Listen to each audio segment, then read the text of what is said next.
conflict consists in enlightening the proletarian consciousness by awakening the feeling of human dignity, and of revolutionary protest, amongst the black slaves of American capital. As stated above, this work can be carried out only by self-sacrificing and politically educated revolutionary Negroes.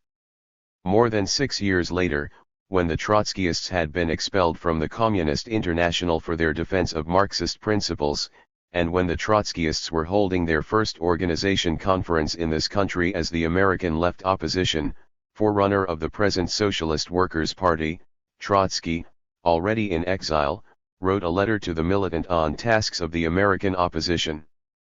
In this, the first letter which he was able to write to his American collaborators, Trotsky emphasized the importance of the Negro problem in relation to the revolutionary movement.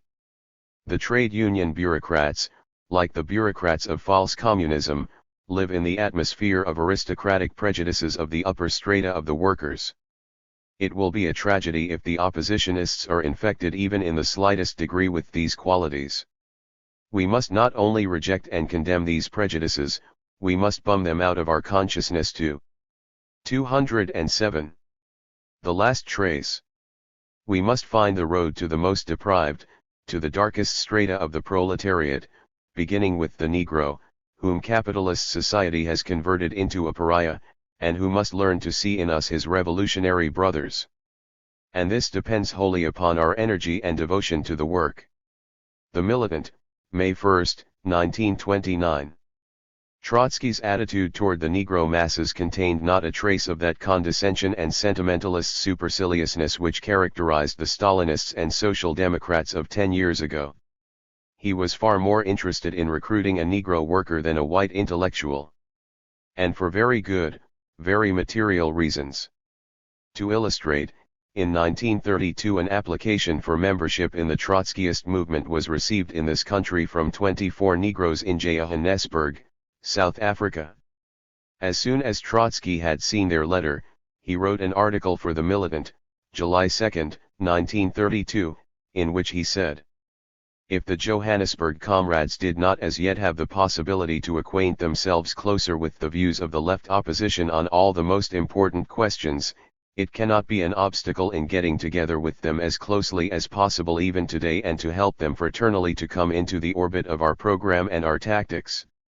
When 10 intellectuals of Paris, Berlin, or New York, who have been in various organizations, address themselves to us with a request to be taken into our midst, I would give the following advice: put them through a number of tests on all the questions of program, wet them under the rain, dry them in the sun, and then after a new careful examination, accept one or two.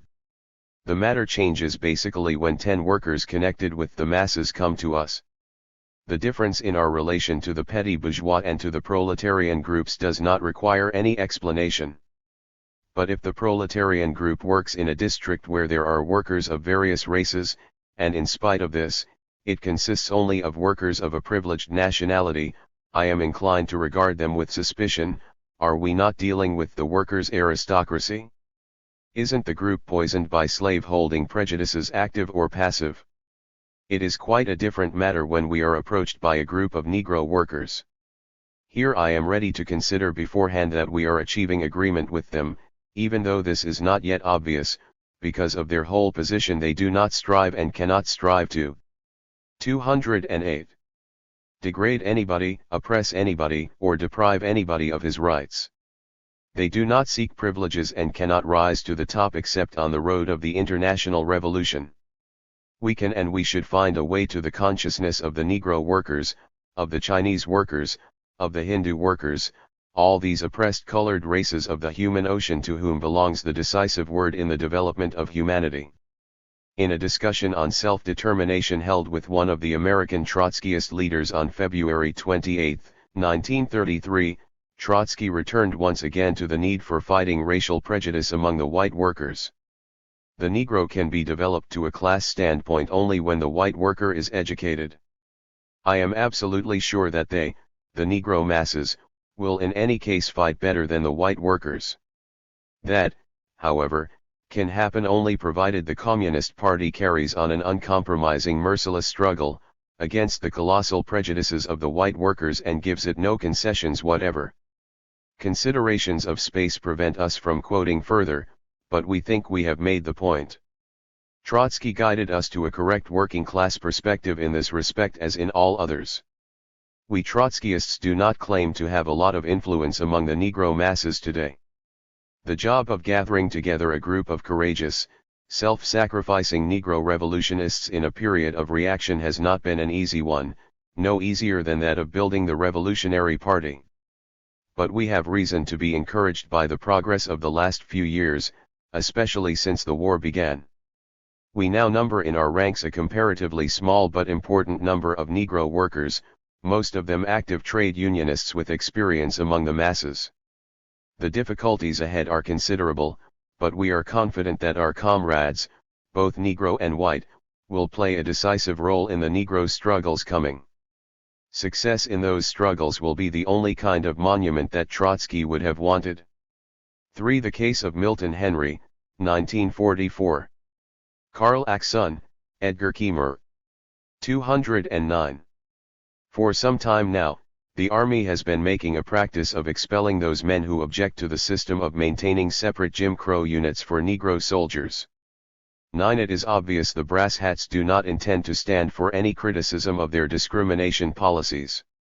These expulsions have taken different forms. The men may be judged physically unfit, mentally deficient, or morally lacking in the qualifications for making a good soldier. In known cases in the Army as well as the WACs, Negroes who refused to abide by the Jim Crow regulations were judged by the Army psychiatrist as plain crazy. Although news of these cases is usually carefully censored, the military does not hesitate to blast forth publicly whenever they think they can angle the case to infer that the rebellious Negro is a menace to the American people. Take the case of Milton R. Henry, who was dismissed April 25 after a court-martial at Selfridge Field, Michigan. He had enlisted as a private in April 1941 and worked up to second lieutenant in the 553rd Air Corps Squadron. The charges filed and proved were AWOL 9 times and disrespect to 2 superior officers. Medical testimony. It developed that Lt. Henry had been ill for some time with a chest disease which, according to medical testimony, may cause great fatigue.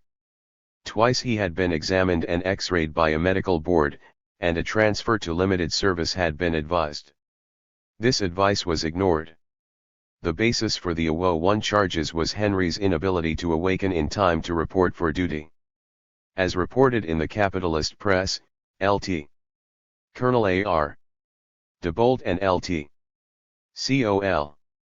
Charles A. Gale charged the defendant with being disrespectful. These members of the reactionary officers' caste quoted Henry as saying, "I got my promotion by initiative and integrity, you officers can't say that. All revolutions have been initiated by minorities. Remember the French Revolution and the Russian Revolution. In each case it was a minority who ruled, and someday I, too, will be in a position to dictate." What the officers had said to Henry before this and whether he affirmed the statement, denied it, or claimed to have been misquoted was not recorded in the press reports. What puzzles us is the lightness of the sentence after such a defiant statement. No dishonorable discharge, no fine, no time in the jug, just dismissal from the service. Remember that in an Army orientation handbook, the new soldier is pointedly told that in case of a revolutionary uprising even in his hometown he must remain loyal to the Army. Violations are punishable up to death. Post-war unemployment.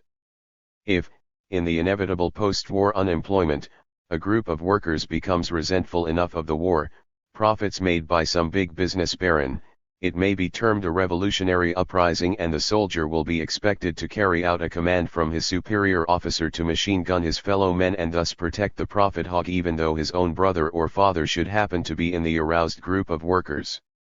Thus, if we are to believe the accusations of the superior officers, we cannot understand the honorable discharge. As to the soldiers' actual statements or beliefs about revolution, we do not know. We do know, however, that a successful working-class revolution that will put us on the road to socialism will only occur when a majority, not a minority, of the people are convinced that such a change would be of benefit to society.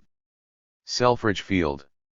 All indications point to the fact that Milton Henry had been an efficient, conscientious young man with the courage of his convictions. He had enlisted in the army under the common false impression that by fighting for democracy over there, he would receive his rightful portion of it over here. Obviously disillusioned after 3 years of Jim Crow treatment, he got to the point where he could keep quiet no longer. 211.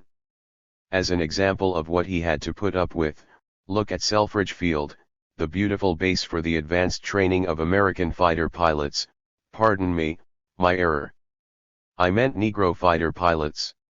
Anyway, at Selfridge Field Negro lieutenants are barred from entering the regular officers' club. Barred in spite of the fact that the majority of the men there are Negroes, barred in spite of the fact that such a policy openly violates the state of Michigan's civil rights law. Furthermore, under the familiar Army caste system, Lt. Henry was prohibited from fraternizing with non-commissioned men. Consequently, he had to travel 28 miles to Detroit at his own expense for any type of recreation. This is just one of the many inconveniences confronting a soldier at this base if he happens to be a Negro. A Negro soldier was recently shot there by the drunken commanding officer. Several recent exposes have shown Selfridge Field to be rotten with Jim Crow discrimination. These militant elements which the Army is finding necessary to purge serve to reflect the seething, simmering, potentially explosive feeling that is present in the masses of Negro soldiers. The segregated, second-class Jim Crow Army for Negroes is a dead giveaway to the hypocritical character of the high-sounding phrases such as liberation of oppressed people, for freedoms, etc., which are being applied to this worldwide slaughter. The Henry case merely represents another ugly bump on the Army's angelic face. It is an external symptom of the inner, rotten poison of Jim Crowism. Dr. Brasshat prefers to cut off the pimple instead of cleaning out the patient with the castor oil of democracy. 212. For Government Policy on Race Equality, 1944. Carl Jackson, Edgar Kiemer. The House Military Affairs Subcommittee, headed by Rep. Carl T. Duertree, North Carolina Democrat, makes the accusation that the pamphlet Races of Mankind is spreading communist propaganda. 10. The committee bases its charge on the fact that the pamphlet explodes the myth that one group of people is automatically superior in ability over another group simply because of skin color or other racial characteristics. The pamphlet proves that the opportunities for development of the mind, the condition of health and home surroundings, etc. are, in reality, the important factors that mold a superior person. These factors, of course, are all manifestations of the person's economic status.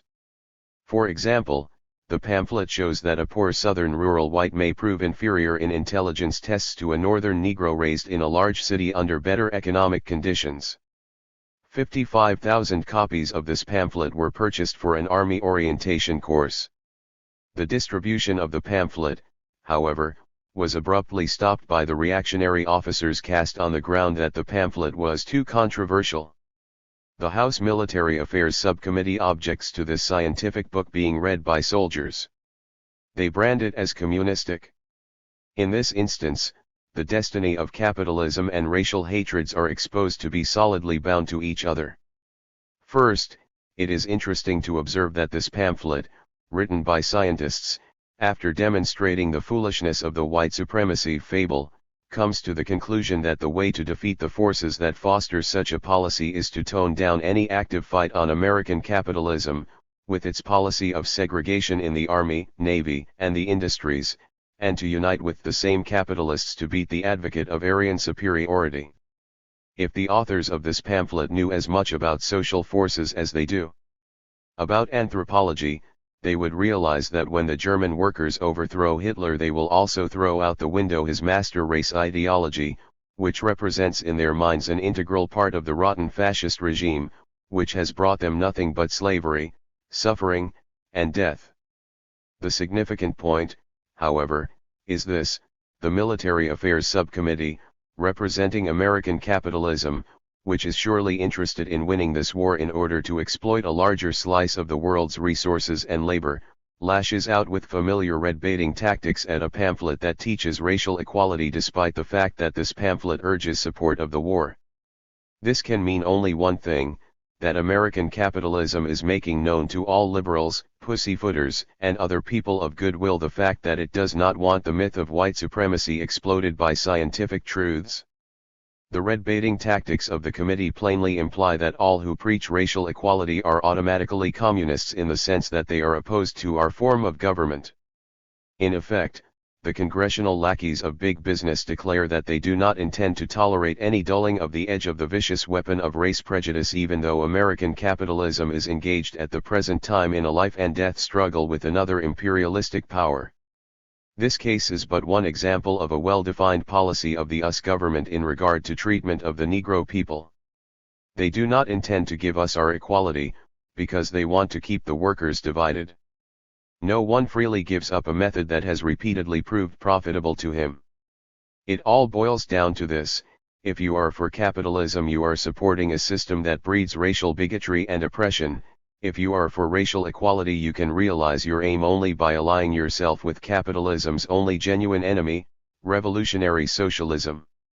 Which side are you on and what are you doing about it? 214. How to Win the Struggle for Negro Equality, 1944. Karl Axon, Edgar Kiemer. In order to carry on an effective struggle for Negro equality, we must first trace back the stream of inequality until we have found and marked the source from whence it flows. 11. Just what comprises Negro inequality? If not the whites, certainly every Negro here knows the answer to that one. In the South, the Negro knows what it is to be denied, either through legal maneuvers or intimidation, the right to vote. He knows what it is to be contemptuously referred to as boy, George, uncle, or just plain nigger. He knows what it is to enter a streetcar and meet the signs, this end of car for white people, this end of car for the colored race. He may know what it is to see an innocent man beaten, dismembered, hanged, shot, and burned to a crisp on some trivial accusation and without a trial. In this nation's capital, a woman recently reported that she was raped by a Negro. Police rounded up 11 Negroes in 24 hours. The woman then admitted that she had fabricated the story. In the Deep South, usually the first Negro would have been lynched, without a wait of 24 hours. Even in some northern states, the Negro knows what it is to be turned down at a theater box office or else directed around the alley to the balcony entrance. He may know what it is to insist that a waiter serve him a drink in states where there is a civil rights law and then have the waiter break the glass in his face. Negro women in Indiana who were delegates to a convention of the Mothers of World War II were recently refused rooms in an Elkhart hotel. They had to return home. In Washington, O.C., in the Church of the Immaculate Conception, a Negro woman was asked to get off her knees and go behind the ropes to the Negro section to pray. Even in death, the Negro cannot rest. In a Catholic cemetery in Chicago, plans were recently made to dig up the grave of a colored woman buried accidentally among the whites. In the South or the North, the Negro knows what it means to be segregated into a ghetto of shacks near the railroad tracks. He knows what it means to be discriminated against in industry, to get the dirtiest jobs at the lowest pay, to be the last hired and the first fired. The unkindest cut of all, however, has come since this land of the free has been engaged in the present colossal slaughter which, they would have us believe, is being waged for the most lofty and humanitarian ideals. In a war for democracy, the Negro has been officially labeled a second-class citizen by his own government. In the Army, the Navy, and the Marine Corps, Negroes are set aside in separate regiments, quarantined from English Americans, Italian Americans, German Americans, Japanese Americans, and Jewish Americans. Any soldier with a drop of Negro blood in his veins must, on orders of President Roosevelt and his War Department, and in violation of the Selective Service Act, train and fight not in the regular army, but in the Jim Crow Army. There he is sure to get the dirtiest and most hazardous work and the added scorn and persecution of white civilians and soldiers alike. Persecuting Negro soldiers. The anticipated results of this policy are occurring every day. In Petersburg, Virginia, last week, a local policeman arrested a Negro soldier for some undetermined reason and took him to the firehouse. Another soldier asked the policeman what the trouble was, and he was also arrested. Sergeant Abraham Jackson made similar inquiries and was ignored. Thereupon he started for the firehouse to rescue his men. He was promptly shot down by the local police. At last reports he was not expected to recover. But let us not be too hard on the police system of the capitalist government. In Miami, Florida, 5 Negro policemen were hired, but with the reservation, they cannot arrest any white person, no matter what crime he may be in the act of committing. Reported by the New York Times and the Pittsburgh Courier of November and incidentally by the militants some 3 weeks earlier, was the reactionary policy established in regard to the all-Negro 92nd Division, now in combat on the Italian front. The policy is this: as Negro officers are killed, they are replaced by whites, instead of the customary replacement by advancing lower officers. Also, there must not be under any circumstances a Negro officer who is superior in rank to a white officer in that sector. We understand what Negro inequality is. Now, just what is the Negro's conception of equality? What does the Negro want?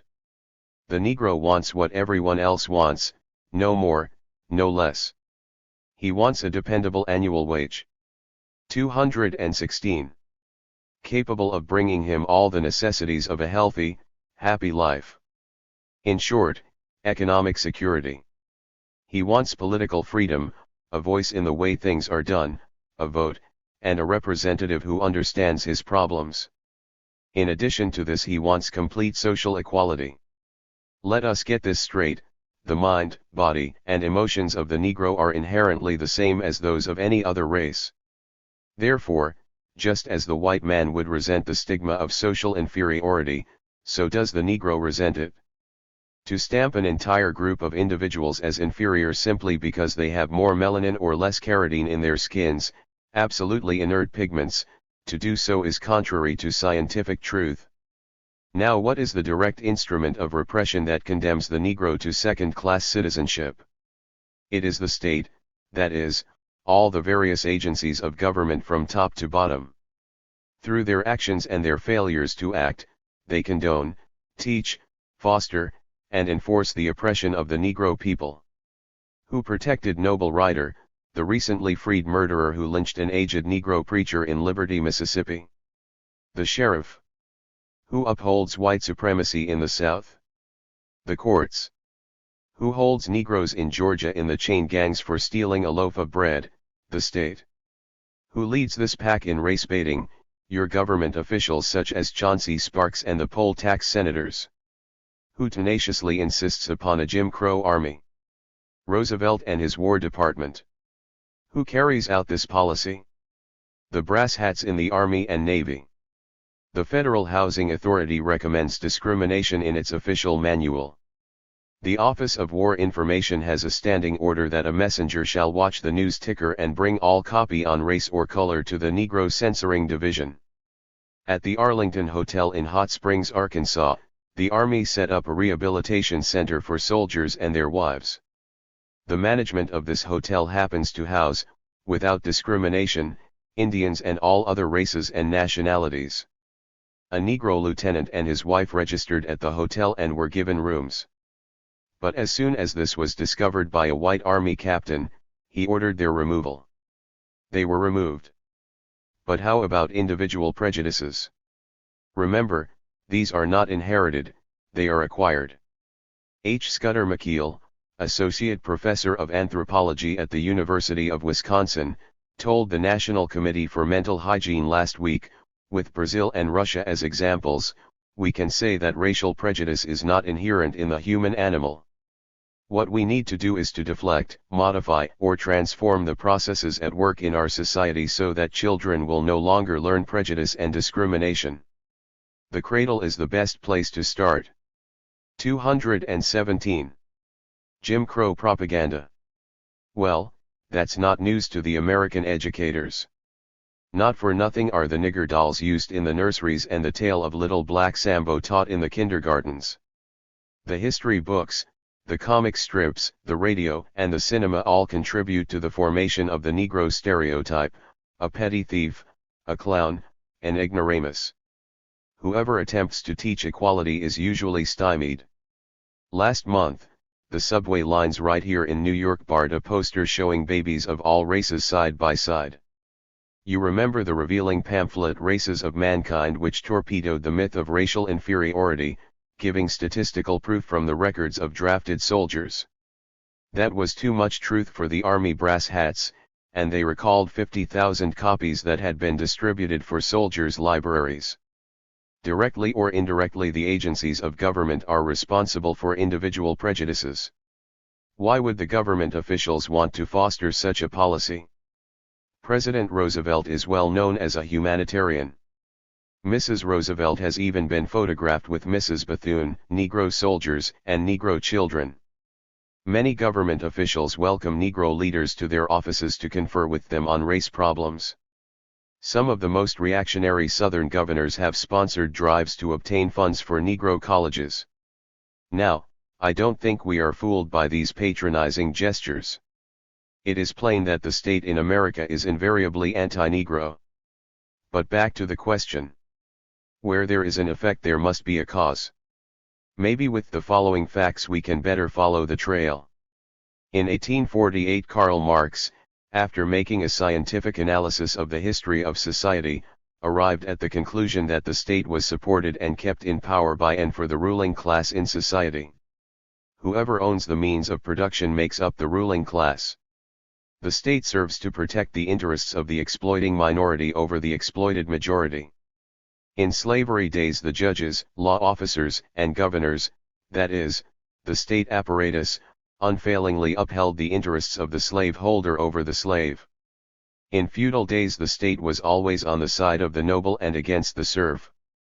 Divide and rule. We have reached the point in America today where it is the monopoly capitalists who own and control the means of production. The industrial workers, on the other hand, comprise the exploited majority.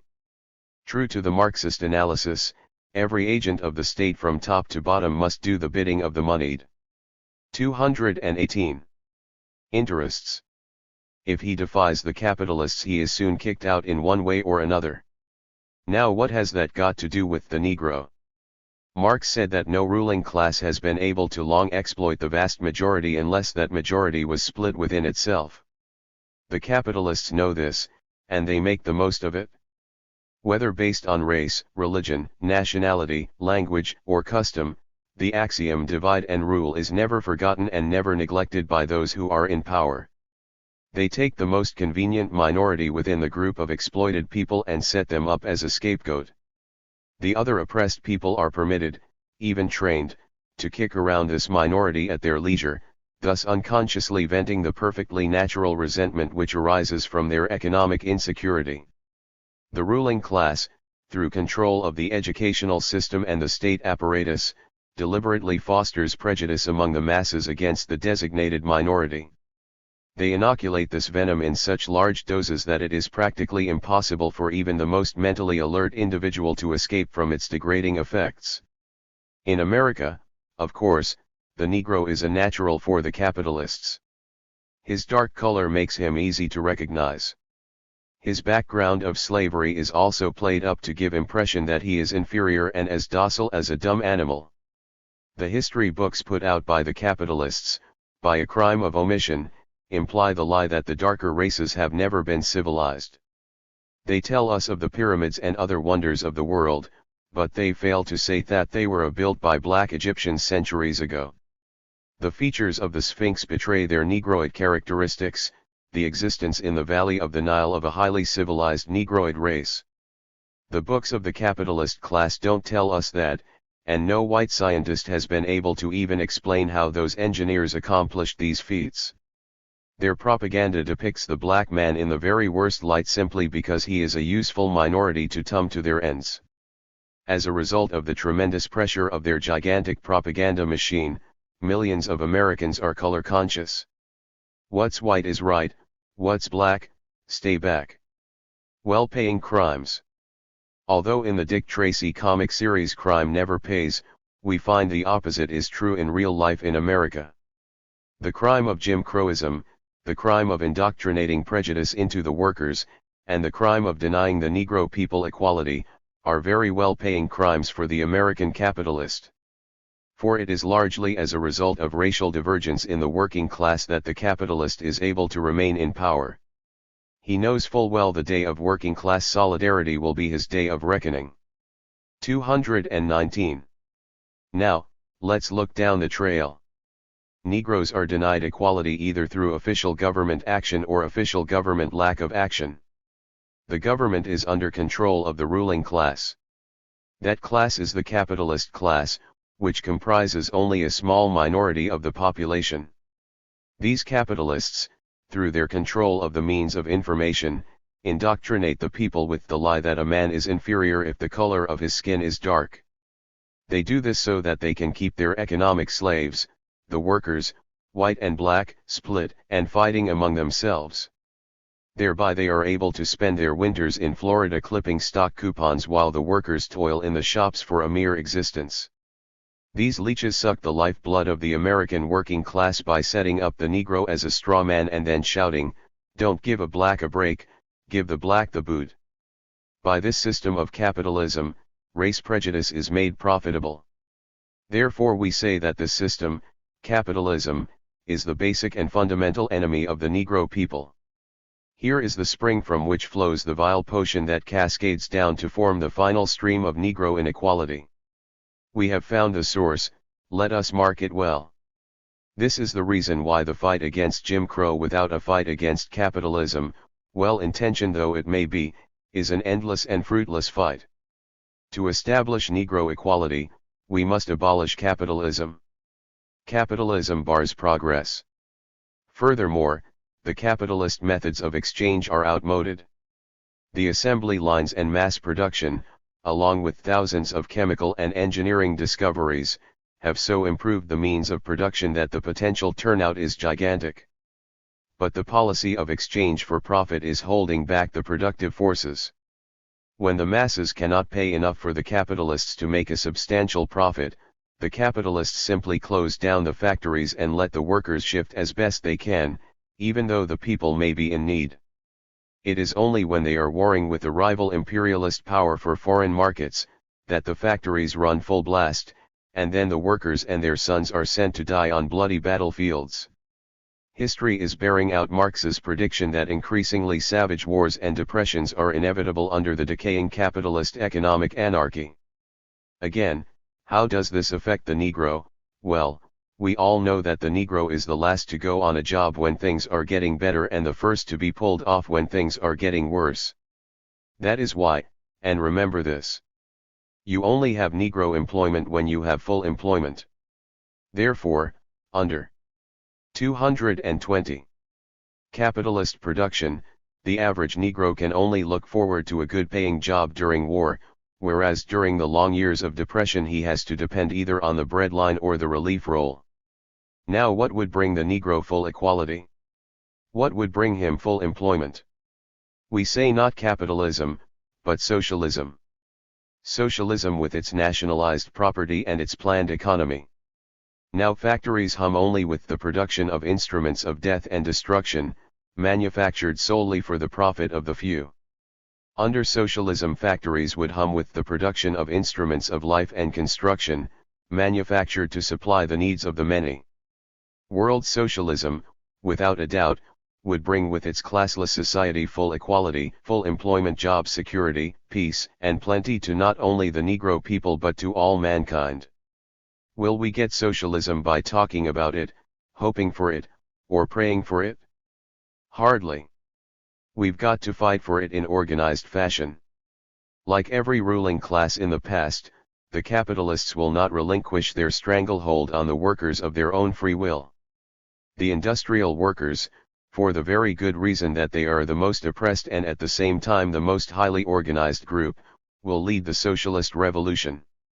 They will take over the means of production and thereby lead the way for the liberation of the farmers and the white-collar workers. The capitalists during this period will try desperately to retain or regain their exploitive power on a world scale. They will try, in vain, to hold back the will of human progress. Their main weapon in America will be to set the white against the black and to bring on a racial war within the working class. The capitalists will be willing to exterminate the Negro minority if their preservation makes it necessary. The new workers' and farmers' government, on the other hand, for the very basic reason of self-preservation, will have immediately to grant and enforce full equality for the Negro people. It will have to do this to counteract the capitalists and to demonstrate that its program is reliable. When such a government gets control of the means of communication, it will have to embark immediately upon an educational program to enlighten backward white workers and thereby destroy the false ideas of white supremacy which have been indoctrinated in their minds by bourgeois society. Thus the very step in the direction of socialism will also give birth to Negro equality. The Negro and socialism. This is no pipe dream. The socialist revolution was scientifically outlined a century ago and has been demonstrated in real life in that greatest of all Spec. 221.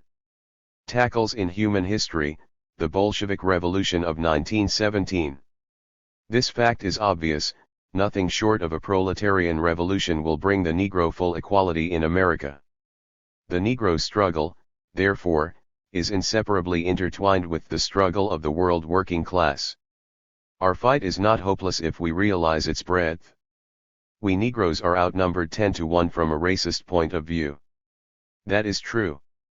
But as workers we are part of the vast majority. The white worker of this country is our ally, not our enemy. His prejudices have been artificially learned and may be just as easily unlearned when he sees the necessity of working class solidarity. He needs us, and we need him. Necessity will force us to get together. Our allies also include all the workers and peasants of imprisoned Europe who are now pitted against each other by the German and Anglo-American imperialists, but who tomorrow will rise and take their destiny into their own hands. The toiling masses of India, China, and Africa are also on our side. When they are free, we will be free. A word of warning about our false friends. A false friend is one who aids us in the struggle but at the same time leads us to believe that we can win full equality within the confines of the present capitalist system. What shall we do about these false friends? If such a friend still clings to the old order because he knows nothing of the dynamics of the world-class struggle, we must educate him by patient explanation. Into this category fall some of our preachers, our race leaders, and some opportunistic labor leaders. In this bed also rest our militant anti-white racists, as well as the weak-kneed pacifists, who think that the problem will be solved by people of goodwill getting together on a basis of brotherly love. It should be obvious that it is too late in history to go back and call the roll and count in the Negro as a paid-up brother in good standing. Look how the Negro has fared during the war. Judge Hasty, reporting for the NAACP this past June, said that all forms of Negro brutalizing increased in 1943. If they stopped to draw blood from us even while engaged in an outside brawl with German imperialism, then what can we expect when Germany is defeated and they are free to turn their entire strength against the Negro and the American labor movement? We should try to awaken these reformist leaders, and if they don't see the light we should fight relentlessly against them. If we find, however, a false friend who supports capitalism even after he has become familiar with and participated in the class struggle, beware of him, for he is a hired quisling for the ruling class. Into this category fall, primarily, the Stalinists who, because they parade under the banner of communism, are still quite a factor in the Negro struggle and in the labor movement. They live primarily on the world prestige of the Russian Revolution. Since the degeneration of the Soviet state, however, and the rise of the counter-revolution. 222. Stalinist bureaucracy, the communist parties throughout the world only remain as agencies of the reactionary clique in the Kremlin.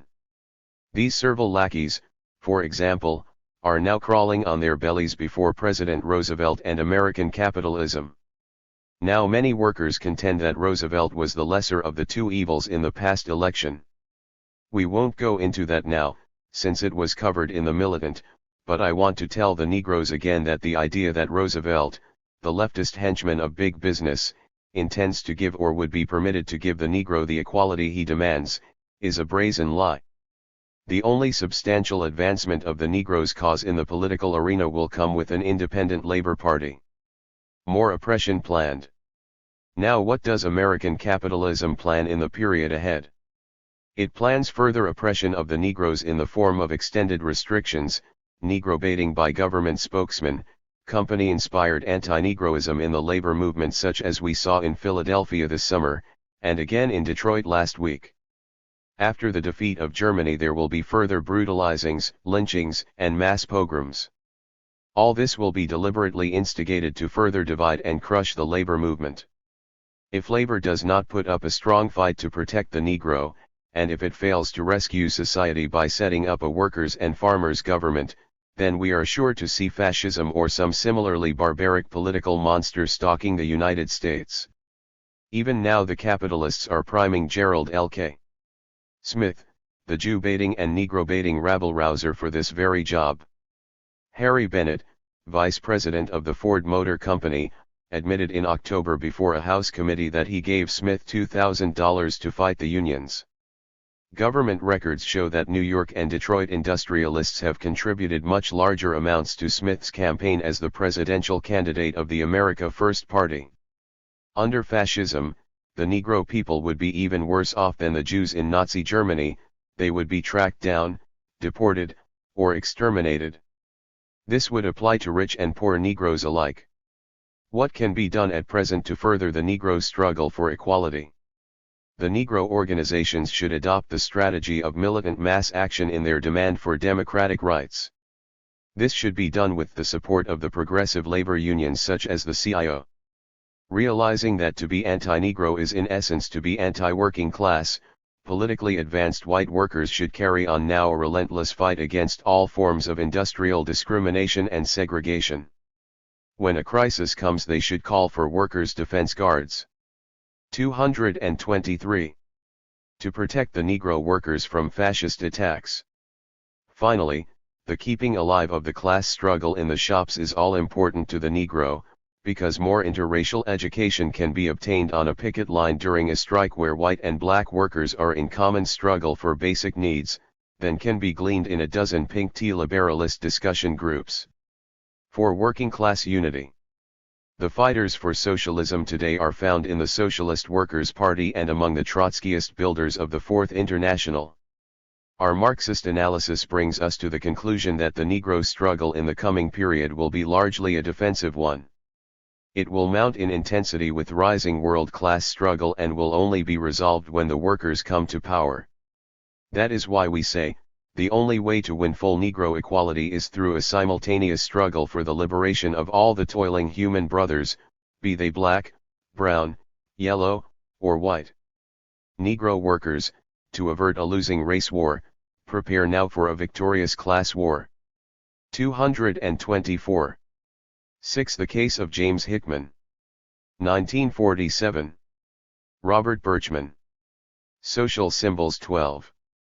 Every so often a previously unknown individual suddenly attracts wide attention. There is usually a social reason for this. The story connected with the particular case epitomizes the plight of voiceless millions, focusing attention on the needs of one group and the crimes of another, bringing into the light of day the festering rottenness of class society. In the years immediately preceding the American Civil War, for example, the case of Dred Scott, a Missouri chattel slave, who had fled to the North and courageously challenged the right of his master to return him to servitude in the South, dramatically exposed the danger to the nation's freedom emanating from the slave-holding autocracy. Then came John Brown, the warrior for freedom and justice, whose heroism aroused the souls of men, stirring them into action against the slaveholders who kept all the Dred Scotts in inhuman degradation. In our own time the frame-up and execution of Sacco and Vanzetti threw into the limelight, for the whole world to see, the vengefulness of the modem American slave masters, bearing their class justice in its hideous cruelty. A no less dramatic instance today is the case of James Willis Hickman, whom the state of Illinois now seeks to convict and execute on the charge of murdering his landlord. Hickman's story is the story of Jim Crow as it is practiced north of the Mason-Dixon line. Lynchings and Ku Klux terrorism in the South are the most sensational manifestations of this system, and they receive the most publicity and attention. But there is much more to it. There are other, more routine, day-by-day, less violent byproducts of this system which are no less destructive, no less barbaric in their effects on the victims. For proof, there is Hickman. 12 Bircham 1947. A valuable book has been written on this case, see Allen 20 n. 225. Restrictive Covenants. This Negro steel worker brought his family from Mississippi to Chicago, a city where hundreds of thousands of other Southern Negroes have sought a haven but, like Hickman, found instead another man-made hell. Unlike the hell described by the Italian poet, Dante, Chicago's Black Belt and other slums where Negroes may dwell bear no telltale inscriptions over their portals. The promoters of modem American infernos prefer to keep their restrictive covenants less public. But their message is the same as the one Dante wrote, all hope abandon, yet who enter here. Doomed to house himself and his family in a dilapidated, disease-ridden ghetto, Hickman found his plight doubly aggravated by the housing shortage which, on top of restrictive covenants, made him, like millions of other people, easy prey to unscrupulous landlords. He and his family had to live, to put it in Hickman's own words, like rats in a hole. Hickman's hole happened to be in a fire trap. His landlord, wanting to reconvert the building's apartments so he could get still higher rents, threatened to bum Hickman out after he refused to move. When a fire did indeed start soon after, 4 of Hickman's children were burned to death, another was critically injured, his wife still suffers from leg injuries resulting from her leap from the blazing 3rd floor. It was only one of many similar calamities that every day befall the Negroes and the poor generally. The others generally pass unnoticed. The casualties, you see, are not high enough to merit briefest mention in the daily press. Add this toll of accidents to the even greater toll that the day-to-day routine of the Jim Crow system takes in crippled bodies, mangled limbs, shattered minds, and broken lives. Hickman did add all this up, not in his mind's eye, not as an observer, but as a direct victim of it all.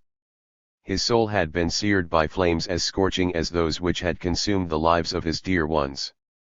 Add all this up, too, and you will grasp a measure of the desperation that drove Hickman to his deed. Who the real criminals are. On October 27 the state of Illinois will place James Willis Hickman on trial. But the real criminals, who took the lives of Hickman's children and who drove him in the end to kill the landlord, these criminals will continue to walk at large, respected members of the business community, free to continue their crimes. The identity of these criminals is not unknown to the people of the state of Illinois. 226. They are the real estate sharks who are the chief promoters of restrictive covenants. They are the housing profiteers who fatten on the housing shortage and who strive might and main to perpetuate it. They are the ruthless and unscrupulous landlords who profit from inhuman housing conditions, as Hickman's landlord did. They are the corrupt local authorities with their callous disregard, over a period of years, for the enforcement of the pitifully inadequate regulations of the building code, health, and fire ordinances.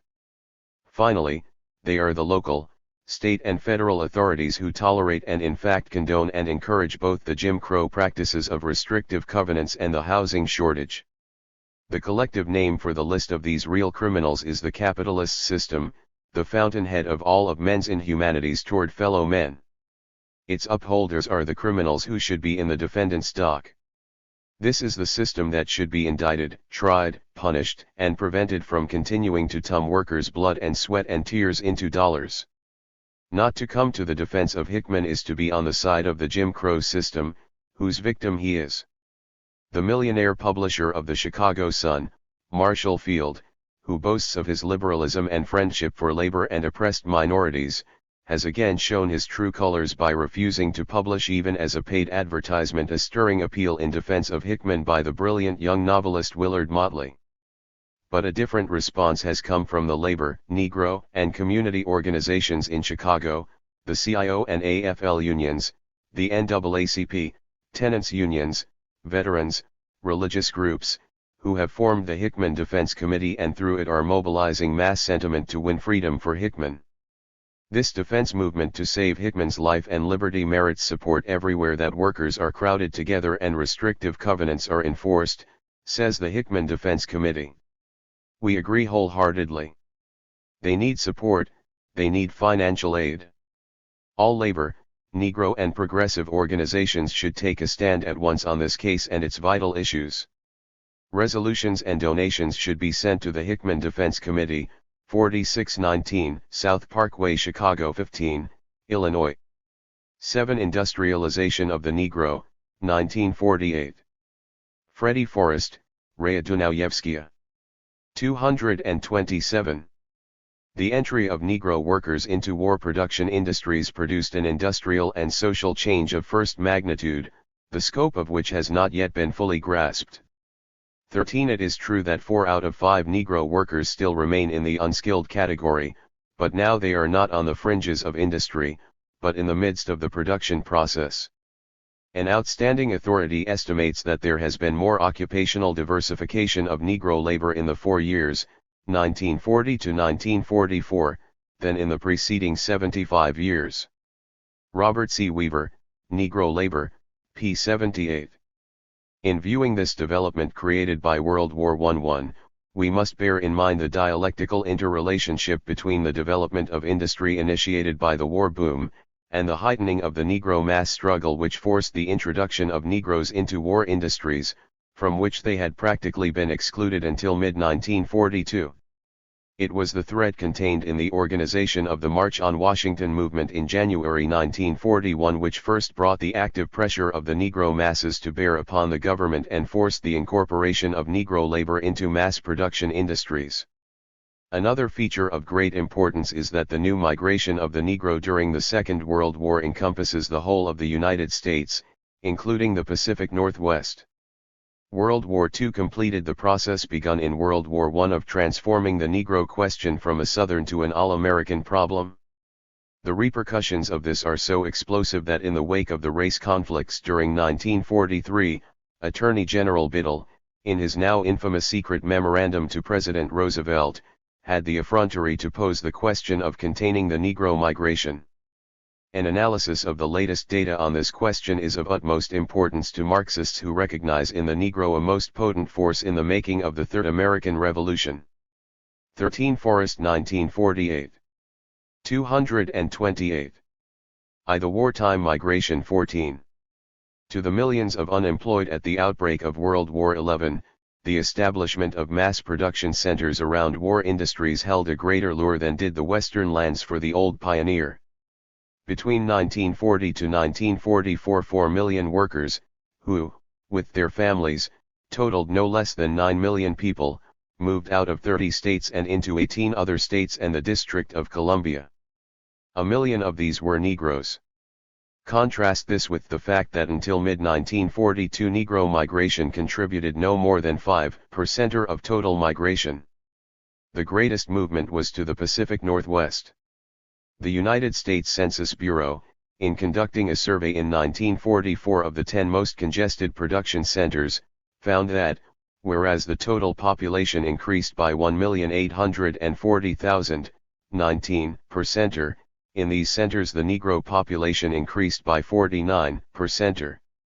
It is true that the overwhelming majority of Negroes still live in the South, 9 million out of 13 million.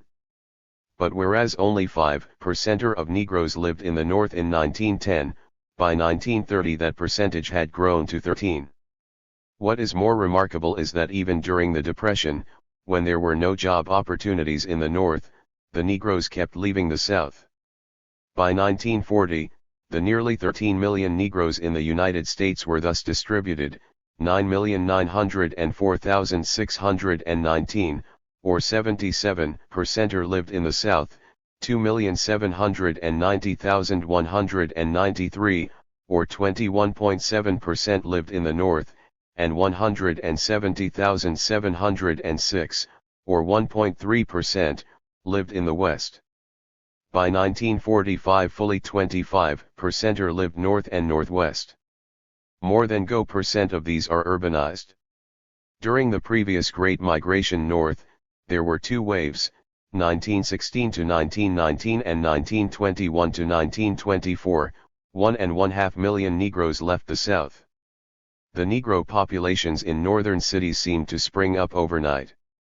Between 1910 and 1930 the Negroes in New York grew from 91,709 to 152,647, an increase of 66.3%. In Chicago the Negro experienced a 148.2% increase. Detroit's growth was the most phenomenal, from a mere 5,741 in 1910 to 40,838 in 1920, an increase of 611.3%. These cities never ceased to grow, and this new migration in 1942 to 1945 has increased the Negro population of Chicago from 270,000 to 350,000, and that of Detroit from 150,000 to 230,000. Recent Negro migration. The present Negro migration had two outstanding new features: 1, the movement to the Pacific Northwest, hardly touched previously, and 2, the migration within the South, from rural to urban areas. In the Portland-Vancouver area the Negro population has increased no less than 437.5%. There were, for instance, only 2,566 Negroes in the whole state of Oregon in 1940, 1,931 of whom lived in Portland.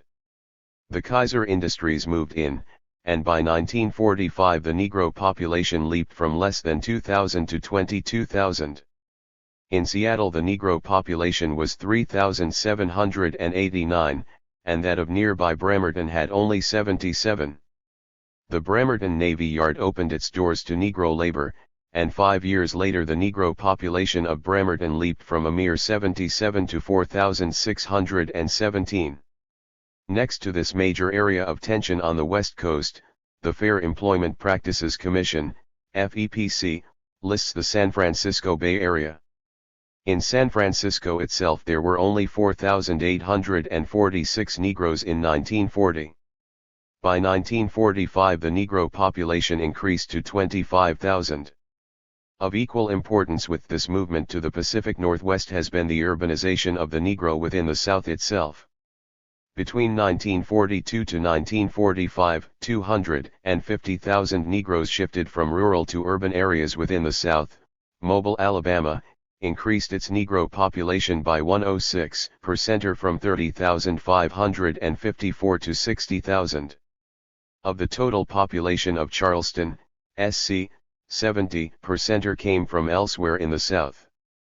The Negro population in the South is now approximately 50% urbanized. To get the epochal significance of this, we must take a brief view of the South. 11. The South. In the period 1940 to 44 non-farm employment in the 13 southern states had increased by 1/3. It was not, however, the mechanization of agriculture which freed the agricultural population for manufacturing employment. There had been a backlog of 2 million unemployed in the South at the outbreak of the war, and it is these who poured into the war industries, which were established in the South alongside the cotton culture. This is the key to the whole industrialization of the South which, ever since the end of the Civil War, has been built not directly upon the ruins of slavery, but alongside its economic remains. 230.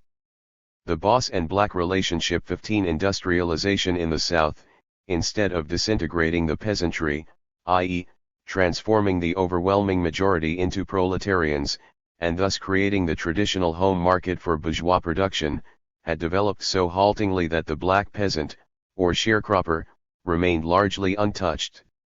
The bourgeoisie was compelled to sacrifice this section of the home market for the sake of maintaining the archaic social structure there.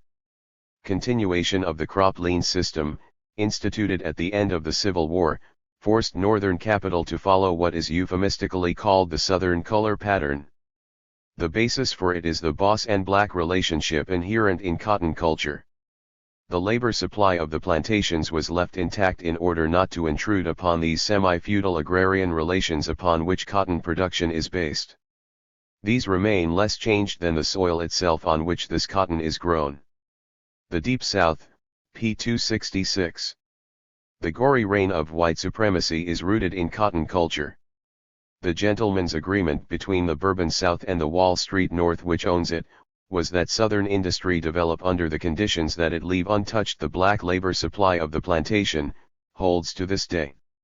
16. One of the main reasons why the Negro was slow to benefit from the industry boom produced by World War II is that the Southern oligarchy insisted that black labor be left free for cotton picking.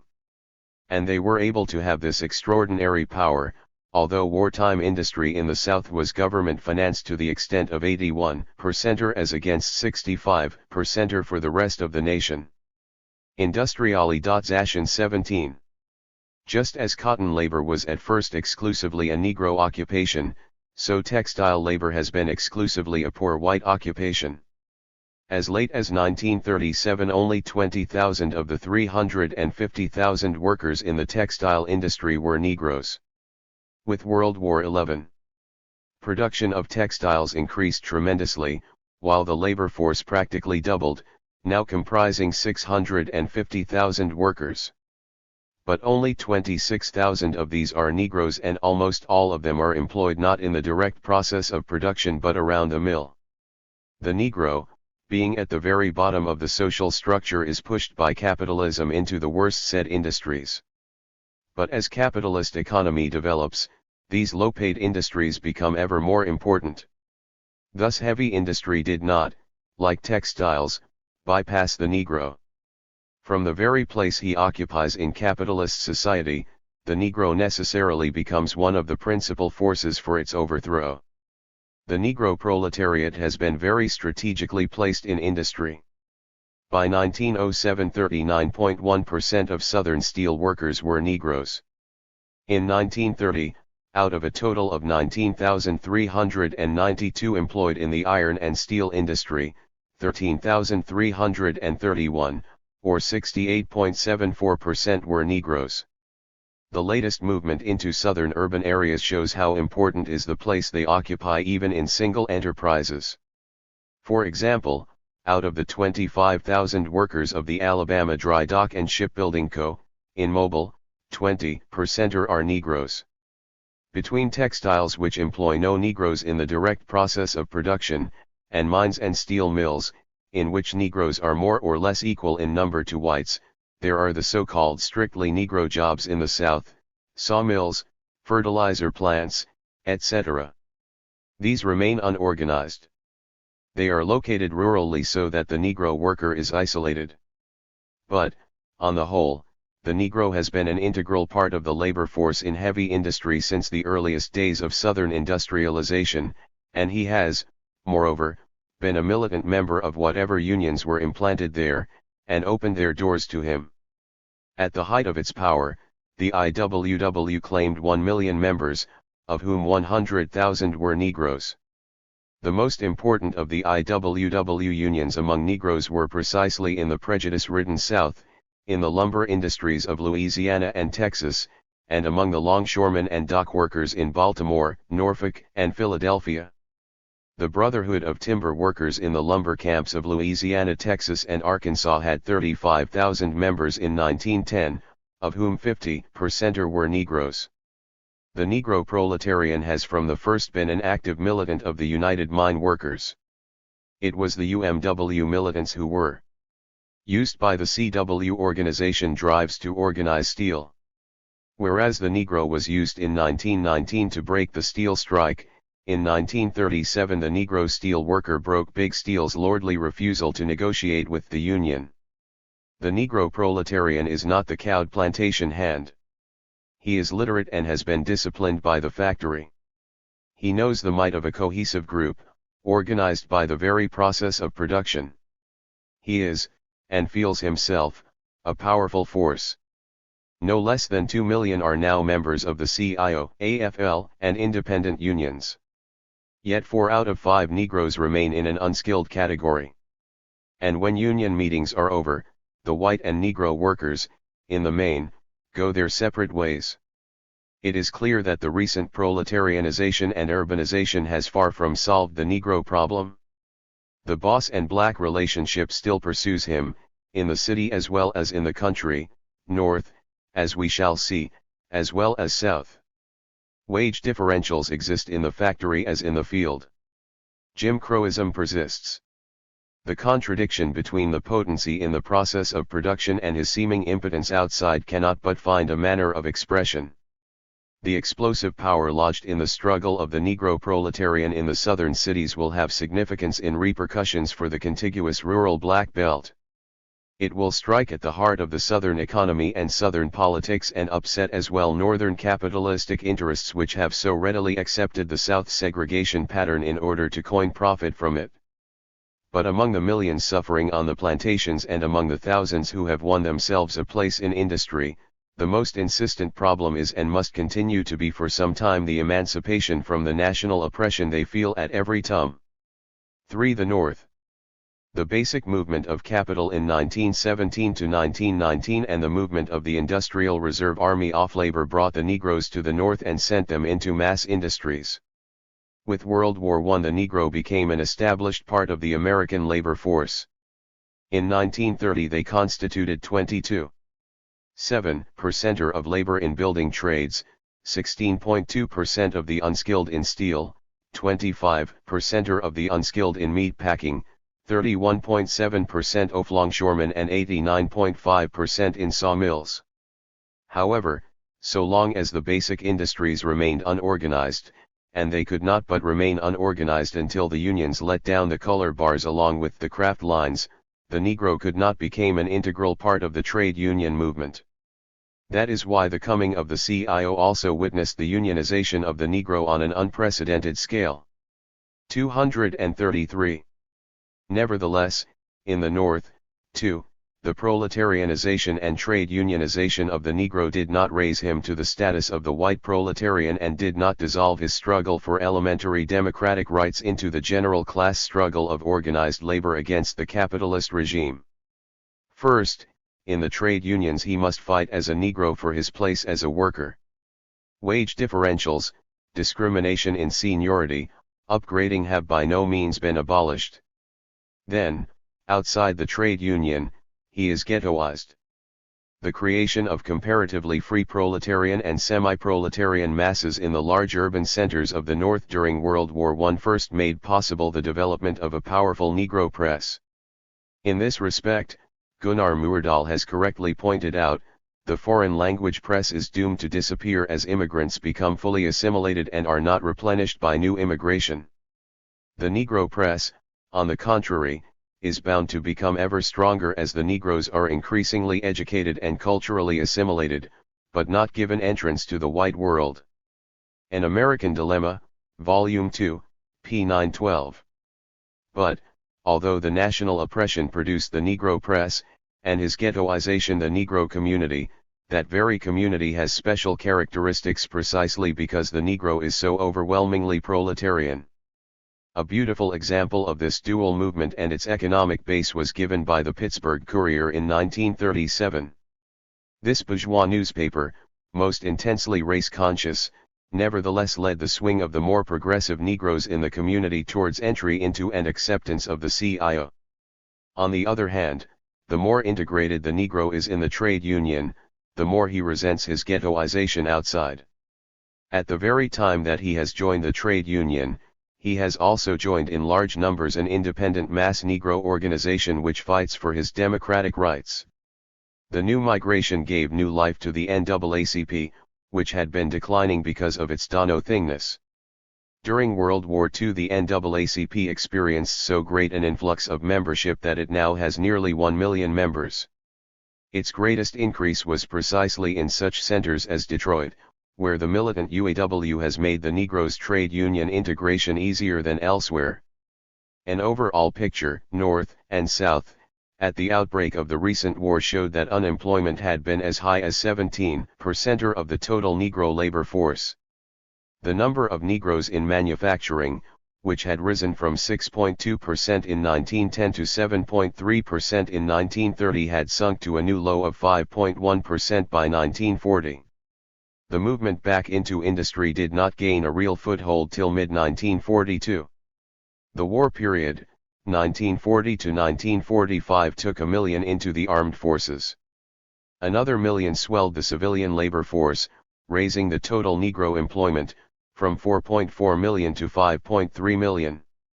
The employment of women, which had increased from 1.5 million to 2.1 million, has an especial importance because it 234 meant not merely an increase in employment, but so great a movement from domestic service to basic industry as to be comparable in importance to the movement from farm to non-farm employment.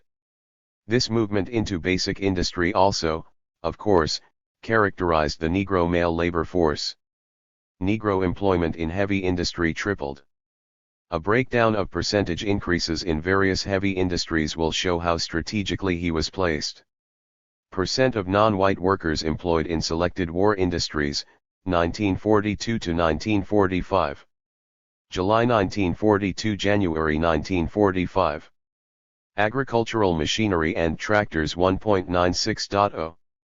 Aircraft 2.95.8. Aluminum and magnesium products 7.113.5. Blast furnaces, steel works and rolling mills 9.8 11.8. Communication equipment and related products 0.74.9. Explosives 3.37.1. Iron and steel foundry products 18.6 25.4. Shipbuilding 5.7 11.7. Tanks 22 13.0.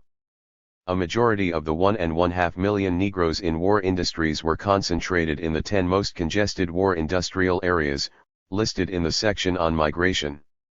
Another 9% were concentrated in 4 cities, Pittsburgh, Birmingham, New York, and St. Louis. 2 characteristic examples of the horrible housing situation which this produced will illuminate the Negro's feeling of confinement. In Baltimore, where the Negro constitutes 20% of the population, he is segregated in 2% of the residential area. In Chicago 250,000 live in units built for 150,000. In wards 2 and 3 of that city, the density of population is 95,000 per square mile, which is comparable to Calcutta, India. This congestion has served to sharpen the Negro's frustration, which W.E.B. Du Bois so graphically described in 1935, "It is doubtful," he wrote then, "if there is another group of 12 million people in the midst of a modem-cultured land who are so widely inhibited and mentally confined as the American Negro." Black Reconstruction, p. 703. 235. It is precisely in the northern urban centers 18 that the political results inherent in the situation in the South receive their sharpest political expression. Capitalism, in dragging the Negroes to the North, cannot prevent the explosion of revolt against the national oppression which are kept beneath the surface in the South. The ghetto-like existence, the social humiliation not only spring historically from the cotton plantation. The cotton plantation system also exports to the North its workers, imbued with the ideology of the South, to stimulate, encourage and organize the anti-Negro prejudices of the people of the North, which are fortified among the working class by competition in industry. The double oppression which the bourgeoisie has placed upon the Negro, as a worker and as a nationally oppressed minority, has not only resulted in placing him in strategic industries, but will give his developing class consciousness a hostility to the existing society and a keener determination to destroy it. The proletarian vanguard must respond by recognizing not only the validity but the inevitability of Negro mass movements against this double oppression and strive to lead this movement and harness its revolutionary potentialities for the struggle against capitalist society. But only that revolutionary party can do this which understands the objectively revolutionary role that these independent mass movements can play in the reconstruction of society on communist beginnings. Trotsky saw this most profoundly and hence spoke with confidence. We must say to the conscious elements of the Negroes that they are convoked by the historic development to become a vanguard of the working class. What serves as the brake on the higher strata? It is the privileges and comforts that hinder them from becoming revolutionists. It does not exist for the Negroes.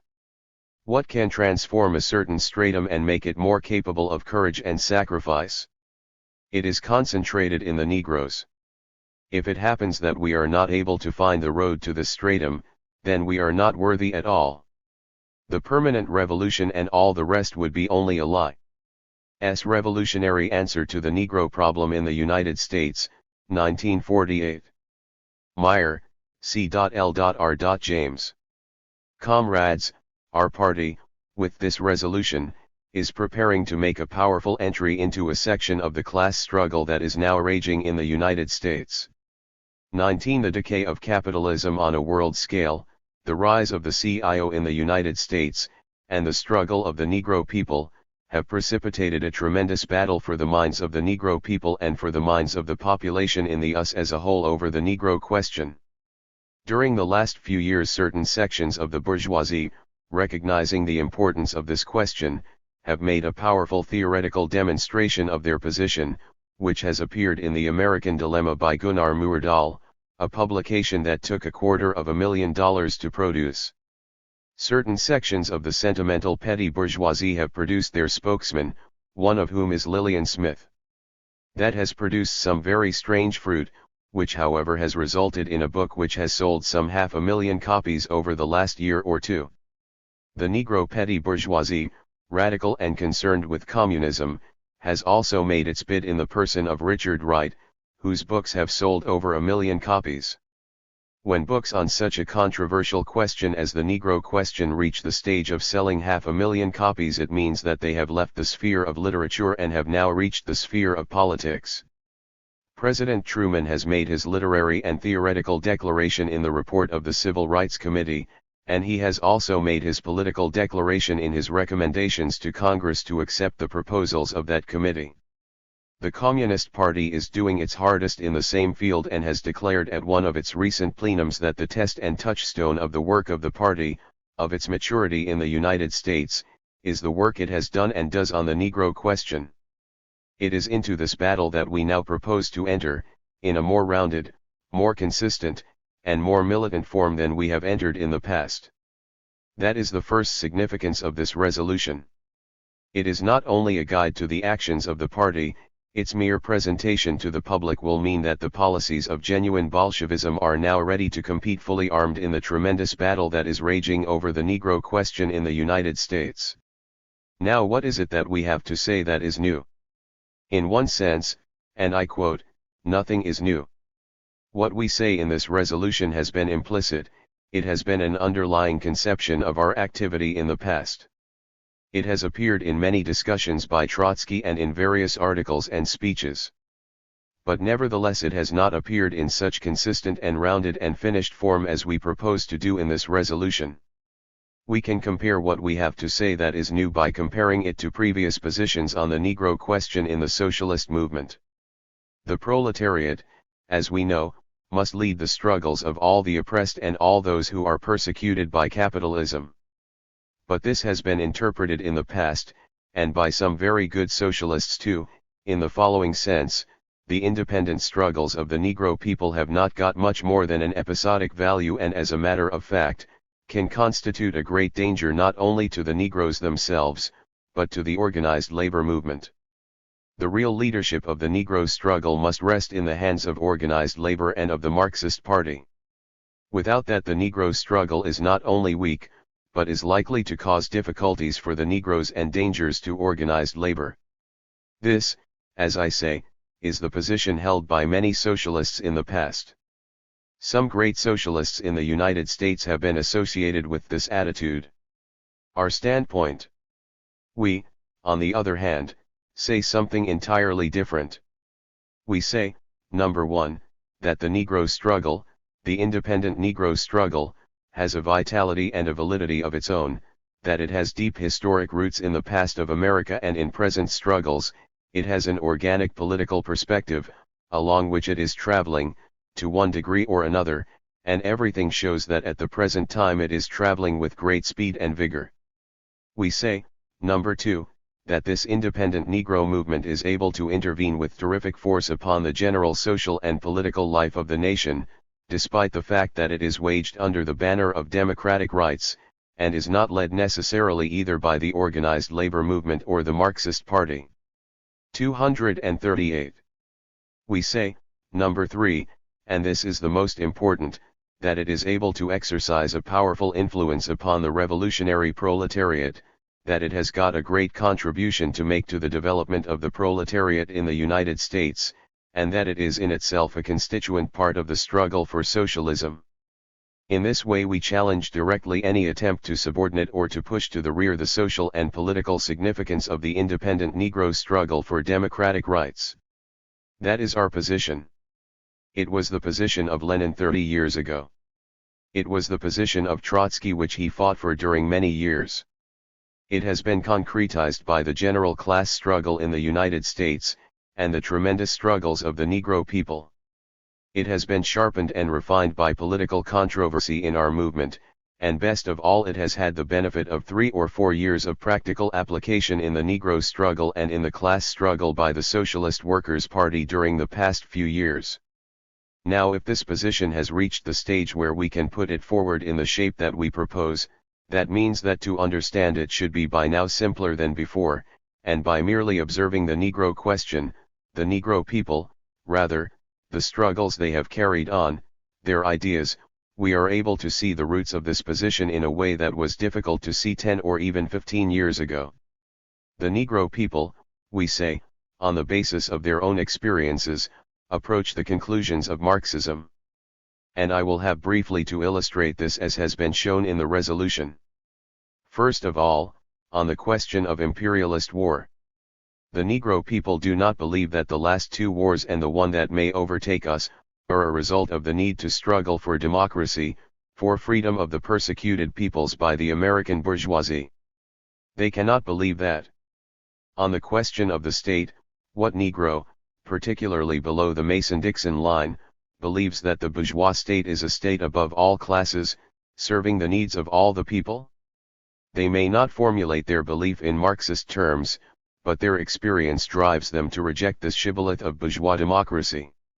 On the question of what is called the democratic process, the Negroes do not believe that grievances, difficulties of sections of the population, are solved by discussions, by voting, by telegrams to Congress, by what is known as the American way.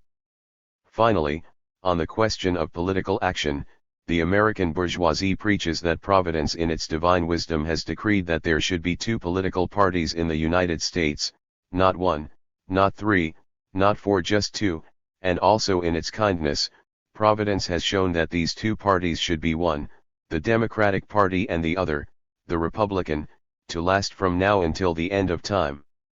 239. That is being challenged by increasing numbers of people in the United States. But the Negroes more than ever have shown, and any knowledge of their press and their activities tells us that they are willing to make the break completely with that conception. Recent Negro struggles. Such are the ideas that are moving among the Negro people. And it is not only a question of approaching the conclusions of Marxism, in their own instinctive way, under the banner of democratic rights. We have seen during the last 10 or 15 years that the Negro people have carried on tremendous struggles, significant in themselves but still more significant as a portent of the possibilities of things to come. We saw them riot and break out in Harlem in 1935. We saw it again in 1940 when the March on Washington exploded and shook the American bourgeoisie, particularly the Roosevelt administration. We saw it again in Detroit and in various other towns in 1943 and later. We have seen it explode recently in the tremendous challenge and defiance of the Randolph Reynolds movement. 20. And, finally and most important, at the time when the American bourgeoisie presented its most powerful organization and clamped its strength upon the American people during the war by means of the American bourgeois military machine, we saw individual Negroes, groups of Negroes, masses of Negroes, hurl themselves at that machine with a reckless disregard for their personal safety and their personal situation that shows the tremendous revolutionary potentialities that are simmering among the Negro people.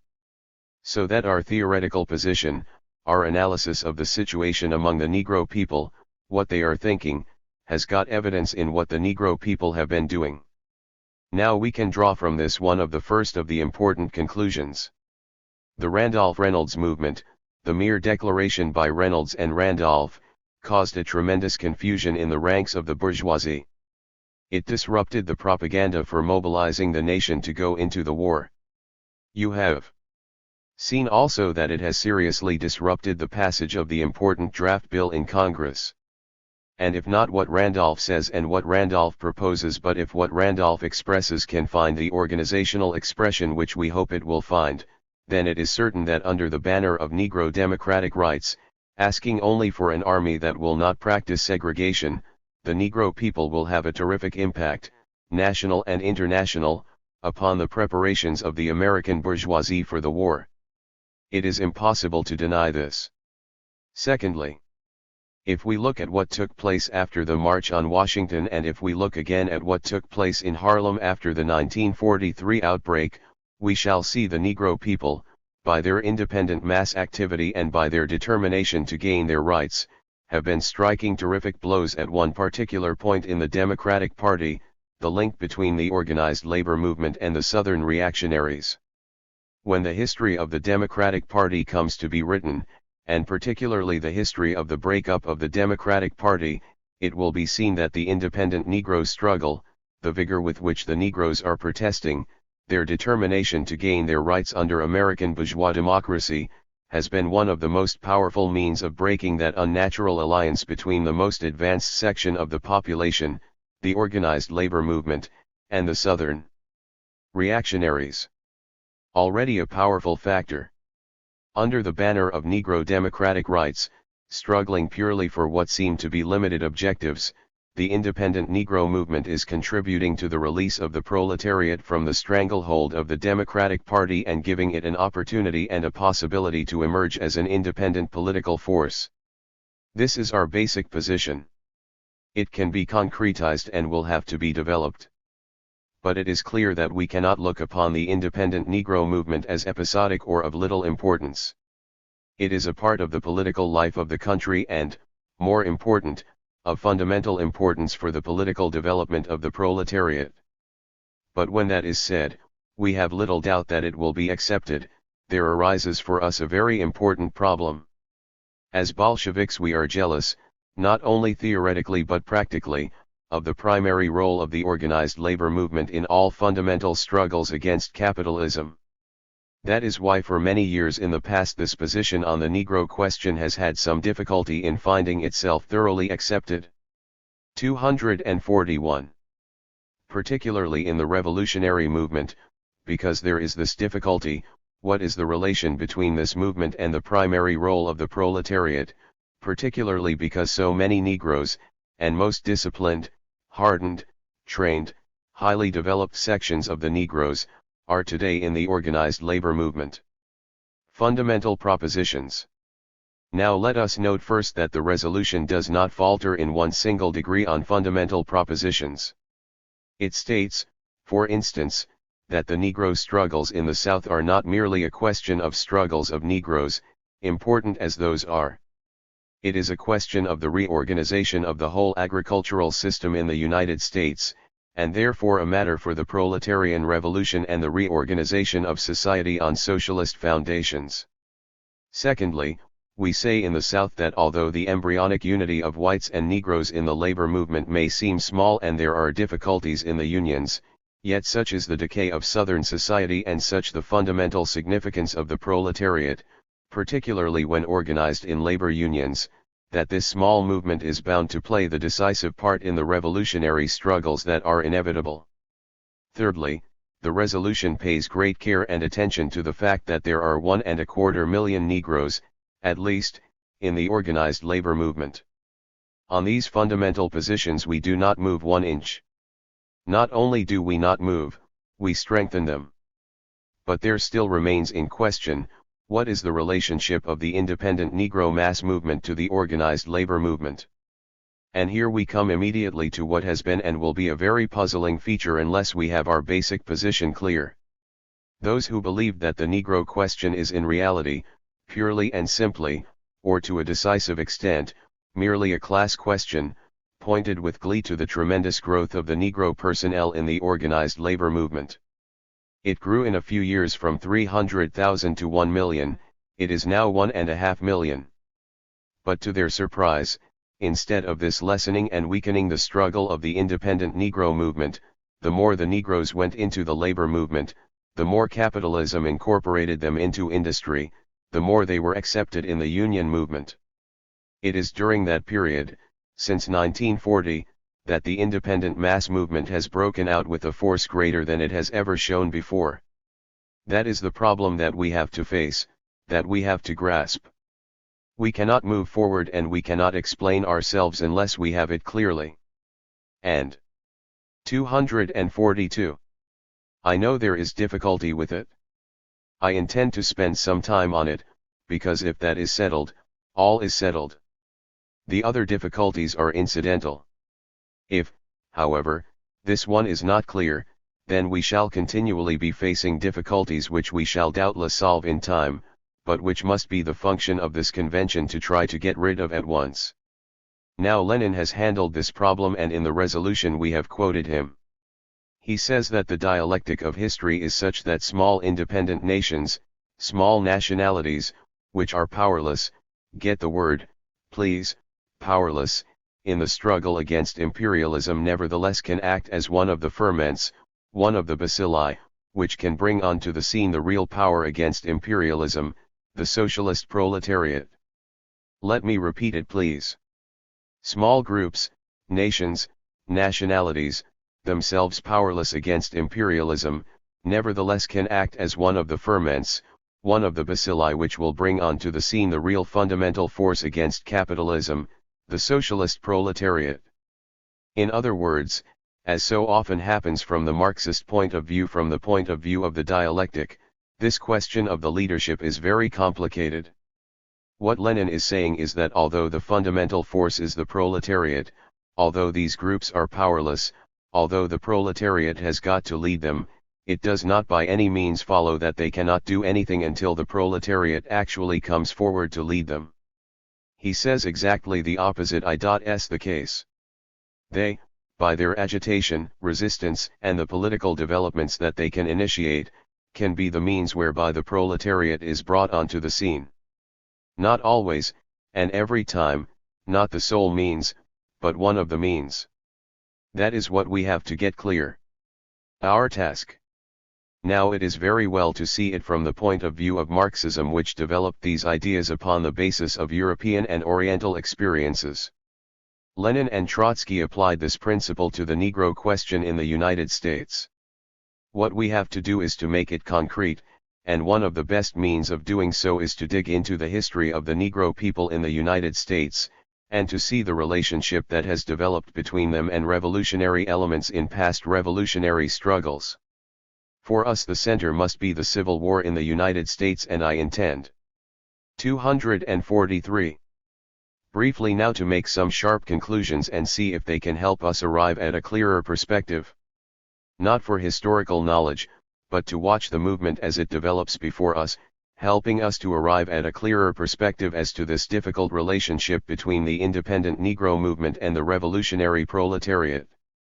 The Civil War was a conflict between the revolutionary bourgeoisie and the Southern plantocracy. That we know. That conflict was inevitable.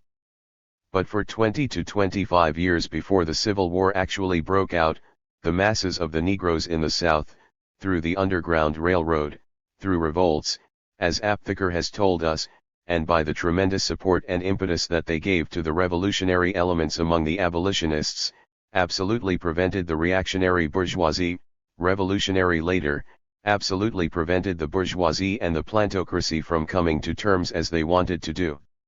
In 1850 these two made a great attempt at a compromise. What broke that compromise? It was the Fugitive Slave Act. They could prevent everything else for the time being, but they could not prevent the slaves from coming, and the revolutionaries in the North from assisting them. So that we find that here in the history of the United States such is the situation of the masses of the Negro people and their readiness to revolt at the slightest opportunity, that as far back as the Civil War, in relation to the American bourgeoisie, they formed a force which initiated and stimulated and acted as a fenant. That is point number 1. Point number 2. The Civil War takes its course as it is bound to do. Many Negroes and their leaders make an attempt to get incorporated into the Republican Party and to get their cause embraced by the bourgeoisie. And what happens?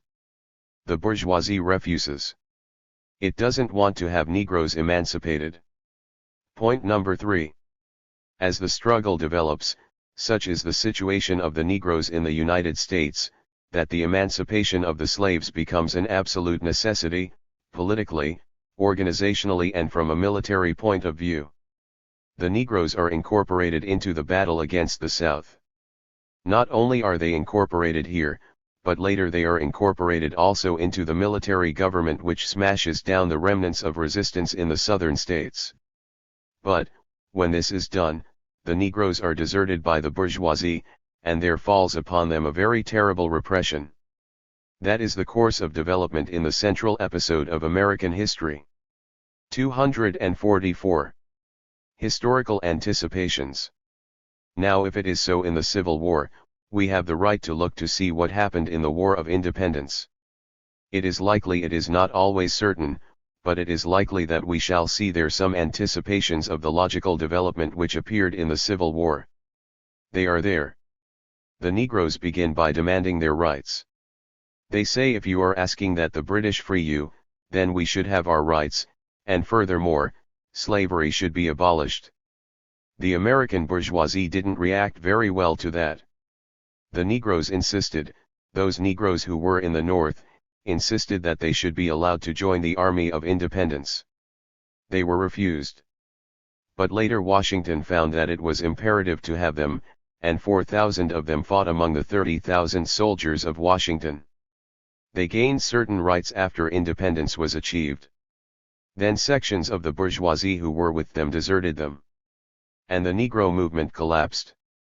We see exactly the same thing but more intensified in the populist movement. There was a powerful movement of 1.25 million Negroes in the South, the Southern Tenant Farmers Association. They joined the populist movement and were in the extreme left wing of this movement, when populism was discussing whether it should go on with the Democratic Party or make the campaign as a third party. The Negroes voted for the third party and for all the most radical planks in the platform. They fought with the populist movement. But when populism was defeated, there fell upon the Negroes between 1896 and about 1910 the desperate, legalized repression and persecution of the southern states. Some of us think it is fairly clear that the Garvey movement came and looked to Africa because there was no proletarian movement in the United States to give it a lead, to do for this great eruption of the Negroes what the Civil War and the populist movement had done for the insurgent Negroes of those days. And now what can we see today? Today the Negroes in the United States are organized as never before. There are more than 500,000 in the NAACP, and in addition to that, there are all sorts of Negro groups and organizations, the churches in particular, every single one of which is dominated by the idea that each organization must in some manner or another contribute to the emancipation of the Negroes from capitalist humiliation and from capitalist oppression. So that the independent Negro movement that we see today and which we see growing before our eyes is nothing strange. It is nothing new. It is something that has always appeared in the American movement at the first sign of social crisis. 245. A sign of the times. It represents a climax to the Negro movements that we have seen in the past. From what we have seen in the past, we would expect it to have its head turned towards the labor movement. And not only from a historical point of view but today concrete experience tells us that the masses of the Negro people today look upon the CIO with a respect and consideration that they give to no other social or political force in the country. To anyone who knows the Negro people, who reads their press, and I am not speaking here specially of the Negro workers, if you watch the Negro petty bourgeoisie reactionary, reformist types as some of them are in all their propaganda, in all their agitation, whenever they are in any difficulties, you can see them leaning toward the labor movement. As for the masses of Negroes, they are increasingly pro-labor every day. So that it is not only Marxist ideas, it is not only a question of Bolshevik Marxist analysis. It is not only a question of the history of Negroes in the US. The actual concrete facts before us show us, and anyone who wants to see, this important conclusion, that the Negro movement logically and historically and concretely is headed for the proletariat. That is the road it has always taken in the past, the road to the revolutionary forces. Today the proletariat is that force. And if these ideas that we have traced in American revolutionary crises have shown some power in the past, such is the state of the class struggle today, such the antagonisms between bourgeoisie and proletariat, such, too, the impetus of the Negro movement toward the revolutionary forces, which we have traced in the past, is stronger today than ever before. So that we can look upon this Negro movement not only for what it has been and what it has been able to do, we are able to know as Marxists by our own theory and our examination of American history that it is headed for the proletarian movement, that it must go there. There is nowhere else for it to go. And further we can see that if it doesn't go there, the difficulties that the Negroes have suffered in the past when they were deserted by the revolutionary forces, those will be 10, 100, 10,000 times as great as in the past. The independent Negro movement, which is boiling and moving, must find its way to the proletariat. If the proletariat is not able to support it, the repression of past times when the revolutionary forces failed the Negroes will be infinitely, I repeat, infinitely, more terrible today. Therefore our consideration of the independent Negro movement does not lessen the significance of the proletarian, the essentially proletarian leadership. Not at all. It includes it. We are able to see that the mere existence of the CIO, its mere existence, despite the fakery of the labor leadership on the Negro question, as on all other questions, is a protection and a stimulus to the Negroes. 246. Penalty of defeat. We are able to see, and I will show in a minute, that the Negroes are able by their activity to draw the revolutionary elements and more powerful elements in the proletariat to their side. We are coming to that. But we have to draw and emphasize again and again this important conclusion. If, and we have to take these theoretical questions into consideration, if the proletariat is defeated, if the CIO is destroyed, then there will fall upon the Negro people in the US such a repression, such persecution, comparable to nothing that they have seen in the past. We have seen in Germany and elsewhere the barbarism that capitalism is capable of in its death agony. The Negro people in the US offer a similar opportunity to the American bourgeoisie. The American bourgeoisie have shown their understanding of the opportunity the Negro question gives them to disrupt and to attempt to corrupt and destroy the labor movement. But the development of capitalism itself has not only given the independent Negro movement this fundamental and sharp relation with the proletariat. It has created Negro proletarians and placed them as proletarians in what were once the most oppressed and exploited masses. But in auto, steel, and coal, for example, these proletarians have now become the vanguard of the workers' struggle and have brought a substantial number of Negroes to a position of primacy in the struggle against capitalism. The backwardness and humiliation of the Negroes that shoved them into these industries is the very thing which today is bringing them forward, and they are in the very vanguard of the proletarian movement from the very nature of the proletarian struggle itself. Now, how does this complicated interrelationship, the Leninist interrelationship, express itself? Henry Ford could write a very good thesis on that if he were so inclined. The Ford experience. The Negroes in the Ford plant were incorporated by Ford. First of all, he wanted them for the hard, rough work. I am also informed by the comrades from Detroit he was very anxious to play a paternalistic role with the Negro petty bourgeoisie. He wanted to show them that he was not the person that these people said he was. Look. He was giving Negroes opportunities in his plant. Number 3. He was able thus to create divisions between whites and Negroes that allowed him to pursue his anti-union, reactionary way. What has happened within the last few years that is changed? The mass of the Negroes in the River Rouge plant, I am told, are one of the most powerful. 247. Sections of the Detroit proletariat. They are leaders in the proletarian struggle, not the stooges Ford intended them to be. Not only that, they act as leaders not only in the labor movement as a whole but in the Negro community. It is what they say that is decisive there. Which is very sad for Henry. And the Negro petty bourgeois have followed the proletariat. They are now going along with the labor movement, they have left Ford too. It is said that he has recognized it at last and that he is not going to employ any more Negroes. He thinks he will do better with women. But they will disappoint him too. The case of Negro women. Now there we have a movement, essentially proletarianized Negroes, Negroes who are part of the organized labor movement and who dominate the Negro community. Here it would seem is a place where the independent Negro movement should play a strictly subordinate role. But history takes its own course. Let us look at what happened in Detroit in 1943. The struggle began over the Sojourner Truth housing development for Negroes. Isn't that so? It continued by the activity and hostility of the Negro people to being pushed around, and finally the general dissatisfaction burst out in the rioting. At this stage the organized labor movement had to intervene, absolutely had to intervene. In other words, owing to the activity and conflict of the Negro people, the proletariat begins to get some education in its responsibilities not only for the demands and needs of labor, but for other sections of the population. But it didn't stay there, it didn't stay there. When the municipal election came up, the Negroes wanted to run a candidate. They put up a Negro clergyman, one of those petty bourgeois whom Ford thought he had won over. Now the revolution sometimes needs the whip of the counter-revolution. Frankenstein, then a CIO leader, was running for mayor. Mayor Jeffries and the rest thought they saw an opportunity to discredit Frankenstein's campaign by calling him a Negro lover and flooding Detroit with information that the victory of Frankenstein would mean that whites and Negroes would have to live in the same houses, and so on.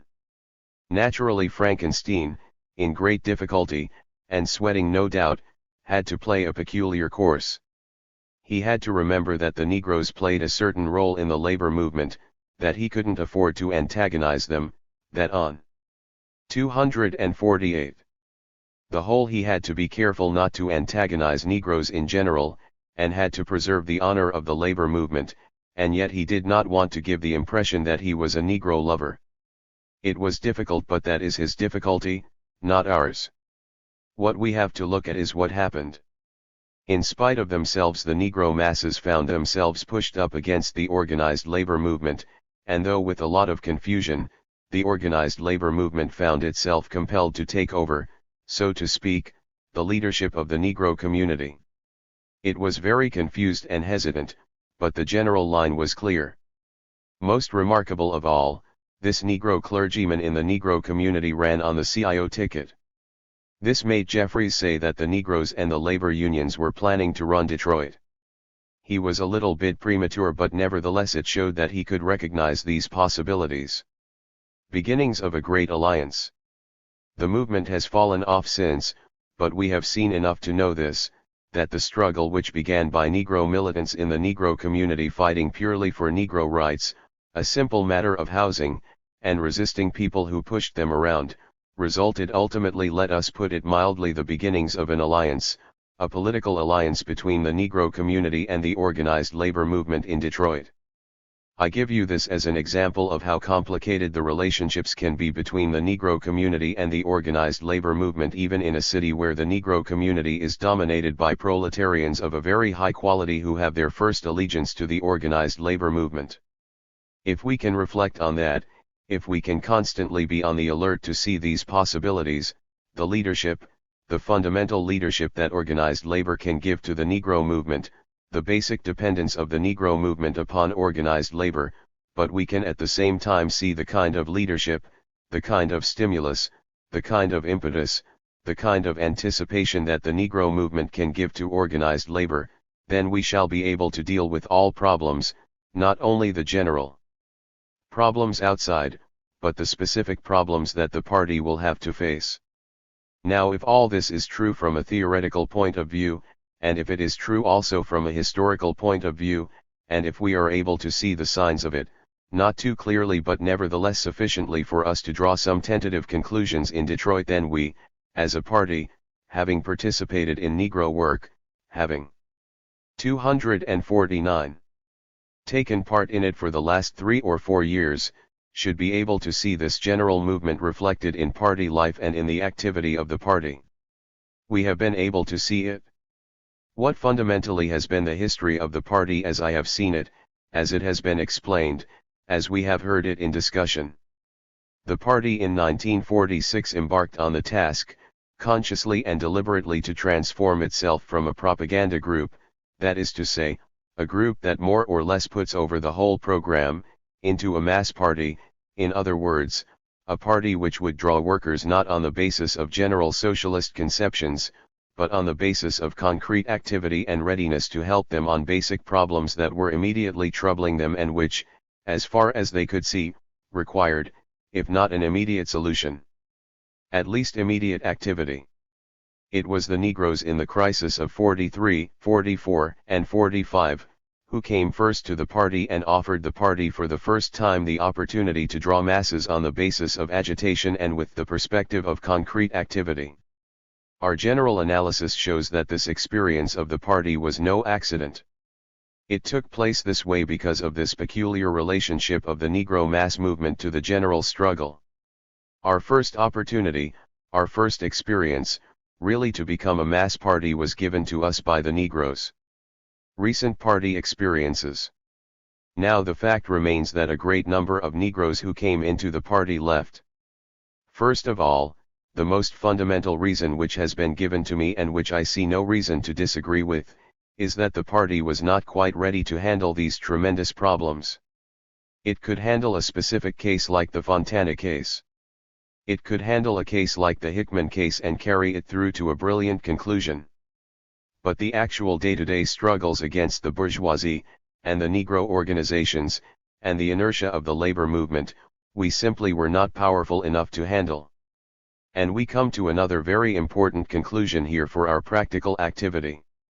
If the vitality of the independent Negro movement depends in the last analysis upon the power and response of the proletariat, then life and activity, the strength of the party's Negro work must depend also, American society being what it is, upon the strength the party has in the organized labor movement and as a Marxist organization.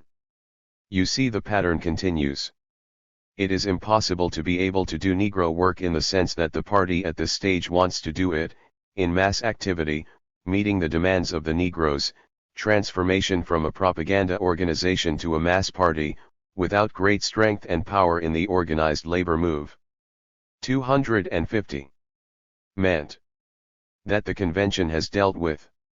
It is to be remembered that this is a report on the Negro Resolution, but we must never lose sight of that was our experience. And in fact, I have been told that the best work has been done and the best Negro cadres have remained where our party was strongest in the labor movement. That must guide us in the coming period. In addition to these, there were certain subordinate reasons for our difficulties. The Negro militants who came to us came in revolt from the NAACP and these other organizations which were, as usual, like the labor bureaucracy, talking but doing little or nothing. When they came to us, we were not able, under our own banner, as I have said, to carry on a sustained mass activity on these questions. The correct road for these Negro militants was back into the Negro mass organizations and there to do solid, patient fraction work as we do in the union movement. But they had just come from there. It was very difficult for them to understand that they had come from there to us only to learn that they had to go back there again. And, not at all to be forgotten, I am informed that the party didn't have trained, experienced personnel to be able to lead this work in the way that it should be done. So that we have been more successful with the Negro comrades in the unions, who could work in one of our fractions in the labor movement. That is good, but it is not sufficient. Now, we hope, upon the basis of the experience that we have had, upon the fact that certain solid Negro cadres remain, upon the basis of the work that we intend to do with this resolution, upon the basis of the impetus to thinking, study, penetration in the Negro movement, and observation of the Negroes in the trade union movement, which we hope will come from this convention and the 6 months discussion. We hope that those opportunities which were presented to us, from which we have gained some capital, we hope that we can begin again. We hope that when opportunities will be presented, we are absolutely sure they will be, then the party will be able to undertake that task and lay a solid foundation in its Negro work, a permanent feature of activity. And therefore our policy is that a clear consideration of all theoretical issues involved in what is a very difficult, very complicated and at times can be, a very exasperating question, our party proposes to you that we make a permanent, fundamental feature of our work, the work in the Negro organizations. Applause. 251. We say that whatever these Negro organizations are today, they represent the channel whereby the Negro people today or tomorrow will express themselves in the way we have outlined. We make our main orientation the NAACP. That is the most powerful Negro organization. Today it may look to be petty bourgeois, reformist, or whatever you think, that is not the issue. Behind this organization, or liable to flow into it, or to create an organization which can destroy it at a future date, is the tremendous revolutionary potentiality of the Negro people that we have outlined. We have to be there, we have to devote ourselves to this work, and in much the same way that for us the trade union is the basic place where we can work, whatever may be the position of the labor bureaucracy. We concentrate on the Negro organizations, and for the time being, as a general rule, the NAACP is the place where we are going to work, because we are confident that the Negro movement has these great potentialities both for itself and in regard to revolutionary developments. But as the resolution states clearly, we go into those movements, into that movement, as we go into all others, as revolutionists. I have been talking to 1 or 2 Negro comrades, not as many as possible, but I have been talking to some, and one of them says that he gets an impression that this insistence upon the significance of the Negro struggle for democratic rights gives him the feeling that when we go into the Negro movement, we may go there concerned only with a democratic program, when in reality, he says, there are many Negro militants who want Marxism. We can assure you that in saying many Negro militants want Marxism, he is absolutely correct. We go there as revolutionists seeking to make those organizations into class organizations, seeking to inculcate proletarian methods of struggle, seeking to clear out the petty bourgeois reformist leadership and substitute the leadership of organized labor or of revolutionary militants. But we do more than that. If our analysis of the Negro people is correct, if what they think about fundamental questions approaches empirically the conclusions of Marxism, if we believe that the Negro movement is heading toward the proletarian revolution led by the proletariat, then it is absolutely imperative that we carry into those Negro organizations the fundamental doctrines of Marxism, not only on the Negro question but on all the political questions of the day. We are not going into those movements to limit ourselves to the Negro struggle for democratic rights and the particular methods which may appear to be used by the majority of the Negroes in those organizations at that time. Not at all. If our analysis is sound and if we grasp its significance, we gain 2 things.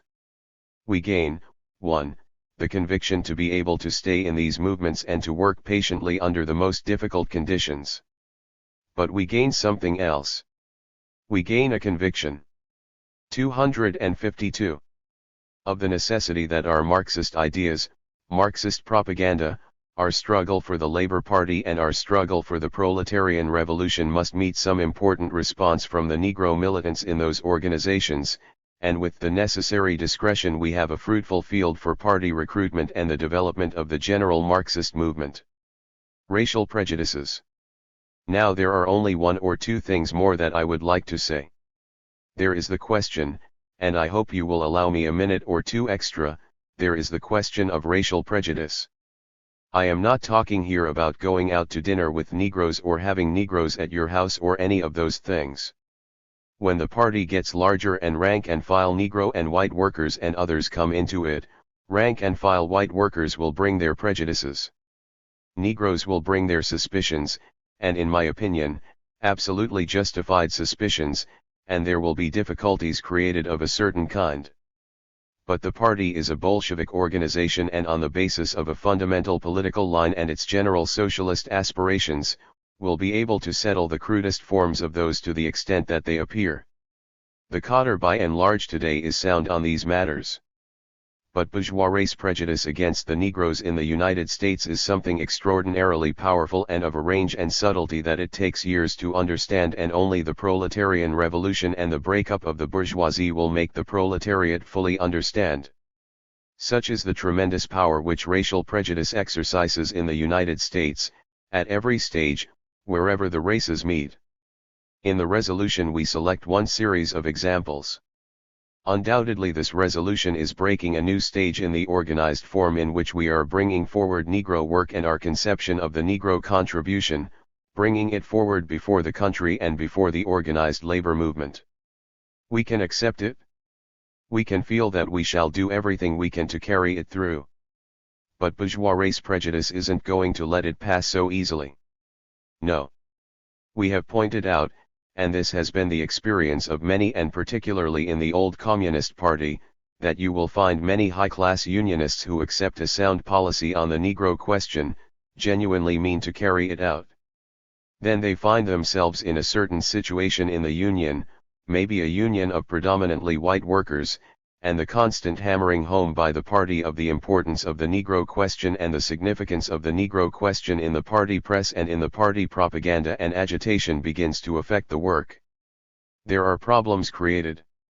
253. A problem arises and these Unionists ask, couldn't we in this particular situation, not on the whole but in this crisis, couldn't we play down the Negro angle a bit? Sometimes, in fact, we have to. But you can find, and it is possible that as we expand you will find this tendency to push the Negro question back a bit. Not for any reactionary reasons but with the genuine intention to advance what looms as more important, the role of the party in the organized labor movement at large. If we have time, maybe tonight, I will tell you many instances that have been given to me. This is not an individual aberration, it is not a personal weakness of a comrade. If it were, it wouldn't find a place in the resolution. It is the pressure of bourgeois race prejudice that will penetrate into the party and impede the development of Negro work to the stage that we want to place it. Problems facing Negro militants. There are other examples. You find a Negro unionist who for 30 years of his life has been bothered with chauvinism and the problem of where the Negro people are going to find some salvation. And at last he gets into the union movement, a progressive union. He meets other unionists, he sees what the union signifies, he grasps the question of the class struggle. Good. Now he has a perspective.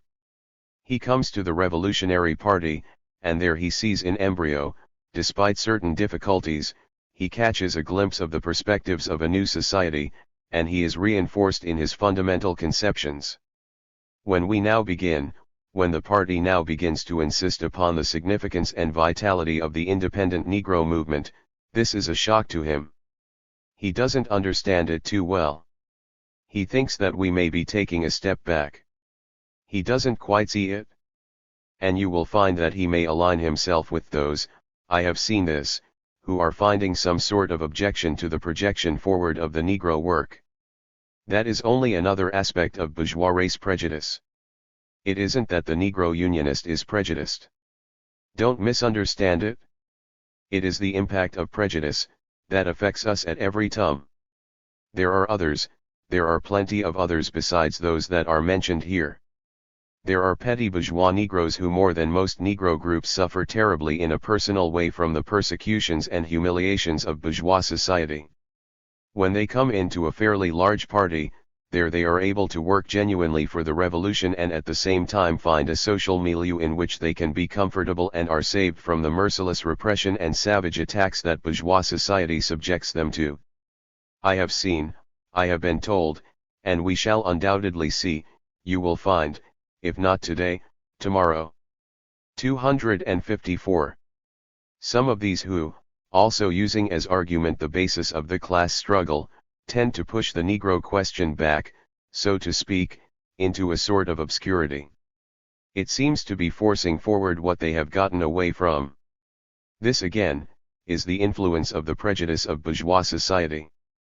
Thus, inside the party, you get certain tendencies which are likely to stand in the way of our work. Nothing can check this but a clear fundamental theoretical line and the education of the party, not abstractly, not black and white unite and fight, that is a very crude example, and not the Negroes must follow the whites and the proletariat must lead them, not at all. No. We need a careful systematic building up of historical, economic, political, literary ideas, knowledge and information, on the Negro question inside the party. Because it is only where you have Bolshevik ideas, Marxist knowledge, Marxist history, Marxist perspectives, that you are certain to drive out bourgeois ideas, bourgeois history, bourgeois perspectives which are so powerful on the question of the races in the United States. That is what we must do. Applause. Inescapable difficulties. We have had difficulties in the party. We cannot escape them. I have been hearing of some. I hope the Negro comrades in the party will express themselves freely and fully. But all these difficulties assume importance and in the last analysis can be traced directly to, both on the part, and I am speaking now of the party, both on the part of the white comrades and on the part of the Negro comrades, can be traced to the fact that we have not thoroughly grasped to the fullest extent the difficulties that the party faced when it was placed before masses of Negroes coming into the party and having to deal with them as a mass party when it was still a propaganda group. It is the settled opinion of the most experienced comrades, and certainly it is mine, I have a wide experience on the Negro question, that a basic fundamental understanding, a clear understanding, within the limitations of the party and the objective situation, a clear historical and theoretical grasp of perspectives is the only cure for those difficulties that are bound to arise, and if they don't come up today, they are bound to come up tomorrow. Because we are not creating them. It is the tremendous power of bourgeois society which tries to stop and tries to prevent a complete coordination and pushes itself into the party at all times. That is what is taking place. It is an aspect of the struggle between the bourgeoisie and the proletarian movement. And we have to learn to meet it in a proletarian way. 255. Comrades, in bringing forward this resolution, the political committee is telling the party now, in a manner more serious, more concentrated, more organized than ever before, not to consider ourselves merely as the champions of Negro rights, but to make it our special business to advocate to the Negroes, to the organized labor movement and to the country at large the role which these persecuted, humiliated, despised people are going to play in the destruction of bourgeois society. The moment you say that in this American bourgeois structure, written with race prejudice, hatred, and contempt of the Negroes, the moment we push forward what the Negroes can and will do, we shall find ourselves represented not merely as the champions of Negro rights, but as mortal enemies of the whole bourgeois structure. The revolutionary potential. Let us not forget that in the Negro people, there sleep and are now awakening passions of a violence exceeding, perhaps, as far as these things can be compared, anything among the tremendous forces that capitalism has created. Anyone who knows them, who knows their history, is able to talk to them intimately, watches them at their own theaters, watches them at their dances, watches them in their churches, reads their press with a discerning eye, must recognize that although their social force may not be able to compare with the social force of a corresponding number of organized workers, the hatred of bourgeois society and the readiness to destroy it when the opportunity should present itself, rests among them to a degree greater than in any other section of the population in the United States. 256. 9. The bomb murder of Harry T. Moore, 1952. George Brightman. 2 days before Christmas, Parade, the Sunday Picture magazine, devoted an entire page to a report from Key West, FLA, where President Truman had just completed another of his many vacations. 21 It was the story of a 12-year-old boy named Johnny Lawler, who had been encouraged by his parents to hang around for a chance to see Truman, and who finally succeeded and even shook Truman's hand, and then was so thrilled that he did not wash his own hand for several days. Johnny was quoted as asking his father, "Say, how did Mr. Truman get to be president?" "By working hard," his father replied, and then Johnny said, "I'll do the same because someday I want to be president." There is something horrible in the thought that people are actually educating their children to emulate a man like Truman, the biggest strike breaker in US history, the one who ruthlessly gave the order to murder hundreds of thousands of helpless civilians with the atom bomb, the hypocrite who advocated civil rights laws to get elected and then dropped them like a hot potato, the initiator of a witch hunt that is destroying our civil liberties. Truman worked hard, all right. He worked hard obeying the orders of a crooked machine politician named Pendergast, and he has been working hard since then obeying the orders of the capitalist class, up to and including the order to intervene in a so-called police action that has already cost the US over 100,000 admitted casualties in Korea. Johnny Lawler would be far better off if he hitched his wagon to another star.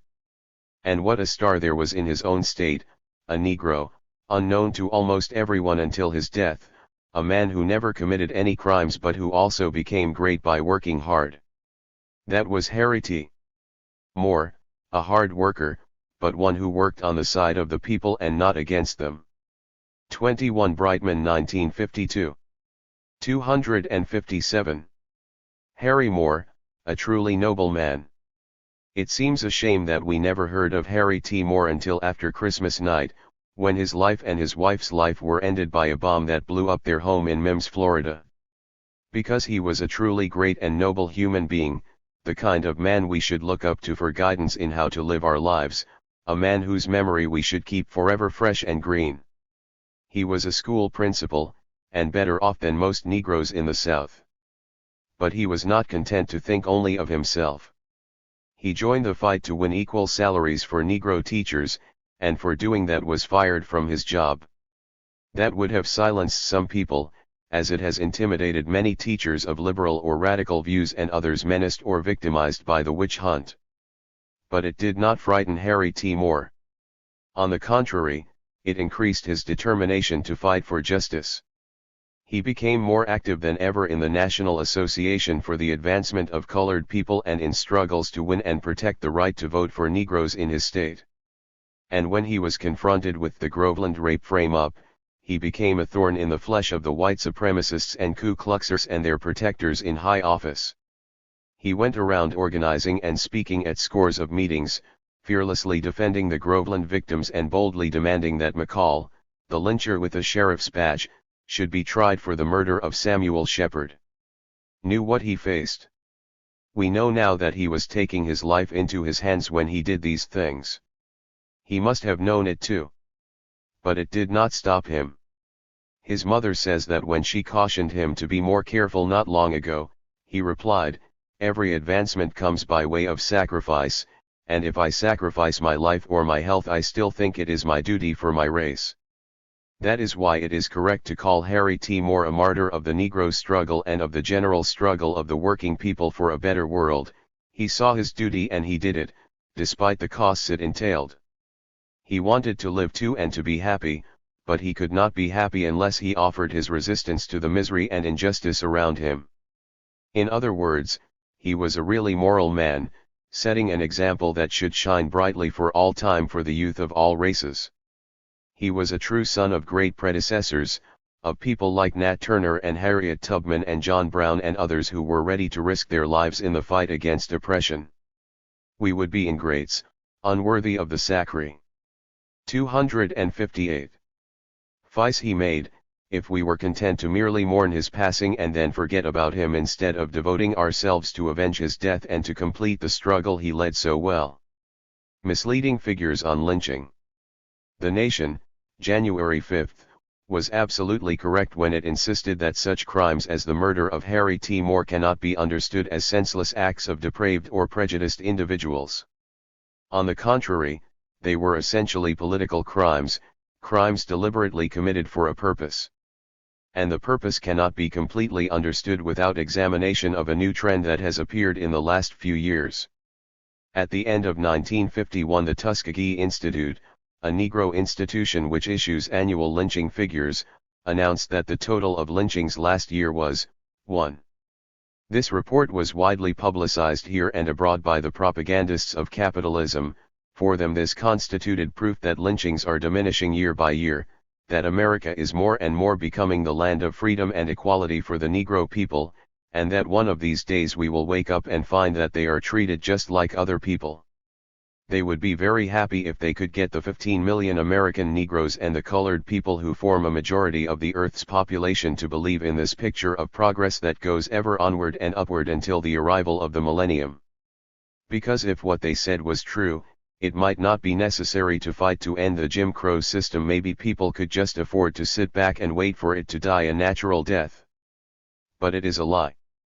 The reason the capitalists and their political errand boys in Washington go to the trouble of peddling this lie is that they have set themselves the objective of dominating the whole world.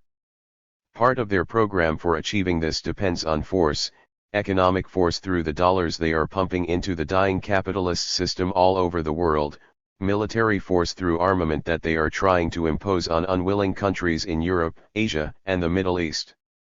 But part also depends on propaganda, the propaganda that the US is the champion and paragon of democracy. The colored people abroad find that hard to swallow. If you are such lovers of democracy, they ask, then how is it that you have become the partner of so many lifelong bitter enemies of democracy like Chiang Kai-shek, Syngman Rhee, Franco, the Nazi and Japanese generals and most of the other dictators who are not behind the Iron Curtain? 259. Along with that question goes another: if I love democracy so much, why do you treat Negroes as second-class citizens, deny most of them the right to vote, discriminate against them at the hiring gate or bar them from the better jobs when you do hire them, subject them to humility and brutality, segregate them in the armed forces and in so many parts of your educational system, deny them the protection of anti-lynching and anti-poll tax laws? Why, if you love democracy so much and talk to us about it so much, don't you practice what you preach? This makes the US ruling class, its politicians, diplomats, and voice of America squirm like fish on a hook. And needless to say, the representatives of the bureaucrats in the Kremlin never miss a chance, inside the United Nations and outside, to make them squirm some more. Many people, including some radicals who expect capitalism to end Jim Crow, wonder why the US government does not rid itself of this embarrassment, disarm foreign suspicions and deprive the Kremlin of one of its most effective propaganda themes. All they would have to do is quit discriminating against Negroes and begin treating them the same way as other citizens. But they don't do it, for reasons to be discussed later. Instead, they seek to get around their embarrassment by juggling figures to show that lynching is diminishing and conditions are improving, etc. When we say this is a lie, we do not mean to challenge the official lynching figures compiled every year. It is true that they have declined temporarily. What we mean is that lynching has assumed new forms. Everyone knows that lynchings are violence resulting in death committed by a mob, by more than a few people. If only one person does the killing, it is listed by the Tuskegee Institute as a murder and not a lynching. Harry T. Moore was not officially listed as a lynch victim, presumably because it has not been proved that more than one person killed him. But there is another and more crucial aspect to lynching: its purpose. The purpose is not so much to take a life that can just as easily be done by so-called legal procedure, in a Jim Crow court, that is, by legal lynching. The purpose of a lynching is not so much to take a life as it is to frighten, terrorize, silence, demoralize other people who are permitted to go on living, but who are expected to cringe as long as they live and not dare to organize or vote or go to court, just to live and work like a mule for the benefit of others. That is the real aim of a lynching, and if it does not have that effect, it is not considered a success. 260. New trend in anti-Negro terror. The point can be illustrated by the Groveland case. In Groveland, Lake County, FLA, a large number of Negroes were working and living under conditions of virtual peonage, a system about halfway between slave labor and wage labor. After the war, the Negro workers began to complain about their conditions and talk about doing something to improve them. When their employers heard about this, they decided to do something drastic to throw the fear of God into their employees. That was the background of the Groveland case in 1949, and when a white woman yelled rape, the employers had just what they wanted. They unloosed a reign of terror that lasted over a week.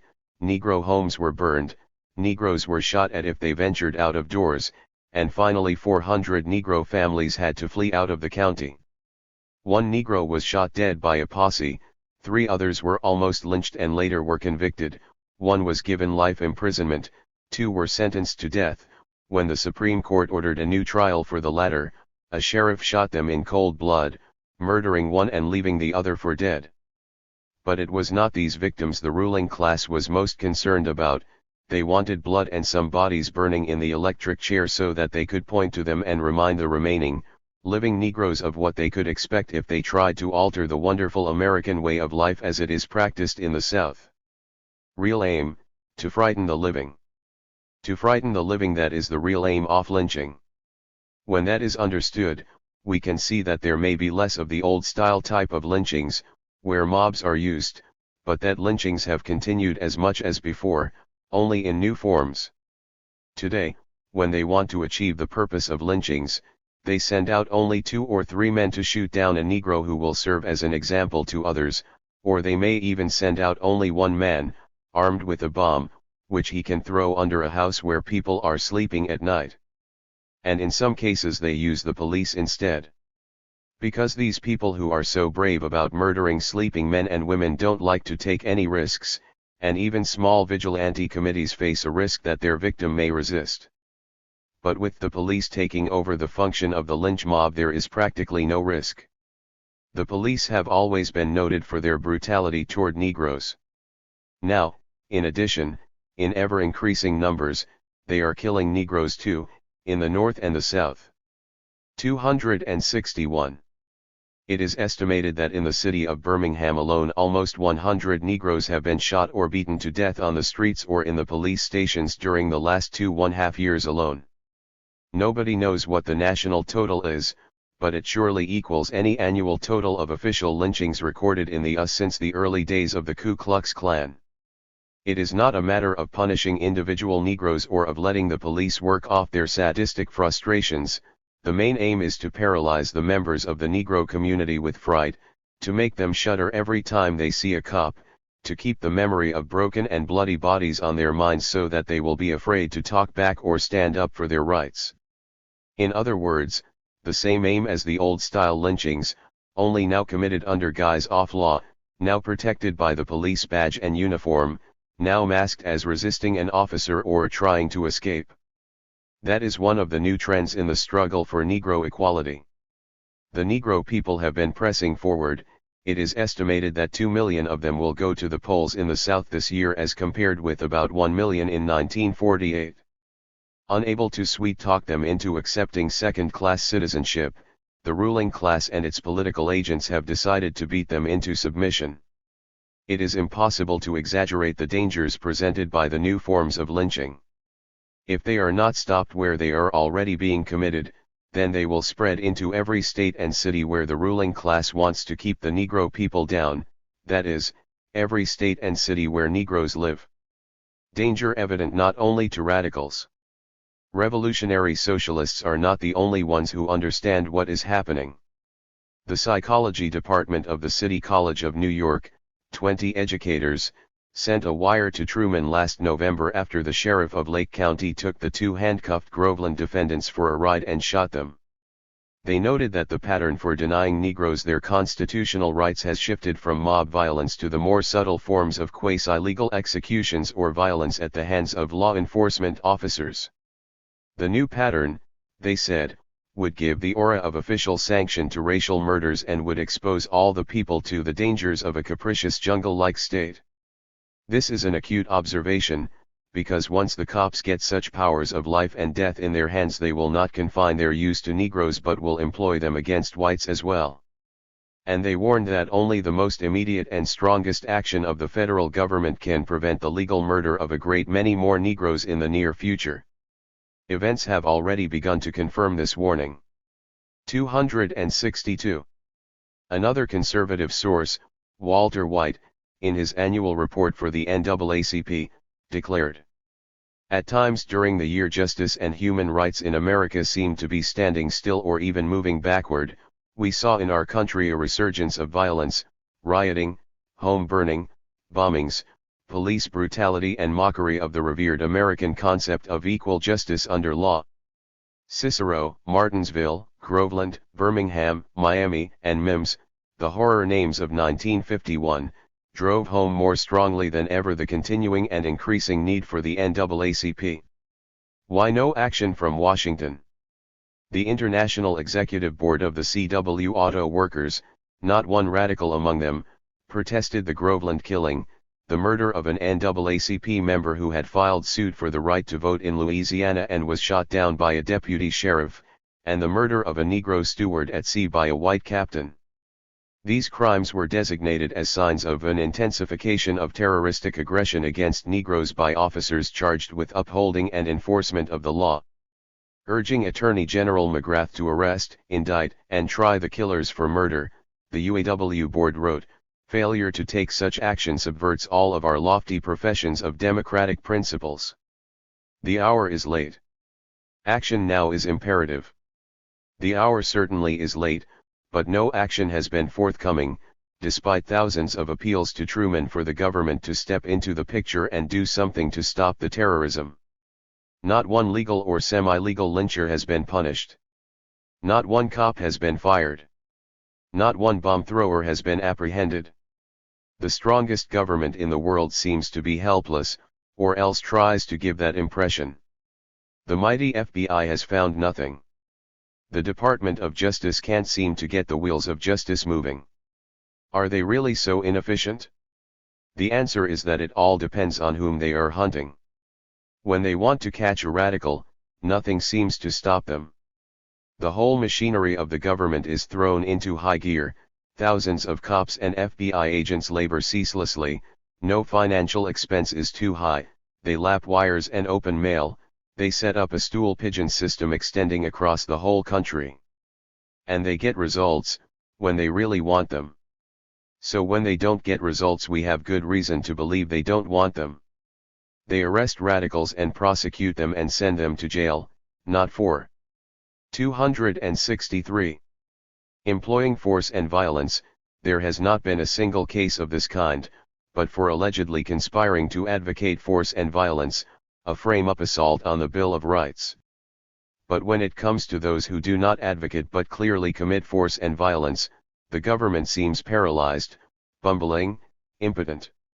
They are great at hounding people whose only crime is that they express their opinions, but a complete dud when it comes to catching and punishing fascistic elements who commit crimes in violation of all the federal, state and local laws. Liberals think this is accidental, but it is not. The truth is that the government is not really disturbed by fascist elements while it is afraid of ideas and free speech and free press. This gives a better and sharper insight into the true character of the government and the capitalist ruling class than can be gotten in almost any other way. Are warnings confirmed? What is the government doing about the murder of Mr. and Mrs. Harry T. Moore? Look first of all at Truman, the so-called great civil libertarian and humanitarian. Not one word. He can't be bothered by such trifles. When us airmen fly over Hungarian territory in violation of international law, you can imagine what would happen if a Soviet or Hungarian plane flew over us territory without permission, and then are arrested and fined. There is a great hubbub. Truman demands restitution and firm action, and even after they are released he vindictively demands that the case be taken before the UN. But when people are murdered in his own country, in the state where he takes his vacations, Truman is silent, and no newspaper reporter questions him about it at his press conferences. Not that it would mean anything if he did say something about the Moore case, because he has proved that his promises cannot be trusted anyhow. Action speaks louder than words. And the inaction of the Truman administration also speaks louder than words. Attorney General McGrath promises the full facilities of the FB1. Eventually he sends down two FBI agents, who, when added to those already stationed in Florida, make a grand total of 9, which is less than 1/10 as many as he set into action like bloodhounds when 4 Stalinists convicted under the Smith Act jumped bail last summer. Evidently expressing opinions that Truman and McGrath do not like is a more heinous crime than murder. The FBI agents in Florida have achieved exactly nothing. The whole thing is a farce. Because even if they should arrest someone for violating the federal civil rights of Mr. and Mrs. Moore, the penalty, the maximum penalty, would be 1 year in prison and a few $1,000s in fine. Provided a Southern jury could be 264 found to convict the defendant. That is the way the government acts, that is the way it intends to keep acting unless and until it is compelled to do otherwise by the mass pressure of the American people. When Harry T. Moore was murdered, the Socialist Workers' Party immediately sounded the alarm. It warned that if his killers were not punished, they would feel free to spread their violence to maintain white supremacy and to extend their attacks to white workers and the labor movement. This warning was confirmed almost as soon as it was uttered. Recent issues of The Militant, by printing a number of small news items that are lost in the back pages of most papers, have shown that the bomb is joining TV and comic books as symbols of American capitalist culture, which is ironical when we recall that the favorite cartoon stereotype of a revolutionist used to be a man with a bomb in his hand. A white evangelist in Florida is warned that he will get the MIMS treatment if he does not stop preaching against sin so vigorously. Moore's home was in MIMS. A crusader against vice in Alabama comes home to find his house in smoke and his son blown 30 feet through the air by a bomb, and he decides to move his family out of the state.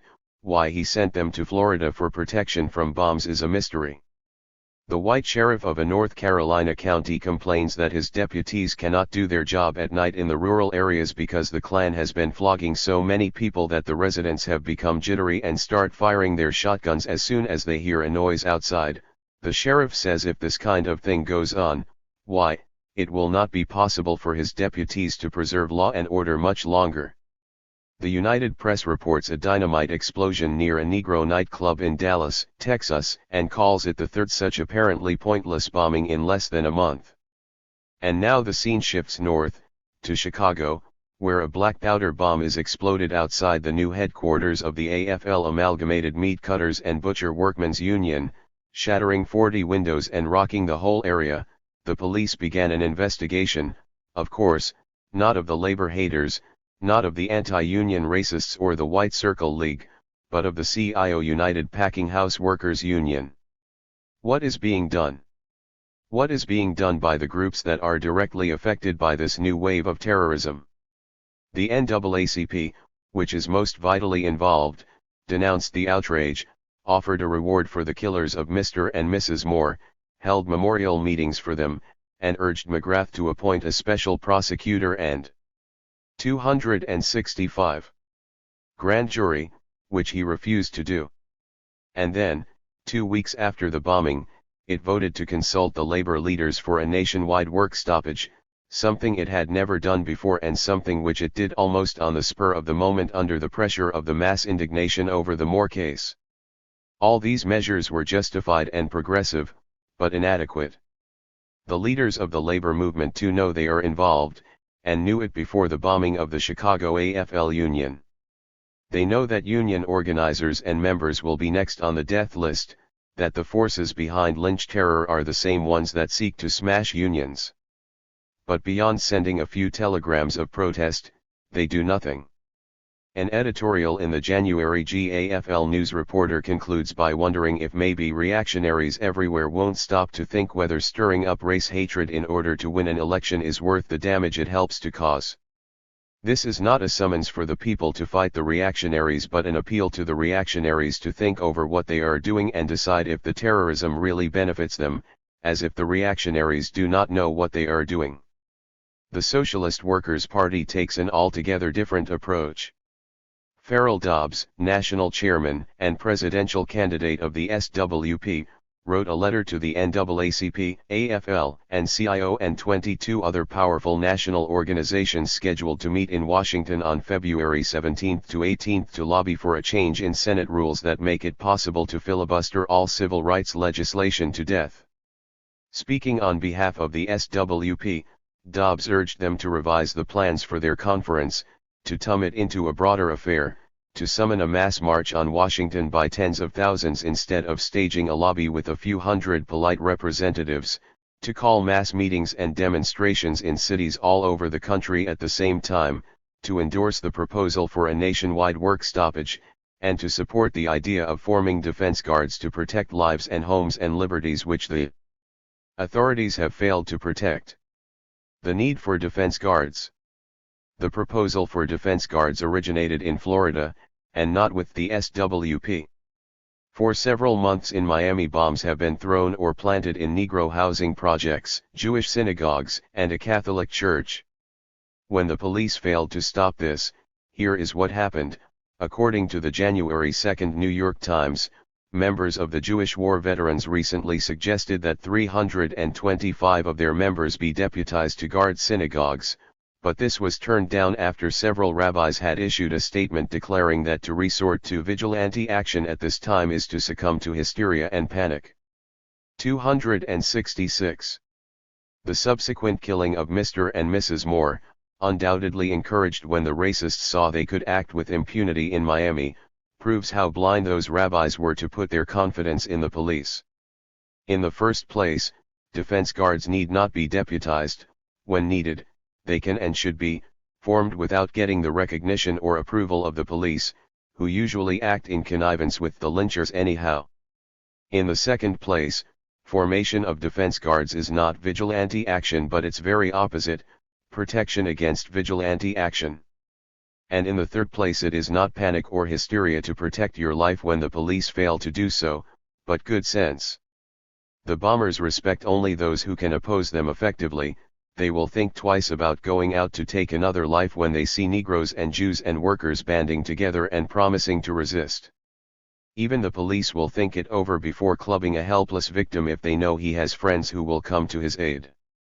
Without ever having heard of the Socialist Workers' Party, the Jewish veterans in Miami sensed this. So did 18 whites who stood armed guard around the church of the preacher threatened with the MEMS treatment in Jacksonville, and so did the Negroes who formed a guard around the home of a Negro farmer in North Carolina after a bomb had been exploded there. What impedes the leaders? Farrell Dobbs' proposals were not answered by the labor, Negro, liberal and civic organizations. But they made it clear that they rejected them by changing the name of their lobbying conference in February to the Leadership Conference on Civil Rights, an obvious refusal to call for mass action. But what about the proposal for a nationwide work stoppage, which was made first by the NAACP itself? The NAACP authorized the setting up of a committee to consult the labor leaders. What happened? Was it set up, and if it was set up, why isn't it functioning? If it is functioning, why is the NAACP so silent about the whole thing, which was their idea and not ours? If labor leaders refuse to go along with the proposal, why doesn't the NAACP announce this so that the people can do something about it? Why, if they say this is a situation of crisis, don't they act accordingly? What are they waiting for? The answer can be found by examining the new form of propaganda that both Negro and labor leaders have become very fond of in recent years. This has already been done in the militant, but it bears repetition and amplification. Today this propaganda is being applied to just about every public issue that can be thought of. When Truman asks for another $5 billion in new taxes, he seeks to justify this unpopular demand by its necessity for the struggle against Com. 267. Munism. But his Republican opponents say new taxes are out of the question for the same reason: they would hurt the economy and weaken the struggle against communism. When Philip Murray asks for a steel wage increase, he explains it is needed so the steel workers can contribute their maximum effort to the fight against Stalin. Fearless of Us Steel retorts that a wage increase would undermine the steel industry, which would please no one so much as Stalin. Of course the class struggle continues just the same. The steel workers are not impressed with Fairless arguments, nor he with theirs. This shows that propaganda has certain limits, and while it can mix things up, it cannot change the realities of social life and struggle. False propaganda paralyzes action. But it can mix things up, which is why it must be paid some attention when it is applied to the Negro question, where the argument runs like this: Jim Crow, discrimination, segregation, bombings are all crimes because they help Stalin, and should be ended so that Negroes will be able and willing to go all out in the crusade against communism. This was the theme sounded over and over by Philip Murray and Walter Reuther at the last CW convention, and given a timely application by Walter White, secretary of the NAACP, when he said the murder of Harry T. Moore was one of the greatest services that could have been performed for Joe Stalin. The duty of leaders, labor or Negro, is to educate the people, teach them to know causes and effects, otherwise, no lasting progress is possible. Specifically, it is their job to teach the masses what causes Jim Crow oppression, who benefits from it, how all workers are harmed by it, why they should fight it, and how to fight it effectively. The basic cause is the profit system, and the beneficiaries are the capitalists who do everything they can to keep the workers divided along any lines possible: racial, geographic, religious, sexual, etc. Because the more the workers are divided, the easier it is for the employers to exploit them and squeeze the maximum profit out of their labor. The workers have to be shown that Jim Crow benefits the ruling class, and that anything that perpetuates Jim Crow is harmful to their own interests. It must be made plain that Jim Crow is not the product of Stalin. This is not said in defense of Stalin, but of a historically incontrovertible fact. Jim Crow is the product of capitalism, American capitalism. Its seat is in Washington, not Moscow. Any propaganda that obscures this fact is harmful and not helpful to the Negroes and their white allies. 268. The roots of Jim Crow. The workers must be encouraged and taught to figure out their problems from the standpoint of how their problems affect the class and individual conditions and liberties of the masses themselves. When the question of a strike comes up, workers should be conditioned to ask, will this strike help me and the other workers, or will it help the capitalists, who benefit from our losses and lose from our gains? They should not be bamboozled into introducing extraneous questions, like, will this strike help Stalin, or hurt him? Trying to figure out what is going on in Stalin's mind, something the masterminds in Washington have not done with perceptible success, can result only in confusion, lack of determination, demoralization, and inactivity, which are of benefit only to the capitalists and the white supremacists. The argument is not altogether new, only the form is. In World War II it had a slightly different wording, namely, will this or that action help Hitler? For some groups this became the sole and supreme criterion for everything. The Communist Party was most guilty of this. If workers wanted to resist speed up, or if Negroes wanted to march on Washington to protest Jim Crow, the Stalinists opposed and fought them on the grounds that such action was disruptive of national unity and therefore helpful to Hitler. The Stalinists became the most vicious and virulent opponents of labor and Negro struggles because their policy of considering everything from the viewpoint of how it allegedly affected Hitler led them to shut their eyes to how these things affected the workers and Negroes, and to subordinate and oppose every progressive struggle under the guise of fighting Hitler. Those who use this method in its new form will do the same and will play into the hands of the reactionary ruling class, which is already stressing the idea that there must be no more conflicts in this country because Stalin wants us to be fighting one another instead of him. Who really benefits from terrorism? But even if it is conceded for the sake of argument that the murder of Mr. and Mrs. Moore is a service for Stalin, in the sense that he makes use of it, not that he committed it, so what? Is that all it is? On the contrary, it is also a service for the American ruling class, in fact, a much bigger service for them than for him. The purpose of Jim Crow terrorism, as we noted earlier, is to keep the Negro in his place. That is where American capitalism has tried to keep him since 1876, when they made a deal with the Southern landlords, businessmen, and Ku Kluxers at the expense of the Bill of Rights and the Negro people, and 269. That is where they are trying to keep him today.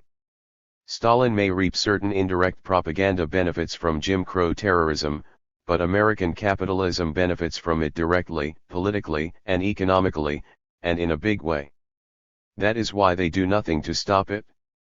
The more murders embarrass them in the United Nations. But not enough so that they want to end Jim Crow at home. For them it is cheaper to pay the price of being embarrassed than of having anything done to overthrow the Jim Crow system. So Walter White is telling only half the truth. The murder of Harry T. Moore is a service for Truman as well as for Stalin. White, Murray, and Ruther make a great deal of noise about how embarrassing Jim Crow is to American capitalism. The Truman administration, which would not be in power without the support of the South, knows all about this embarrassment, even better than its labor and Negro supporters. But that does not stop them from maintaining the Jim Crow system. Why this is so, why the ruling class retains the embarrassment of Jim Crow and desperately resists all efforts to end it, that is the question which White, Murray, and Ruther never even think of asking. But it is the decisive question and must be answered. Why Washington prefers embarrassment. Abolishing Jim Crow is no easy thing. Even if they decided in Washington to do it, it would still not be easy. Because the ruling class in the South would not like the idea. That is putting it very mildly.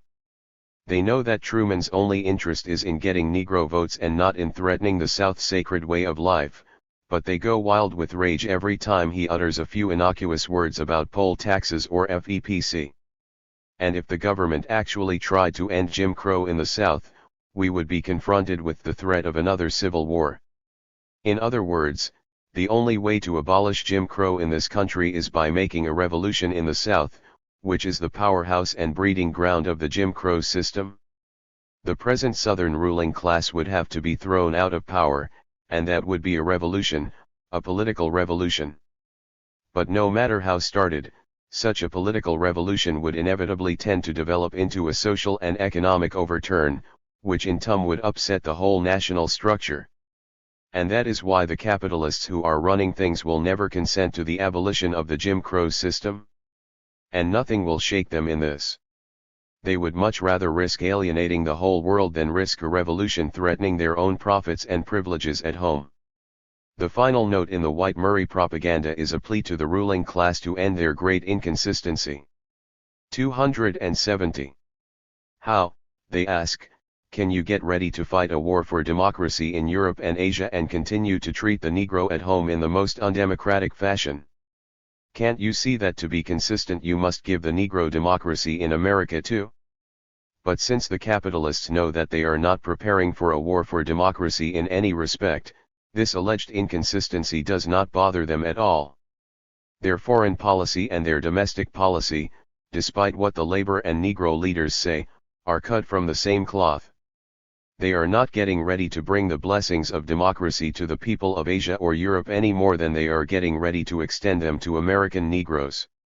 On the contrary, they intend to enslave the people both at home and abroad, and are proceeding to destroy civil liberties at home precisely so that nobody here will be able to interfere with their reactionary program abroad. Where there is a contradiction. Walter White and Philip Murray regard the war in Korea as a crusade for democracy, but millions of American Negroes, when they heard Truman give the order for US intervention, which he called a police action, must have thought to themselves, I sure feel sorry for the Koreans if they get the same kind of police action we've been getting. And they do. The police action against colonial masses in Korea is qualitatively the same thing as police action against minorities here at home, although on a bigger scale and with bigger weapons. So there is a great contradiction, but it is with the labor and liberal leaders who act as apologists for the imperialists. They have got to make a choice themselves. If they keep on supporting capitalism and its foreign policy and its wars, then they will have to subordinate labor and Negro struggles, shove them into the background the way the Stalinists did in World War XI, and as the liberals are already half doing by their timorous policy on the Moore case. Or else they will have to increase their opposition to Jim Crow, the wage freeze, high prices, big profits, and the witch hunt, and break with the imperialist foreign policy that conflicts with every progressive movement and struggle in the world today. That is their problem, and they will have to meet it. Revolutionary socialists have made their choice, and nothing will swerve them from it. They are and will remain implacable opponents of capitalism and its Jim Crow, and nothing will persuade them to moderate or abandon that struggle for a single day, rain or shine, war or peace, Murray or White, Truman, Taft or Eisenhower. Because they understand that if the struggle is stopped, if the fight is weakened, then things will become even worse than they are now. 271. An instructive lesson from Jewish history. Nothing could be more deadly for the Negro people than a fatalistic belief in progress, automatic, self-moving progress, the chief staple of liberalism and reformism. This is borne out by what happened to the Jews. Before the First World War, when he was still a Marxist, Karl Trotsky wrote a book which was revised after the war and translated into English under the title, Are the Jews a Race? This book is still worth reading as an example of the conceptions of the socialist movement about the Jewish question at that time. It contains some historical and anthropological material, an analysis of economic causes of antisemitism, etc. But its most interesting chapter is the one on the assimilation of the Jews, containing a number of tables of statistics showing that gradually the Jews were intermingling more and more with Christians and intermarrying with them at a really remarkable rate. In some European countries during the early part of the century, 1 out of every 3 or 4 Jews was marrying non-Jews and great numbers of them were being converted to Christianity. All in all, there seemed good ground to accept the prevailing belief, shared even by the socialists, that the Jewish question was solving itself through the assimilation of the Jews. An appealing notion, but how appallingly false. It proves that history, and especially the history of oppressed groups, does not move forward in a straight line but that it zigs and zags, that conditions can arise which will wipe out in a single decade all the gains that have been painfully accumulated in a century of strenuous effort. How empty and remote the statistics in Trotsky's book appear alongside of the single, lone statistic we became acquainted with after World War XI, 6 million Jews exterminated under Hitler in a few brief years. And so the Negro people must be warned, remember what happened to the Jews. They too were told in assuring tones about how things were getting better day by day and all they had to do was wait and be patient with the gradual method and then the happy day of equality would dawn by itself. Remember what happened to the Jews in Europe and do not let anybody lull you with consoling statistics. The day may come in this country too when the ruling class, determined to conquer the whole world, will try to drown the Negro people in blood as an example and scapegoat for the other victims of capitalism. A century of experience in Negro struggle. The idea that the Negro question would solve itself, so to speak, seemed to have validity once upon a time. This capitalist system we live under was progress. 272. In its youth. Less than 100 years ago the capitalists united, although reluctantly at first, with Negroes and workers and farmers to wage a bloody civil war that ended in the smashing of the chattel slave system. There was reason then to think that under capitalism Negroes could eventually prosper or at least breathe the free air of equality. Then, after the Civil War, came the period of Reconstruction, whose first stages were the brightest chapter in the book of American history, when the capitalist government did not hesitate to suppress the former slaveholders and to keep them suppressed and to use federal troops and guns in support of the Negro's struggle for freedom. But that was when capitalism was young and thriving and moving ahead. Today this profit system is old and decrepit, attacked by incurable diseases, demented by illusions of grandeur and vain hopes that it can succeed in the program of world conquest that Hitler failed to achieve. It's a different animal now. Since the betrayal of Reconstruction, which gave the reins of power in the South back to the former slave owners, there has been no reason whatever to expect anything progressive from the capitalists. Besides, Why should the Negro people expect that their capitalist oppressors are going to grant them more rights at a time when the capitalists are busily engaged in withdrawing rights from the white workers, staging a witch hunt to destroy freedom of speech and press and association for the white workers? Preparations for an imperialist world war do not portend the flowering of democracy for the Negro people, they signify an attempt to wipe out the democratic rights of all the masses. Even without the evidence of new and spreading forms of lynching and terrorism, it does not take much vision to see that the prospects for things getting better by themselves are very slim, and are going to get slimmer unless they are resisted vigorously, militantly, in the spirit of Harry T. Moore. Moore pointed to the road. The solution is not easy, and anyone who thinks it is fooling himself. These are not easy times in which to make progress. Many people who know that the answer lies in struggle have been frightened by the witch hunt and have retired to the sidelines. But struggle is still the only answer, and no slick or cheap substitutes will do. Sending petitions to Truman will not bear any better results now than in the past. Proposals for a boycott of Florida's citrus fruits and vacation centers are not harmful as such, unless the idea is created that they are the answer. By themselves they do no harm, but they cannot do much good either. Struggle, backed up by the readiness to sacrifice that Harry T. Moore exhibited, remains the only answer. 273. The nature of the struggle is primarily political. If the government wants to, it can put an end to terrorism in the South, which is itself a political thing. Because the government does not really want to, the government must be changed. Not changed by shifting from control by one capitalist party to control by another capitalist party, but changed from a government representing the interests of the capitalist class to one representing the interests of the workers, Negroes, working farmers, housewives, and youth, representing them, controlled by them, responsible to them and replaceable by them. If the government wants to, it can end discrimination in industry. Because it does not want to, it must be changed. And so it goes with all the other problems facing the labor and Negro movements.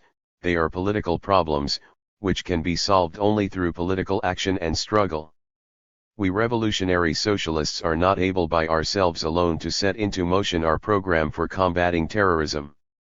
That is because we are still a small minority. But even a small minority, armed with a correct program, can exert a tremendous influence. The abolitionists also started out small, a persecuted minority whose leaders were tarred and feathered and jailed and lynched, but within a few decades they ended up by seeing 2/3 of the nation take up arms to defend the anti-slavery principles they had stuck to so persistently during dark and troubled times. Future belongs to revolutionary socialism. And revolutionary socialism will not remain a minority, because our ideas conform to reality and are right. They will attract the majority of the people, and they will triumph. Some have been scared off by the witch hunt, and others have been corrupted into compliance and apathy by prosperity, but the ruling class cannot stop ideas or their spread because it cannot do away with the reactionary conditions of life that produce those ideas, and it cannot prevent the rise of new generations on whom the future rests and who will not want the future to be like the past. Our confidence in the future is not the result of wishful thinking or of an ability to hop ourselves up, but the product of scientific study and understanding of society and history and the class struggle. Some people think that it is visionary, hopelessly impractical, and idealistic to continue a struggle to end capitalism against such seemingly great odds. The same view was held by most people 100 years ago when a minority suggested that it was advisable, necessary, and possible to end the system of slavery. The slave system is here to stay, they were told, and only crazy fanatics will refuse to try to live with it, and maybe fix it up, patch it or reform it here or there. But 274. From their own experience with the slave system, the majority of the American people were forced to the conclusion that slavery had to go, and they had to accept the program of the revolutionists whom they had derided as crackpots. Experience with capitalism, especially with capitalism in its death agony, is going to have the same consequences in our own time. It is going to teach the people that if they want to live, capitalism must die, and that if they want peace and dignity they will first have to employ militancy in taking power away from the capitalists. It is not the revolutionary socialists, primarily, who will teach these things, but capitalism itself. The Harlem paper, the New York Age, says, the blast, that blew up Harry T. Moore's home, exploded all hopes that the fight for equality in politics, education, the courts and other spheres of life in the South could be won with little or no bloodshed. We have said that, too, but events say it better. We're educating all whom we can reach to the best of our ability, but capitalism is educating them, too, and in a way that will have deeper, more lasting, profound, and revolutionary effects than any words we can speak or write. The enemies of Jim Crow, war, and thought control are still on the defensive. But that is no reason for despair. The nation is correct when it observes that the more bombing is likely to bring about an imponderable change in the political thinking of American Negroes, and when it notes that pressure for militant action is coming from rank-and-file Negroes whose patience is utterly exhausted not only with Dixiecrat provocation but with the relaxed middle-class attitude of some of their leaders, who have been quite willing to issue further political bills of credit to Mr. Truman on the basis of his stale civil rights speeches of 1948 and the lesser evil premise. A similar process is certain to develop among the white workers. Whether it likes it or not, capitalism is forced to continue to produce all kinds of opportunities for awakening the masses and driving them into struggle against conditions as they are. If the politically advanced workers know how to stick to their guns and grab hold of all the opportunities offered them, then they will win to their side all the other workers whose needs are satisfied by the program of revolutionary socialism, and then it will be goodbye forever to capitalism, and all of its products like Jim Crow terrorism. 10. When Anti-Negro Prejudice Began, 1954. George Brightman. 275. It is now common knowledge even among conservative circles in the labor movement that race prejudice benefits the interests of the capitalist class and injures the interests of the working class. 22. What is not well known, it still comes as a surprise to many Marxists, and should be made better known, is the fact that race prejudice is a uniquely capitalist phenomenon, which either did not exist or had no perceptible influence in pre-capitalist society, that is, before the 16th century. Hundreds of modern scholars have traced anti-Negro prejudice, to take the most important and prevalent type of race prejudice in the United States, back to the African slave trade and the slave system that was introduced into the Americas.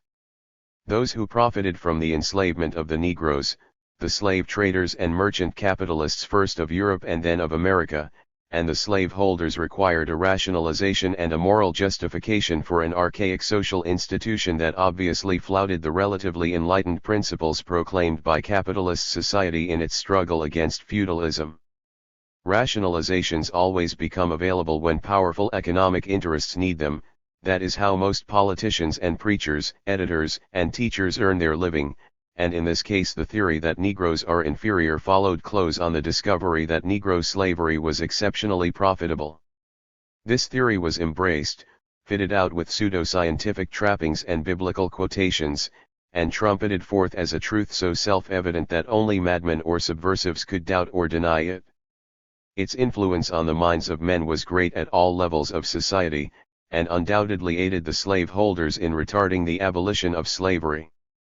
But with the growth of the productive forces, economic interests hostile to the slaveholders brought forth new theories and ideas, and challenged the supremacy of the slaveholders on all fronts, including 22 Brightman 1954.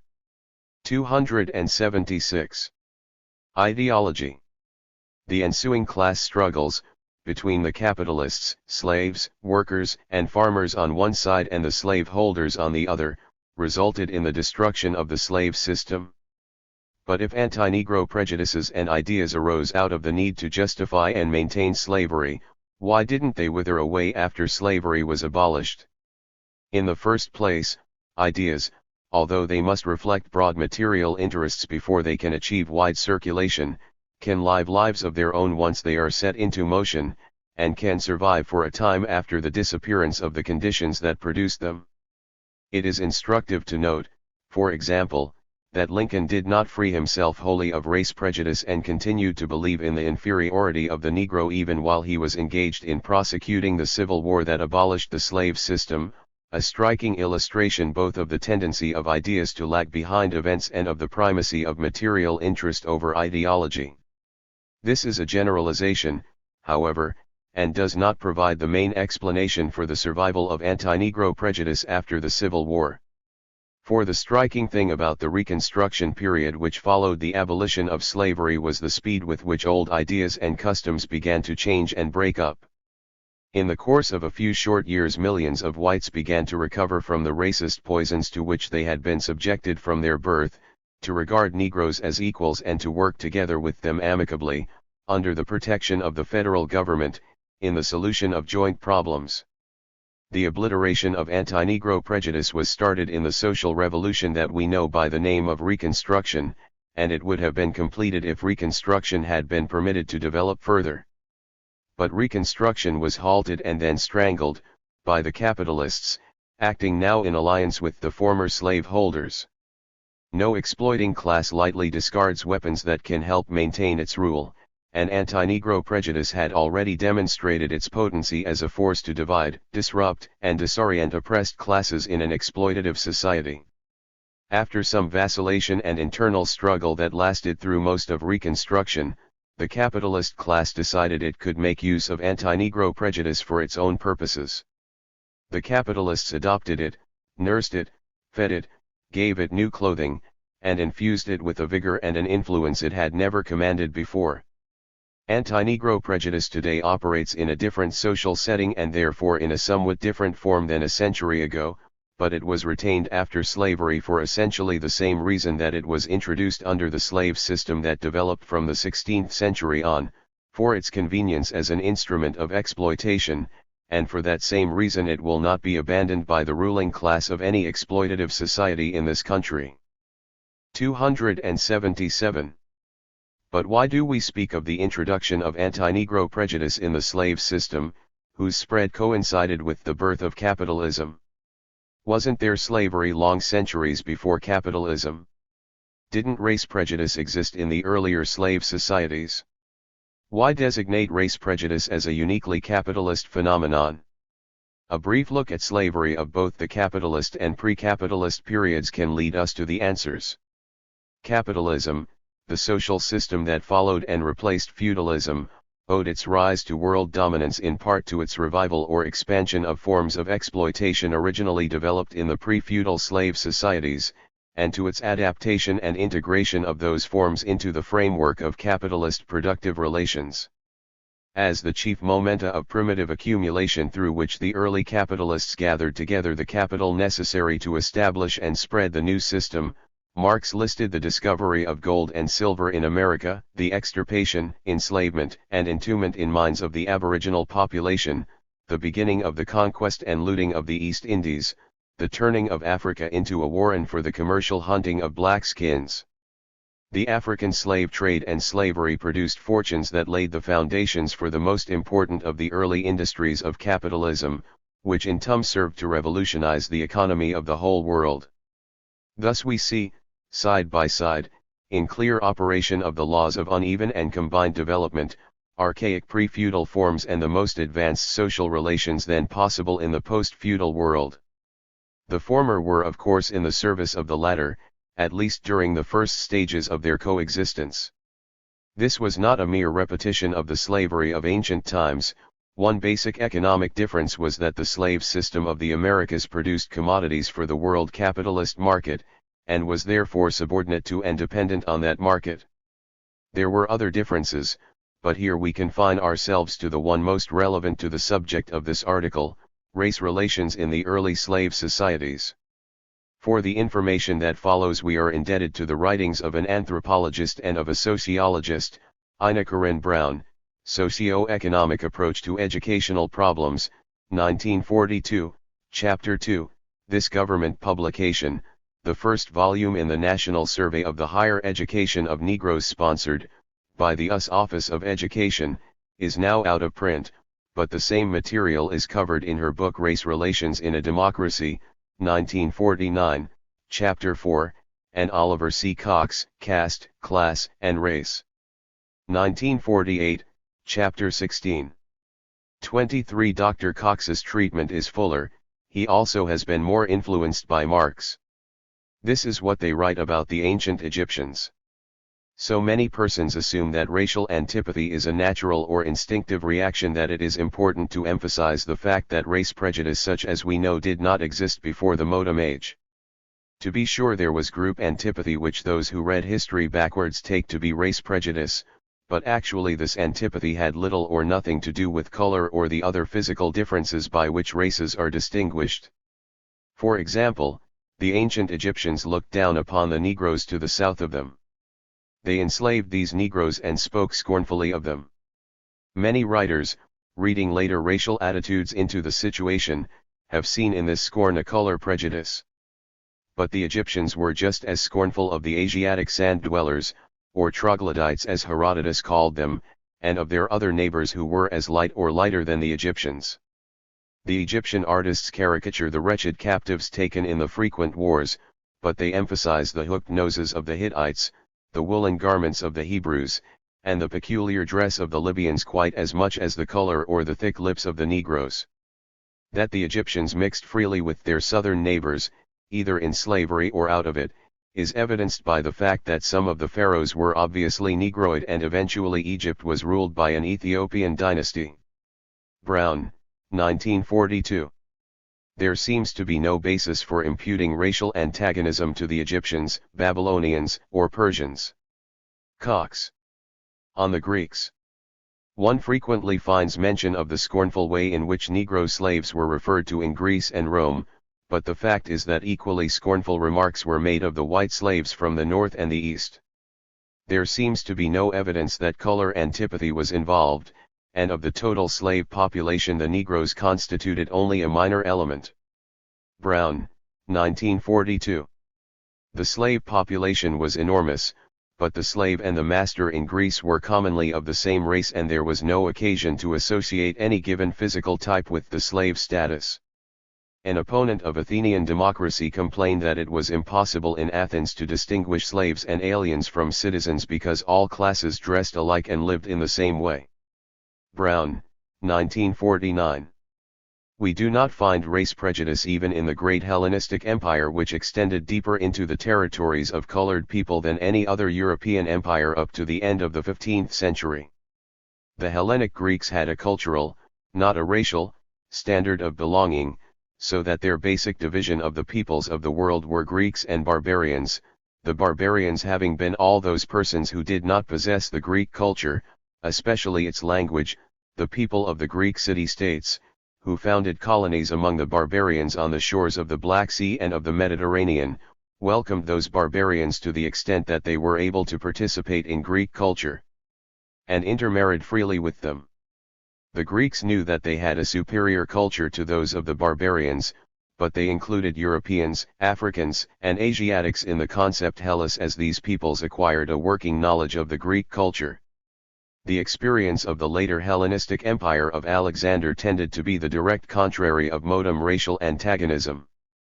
The narrow patriotism of the city-states was given up for a new cosmopolitanism.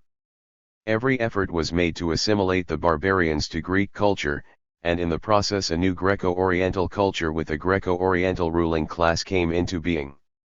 Alexander himself took a Persian princess for his wife and encouraged his men to intermarry with the native population. In this empire there was an estate, not a racial, distinction between the rulers and the unhellenized natives. Cox. On the Romans. In Rome, as in Greece, the slaves did not differ in outward appearance from free men. R.H. Barrow in his study of the Roman slave says that neither color nor clothing revealed his condition. Slaves of different nationalities intermarried. There was no color barrier. A woman might be despised as a wife because she came from a despised group or because she 280 practiced barbaric rites but not because her skin was darker. Furthermore, as W.W. Buckland points out, any citizen might conceivably become a slave, almost any slave might become a citizen. Brown 1949. In this civilization also we do not find racial antagonism, for the norm of superiority in the Roman system remained a cultural class attribute. The basic distinction was Roman citizenship, and gradually this was extended to all freeborn persons in the municipalities of the empire. Slaves came from every province, and there was no racial distinction among them. Cox. There is really no need to go on quoting. The same general picture is true of all the societies, slave and non-slave, from the Roman Empire down to the discovery of America, in the barbarian invasions into Europe, which led to enslavement of whites, in the reign of the Muslims, in the era of political domination by the Catholic Church. There were divisions, discriminations, and antagonisms of class, cultural, political and religious character, but none along race or color lines, at least none that have left any serious trace in the historical materials now available. As late as the middle of the 15th century, when the West African slave trade to Portugal first began, the rationalization for the enslavement of Negroes was not that they were Negro but that they were not Christian. Those who became Christians were freed, intermarried with the Portuguese and were accepted as equals in Portugal. Afterward, of course, when the slave trade became a big business, the readiness of a slave to convert to Christianity no longer sufficed to gain his emancipation. Why did race prejudice develop in the capitalist era when it did not under the earlier slave systems? Without thinking we have in any way exhausted the subject, we make the following suggestion. In previous times the slaves were usually of the same color as their masters, both whites and Negroes were masters and slaves. In the European countries the Negroes formed a minority of the slave population. The invidious connotations of slavery were attached to all slaves, white and Negro. If under these conditions the notion of Negro inferiority occurred to anyone, it would have seemed ridiculous on the face of it. At any rate, it could never have received any social acceptance. But slavery in the Americas became confined exclusively to Negroes. 24 The Negro was distinguished by his color, and the invidious connotations of slavery could easily be transferred to that. It was inevitable that the theory of Negro inferiority and that anti-Negro prejudice should be created, that they should be extended to other non-white people who offered the possibility of exploitation, and that they should be spread around the globe. Thus anti-Negro prejudice was not born until after capitalism had come into the world. There are differences of opinion as to the approximate birth date. M.F. Ashley Montague, discussing the modern conception of race, says, neither in the ancient world nor in the world up to the latter part of the 18th century did there exist any notion corresponding to it.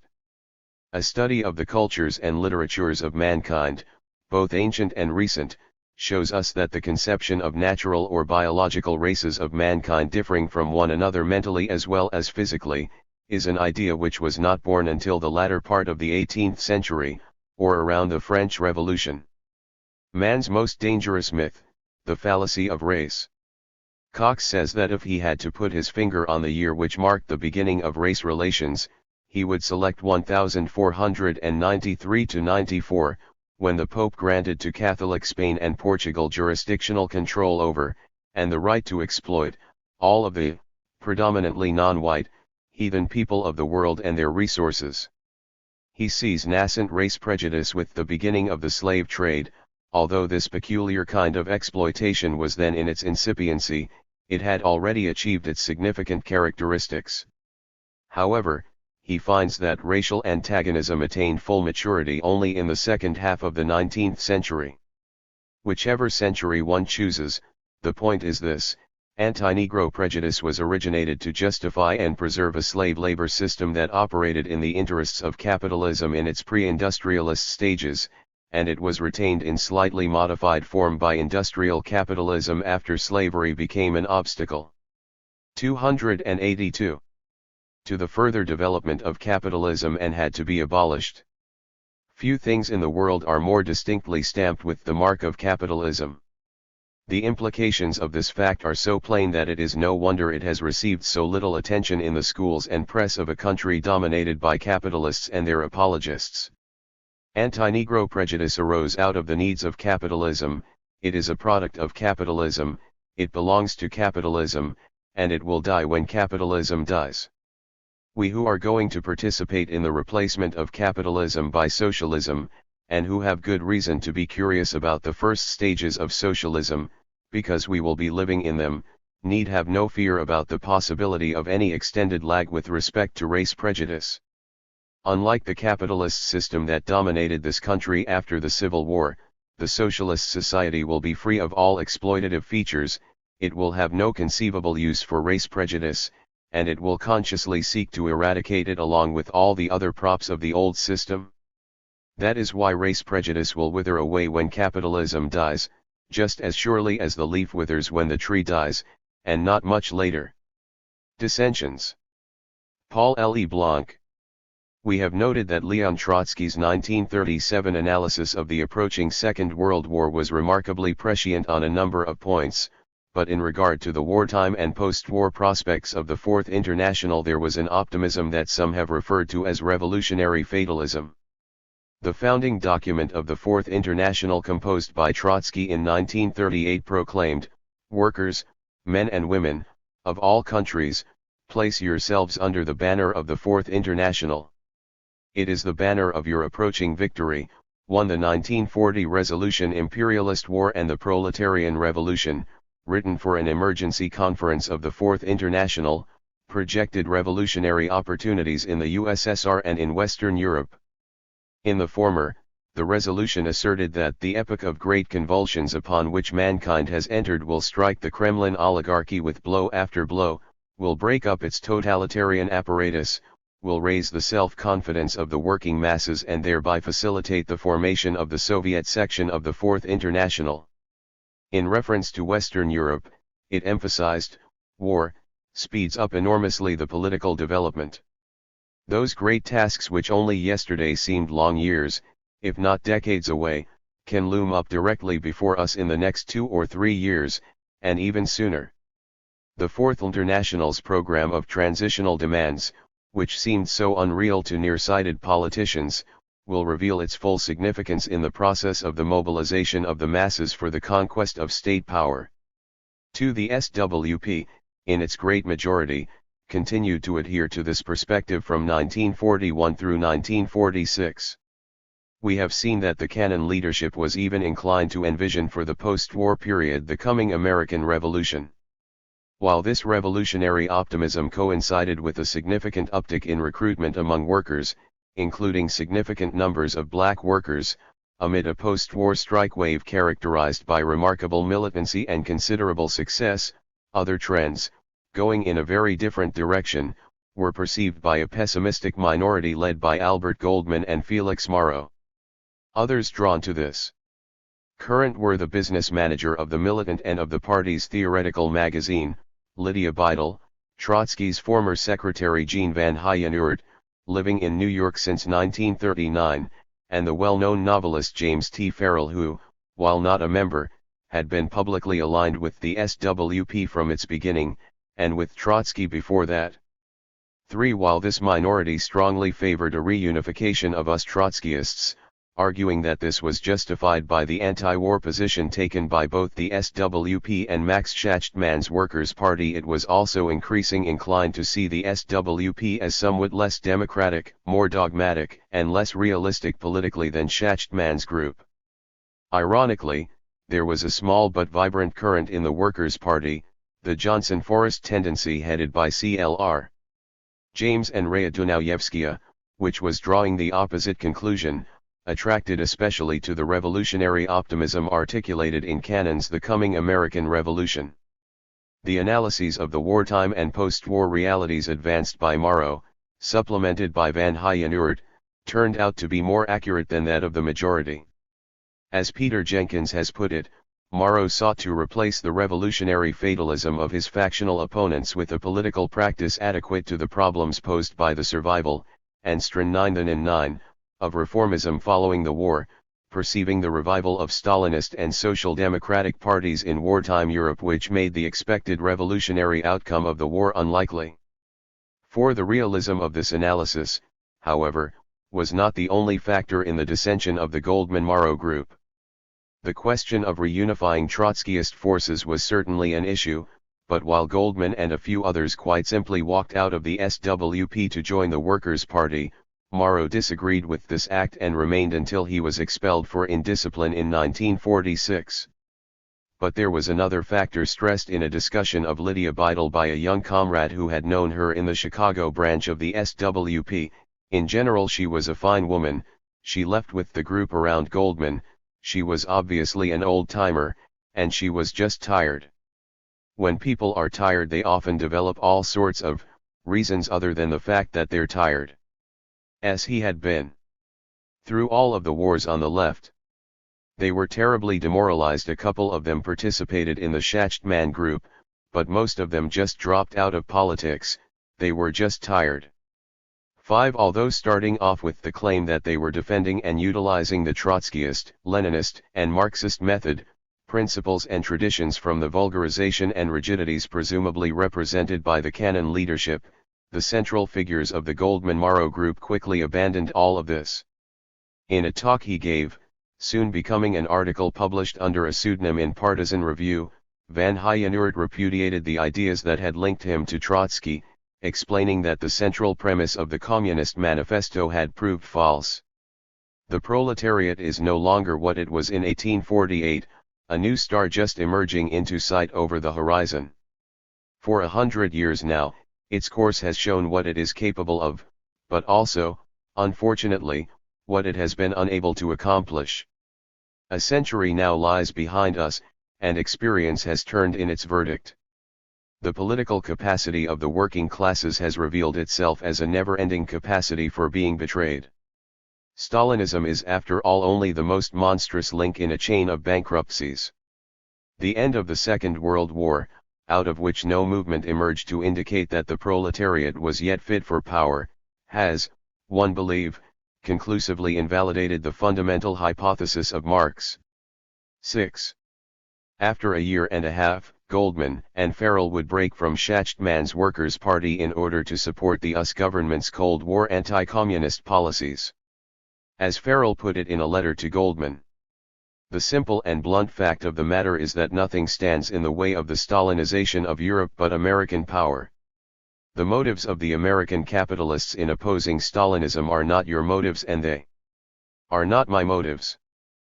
But for you and I, for thousands and millions of others, the question concerning Stalinism is a matter of actual survival. For the American capitalists, in effect, it's the same issue. It is for different reasons, but it is a question of survival. 7. Such was the reasoning of a large number of anti-Stalinist intellectuals and one-time revolutionary Marxist activists who from the late 1940s through the 1950s abandoned the struggle for socialism and chose the West in the Cold War confrontation that dominated the American century. While Farrell became a leading figure in the Congress of Cultural Freedom, established with covert assistance from the Central Intelligence Agency, Morrow and Goldman simply dropped out of public political activity, while quietly assisting the CIA and the Federal Bureau of Investigation in the anti-communist crusade. As Goldman commented in 1952, in a security hearing that cleared him of his 1941 Smith Act conviction, and which made it possible for him to practice law once again if I were younger. I would gladly offer my services in Korea or especially in Europe where I could do some good fighting the communists. 8. While also responding to disappointed hopes amid the intensifying pressures of the Cold War, the Johnson-Forrest tendency introduced dissensions in the SWP that represented a qualitatively different perspective. Far from being demoralized, their disappointment came from the failure of the SWP to live up to the optimistic commitments represented in Cannon's The Coming American Revolution and with the growing demoralization within the SWP after 1947, as well as the very low level of Marxist understanding which they perceived as dominant within the party.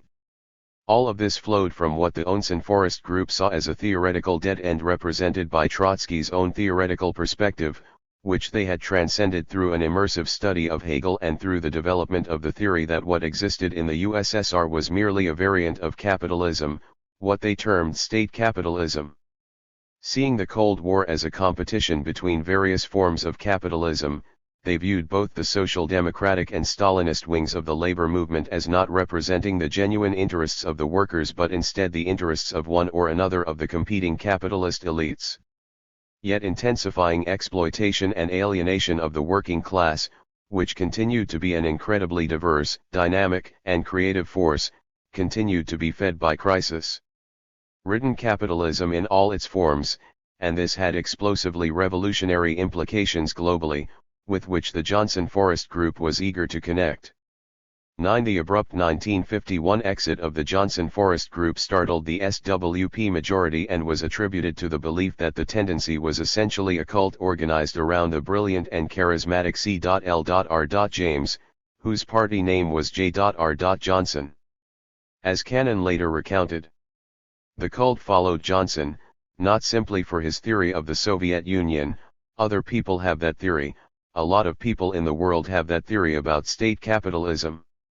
The Johnsonites were personal cultist followers of Johnson as a messiah, and when he finally gave the signal for them to jump out of this party for reasons known only to himself, but allegedly because of some personal grievance he imagined, of which they had no knowledge and which they had just heard about, they all left the party at the same hour, Eastern Standard Time.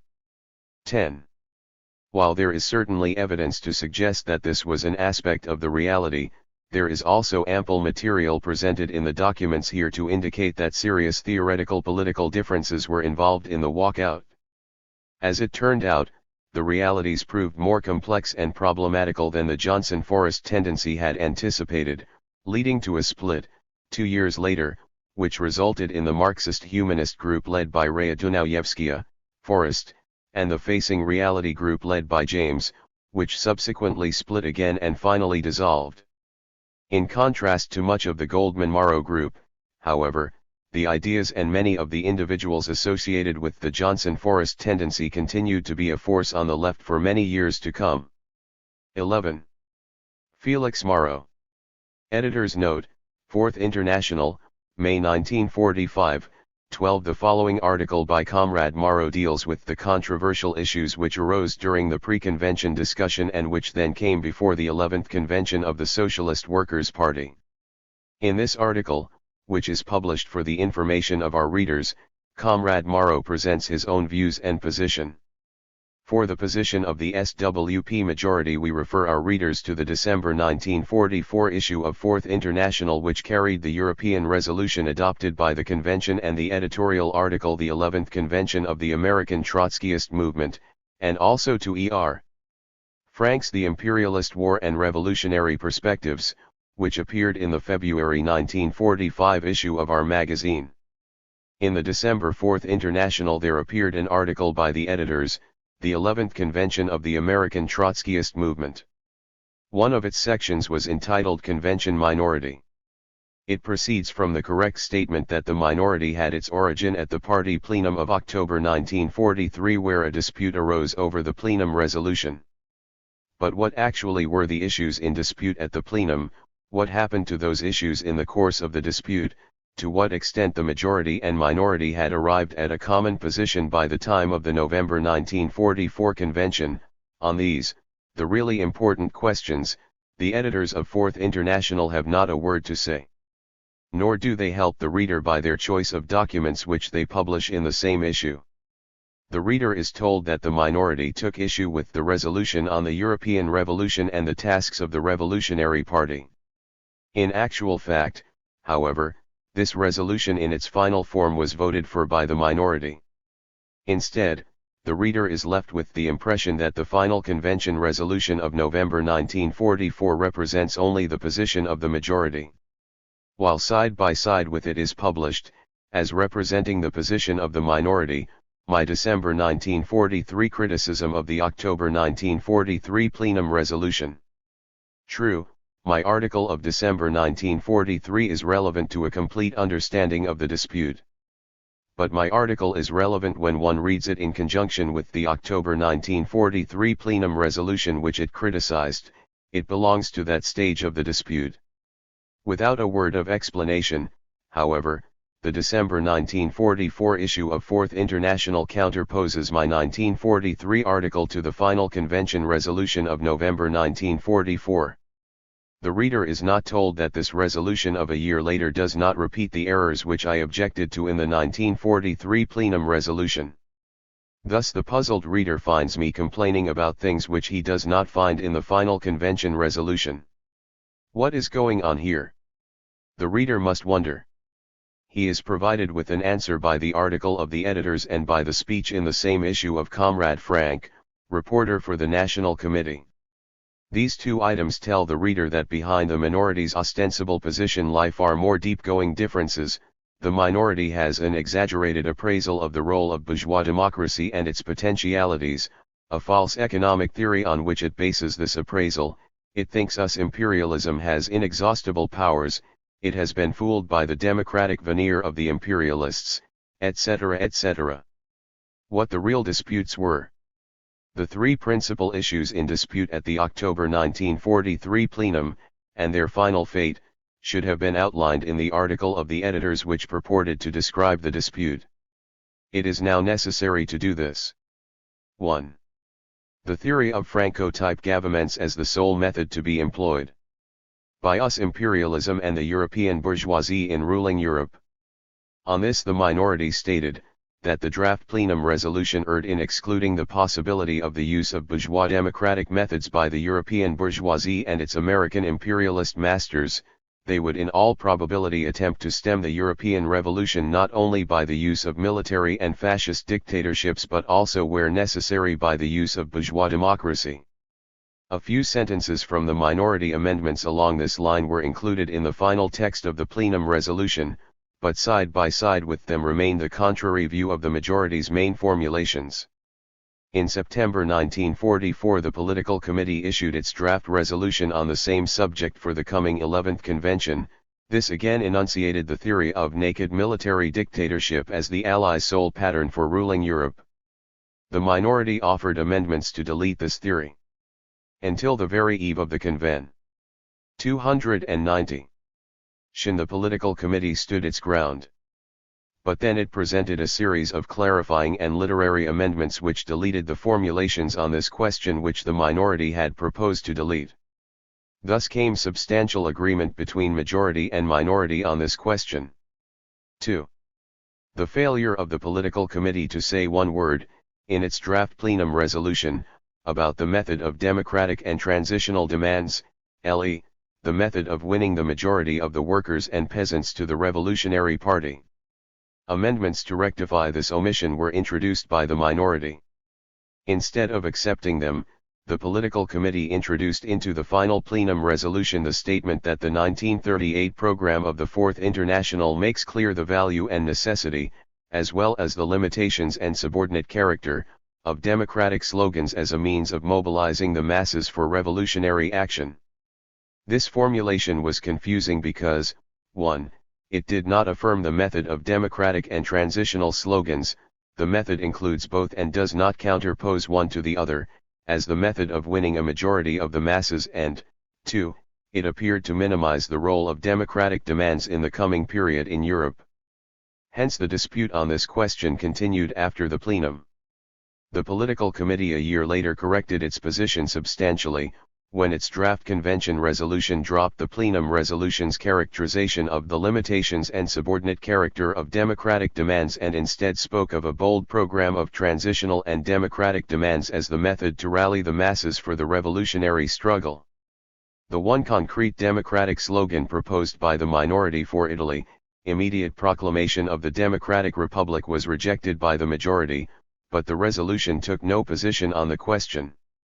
All that is in the final resolution is the formally correct generalization on the role of democratic and transitional demands.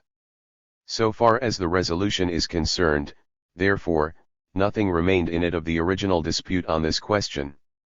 3. The third important dispute which originated at the October 1943 plenum was formulated as follows by the minority, that the draft resolution erred in minimizing the Stalinist danger. We must recognize that the victories of the Red Army have temporarily strengthened the prestige of Stalinism, and we must, therefore, include in the resolution a warning of the very real danger of Stalinism to the European Revolution. Rejecting this view, the majority persisted in repeating in the final plenum resolution its original formulations, a whole section on the significance of the Soviet victories which saw in them only progressive consequences, and a condemnation of defeatists who foresee only a repetition of the Spanish events in Stalin's political maneuvers in Europe, whereas the majority proclaimed the vast differences in conditions between the Spanish Revolution and the coming European Revolution. But a year later the political committee had to retreat. Its September 1944 draft convention resolution abandoned the formulations of the plenum and, as the minority had originally proposed, warns of the unmistakable danger signals that Stalin is prepared to repeat his hangman's work in Spain on a continental scale. Thus this dispute, too, was resolved. The alleged disputes. 1. Are the imperialisms equally predatory? Not a word about all this appears in the December article of the editors of Fourth International. Instead it lists 3 main flaws in my 1943 article and thereby conveys the impression that these flaws were the issues in the dispute. Actually these flaws were secondary details. But since the editors make so much of them, it is necessary to examine them. 1. The contention that American imperialism is less predatory in character than German imperialism, that this difference between the two great imperialisms aspiring to subjugate Europe is based on the difference in the economic resources of the two, and that therefore it is quite false to refer to them as equally predatory. The editors thus quote my phrase that the two imperialisms are not equally predatory, but take good care not to try to refute me on the real question I had posed: is it not a fact that US imperialism is employing very different methods than Nazi imperialism in Europe? I had written. Hence it is quite false when the plenum resolution, without distinguishing between the long-term and short-term perspectives, says, Europe, today enslaved by the Nazis, will tomorrow be overrun by equally predatory Anglo-American imperialism. Equally imperialist, yes, but not equally predatory.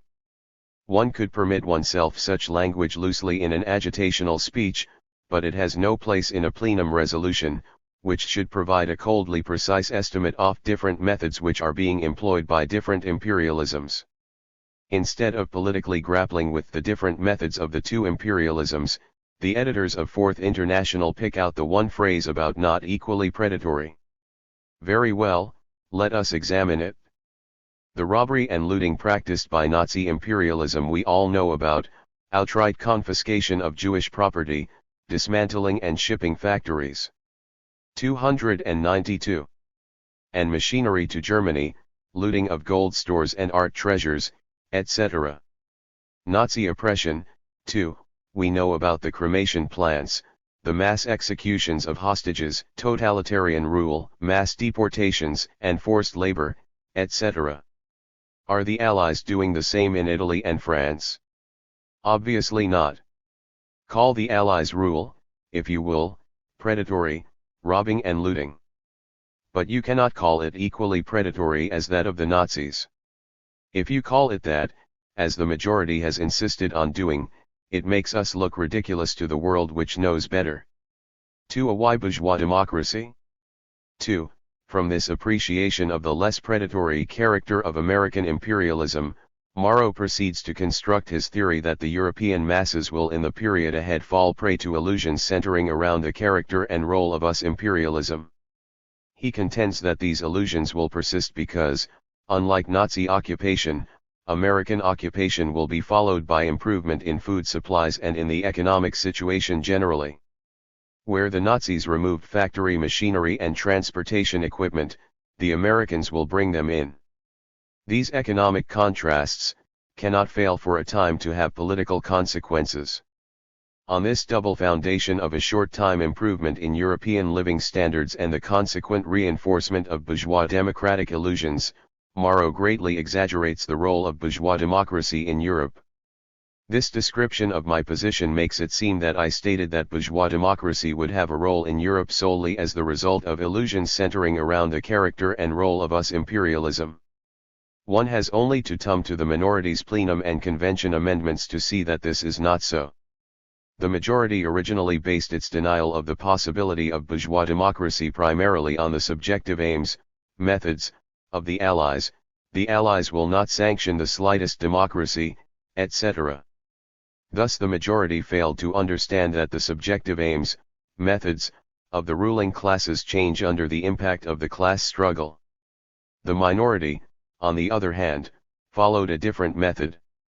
It saw an evolution toward bourgeois democracy in Europe as the objective resultant of the class struggle and of the struggle between the contending capitalist classes. The Allies may not desire this objective resultant, the working class may and in fact strives for something more, nevertheless this is the objective resultant of the conflict among the various forces at this stage. Factor number 1 for us was the struggle of the European proletariat and its objective effect on the state power. That was the factor we began with, and not the aims of us imperialism. With the collapse of fascism and the rise of the masses again to their feet, the question of what is to come can only be answered in terms of the situation of the revolutionary Marxist parties in the various European countries. Trotsky said more than once that the collapse of fascism could be followed by the socialist revolution only under the condition that great mass revolutionary parties had managed to form themselves under the extraordinarily difficult conditions of fascism, otherwise one would first have a period of bourgeois democracy. No such mass revolutionary parties exist yet. The struggle of the masses is limited by the fact that it still accepts the leadership of the reformist parties. The objective resultant is bourgeois democracy. Another factor making for bourgeois democracy is the resistance of a section of the French capitalist class, led by de Gaulle, to us domination. There was much indignation at the plenum, notably from Comrade Cannon, when I defined the Gaullists as a bourgeois democratic tendency. The majority could not understand this quite simple phenomenon, that a section of the French capitalist class, first to resist German imperialism and then to resist us domination, was for a period basing itself on the masses through the mediation of the reformist parties. Even as late as the December 4th International we have the speech of Comrade Frank which defines the present French government as a military dictatorship. Fortunately, the final convention resolution has nothing in it about de Gaulle at all, so that Frank's statement cannot claim convention ratification. In sum, the minority saw an evolution toward bourgeois democracy as the objective resultant of 1. The rising struggle of the proletariat, 2. The limitations of that struggle due to the present hegemony of the Stalinists and Social Democrats and the smallness of the Fourth International parties, 3. The resistance of French imperialism, supporting itself on the masses, to us domination, 4. The ability of us imperialism to shift from methods of military dictatorship to bourgeois democratic methods under the given conditions, 5. The pressure of the us and British masses in opposition to imposition of dictatorships. These were the factors we saw making for bourgeois democracy and not illusions centering around the character and role of us imperialism. Nevertheless such illusions do exist among the European masses, due precisely to the methods employed by us imperialism different from those of Nazi imperialism. 294. 2b Why the US will aid Europe. I am told that the majority leaders made speeches in the branches against Moro's outrageous theory that US imperialism was going to feed and reconstruct Europe. That, of course, was not my thesis. I said that US imperialism would bring goods and machinery whereas the Nazis took these things away. Can this seriously be denied? On the question of American food to Europe, the minority introduced the following amendment. The Allies have not stopped talking about the sending of food to Italy. They try by that to save the remnants of hope in their benevolence. No doubt, when the Italian masses return to their offensive, this talk may materialize in a precipitated sending of food. Food will become, as it has often been in the past, a counter-revolutionary weapon, a means of blackmail against revolution and a tool to revive confidence in the bourgeois system. Isn't this ABC Marxism? Then why was the amendment rejected? Can the majority comrades seriously deny that the concentration of shipping for military purposes has been a cause of small food shipments and that when this eases much more food will be sent? Even leaving aside the fact that US imperialism will be forced to send food and machinery to Europe in order to back the European bourgeoisie against the danger of proletarian revolution, is there any reason why US imperialism would not make large loans for food and machinery, not to mention selling the goods and being paid in gold, art treasures, materials, etc. Comrade E.R. Frank thinks there is such a reason. Wall Street wants not the rebuilding of European economy, but to render impossible its revival as a competitor. False in this is the inference, from Wall Street's hostility to competitors, that it will not help them rebuild. Since when has any capitalist nation refused to sell and lend to another because that would eventually result in the latter becoming a competitor? That is simply one of the contradictions of capitalism. Trotsky never said that America would not sell or lend heavy machinery to the European countries. It was not in this way that he thought of America as ruining Europe. He knew very well that it was with the aid of America's 1924 to 1928 loans that German industry was reconstructed, and that this could happen again after the next war, if not in Germany itself, then certainly in other countries of Europe. Simultaneously, however, with its loa 1_1s to Germany, US imperialism was spreading everywhere, so that when German industry was reconstructed it found its possible markets preempted by American and other imperialisms. America was aiming to put Europe on rations, said Trotsky, in the sphere of world markets. One must understand the elementary distinction between America lending Europe money and materials to help rebuild its industrial plant, and then America barring the reconstructed industries from returning to a large part of their former markets. Comrade E.R. Frank thinks it can't happen again. He says, if it was possible for American imperialism to stabilize European capitalism after the last war by loans on the basis of a bourgeois democratic regime in Germany, then today American imperialism sees as its only program the dismemberment and destruction of Germany as an economic power and the preservation of capitalism with its own bayonets propping up dictatorial regimes. Why is it no longer possible for us imperialism to make big loans, if not to Germany, then to the other European countries? Comrade Frank says it isn't possible, but gives no reasons. He finds it well nigh incredible that I should write, the short-term perspective is that American imperialism will provide food and economic aid to Europe and will thus for a time appear before the European masses in a very different guise than German imperialism. What is wrong with my statement? He says, Morrow apparently took for good coin some of the stories floating around about building TVAs on the Danube. This joke shows that Comrade Frank fails completely to understand the distinction between helping Europe rebuild and barring it from markets. Both to save Europe from revolution and to keep American factories going, US imperialism will help Europe rebuild its industrial plant. But it will keep Europe on rations so far as permitting Europe to retrieve its former markets. And without these markets, Europe is condemned to ruin under capitalism. Had the editors thought of these elementary considerations, they could never have objected to my statement that where the Nazis removed factory machinery and transportation equipment, the Americans will bring them in. 3. The question of ultraleftism. Finally, we come to the third major flaw in my article. 3. The contention that the main danger within the Fourth International lies in the direction of ultraleftism. 296. How did the question of ultraleftism arise in the first place? I tell this in my article of December 1943. In the plenum discussion, a number of supporters of the draft resolution justified its passing over the problem of democratic demands, and its preoccupation with reiterating programmatic fundamentals, by referring to the danger within the Fourth International of opportunism and revisionism. In answer, I stated in part, the young parties of the Comintern suffered primarily not from opportunism but from ultraleftism. It was against this tendency that Lenin in 1920 wrote left-wing communism, an infantile disorder.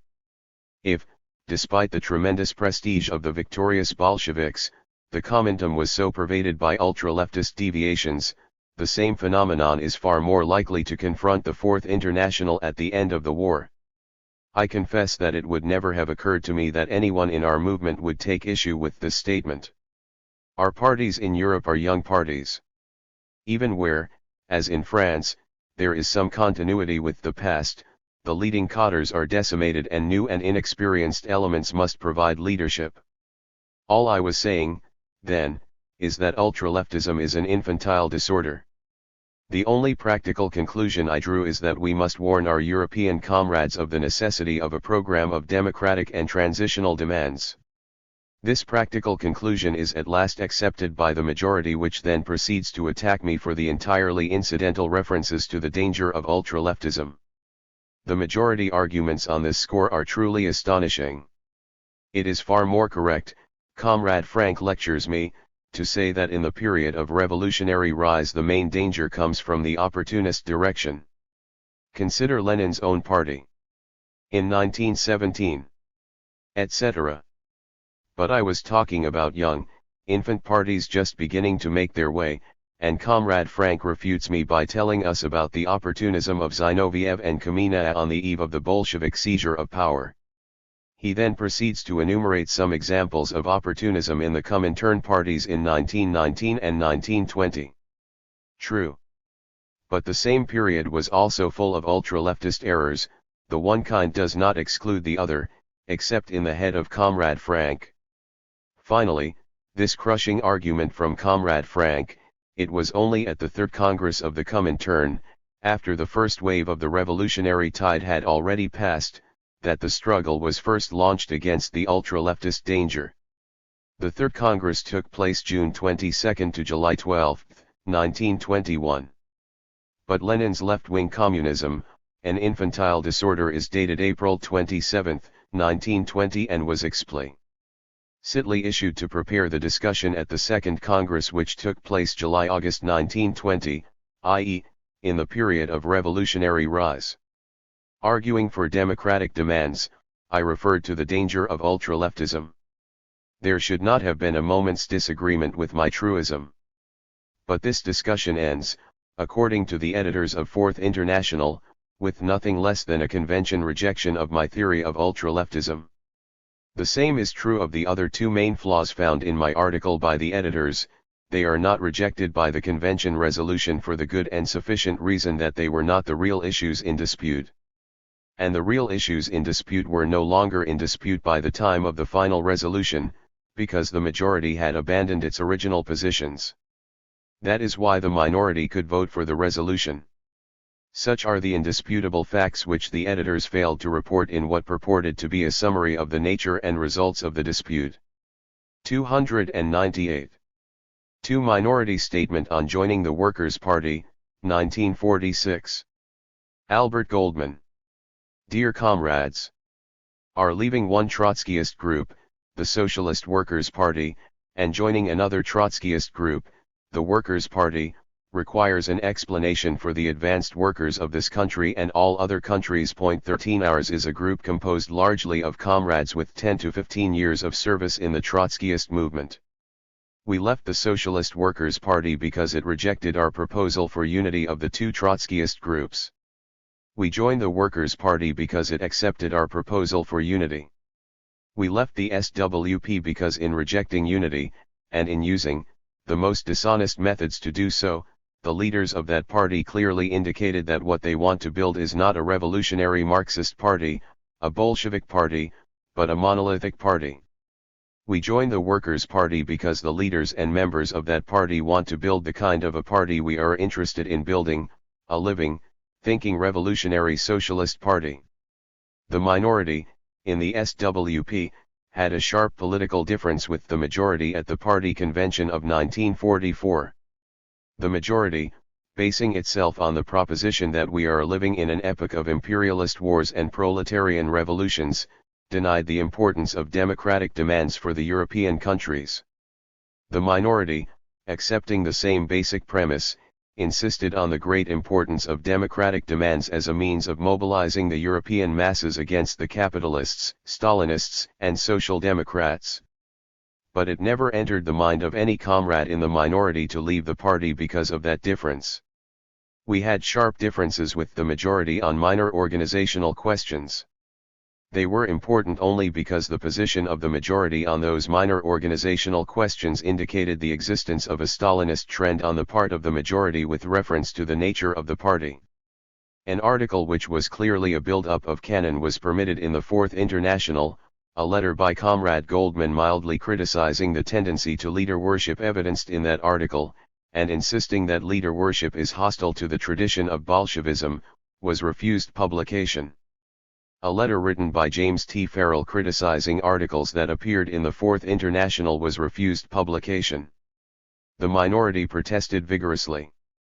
4 comrades were censured by the majority for organizing a discussion with members of the Workers' Party on the Russian question. The minority objected, declaring that to prevent members from discussing with opponents was a characteristic of Stalinism, and was completely alien Trotskyism. It was the dishonest attitude of the majority on the unity question, an attitude that clearly revealed the majority's monolithic conception of the party, that is the fundamental cause of our decision to leave the party. A subsidiary cause was the refusal of the majority to permit the minority to politically fraternize with the UP Workers' Party. The minority's argument for unity of UP and SWP. The minority raised the question of unity after the SWP recognized that the defense of the Soviet Union was no longer an important question, and that the defense of the European Revolution against Stalin was far more important. True, we always accepted the position that differences on the nature of the Soviet Union or the defense of the Soviet Union do not justify a split. But it was only natural that the end of the war, which brought the necessity of defending the European Revolution against the Stalinist army, should have turned our attention to the question of unity. On the question of the defense of the European Revolution against Stalin, the two parties had an identical position. The position of the minority on the question of unity was simple indeed. The two parties had the same fundamental program for the overthrow of capitalism, they carried on approximately the same agitation on the important immediate questions. Why not unite? Why continue a split that weakens the Trotskyist movement? Why have two parties with 2 weekly agitational organs, with 2 monthly theoretical magazines, with enormous duplication of effort and with resulting confusion created in the ranks of the advanced workers? 300. There are of course differences, but a Bolshevik party without differences is inconceivable. The minority had no hesitation in saying that the differences were compatible with membership in one party. The minority did not propose immediate unity. It proposed that the two parties go on record in favor of unity and proceed to joint work in the trade unions, to joint election campaigns, to joint anti-fascist campaigns, all for the purpose of preparing the parties for unity. It was necessary to eliminate the personal animosities resulting from the sharp factional struggle of 1940. Common work in the interest of the working class would show whether unity was possible without the danger of a factional struggle immediately following the unification. Without the slightest hesitation, the leaders of the majority rejected the proposal for unity. Cannon, when confronted with the resolution, stuck to his line previously enunciated: we must deepen the split. He had encouraged the SWP members to consider the WP members as renegades, and unity with renegades was out of the question. His first and honest reaction to the proposal of unity was a definite no. WP declares itself clearly for unity. The WP, on the other hand, accepted the proposal of unity. The leader of the majority claimed that the acceptance was only a maneuver, that in reality the WP wanted to enter to prepare another split. On the face of it, the claim is absurd. The WP comrades were willing to give up their organization and their public press, they were willing to submit to the discipline of the majority. To do that in order to unite with a small party in the hope of making a bigger split would not enter the minds of the most inexperienced people. And the WP is led by experienced revolutionists. The minority was absolutely convinced of the sincerity of the WP comrades in accepting the proposal for unity, for there is only one test: readiness to accept unity. And the WP so committed itself. Because the WP accepted the proposal, Cannon could not continue with an open opposition to unity. He shifted his ground from open and honest opposition to a shifty, dishonest one. Whereas at first he took the position that there was nothing to discuss, that the press of the WP gave us all the information we needed, he began a farce of insisting on a thorough discussion and probing of the differences. As a decisive objection to unity, the majority leaders cited the fact that the WP insisted on publishing its own internal party bulletin after unity, something that every group has a right to do in a Bolshevik party. To remove that pretext, the minority requested the WP to promise not to publish its own organ provided the majority recognized the right of a minority to publish an internal bulletin if it so desires. The WP consented, but the majority in no way changed its mind. The minority became convinced that the real motive of the Cannon clique in opposing unity was the fear of having in the ranks of a united party a large number of revolutionists who would not blindly follow the leader, that Cannon and his clique want to build a monolithic party. It was this conviction that led the minority to state, either unity or we belong with the WP. It was this conviction that led the minority to launch upon a course of political fraternization with the WP in disregard of the policy of the majority, which considered the WP comrades to be renegades. Minority rejects SWP ban on fraternization.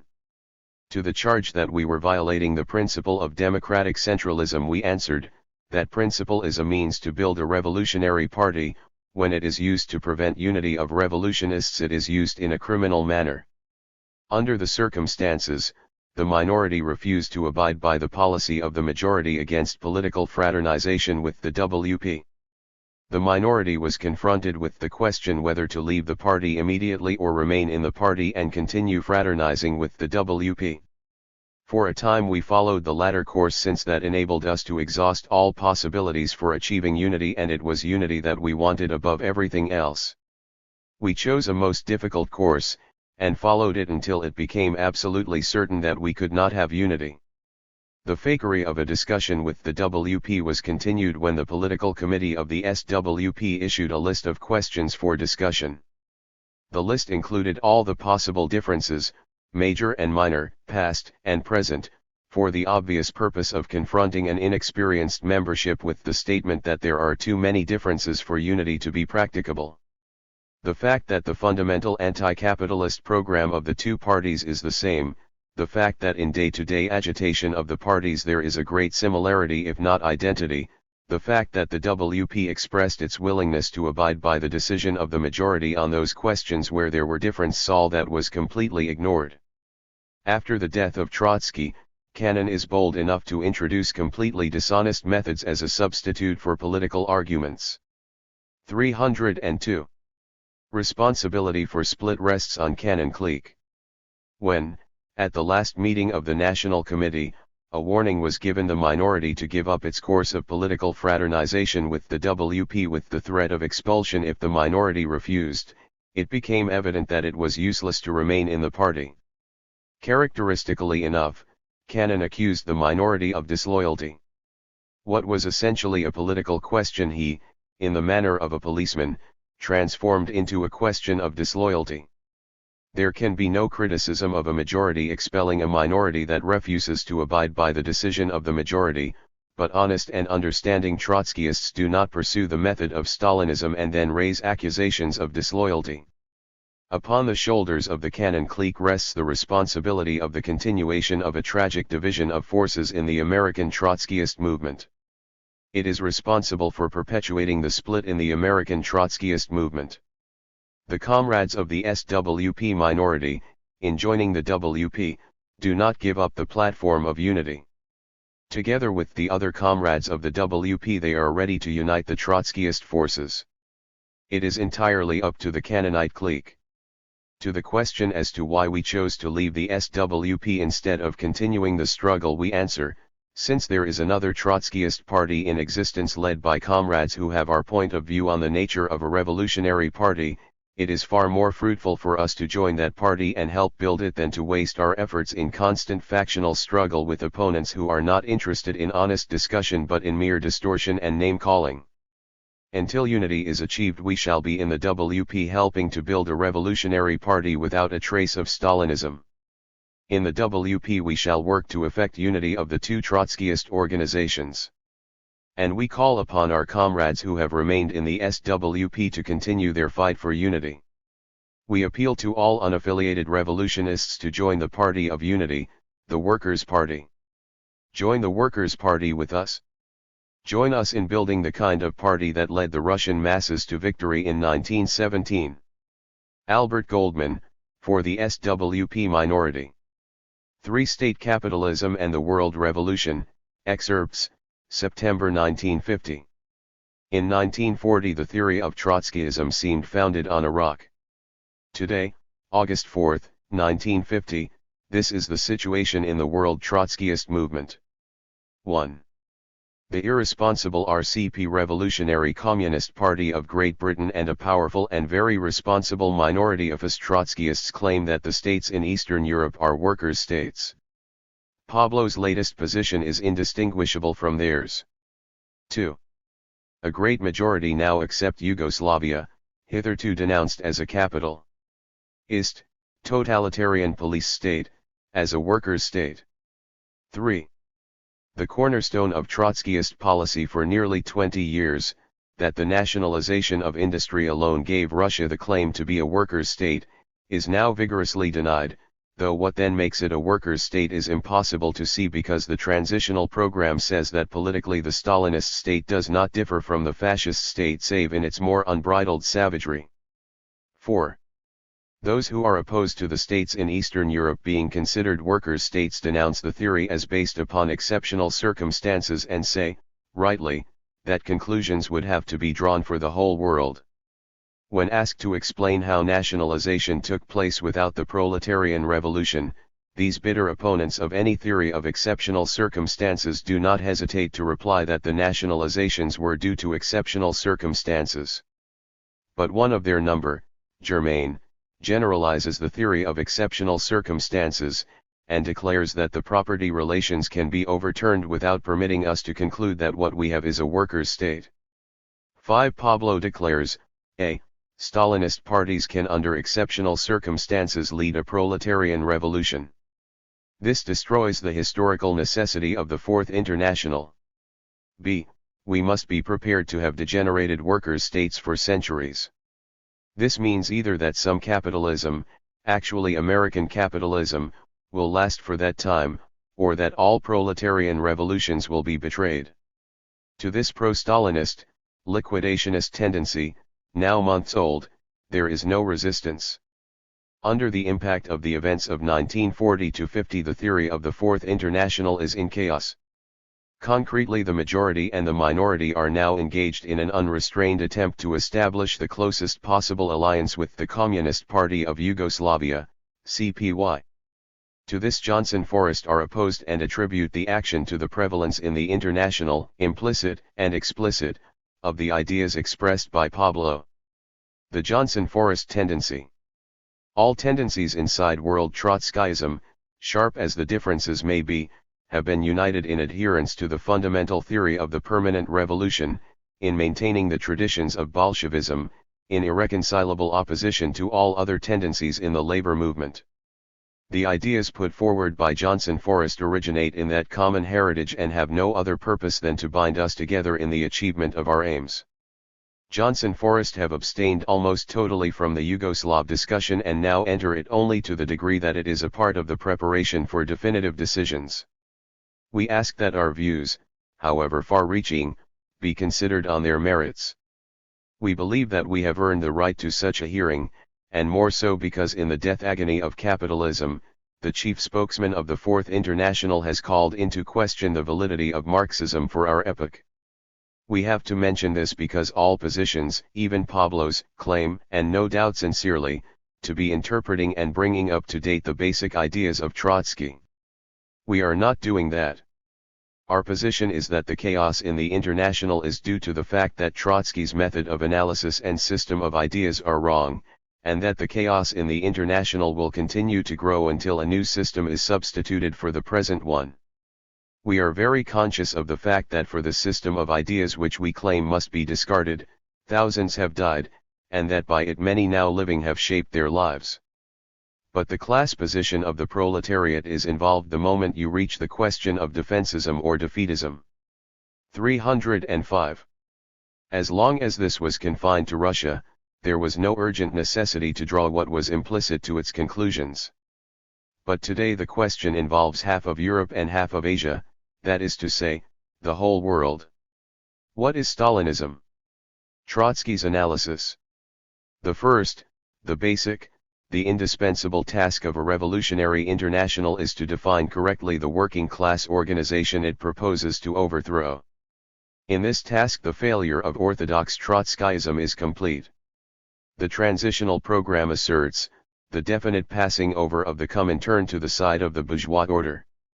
Later the same document says, the Third International has taken to the road of reformism. The Comintern's policy demonstrates that the Comintern is likewise incapable of learning anything further or of changing. In the December 1938 issue of the New International we read why, 10 years ago it was predicted that the theory of socialism in one country must inevitably lead to the growth of nationalist tendencies in the sections of the Comintern. This prediction has become an obvious fact. Today we can predict with assurance the inception of a new stage. The growth of imperialist antagonisms, the obvious proximity of the war danger and the equally obvious isolation of the USSR must unavoidably strengthen the centrifugal nationalist tendencies within the Comintern. Each one of its sections will begin to evolve a patriotic policy on its own account. Stalin has reconciled the communist parties of imperialist democracies with their national bourgeoisies. Emphasis in original. In the last pages of the draft program of the Comintern can be seen the prediction that Stalin's theory of socialism in one country would lead the Comintern to disintegration into national sections, like the social democracy on August 4, 1914. This is the theory from 1929 to 1938, absolutely clear and absolutely wrong. It is precisely this question, this and no other which, since the end of World War XI, has crippled the French party. To this day the International does not know whether the Chinese Stalinists are enemies of the Chinese bourgeoisie or collaborators with it. At the World Congress in 1948 those in Europe who held our views moved that the quoted sections be deleted from the transitional program. The motion was voted down. Trotsky, basing himself on the experience of 1914 to 1918, believed that there were two fundamental political currents in the world working class movement. One was reformism, the second international, based upon private property, the defense of the national state, enemy of the proletarian. 306. Revolution. The other was revolutionary, based upon or fighting for state property, repudiating the national state, advocate and defender of the proletarian revolution. Between them were various brands of centrism. Upon these premises he saw the bureaucracy in Russia as centrist, and inevitably headed, as all bureaucracies, for the restoration of private property. That is why the transitional program says, the fascist, counter-revolutionary elements, growing uninterruptedly express with ever greater consistency, the interests of world imperialism. These candidates for the role of compradors consider, not without reason, that the new ruling layer can ensure their positions of privilege only through rejection of nationalization, collectivization, and monopoly of foreign trade in the name of the assimilation of Western civilization, i.e. capitalism.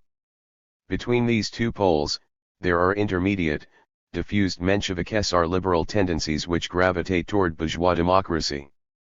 Emphasis added, p.48. And a little later, from them, i.e., from the right, we can expect ever more determined attempts in the next period to revise the socialist character of the USSR and bring it closer in pattern to Western civilization in its fascist form.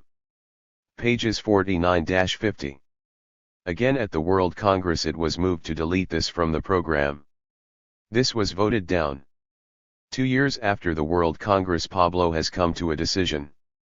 When he says that we have to make up our minds to deal with degenerated workers' states for centuries, he is saying that the bureaucracies in Eastern Europe are organically attached to the state property forms, that they perform a function in production, and this is a form of economy superior to capitalism.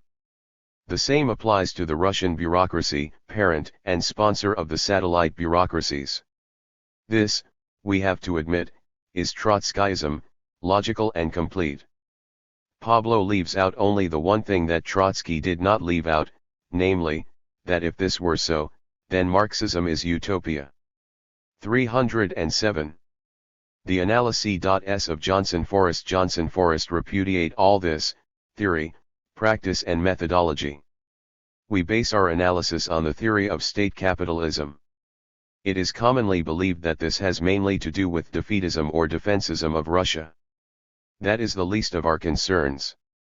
This is the position of Johnson Forrest, as the Social Democrats were the labor bureaucracy of monopoly capitalism, the Stalinists are the labor bureaucracy of the period of vast state capitalist trusts and syndicates.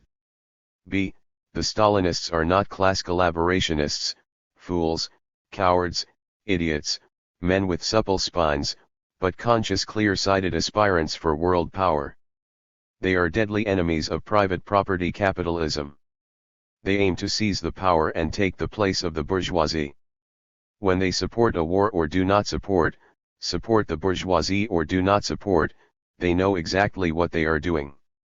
The bourgeoisie also knows. In fact, everybody, including most workers, knows this, except orthodox Trotskyism. See, but the Stalinists are not proletarian revolutionists.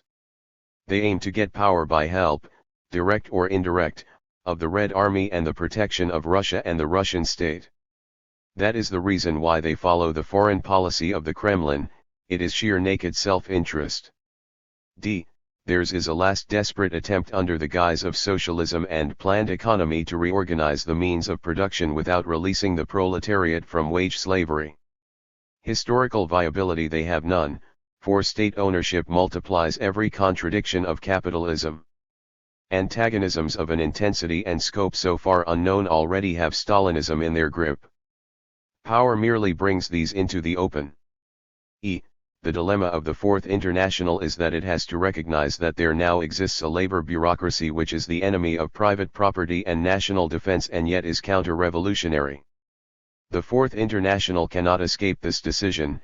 If the destruction of private property and the repudiation of national defense are revolutionary, then Stalinism is revolutionary and there is no historical need for a Fourth International.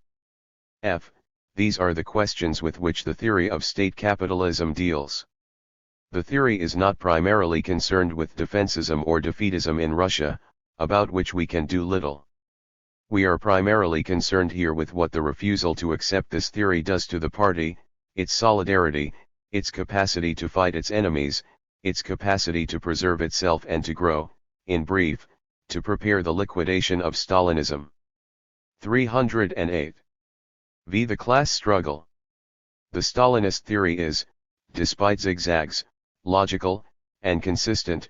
Like every theory of all exploiters, it is the theory of the rulers, the result of their struggle with the direct producers whom they exploit, and of competition with other rulers. The theory justifies Stalinist exploitation of the Russian workers. It can be used as a weapon against the traditional bourgeoisie in the struggle for the domination of the world working class movement without impairing the position of the rulers inside Russia. It fortifies this position in the minds of the public which is interested in these questions and the members and fellow travelers of the Stalinist parties.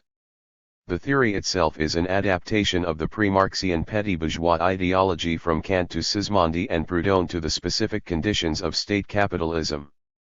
That we shall go into later. But then as now its purpose can be summed up in a phrase: the radical reorganization of society with the proletariat as object and not as subject, i.e., with no essential change in the mode of labor. The crisis of world capitalism, 100 years of Marxism, 30 years of Leninism, impose upon this theory, as a primary task, the need to destroy and to obscure the theory of class struggle in the process of production itself, the very basis of Marxism and of the proletarian revolution. The Stalinists did not arbitrarily choose this theory. Politics on the basis of the analysis of property is of necessity the struggle over correct policy and the correction of evil. Social division, if not rooted in classes, automatically becomes a selection of personnel. The criterion not being a criterion of class becomes automatically a criterion according to competence, ability, loyalty, devotion, etc.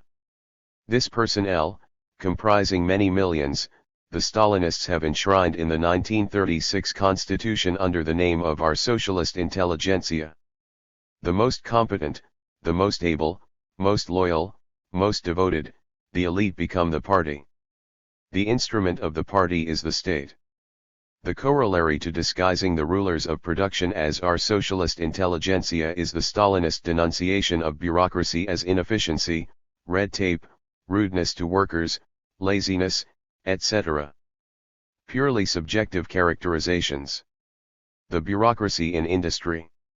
The first task of the Revolutionary International is clarification of this term, bureaucracy.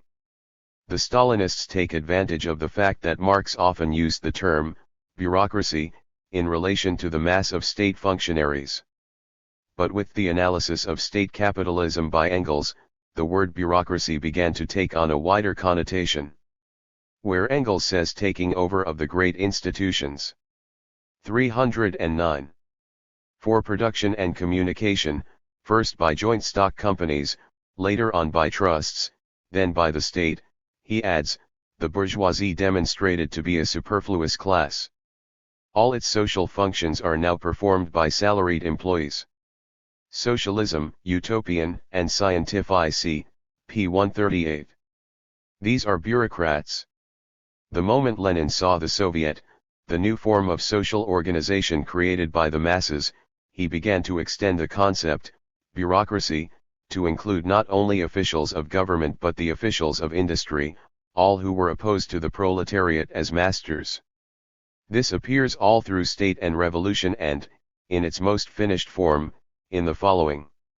We cannot do without officials under capitalism, under the rule of the bourgeoisie. The proletariat is oppressed, the masses of the toilers are enslaved by capitalism.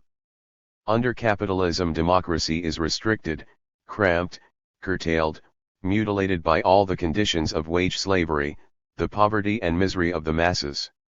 This is why and the only reason why the officials of our political and industrial organizations are corrupted, or more precisely, tend to be corrupted by the conditions of capitalism, why they betray a tendency to become transformed into bureaucrats, i.e., into privileged persons divorced from the masses and superior to the masses.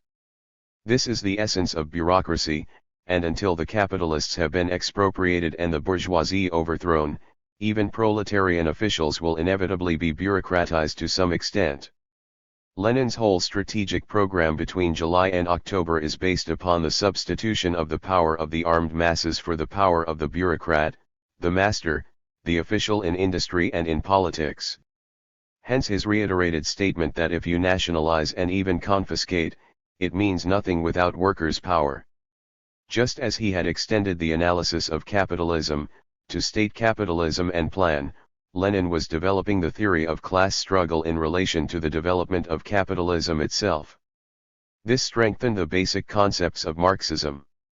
Marx says, the authority assumed by the capitalist by his personification of capital in the direct process of production, the social function performed by him in his capacity as a manager and ruler of production, is essentially different from the authority exercised upon the basis of production by means of slaves, serfs, etc. Upon the basis of capitalist production, the social character of their production impresses itself upon the mass of direct producers as a strictly 310. Regulating authority and as a social mechanism of the labor process graduated into a complete hierarchy. This authority is vested in its bearers only as a personification of the requirements of labor standing above the laborer. Capital, Volume 3, p. 1027. This is capitalist production, this hierarchy. The special functions are performed within the conditions of production themselves by special agents in opposition to the direct producers. p. 1025. These functionaries, acting against the proletariat in production, are the enemy. If this is not understood, workers' control of production is an empty phrase. With the development of capitalism into state capitalism, as far back as 1917, Lenin, in strict theory, denounced mere confiscation in order to concentrate his whole fire upon the hierarchy in the process of production itself, and to counterpose to this, workers' power. It thus becomes ever more clear why the Stalinists in their theory will have nothing whatever to do with state capitalism and rebuke and stamp out any suggestions of it so sharply. The distinction that Lenin always kept clear has now developed with the development of capitalism over the last 30 years. It has now grown until it becomes the dividing line between the workers and the whole bureaucratic organization of accumulated labor, science, and knowledge, acting against the working class in the immediate process of production and everywhere else. This is the sense in which the term bureaucracy must be used in Russia. A higher social organization of labor. It is upon this Leninist analysis that the theory of state capitalism rests, and inseparable from this theory, the concept of the transition from social labor as compulsion, as barracks discipline of capital, to social labor as the voluntary association, the voluntary labor discipline of the laborers themselves. Lenin in the great beginning theoretically and practically wrote an analysis of labor in Russia which the development of society on a world scale during the last 30 years, now raises to the highest position among all his work on Russia. This must be the foundation of a Marxist approach to the problems of economics and politics under socialism. In that article Lenin did two things: a. Established with all the emphasis at his command that the essential character of the dictatorship of the proletariat was not violence and not mainly violence against the exploiters. It was the unity and discipline of the proletariat trained by capitalism, its ability to produce a higher social organization of labor. 311. B. Analyzed the communist days of labor given to the Soviet state and sought to distinguish the specific social and psychological characteristics of a new form of labor, and the relation of that to the productivity of labor.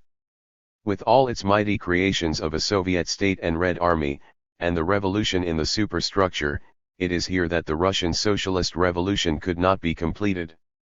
The historical creative initiative in production, the subtle and intricate relations of a new labor process, these never developed for historical reasons. But there has been a vast development of capitalism and of the understanding of capitalism all over the world since the early days of the Russian Revolution. The British Chancellor of the Exchequer, the Stalinist bureaucracy, the whole capitalist class in the US, and in the US more than anywhere else, all declare that the problem of production today is the productivity of labor and the need to harness the human interest, i.e., the energy and ability of the worker. Many of them are aware that it is the labor process itself which is in question. What they see partially, contemporary Marxism must see fully and thereby restore the very foundations of Marxism as a social science. It is in the concrete analysis of labor inside Russia and outside Russia that the Fourth International can find the basis of the profoundest difference between the Third International and the Fourth International. The whole tendency of the Stalinist theory is to build up theoretical barriers between the Russian economy and the economy of the rest of the world. The task of the revolutionary movement, beginning in theory and as we shall see, reaching to all aspects of political strategy, is to break down this separation. The development of Russia is to be explained by the development of world capitalism and specifically, capitalist production in its most advanced stage, in the United States. Necessary for the strategic task of clarifying its own theory and for building an irreconcilable opposition to Stalinism, it is not accidental that this method also is the open road for the Revolutionary Party to the socialism inherent in the minds and hearts, not only of the politically advanced but the most backward industrial workers in the United States. It is for this reason that the analysis of the labor process in the United States must concern us first and only afterwards the labor process in Stalinist Russia. The mode of labor in the United States.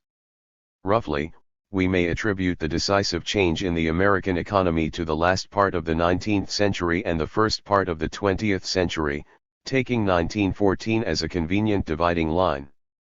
After World War I, the Taylor system, experimental before the war, becomes a social system, the factory laid out for 312. Continuous flow of production, and advanced planning for production, operating and control. At the same time there is the organization of professional societies, management courses in college curricula and responsible management consultants. Between 1924 and 1928 there is rationalization of production and retooling, Ford. 15. Along with it are the tendencies to the scientific organization of production, to closer coordination between employers, fusion with each other against the working class, the intervention of the state as mediator and then as arbiter. For the proletariat there is the constantly growing subdivision of labor, decrease in the need of skills, and determination of the sequence of operations and speed by the machine. The crisis of 1929 accelerated all these processes. The characteristic, most advanced form of American production becomes Ford. Here production consists of a mass of hounded, sweated labor, in which, in Marx's phrase, the very life of society was threatened, and opposed to it as a class, a management staff which can carry out this production only by means of a hired army, Bennett, of gangsters, thugs, supervisors who run production by terror, in the plant, in the lives of the workers outside production, and in the political control of Detroit. Ford's regime before unionization is the prototype of production relations in fascist Germany and Stalinist Russia. But, and without this, all Marxism is lost. Inextricably intertwined with the totalitarian tendency is the response of the working class.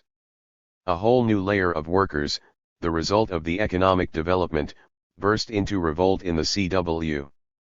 The CIO in its inception aimed at a revolution in production. The workers would examine what they were told to do and then decide whether it was satisfactory to them or not. This rejection of the basis of capitalist economy is the preliminary basis of a socialist economy. The next positive step is the total management of industry by the proletariat. Where the transitional program says that the CW is the most indisputable expression of the instinctive striving of the American workers to raise themselves to the level of the tasks imposed upon them by history, it is absolutely correct. The task imposed upon them by history is socialism, and the outburst, in aim and method, was the first instinctive preparation of the social revolution. Because it was not and could not be carried through to a conclusion, the inevitable counterpart was the creation of a labor bureaucracy. The history of production since is the corruption of the bureaucracy and its transformation. 15 Footnote by Johnson Forrest Tendency, a similar process in Germany led straight to Hitler. 313. Into an instrument of capitalist production, the restoration to the bourgeoisie of what it had lost in 1936, the right to control production standards. Without this mediating role of the bureaucracy, production in the United States would be violently and continuously disrupted until one class was undisputed master. The whole system is in mortal crisis from the reaction of the workers. Ford, whose father fought the Union so uncompromisingly as late as 1941, now openly recognizes that as far as capitalism is concerned, improvements in technology, i.e., the further mechanization of labor, offers no road out for the increase of productivity which rests entirely with the working class. At the same time, the workers in relation to capitalism resist any increase in productivity. The resistance to speed up does not necessarily mean, as most think, that workers are required to work beyond normal physical capacity. It is resistance by the workers to any increased productivity, i.e., any increase of productivity by capitalist methods. Thus, both sides, capital and labor, are animated by the fact that for each, in its own way, the system has reached its limit. The real aim of the great strikes in 1946 and since is the attempt to begin on a higher stage what was initiated in 1936. But the attempt is crippled and deflected by the bureaucracy, with the result that rationalization of production, speed up, intensification of exploitation are the order of the day in industry. The bureaucracy inevitably must substitute the struggle over consumption, higher wages, pensions, education, etc., for a struggle in production. This is the basis of the welfare state, the attempt to appease the workers with the fruits of labor when they seek satisfaction in the work itself. The bureaucracy must raise a new social program in the realm of consumption because it cannot attack capitalism at the point of production without destroying capitalism itself. The series of pension plans which have now culminated in the 5-year contract with General Motors is a very sharp climax of the whole struggle. This particular type of increase in consumption subordinates the workers to production in a special manner after they have reached a certain age. It confines them to being an industrial reserve army, not merely at the disposal of capital in general but within the confining limits of the specific capitalist factory which employs them. The effect, therefore, is to reinforce control both of employers and bureaucracy over production. But along with this intensification of capitalist production and this binding of the worker for 5 years must go inevitably the increase of revolt, wildcat strikes, a desperate attempt of the working class to gain for itself conditions of labor that are denied to it both by the employers and the labor bureaucracy. While the bureaucracy provides the leadership for struggles over consumption, it is from the workers on the line that emerges the initiative for struggles over speed up. That is precisely why the bureaucracy, after vainly trying to stop wild 314 cat strikes by prohibiting them in the contract, has now taken upon itself the task of repressing by force this interruption of production. It expels from the unions workers who indulge in these illegal stoppages, i.e., who protest against the present stage of capitalist production itself. The flying squads, originated by the union for struggle against the bourgeoisie, are now converted by the bureaucracy into a weapon of struggle against the proletariat, and all this in the name of a higher standard of living, greater consumption by the workers, but in reality to ensure capitalist production. The increase of coercion and terror by the bureaucracy increases the tendency of the workers to violent explosion. This tendency, taken to its logical conclusion, as the workers will have to take it, means the reorganization of the whole system of production itself, socialism. Either this or the complete destruction of the union movement as the instrument of proletarian emancipation and its complete transformation into the only possible instrument of capital against the proletariat at this stage of production. This is the fundamental function of the bureaucracy in Russia. Already the tentative philosophy of the bureaucracy in the United States, its political economy of regulation of wages and prices, nationalization and even planning, its ruthless political methods, show the organic similarity of the American labor bureaucracy and the Stalinists. The struggle in the United States reveals concretely what is involved in the Stalinist falsification of the Marxist theory of accumulation, etc., and the totalitarian violence against the proletariat which this falsification protects. In the recent coal strikes, despite the wage and welfare gains of the miners, the heads of the operators declared that control of production had been restored to them by the 2-year contract. C.E. Wilson, president of General Motors, hailed the 5-year settlement as allowing the company to run our own plants, and as the union's complete acceptance of technological progress.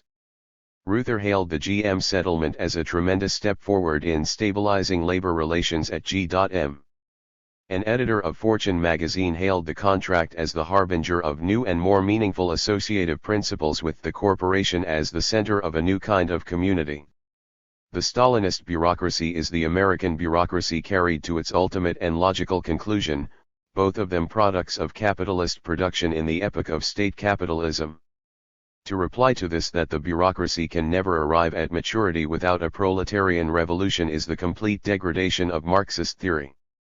Not a single Marxist of all the great Marxists who analyzed state capitalism, not one ever believed capitalism would reach the specific stage of complete centralization. It was because of the necessity to examine all its tendencies in order to 315. Be able to mobilize theoretical and practical opposition in the proletariat that they followed the dialectical method and took these tendencies to their conclusions as an indispensable theoretical step. In the present stage of our theory it is the scrupulous analysis of production in the United States as the most advanced stage of world capitalism that forms the indispensable prelude to the analysis of the labor process of Russia. The mode of labor in Russia. The Russian Revolution of October 1917, abolished feudalism with a thoroughness never before achieved. The stage was therefore set for a tremendous economic expansion. Lenin sought to mobilize the proletariat to protect itself from being overwhelmed by this economic expansion. The isolated proletariat of backward Russia was unable to do this. The subsequent history of the labor process of Russia is the telescopic reenactment of the stages of the process of production of the United States, and, added to this, the special degradation imposed upon it by the totalitarian control of the bureaucracy and the plan. The Russian Revolution in 1917 substituted for the authority of the capitalist in the factory the workers' control of production. Immediately there appeared both the concrete development of self-initiative in the factory and the simplification of the state apparatus outside. There was workers' control, with some capitalists as owners, but mere owners. Production conferences, not of bureaucrats but of workers, decided what and how to produce. What capitalists there remained seemed to vanish into thin air once their economic power was broken, and workers' control was supplemented the following year by nationalization of the means of production. The red thread that runs through these first years of workers' rule, workers' control, seems to suffer a setback under war communism in general and with Order 1042-16 in particular. It takes less than a year for the workers to force a change, and the all-important trade union debate of 1920 follows. Lenin fights successfully both Trotsky, the administrator, and Shlyapnikov, the syndico-anarchist, and strives to steer a course in consonance with the Declaration of the Rights of the Toilers, that only the masses from below can manage the economy, and that the trade unions are the transmission belts to the state wherein every cook can be an administrator. Stalinism in the Russian factory. In the transition period between 1924 and 1928, when the first five-year plan is initiated, the production conferences undergo a bureaucratization, and with it the form of labor. There begins the alienation of mass activity to conform to specified quantities of abstract labor demanded by the plan to catch up with capitalism. The results are, a. In 1929, the year of decision and transformation, there crystallizes in direct opposition to management by the masses from below the conference of the planners, the engineers, economists, administrators, in a word, the specialists. B. Stalin's famous talk of 1931 put an end to depersonalization. His 6 conditions of labor contrasted the masses to the personalized individual who would outdo the norms of the average. Competition is not on the basis of creativity and subordinates, 17, but on the basis of outstanding individual, read, bureaucrat, who will devise norms and have others surpass them. C. 1935 sees Stakhanovism and the definitive formation of an aristocracy of labor. Stakhanovism is the pure model of the manner in which foremen, overseers, and leadermen are chosen in the factories the world over. These individuals, exceptional to their class, voluntarily devote an intensity of their labor to capital for a brief period, thus setting the norm, which they personify, to dominate the labor of the mass for an indefinite period. With the Stakhanovites, the bureaucratic administrators acquire a social base, and alongside, there grows the instability and crisis in the economy. It is the counter-revolution of state capital. D. Beginning with 1939, the mode of labor changes again. In his report on the Third Five-Year Plan, Molotov stressed the fact that it was insufficient to be concerned merely with the mass of goods produced. The crucial point for outstripping capitalism was not the mass but the rate at which that mass was produced. It was necessary that per capita production be increased, that is to say, that each worker's productivity be so increased that fewer workers would be needed to obtain an ever greater mass of goods. Intensity of labor becomes the norm. During the war, that norm turned out to be the most vicious of all forms of exploitation. The Stalinists sanctified it by the name of socialist emulation. Socialist emulation meant, firstly, that the pay incentive that was the due of a Stakhanovite was no longer the reward of the workers as individuals, once they as a mass produced according to the new raised norm. In other words, the take-home pay was the same despite the speed up on a plant-wide basis. Secondly, and above all, competition was no longer limited to individual workers competing on a piecework basis, nor even to groups of workers on a plant-wide basis, but was extended to cover factory against factory. Labor reserves are established to assure the perpetuation of skills and a sufficient labor supply. Youth are trained from the start to labor as ordered. The climax comes in 1943 with the discovery of the conveyor belt system.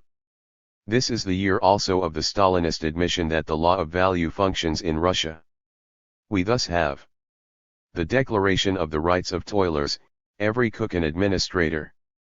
Abstract mass labor, lots of it to catch up with capitalism. Differentiation within labor, personalized individual, the peace worker the hero. Stakhanovism, individual competition to surpass the norm. Stalinist constitution, Stakhanovites and the intelligentsia singled out as those whom we respect. Systematization of piecework, factory competing against factory.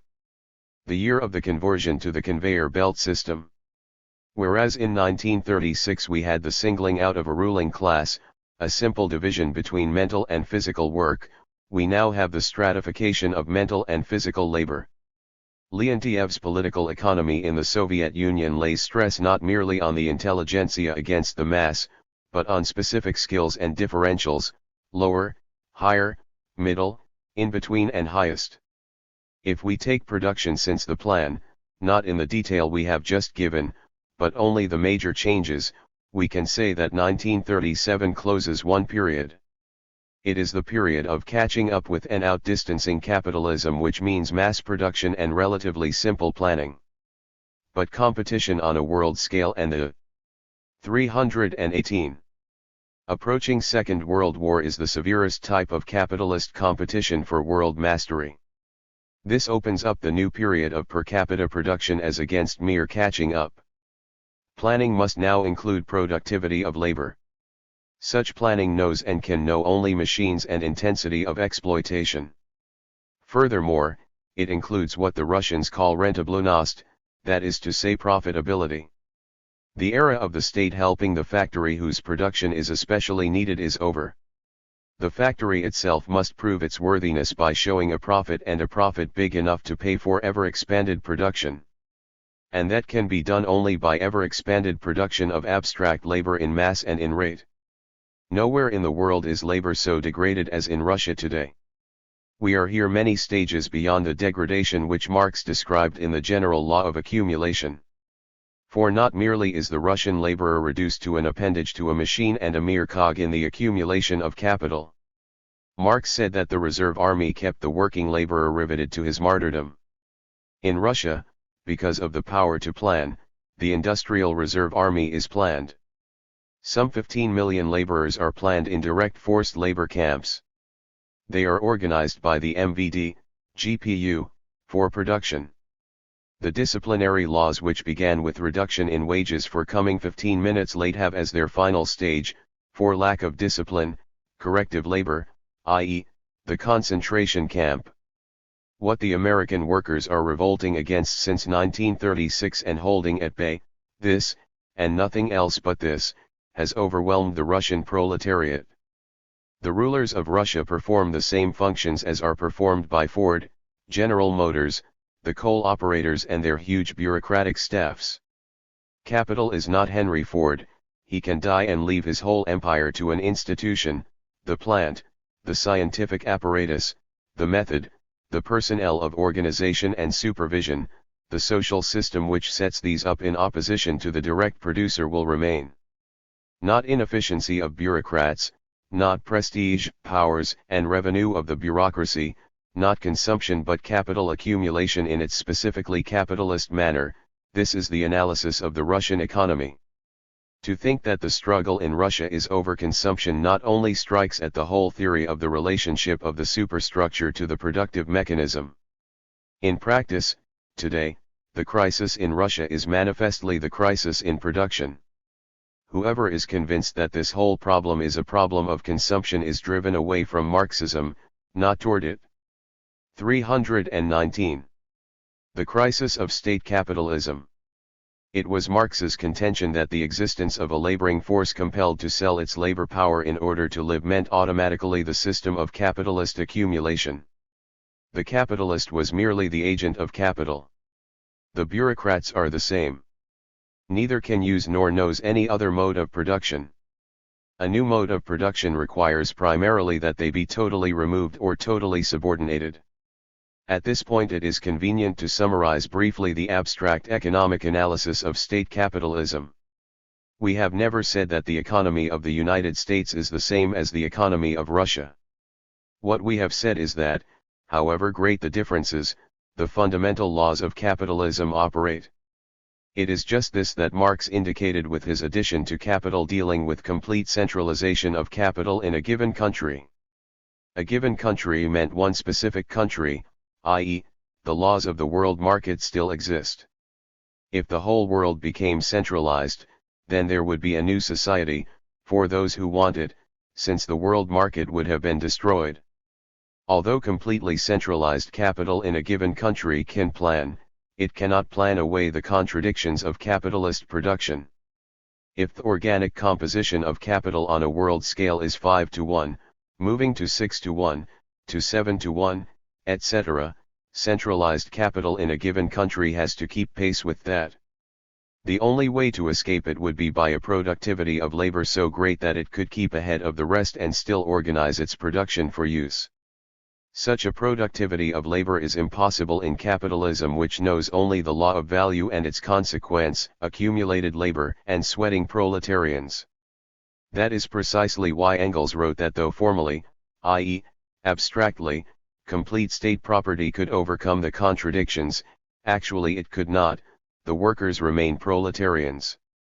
The whole long dispute between underconsumption and rate of profit theorists has now been definitively settled precisely by the experience of Russia. Lenin in 1917 repeated that state capitalism without the Soviets meant military penal labor for the workers. The Soviet power was the road to socialism. The struggle in Russia and outside is the struggle against military penal labor and for the Soviet power. The revolt which gave birth to the CIO prevented American capital from transforming the whole of American production and society into the system which Ford and Bennett had established. This monstrous burden would have driven capital still further along the road of accumulation of capital, domination over the direct producer or accumulation of misery, lowered productivity, barbarism, paralysis, and gangrene in all aspects of society. That was Germany. That would be the plan of capital, and with state property it is more free than before to plan its own ruin. 320. The totalitarian state in Russia prevents the workers from making their social and political experiences in open class struggle. But by so doing, it ensures the unchecked reign of capital, the ruin of production and society, and the inevitability of total revolution. The decisive question is not whether centralization is complete or partial, heading toward completeness. The vital necessity of our time is to lay bare the violent antagonism of labor and capital at this definitive stage of centralization of capital. Whether democratic or totalitarian, both types of society are in permanent decline and insoluble crisis. Both are at a stage when only a total reorganization of social relations can lift society a stage higher. It is noteworthy that in the United States the capitalist class is aware of this, and the most significant work that is being done in political economy is the desperate attempt to find some way of reconciling the working class to the agonies of mechanized production and transferring its implacable resistance into creative cooperation. That is of educational value, and many of its findings will be used by the socialist proletariat. In Russia this resistance is labeled remnants of capitalist ideology, and the whole power of the totalitarian state is organized to crush it in theory as well as in fact. We shall see that upon this theoretical analysis the whole strategy of revolutionary politics is qualitatively differentiated from Stalinism, inside and outside Russia. The Stalinists seek to establish themselves in the place of the rival bureaucracy. The rival bureaucracy seeks to substitute itself in the place of Stalinism. The Fourth International must not seek to substitute itself for either of these, not after, not during nor before the conquest of power. Theory and practice are governed by the recognition of the necessity that the bureaucracy as such must be overthrown. The bureaucratic administrative plan. We can now come to a theoretical conclusion about the question of plan and with it, nationalization. For the capitalist mode of labor in its advanced stages, the bureaucratic administrative plan can become the greatest instrument of torture for the proletariat that capitalism has yet produced. State property and total planning are nothing else but the complete subordination of the proletariat to capital. That is why in the invading socialist society we summed up our total theory in 2 points, the first of which is: It is the task of the Fourth International to drive as clear a line between bourgeois nationalization and pro. 321. Leaderian nationalization as the revolutionary Third International drove between bourgeois democracy and proletarian democracy. All theory for our epoch must begin here. But aren't state property and the plan progressive? State property as such and plan as such are metaphysical abstractions. They have a class content. Aren't trusts progressive? Lenin was asked in 1916. He replied, "It is the work of the bourgeoisie to develop trusts, to drive children and women into factories, to torture them there, corrupt them and condemn them to the utmost misery. We do not demand such a development, we do not support it, we struggle against it." But how do we struggle?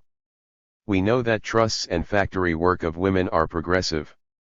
We do not wish to go backwards to crafts, to pre-monopolist capitalism, to domestic work of women.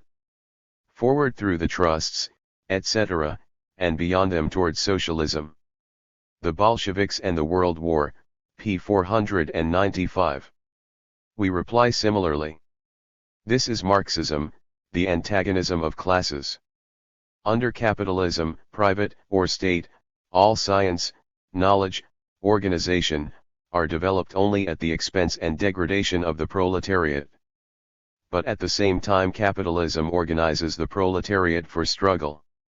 We do not demand or support plan. We propose to substitute proletarian power and subordinate plan to the revolutionary struggle of the proletariat. Where does orthodox Trotskyism stand on this? Every member knows the answer. Nowhere. Its conception of plan is summarized in the slogan in the transitional program: the plan must be revised from top to bottom in the interests of the producers and consumers. The capitalist plan cannot be revised except in the interests of capital. It is not the plan that is to be revised. It is the whole mode of production which is to be overthrown. The whole analysis is in terms of, to use the underlined phrases of the transitional program, social inequality and political inequality. In The Revolution Betrayed, the chapter entitled The Struggle for Productivity of Labor deals with money and plan, inflation, rehabilitation of the ruble. It says that analysis of Stakhanovism proves that it is a vicious form of piecework. But it soon returns to the question of the ruble. And it finally ends on the note that the Soviet administrative personnel is far less adequate to the pro. 322. Productive tasks than the workers. Therefore, what is needed is more competence, more efficiency, less red tape, less laziness, etc. If the Russian bureaucracy were more efficient, more scientific, etc., the results for the Russian proletariat would be worse. The chapter Social Relations in the Soviet Union in The Revolution Betrayed deals with the privileges, wages, etc. of the bureaucracy in relation to the workers. Neither in the transitional program nor The Revolution Betrayed does analysis of the worker in the production process find any place, except where in the program the slogan is raised: factory committees should be returned the right to control production. In the analyses of orthodox Trotskyism there are a few references here and there to creative initiative being needed at this stage. That is all. All the slogans in the transitional program do nothing more than demand the restoration of democracy to where it was in 1917, thereby showing that the whole great experience of 30 years has passed orthodox Trotskyism by.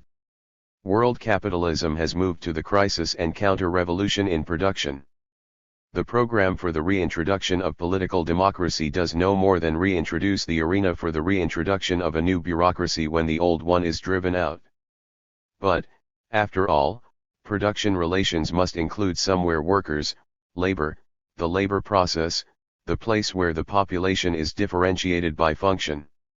The World Congress Resolution, 4th Intimational UN, 1948, quotes from The Revolution Betrayed an elaborate summary by Trotsky of his own position in 1936. The worker in the labor process is not mentioned. The resolution asks, what alterations have to be made in the analysis following the development of the past 11 years?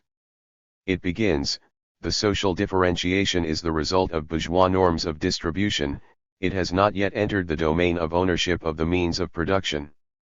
The struggle out of which the CIO was born, the domination of the machine, the drive for greater productivity, what about that?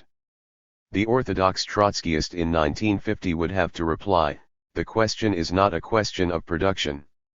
It is a question of collective ownership, it is a question of the thieving bureaucracy taking for itself consumption goods which belong to the workers, it is a question of whether the bureaucracy passes laws of inheritance, it is a question in 1950 as it was in 1934 of whether the tendency to primitive accumulation will restore private property, etc., etc.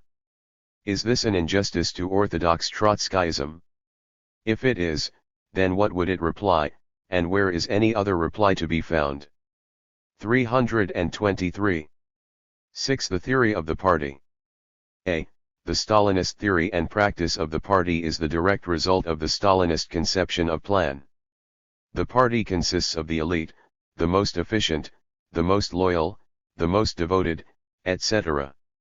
The party mobilizes the proletariat, politically, economically and morally, to carry out the plan. There is here no parallel with the political parties and politics of capitalist competition and bourgeois democracy. In state capitalism, the state becomes capitalistic in the sense of administration, supervision, control against the proletariat. The party forms the state in its own image, which is the reflection of the productive process of state capitalism. That was the party of Hitler, despite historical differences, that is the party of Stalin. The Stalinist parties outside Russia function on the same model. Their attitude to the membership and the proletariat is that of an elite leading backward workers. All initiative, policy, direction comes from the Stalinist leaders. Society will be saved if it follows them, defends them, puts its trust in them. Historical circumstances may alter their practice, but in their fundamental conceptions there is no difference whatever between the CP in Russia and the CP in the United States. B. Upon the basis of its analysis of state capitalism and plan, the Leninist party must form its own revolutionary theory of the party.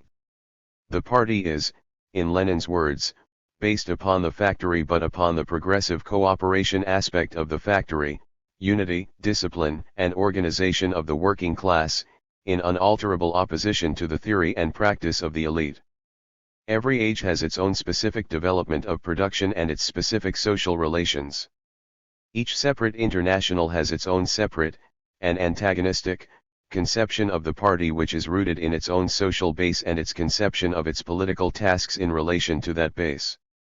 Marx's conception of the party in 1848, the way he organized the First International, carefully explained by him, the organization of the Second International which Lenin accepted as sound up to 1914, the organization of the Third International, all were different and show a dialectical progression. Lenin never conceived of a mass party of 2.5 million people before the struggle for power. The whole of the Stalinist theory and practice of the organization of the party is based upon the administrative bureaucratic plan. Conversely, the Revolutionary Party expands and develops its own theory on the basis of the vast revolutionary upheavals which are stimulated in the proletariat by the structure of state capitalism. The European proletariat in Italy. 324. In France, in Spain, and the American proletariat, have already shown us that from the beginning of the social revolution, the proletariat as a whole will be organized to become the state and to manage production. Here concretely is the embodiment of Lenin's reiterated phrase to a man which was impossible of realization in backward Russia in 1917. Not only does the revolutionary proletariat of our age make its tremendous mass mobilizations. The petty bourgeoisie does the same as in the Nazi Party and the almost overnight creation of the French rally of millions by de Gaulle. The Stalinist leaders aim to control the mass proletarian mobilizations in exactly the same manner as de Gaulle aims to control those of the petty bourgeoisie. The Leninist Party in 1950, in practice where it can, but in theory always, must be the expression of the mass proletarian mobilization aimed against the bureaucracy as such. This bureaucracy in Russia, in France, and Italy, even where it is in opposition, and in the United States is the embodiment of the plan of state capitalism. No question is more important theoretically, not only internally but externally, than this of the relation between party, the state, and the plan. For theoreticians and millions of workers everywhere it is the central question. No substantial section of any society today will die in defense of private property. That today is dead. The question is, can the nationalized property be planned without having as the inevitable consequence the domination of a single party? The popular formulation, one-party state, is absolutely and exactly right. Johnson Forrest have given here the essentials of the answer. See, what does the Fourth International have to say on this question? It can be summed up in the following: the Stalinists are criminals, opposed to democracy in the party, the Trotskyists are believers in democracy as practiced by Lenin. The history of Trotskyist theory of the party, however, reinforces Stalinism in spite of all its criticism. In 1931 Trotsky believed that with the weakening of the party or with its degeneration even an unavoidable crisis in economy can become the cause for the fall of the dictatorship. What actually took place was the reverse. When the bureaucratic administrative plan of the ruling class was finally substituted for the planning of the revolutionary proletariat, it was the Bolshevik party that was liquidated. State property remained. 15 years later, with the Bolshevik party destroyed, the Fourth International improves upon the original thesis. The World Congress thesis says, the political dictatorship today as 20 years ago is decisive in preventing the complete collapse of planning, the breakthrough of the petty capitalist market, and the penetration of foreign capital into Russia. 325. The political dictatorship is an abstraction. Concretely it is the party of Stalin, the murderers of the Bolshevik party, the antithesis in every respect of the Bolshevik party. The theory is false whether it is standing on its head or its feet, and in either form it is useless as a theoretical weapon against Stalinism. Unfortunately, this conception is not confined to Russia.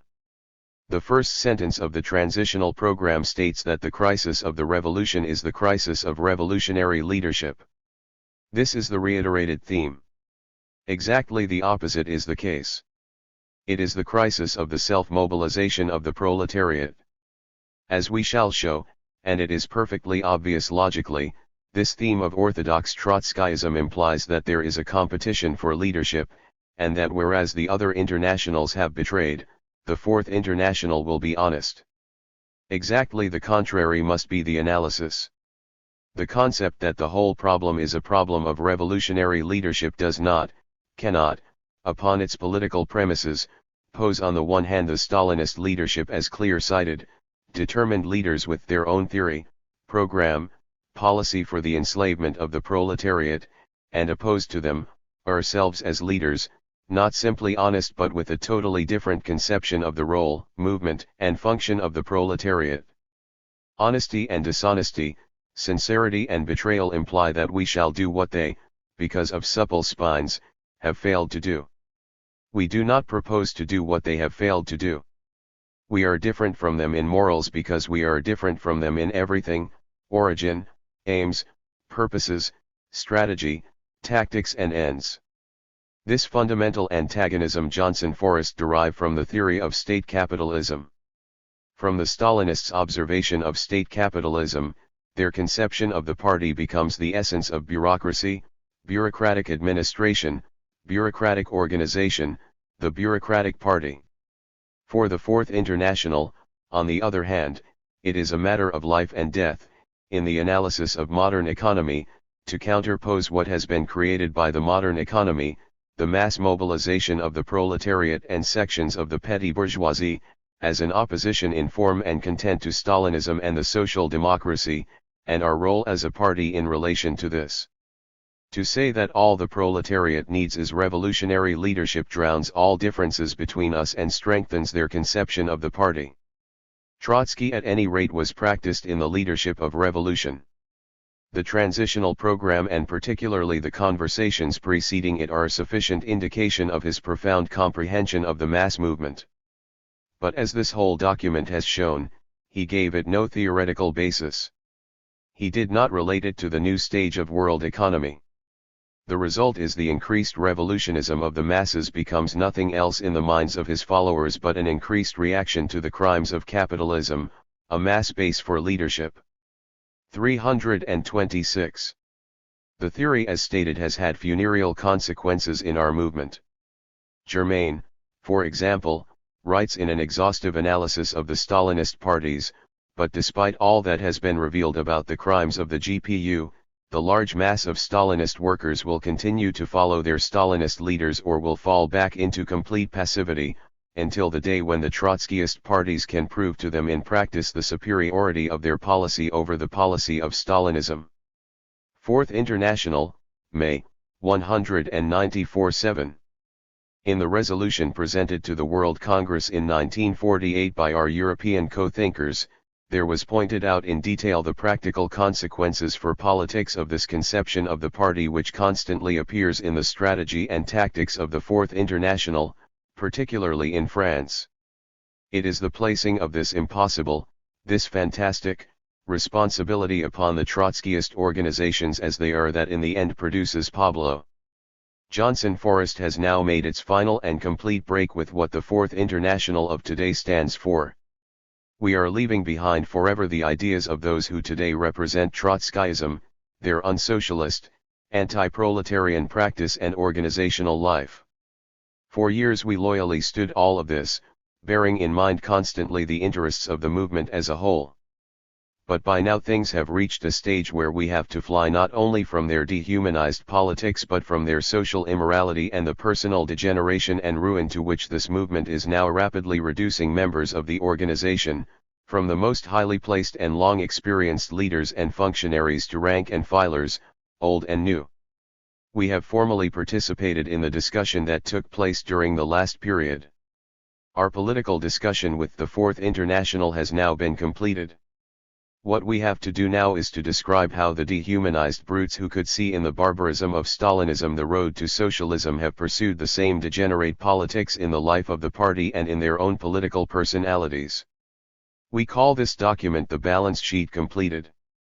In 1947, when we left the WP Workers' Party, we published a balance sheet, dealing ostensibly with the WP but in reality analyzing the ideas and practices of all who represented Trotskyism, at home and abroad, organizationally and ideologically. Now, after nearly 4 years in the SWP, we can complete the balance sheet. What we have to say is this: there is nothing to choose between these two parties. One is headed towards Menshevism, the other towards Stalinism. But the basic causes of their degeneration, the processes by which it has developed. 328. And the concrete phenomena by which this is expressed are absolutely the same in both parties. The SWP is the WP over again. We wrote in the balance sheet: the WP has no policy, neither on the character of the epoch nor on the nature of the Stalinist parties nor on American perspectives nor on the Negro question. There is complete democracy, a perfect example of a democratic jungle. But in politics at a given moment it is necessary to say something decisive. The party learns then from Schachtman what the line is, and in its uncertainty and confusion must follow. Behind all the anarchistic freedom of speech, the one solid political reality is Schachtman's political response at a given moment to political and organizational pressure by which he decides the political line for today. The result is the leader principle and clique politics carried to an extreme degree. p18. The SWP has now arrived at the same situation. Their attachment to the organization in and for itself, irrespective of politics or principled conduct, is all that matters. What is Stalinism, what is Titoism, what is a centrist party, nobody knows. At a given moment the leader decides and the rest follow. We said of the WP in the balance sheet: as the petty bourgeois Democrats of all stripes seek to protect the democracy of elections and votes in a world going to pieces, So the petty bourgeois revolutionaries seek frantically to preserve democratically their views and their ideological life. This for them is the party. The SWP has now reached the same stage. The same cliquism, the same endless discussion of ideological differences, the same willingness to agree to disagree, all these climax the retrogressionist politics of the WP. These are now present in full force in the SWP. And, as always, this is called democracy. The objective roots of the degeneration are the same. Basically, the world's situation today is that there are two great masses of capital competing for world mastery, the USA and the USSR. Each of these has its own labor bureaucracy, the one, the social democracy, the other, Stalinism. Revolutionary politics must oppose both from the basis of the revolutionary proletariat or be continually drawn in one direction or another. 329. We shall show that neither the SWP nor the WP sees the proletarian revolution in the US as a realistic possibility.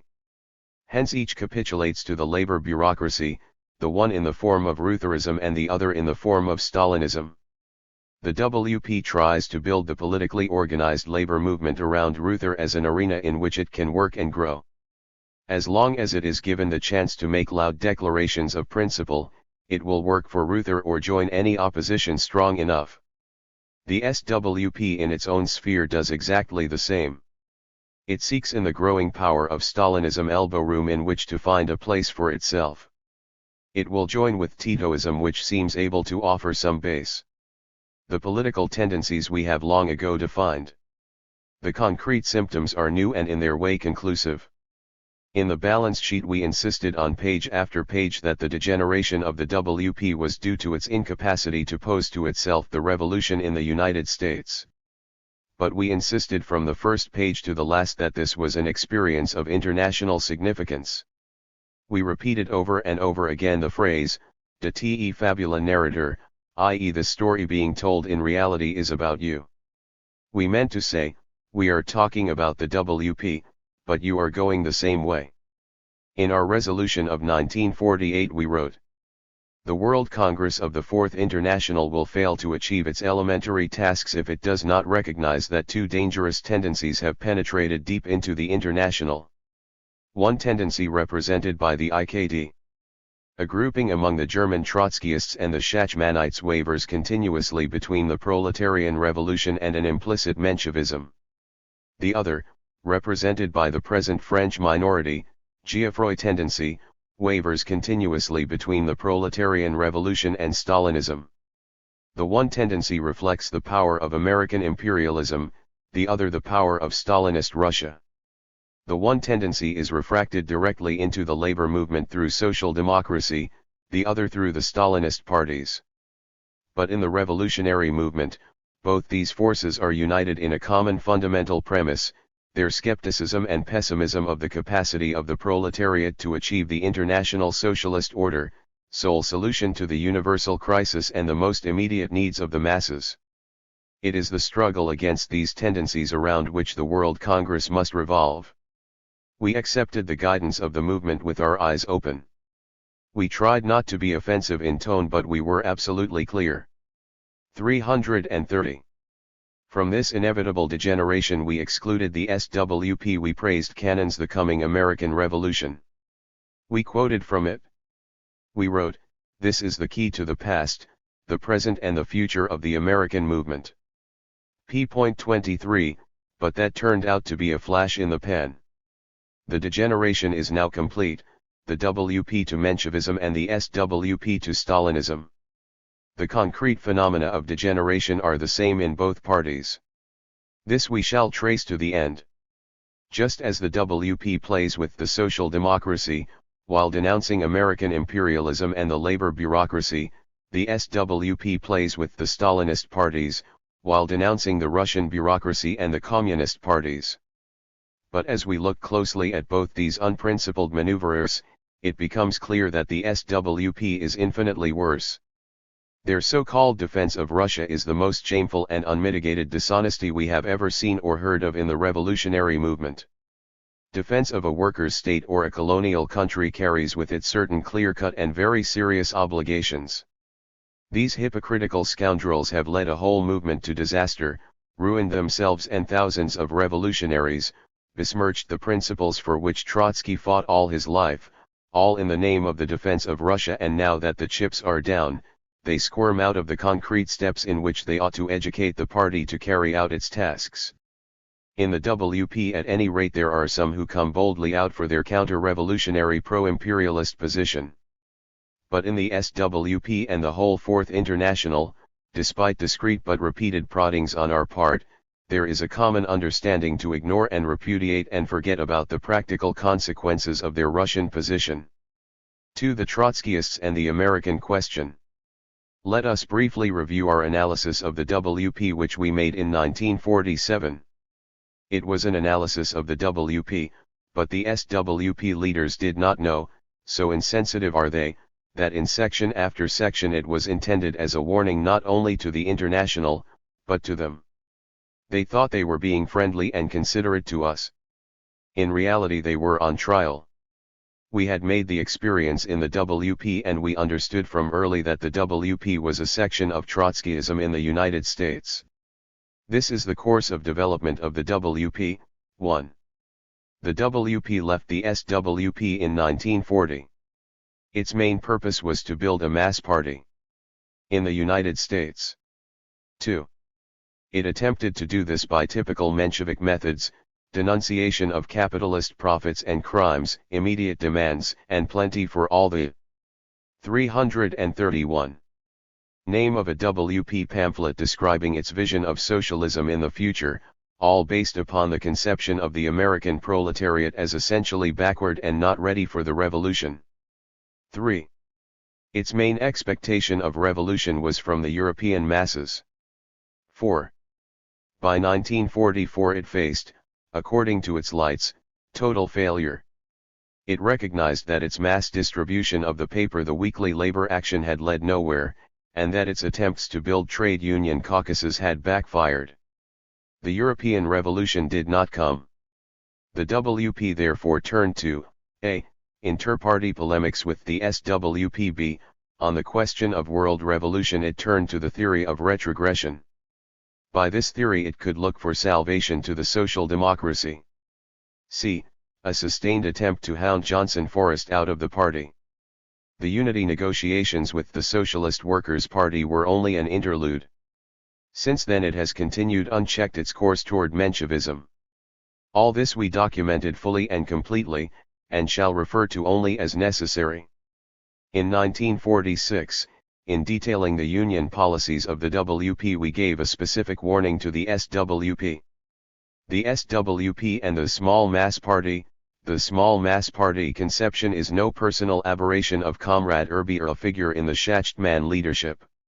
The party must recognize it in essence the result of the political inexperience of the American proletariat and long years of struggle against the usurpation of revolutionary leadership by Stalinism. The party must especially recognize that in rejecting Irby's ideas and particularly their manifestations in the building of the party, it will be doing far more than putting itself on the right road toward building the Bolshevik Party. It will also help to correct the false course of the SWP, and lay the basis for an effective unified organization. The SWP practices the small mass party conception in a form concealed, and to some extent corrected, by its strenuous attempts to adhere to the strategic conceptions of Trotsky. Parallel to its genuine revolutionary temper in propaganda in concrete trade union activity, it builds illusions among its membership about its influence in the unions and leading the workers in mass struggles. Only a powerful mass party can attempt to exercise the organizational function of leading workers in day-to-day struggles without I. Succumbing to opportunism, and 2. Having the work of its members swept away by obvious inability to withstand the pressure of the trade union bureaucracy whenever these wish to destroy the influence of the propaganda group. 332. The past history of the party, Los Angeles and Philadelphia, show, and the inevitable puncturing of the illusions of the SWP will show, that only a correct conception of its function can save the Fourth International from diverting its precious energies into fruitless and demoralizing channels. Building the Bolshevik Party, pages 18 to 19. That was clear enough. We knew then what these wise men were only just beginning to glimpse. 1.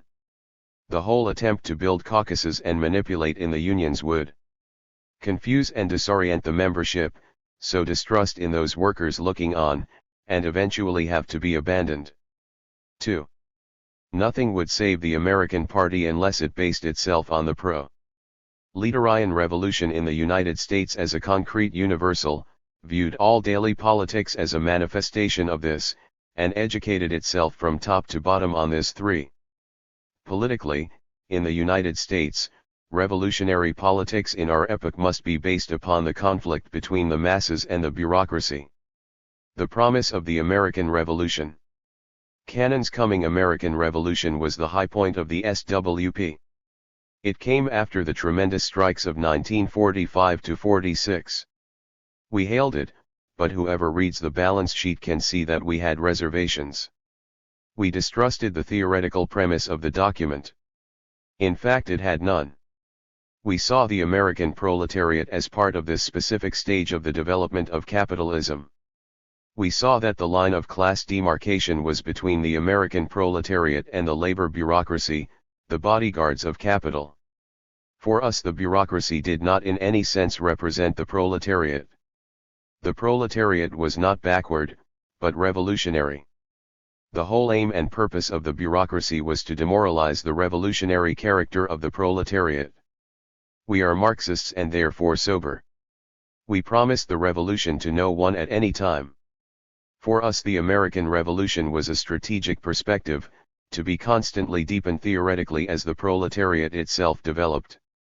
We said over and over again and in every conceivable way in the balance sheet, a revolutionary party in any country lacks sound formulations unless the perspectives of the revolution in that country are the granite foundation of the program and explicit in every branch and shade of its activity. We called for the Americanization of Bolshevism. We reminded the International of Trotsky's insistence that the American movement particularly must deepen its understanding of and apply the dialectic in the United States. This 333 was not theory for the sake of theory, or culture for the sake of broadening the mind, but concrete education for the class struggle. In the United States, above all, to build the party it is necessary for the vanguard to be armed with the theory of sudden violent eruption of creative mass activity. In the balance sheet we quoted extensively from our 1944 document Education, Propaganda, and Agitation. We mapped out the tasks with regard to Americanization and internationalization, Americanization and problems of modem culture, Americanization and historical materialism, Americanization and labor, Americanization and Marxian economics, Americanization and dialectical materialism. We knew that either the SWP would see this clearly, do this work and take these steps, or it would be totally lost. It is now lost. If it had this in the us, it would never run after Tito. The party would have risen up against any Titoization of American Bolshevism. But at that time, though our ideas were clear enough, they were abstract. We came in determined to make the experience thoroughly and completely. All this was and is Greek to the SWP. We soon found out that the coming American Revolution had been taken by the membership and some leaders literally as a promise and as a reward for the sacrifices of which they are so painfully conscious. For them the revolution was on the order of the day. And when it did not come, disillusionment set in. By the fall of 1947 a long mournful wail of a speech by the leader showed clearly in what a superficial sphere of ideas the party, from top to bottom, moved. They had the mental attitude of children who had been promised candy and had been disappointed. They were told to be patient and be good children and the candy would come someday. This was the situation in the SWP when the beacons of hope flared from the colors of Tito's break with Stalin. To us the SWP leadership seemed to go stark raving mad. The public statement that Tito and his Leninism were the greatest things that had ever happened to Trotskyism, The public statement that the dark night of Trotskyism was over and the dawn, Tito, had now appeared, there revealed the morass of helplessness and despair that permeated the cotters of the majority. Here maybe was a way out, and with a growing momentum they clutched at it. This further paved the way for the leap towards Stalinism. Faced with a similar crisis and not seeing the revolution anywhere, the WP fastened onto retrogressionism and sought a place for itself in the international social democracy. The SWP grabbed onto Stalinism instead. Different as they may appear to be, the root in each case is hopelessness about the proletarian revolution in Europe. The constant pleading for new, young blood is the best confirmation that such reinforcements are not arriving. The particular tiredness which Damen 334 aids the SWP cotters is not from experiencing a revolution which failed. It arises from the total isolation of the SWP from any vital current in the revolutionary class and the absence of its corresponding counterpart inside the party. The attitude of Johnson Forrest. Through all this our tendency maintained an iron discipline and reserve. We used infinite patience, forbearance, and finesse to make relations easy. We watched our behavior and our language, were prolific in smiles and sparing in frowns. We did our best to help them. On the Negro question, for example, to have expected the SWP to adopt a complete revolutionary position was impossible. A fully Marxist position on the Negro question presupposes a fully Marxist position on the American proletariat. But from the start we accepted our limitations cheerfully. At an immense expenditure of labor, tact, and diplomacy, and using Trotsky as a smokescreen, we maneuvered them as far as we dared along the Marxist road. We tried to help them without offending them, looking always for ways to add a workers' and farmers' government here, or a revolutionary position there, to push the party along. But these simpletons, like their fellows in the WP, could not understand us. We submitted state capitalism and world revolution, but having said our piece we showed that we did not want to talk too much. The switch from anti-Stalinism to pro-Stalinism was a shock. Still, we kept our tempers and our heads. We merely said at the convention, "Get a position and then we shall discuss with you." The result was a new insight into the process of degeneration. The party turned on us with bared fangs. Irreconcilable tendencies was hurled at us from all sides. In Detroit, in Philadelphia particularly, and in New York and Los Angeles, the provocations were unbridled. The tendency met this assault in exemplary fashion. We could not but note that the hysteria, the red eyes and the shaking fists were on their side while it was we who remained calm, conciliatory but politically firm and unyielding. We satisfied ourselves that the central leadership was not at the back of this. We let the matter slide.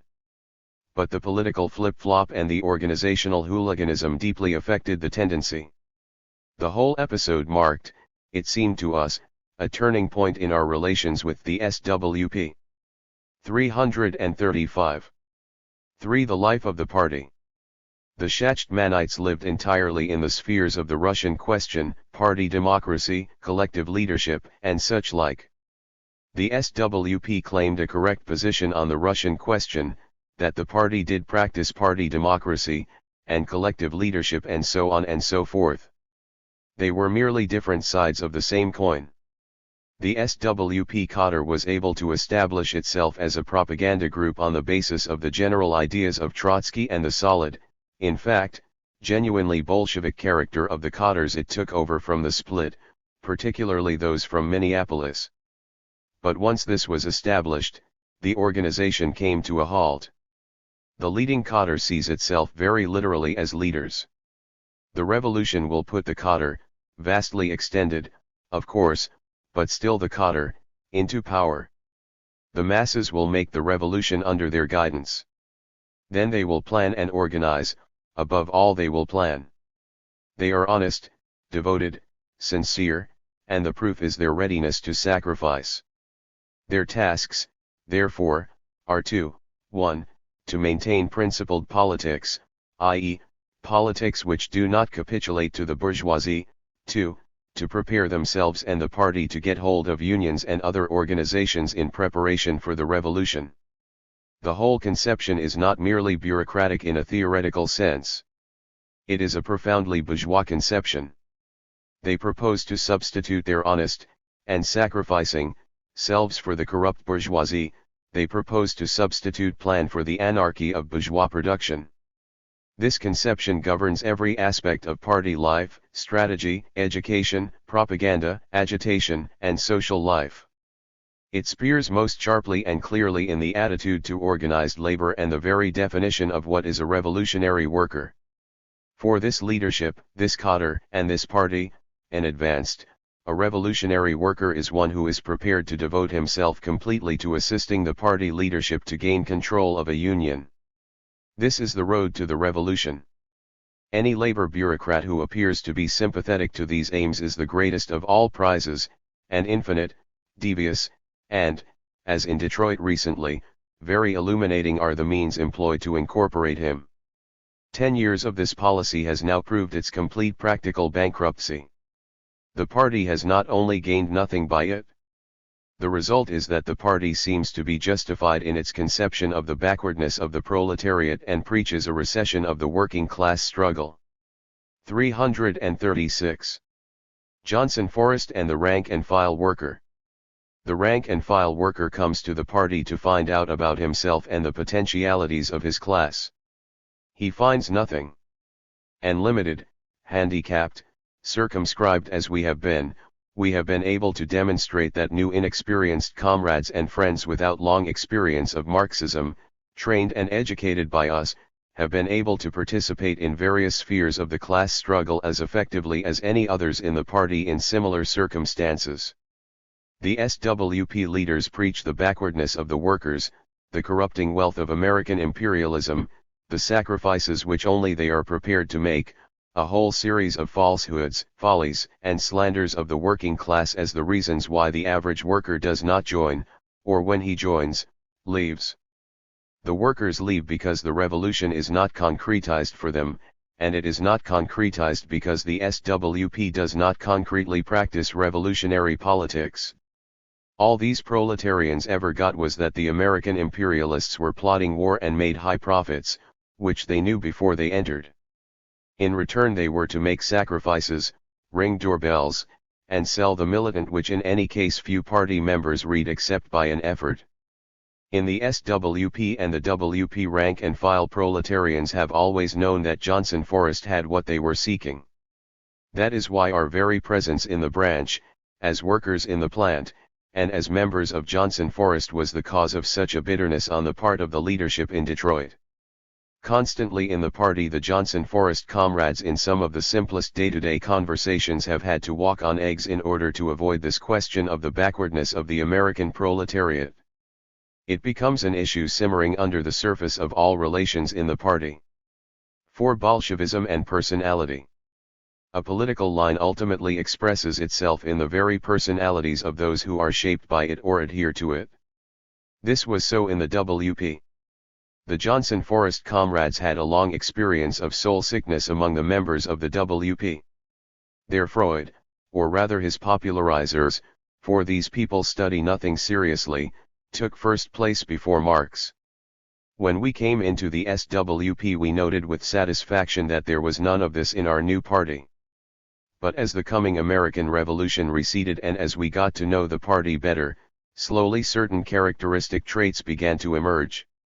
The first theme was sacrifice. From top to bottom there can never have been a set of people as conscious of the sacrifices they are making. The Johnson Forrest. 337. Comrades could not understand this. We in 1951 are not conscious of making any sacrifices.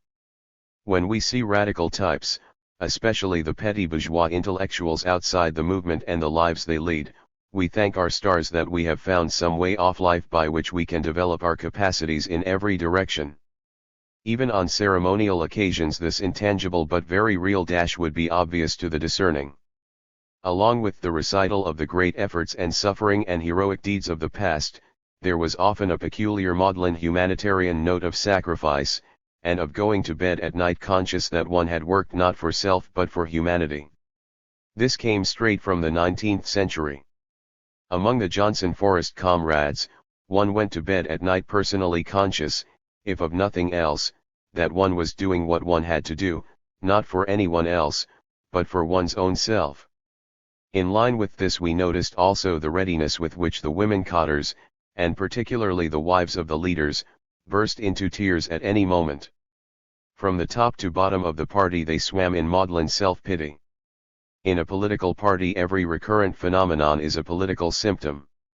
As we grew to know these better, the genuine political significance of this became dear. Both the WP and the SWP have been educated on a theory of the party. They themselves, their party, would somehow, by some means, grow and reach the head of the masses, and seize the power, and thus give them the chance to plan. Both have now awakened to the fact that this dream which sustained them for years is nothing but a dream. As usual their reactions were parallel. The WP, seeing that there was no party, called off the revolution and sought to attach itself to the social democracy. The SWP, seeing that there was no revolutionary party, decided that the Stalinists would somehow become one. Each in its own way abdicated. But the abdication expresses itself in the bitterness against renegades, the constant reminders of the great sacrifices which the renegades could not and cannot endure, and the ready tears. Normally this would be of only psychological interest. But we lived and worked with them. They too found us strange.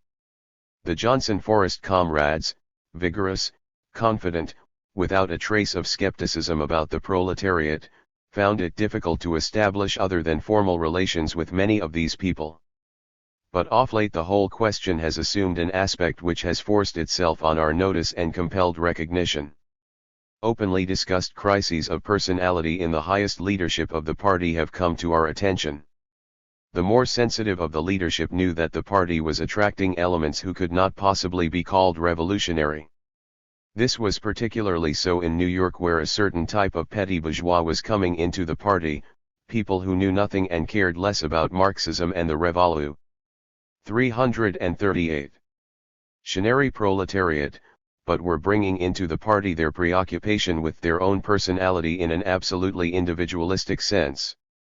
The old cadre still had enough revolutionary tradition and temper to recognize these elements for what they were and to be hostile to them. They showed this hostility on various occasions. One of the most striking of these types, distinguished by great energy in the ersatz political activity of the party, was at the same time distinguished by a vulgarity and corruption of character which repelled even those who depended on her and those like her for the success of party activities. The Johnson Forest comrades felt not only disgusted but bewildered by the appearance of these political types, the substantial role they were playing in the party, the distaste of the leadership for them, and yet the incapacity of the leadership to handle the situation. The Johnson Forest leadership talked to some of the comrades in the tendency. When they were questioned and invited to say what they knew and thought, they poured out such a torrent of horrible experiences, grievances, provocations, day-to-day struggle against demoralization and such a devastating analysis of the life and politics of the SWP as overwhelmed us. With splendid loyalty and discipline our younger comrades in particular had endured in silence and said little to us because they felt that to do so would be an indirect questioning of our line of complete integration into the SWP. How we struggled to remain in this party. Every SWPer knows that. But now our comrades were able to establish concretely what the leadership of the tendency now knew, that integration into this party meant self-destruction. As we understood ourselves and where we were, the cry became unanimous. Let us get out of here at once. It is a political gas chamber. We do not trust this leadership even to carry out its own political line. None of our comrades who is in any difficulty can trust himself to them. Even those who are not degenerate are ready to support those who are when their crimes are discovered. We do not want to discuss with them. Such a discussion can only besmirch us. Let us get out of here as quickly as we can. We come out infinitely stronger, more disciplined, more mature, more confident than when we entered. The SWP has totally demoralized some of our weaker comrades but surprisingly few. The SWP knows that against all elements of degeneration in our own ranks we have always been and are quite merciless politically, though tolerant organizationally, as Bolsheviks have always been. All our principled politics have meant nothing to them. They cannot learn. We have not lost by it. But we want not a single second more of it. 339. In conclusion, we must make clear that not all the leaders and all the members of the SWP are degenerate. It would be ridiculous to say that. There are in the leadership and far more, in the party, good comrades with whom we have worked satisfactorily and who we would be sorry to leave behind. But they must understand that they belong to an organization, and that they are responsible for the dominant political and organizational practices by which that organization lives. That responsibility they cannot escape. Coping with the Cold War, global and domestic. Paul L. E. Blanc. At the close of the 20th century, the Cold War was described as a confrontation, military, economic, ideological, between two great superpower blocs, the United States and the Soviet Union, that constituted the central story of our times. For us Trotskyists, this posed particular challenges, both in regard to Marxist theory and practical politics, matters already discussed in the introductory chapter of this volume as well as in chapters 3 and 5. As this chapter's first two essays by James P. Cannon indicate, the political and intellectual pressures bearing down on the revolutionary left were intense, and the same was true within the labor movement and beyond.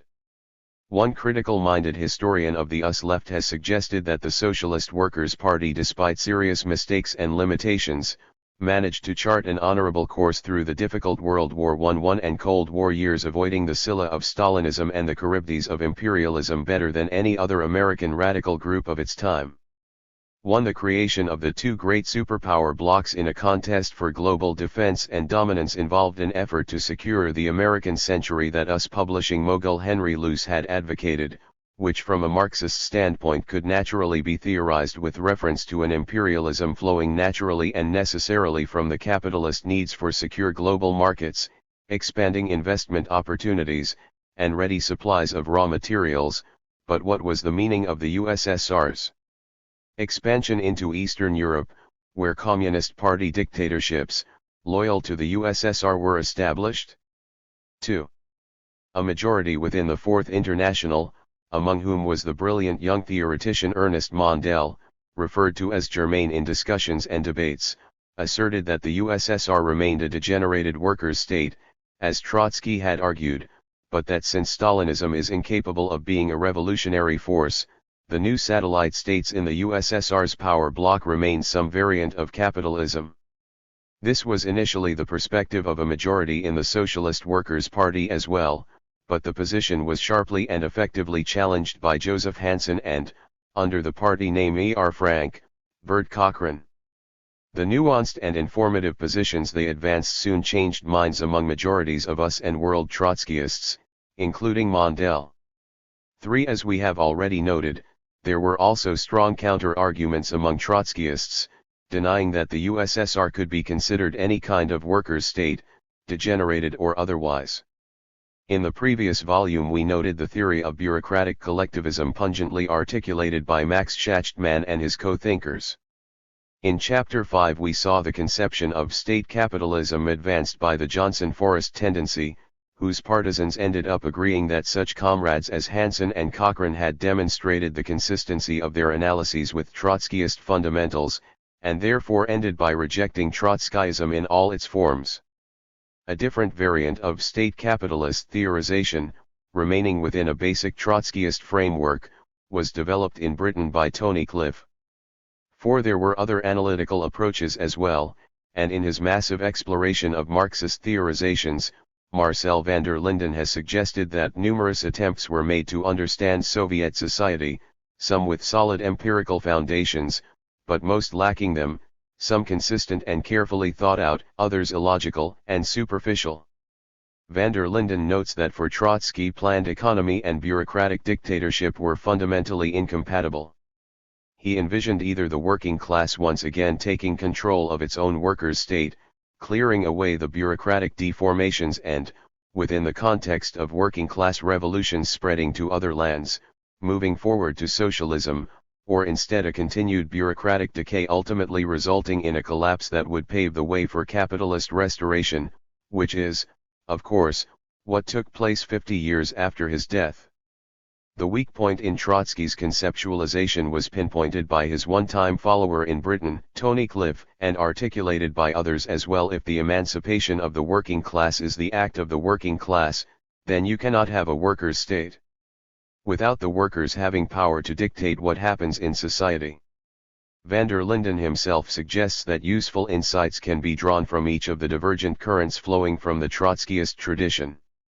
5. The momentous popular revolution which swept through China in the late 1940s, and which continued to transform it through the 1950s, not only had a powerful impact among revolutionary-minded people throughout the world, but also posed important political and theoretical challenges for us Trotskyists. The article by Liu Fujian, one of several party names used by South African-born Frank Glass, who had spent many years in China, provides a clear and very positive survey of China's history and of the 1949 revolutionary triumph. How best to understand the nature of the Chinese Communist Party and the perspectives of its presumably Stalinist leaders, particularly Mao Zedong, in this period commonly spelled Mao Zedong, would be matters to which Glass and his comrades would return more than once.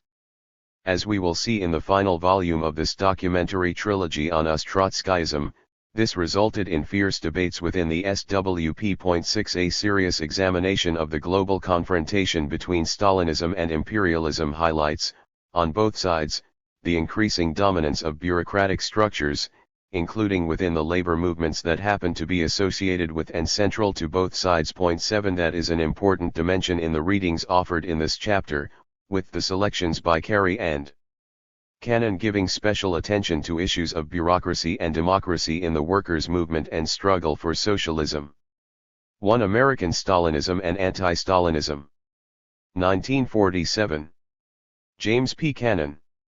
1. Stalinism and Anti-Stalinism in Europe. 8. 343. Recent events afford us an occasion to present our point of view once again on the complicated and many-sided problem of Stalinism in the labor movement of the United States. The red-baiting drive on the one side, and the growth of anti-Stalinist sentiments in the ranks of the militant workers on the other, seem to require a re-examination of the question, and a more precise definition of the real nature of Stalinism. The blind fight against the Communist Party is unavailing. The workers must give thought to the why and how, in order to fight Stalinism in a manner that will serve their own interests. Otherwise they run the risk of falling into the trap of their worst enemies, who are currently raising a hue and cry against the Communist Party with other objectives in mind. The Stalinist pestilence, like many other things good and bad, was imported from Europe. The American aspect of the question can be seen more clearly in its true light against a background review of the situation in the countries of Western Europe, where Stalinism is now a burning and decisive question and is the subject of much discussion. For our part, we believe that a frank discussion among those anti-Stalinists who strive for the socialist goal should serve to clarify the issue and thus aid our cause. It is known that we are and have been for a long time opposed to Stalinism, or to any conciliation with it whatever. We started on this theme more than 18 years ago and have been hammering away at it ever since. We welcome cooperation with other opponents of Stalinism, but we believe that such cooperation can be fruitful only if there is some basic agreement as to the nature of Stalinism, and agreement also that the fight against Stalinism is part of the general anti-capitalist struggle, not separate from it nor in contradiction to it. So that there may be no misunderstanding, let us make our position clear at the outset. We believe that the greatest and most menacing enemy of the human race is the bipartisan imperialist cabal at Washington. We consider the fight against war and reaction in the United States to be the first and main duty of American revolutionists. This is the necessary premise for cooperation in the fight against Stalinism. Those who disagree with us on this point do not understand the reality of the present day, and do not talk our language. An understanding of the perfidious character of Stalinism is the beginning of wisdom for every serious, class-conscious worker, and all anti-Stalinists who are also anti-capitalist should try to work together. But anti-Stalinism, by itself, is no program for common struggle. It is too broad a term, and it means different things to different people. There are more anti-Stalinists now than there were when we started our struggle 18 years ago, especially in this country where Stalinism is weak and Trumanism is strong, and they are especially numerous in New York, and not all of them are phonies. But very few of the current crop of vociferous anti-Stalinists have anything to do with us, or we with them. That is not because of exclusiveness or quarrelsomeness, either on their part or ours, but because we start out from different premises, conduct the struggle by different methods, and aim at different goals. Many anti-Stalinists devote their arguments exclusively to the terrorist activities and totalitarian methods of the Stalinists. This is a rather common approach to Stalinism nowadays, but in our opinion it is an incorrect one.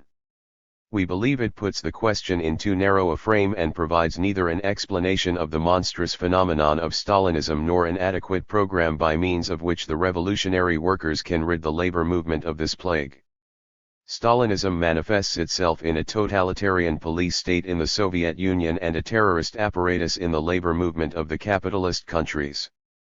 But it is not only that. Stalinism has its social base in the nationalized property of the Soviet Union, the product of the Great Revolution. It is not the continuator and legitimate heir of Bolshevism, but its antithesis. The Stalinists, a privileged bureaucracy which fastened itself on the Soviet state in a period of its degeneration and decline, had to liquidate in blood virtually the whole generation of the original Bolsheviks, before they could consolidate their power. But despite all the crimes and betrayals of the Stalinists, great masses of radical workers in Western Europe still identify them with the Soviet Union and, in turn, identify the latter with the revolution which gains attractiveness in their 345 eyes the more that capitalism reveals its irremediable bankruptcy. Herein is the main secret of the malevolent influence of Stalinism in the European labor movement. By far the greatest power of Stalinism derives from the illusion in the minds of the European workers that Stalinism means communism as represented by the Great Russian Revolution. They want the same kind of revolution, and they will not be freed from Stalinism until they are freed from the illusion that Stalinism can help them to get it. Most anti-Stalinists, especially the professionals, identify Stalinism with communism. This only serves to embellish Stalinism in the eyes of the radical workers, to reinforce their illusions, and to strengthen the position of Stalinism in their midst. For there is one thing that the workers of Europe have very few illusions about, and that is capitalism. In this fundamental disillusionment lies the great hope for the future. 2 world wars within one generation, with their sum total of 40 million dead and uncounted wounded, the wholesale destruction of material culture in Europe, the crises, the unemployment and insecurity between the wars, and the universal hunger, poverty and misery at the end, all this has served to convince the masses of European workers in their bones that they have no further need of the social system which engendered these horrors and promises nothing better for the future. The workers of Western Europe can see a way out only along the lines of socialism. They demonstrate their will to socialism at every opportunity, as in the revolutionary upsurge following the conclusion of hostilities, in the subsequent elections, etc. And when they think of socialism, they look to the East, not to the West. They have had victorious democracy brought to them twice already in the shape of guns and bombs from America, and they don't want a third visitation of that blessing. How to explain the well-established fact that the workers follow the Stalinists in increasing numbers, while the social democratic parties are more and more pushed out of the labor movement and obliged to base themselves on a predominantly petty bourgeois composition? It is absurd to imagine that this result is simply brought about by the terrorist activities of an army of GPU agents. No, the sweeping movement of the masses is to be explained by the fact that they think the Stalinists represent socialism more truly and more militantly than do the Social Democrats. Those who do not take due note of this phenomenon and make it the starting point of their tactical struggle may rail all they please against the Stalinists, but they will not defeat them in the European labor movement. The illusions of the masses as to the real nature of Stalinism are continually nourished and kept alive by the Stalinist propaganda machines with their poor. 346. Affected technique of demagogy and mass deception. Stalinism is, first of all, a political influence in the labor movement in the capitalist countries. And it exerts this influence, primarily, not as a police force or a terrorist gang, but as a political party. The fight against Stalinism is first of all, and above all, a political fight. This political fight will never make any serious headway with the radicalized workers, and they are the ones who are decisive, unless it is clearly and unambiguously anti-capitalist from beginning to end.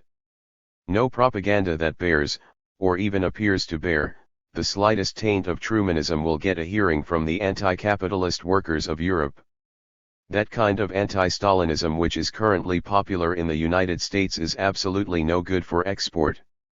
We have no reason to minimize the terrorist apparatus of Stalinism, unexampled in its magnitude and monstrousness in all history.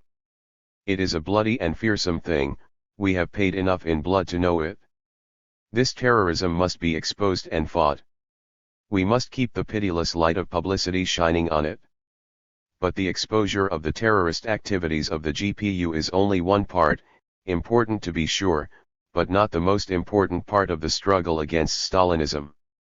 Leaving out of consideration altogether the capitalist demagogues who exploit the fraudulent slogan democracy versus totalitarianism for their own imperialistic purposes, there are a great number of people who sincerely hate Stalinism for its violence and terror, its bloody and awful tyranny, its utter disregard for human life and human dignity. But in their revulsion against this horror, which does them credit, no doubt, they fall into the same basic error as that of the Stalinists themselves. They overestimate the power of naked force. The Stalinists think that violence can accomplish anything, and this fallacy will eventually facilitate their downfall. Many of their opponents likewise imagine that violence and terror are omnipotent, able to repeal the historical laws explained by Marx.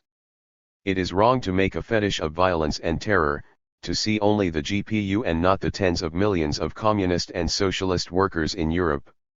It is fatally wrong to lose faith in the ability of these workers to overcome their illusions and take their destiny into their own hands. And it is criminal to proceed from these errors, as so many anti-Stalinists are doing in this country, to the dreadful and monstrous conclusion: the destruction of hateful Stalinism must be entrusted to Truman and his atomic bombs. If Stalinism were merely a totalitarian police state in the USSR and a terrorist apparatus in the labor movement of the capitalist countries, then the struggle against the terrorists by publicity, exposure, and any other means at our disposal would be the main, if not the only, task. But the problem doesn't end there, it only begins. The real fight against Stalinism, the main fight, takes 347. Place on the political field. That is the way Trotsky explained the question and conducted his struggle. And that is why the Stalinists have always regarded Trotskyism as their most serious and consistent enemy. Trotsky's method must be the model for the revolutionary workers of the present day. The influence of Stalinism today is stronger in France and Italy than in the countries of Eastern Europe which have experienced Russian occupation, and stronger by far than in the Soviet Union itself. To those who are prostrate before the fetish of police and gangster violence, who see the Stalinist police machine ruling supreme everywhere, over a vast domain in the East, this may appear as an astonishing, even as an absurd statement. But it is true and can be demonstrated. Stalinism has 1 million members in the party in France, and controls the trade union federation with its 6 million members. In Italy the number of party members is even greater. In these two countries it appears from all the evidence that Stalinism virtually dominates the proletarian sector of the population, along with a substantial section of the peasantry. From all reports, the socialist parties in Western Europe, in France and Italy especially, steadily lose their working class support to the more radical appearing rival. This tremendous mass influence of the Stalinists is not the result of police measures. In the main it is the product of the illusions of the masses, nourished and reinforced by the demagogy and deception of the Stalinist propaganda machine. On the other hand, reports from Eastern Europe, where the first approaches of the victorious Red Army were greeted by revolutionary uprisings and mass acclaim, indicate that the workers have already been sadly disillusioned and the moral position of Stalinism has apparently been hopelessly shattered. The conditions are maturing there for the construction of genuine socialist, or communist, parties, anti-Stalinist as well as anti-capitalist. What, then, can be the real situation within the Soviet Union itself, after all the bitter, bloody years? Can the masses still believe in Stalinism? Are there any illusions left? The known reaction of the masses in the occupied territories should give us the answer. The very fact that the terror, instead of mitigating, grows worse from year to year, with the police apparatus swelling to ever more monstrous proportions, all this testifies not to the strength of the Stalinist regime within the country, but to its weakness, to its isolation and lack of mass support. The Stalinist regime in the USSR, isolated from the masses and ruling by terror alone, is weakest at the moment when it appears to be most secure. The strongest assaults of the Nazi military machine proved unable to bring about the downfall of the regime in the USSR from within. And that is convincing evidence we think that the Russian masses don't want liberation from accursed and hated Stalinism in the shape of capitalist restoration and the colonial dismember. 348. Meant of the country. But one strong revolutionary demonstration from the outside can bring the whole regime, with all its apparatus of repression and terror, crashing down in ruins. The salvation of the Soviet Union, or rather what is left of it, from the curse of Stalinism, depends in the first place on a strong revolutionary impulse from Europe or America, or some other part of the world. This impulse will come, we firmly believe, and this will change everything. This task of liberation belongs to the workers. It cannot be farmed out to their class enemies, the Anglo-American imperialist gang, in the hope that somehow something good will come from the greatest evil. To assign the task of liberating the Soviet Union and the labor movement of the West from Stalinism to Truman and his atomic bombs is to renounce faith in the future of humanity, to pass a premature death sentence on civilization. We must go back to Marx, and reassert and be guided by his affirmation that the emancipation of the working class is the task of the working class itself. Only on that basis can we make an effective common front against Stalinism and free the labor movement from its malign power and influence. Only on that basis can we see the future clearly and prepare for it. In a personal letter a prominent European anti-Stalinist wrote, "I sincerely do hope that all anti-Stalinist elements of the socialist camp will be able to form a united front in the difficult days ahead. We share this hope and heartily support it as a program, with only one explicit proviso: those whom we count in our socialist camp must be real socialists and not bourgeois agents masquerading as such, not ignoble stooges of Yankee imperialism, not Truman socialists." The revolutionary socialist movement in Germany during and following the First World War had to reconstitute itself in mortal struggle against those traitor socialists who had led the German workers into the imperialist slaughter, the Kaiser socialists, as they were derisively called. The best hope today for the German workers, and not only for the German workers but for all the workers everywhere, all over the world, is that they will succeed by their own efforts and with their own strength in cleansing the labor movement of the influence of both the Stalin communists and the Truman socialists. That is the way to victory and socialism. There is no other way. To the Communist Party and the Red Baiters. The Communist Party, which served American capitalism well during the war, and in return basked in its favor, is getting into trouble again. The American Stalinist support of the Kremlin in the current diplomatic conflicts is provoking. 349. Retaliatory measures from the owners of America and their servitors. American Stalinism is under heavy attack along a wide front in the United States these days, and this time it is a real attack which takes on more and more the color of persecution. Red baiting is the order of the day. The powerhouse behind the assault on the Communist Party and its trade union positions and peripheral organizations is the National Association of Manufacturers. On the political field it is led, of course, by the Republican-Democratic coalition in Washington, as part of the propagandistic build-up to put the home front in shape for a war against the Soviet Union, which is being deliberately planned and prepared. Under this formidable leadership, a broad supporting movement has been mobilized in the population generally, as well as in the labor movement. The capitalist press, the hierarchy of the Catholic Church, and the American Legion, the three most reactionary influences in American life, speak with one voice in support of the new Holy Crusade for democracy against totalitarianism. Almost the whole of the non-Stalinist trade union bureaucracy has taken its place in the campaign. The Association of Catholic Trade Unionists, a sinister, priest-ridden outfit which menaces the unions with a split along religious lines, is very active and aggressive in the pogrom against the commies. Drawing encouragement from the governmental campaign and the general reactionary trend in the country, the ACTU grows ever bolder and more brazen in its attempts to switch the Allegiance.ce of the progressive trade unions from Moscow to Rome. The rear of the anti-Stalinist United Front is brought up by a vociferous assortment of New York Social Democrats and ex-radical intellectuals who do their best to supply the ideology for the frenzied campaign. The current drive against the Stalinists is labeled anti-communist, and every attempt is made to identify the two terms, Stalinism and communism, in the popular mind. This is the result of ignorance on the part of some and of deliberate deception on the part of others who know better, but in any case it is completely false.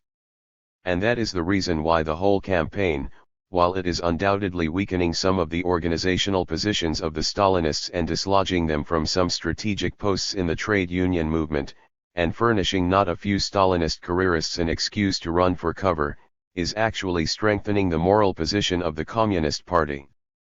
The ranks of the sympathetic radical workers and party members are being solidified by the crude reactionary ballyhoo, and the support of new groups of workers is being drawn to the party, which is made to appear as the persecuted revolutionary opponent of the big money sharks and their anti-labor plus atomic war program.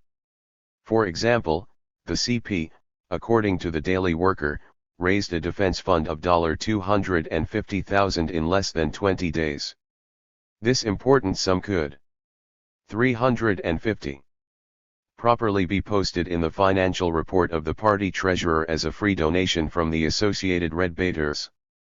We Trotskyists, as everybody knows, are also against Stalinism and have fought it unceasingly and consistently for a very long time.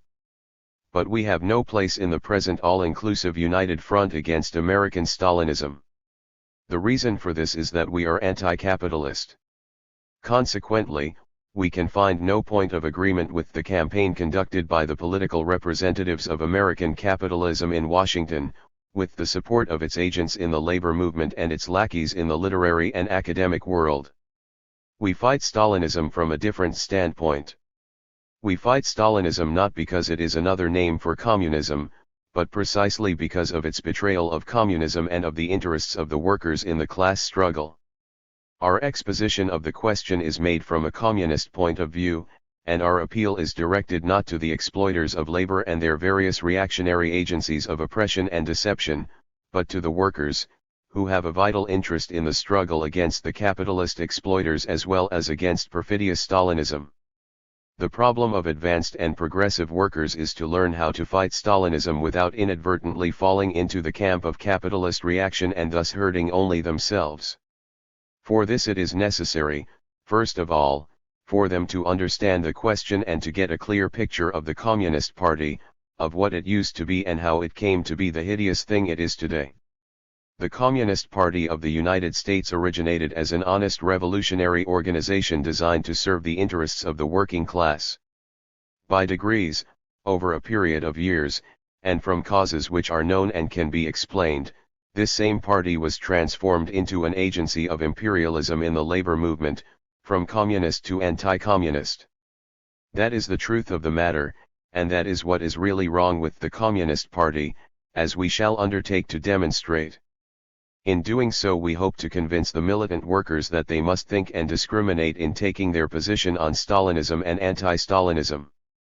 It is a fatal error to think that rapacious American capitalism can be effectively fought under the banner of Stalinism.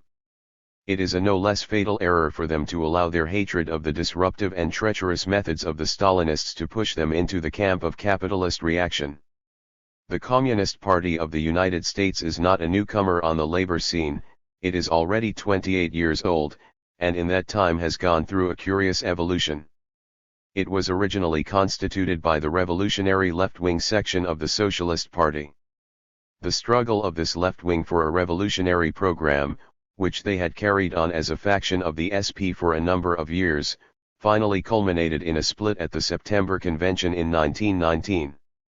The 351 new party quickly enlisted many of the most militant representatives of the RWW and other radical formations of the earlier day, and was in fact the legitimate successor and continuator of pre-war revolutionary radicalism in the United States.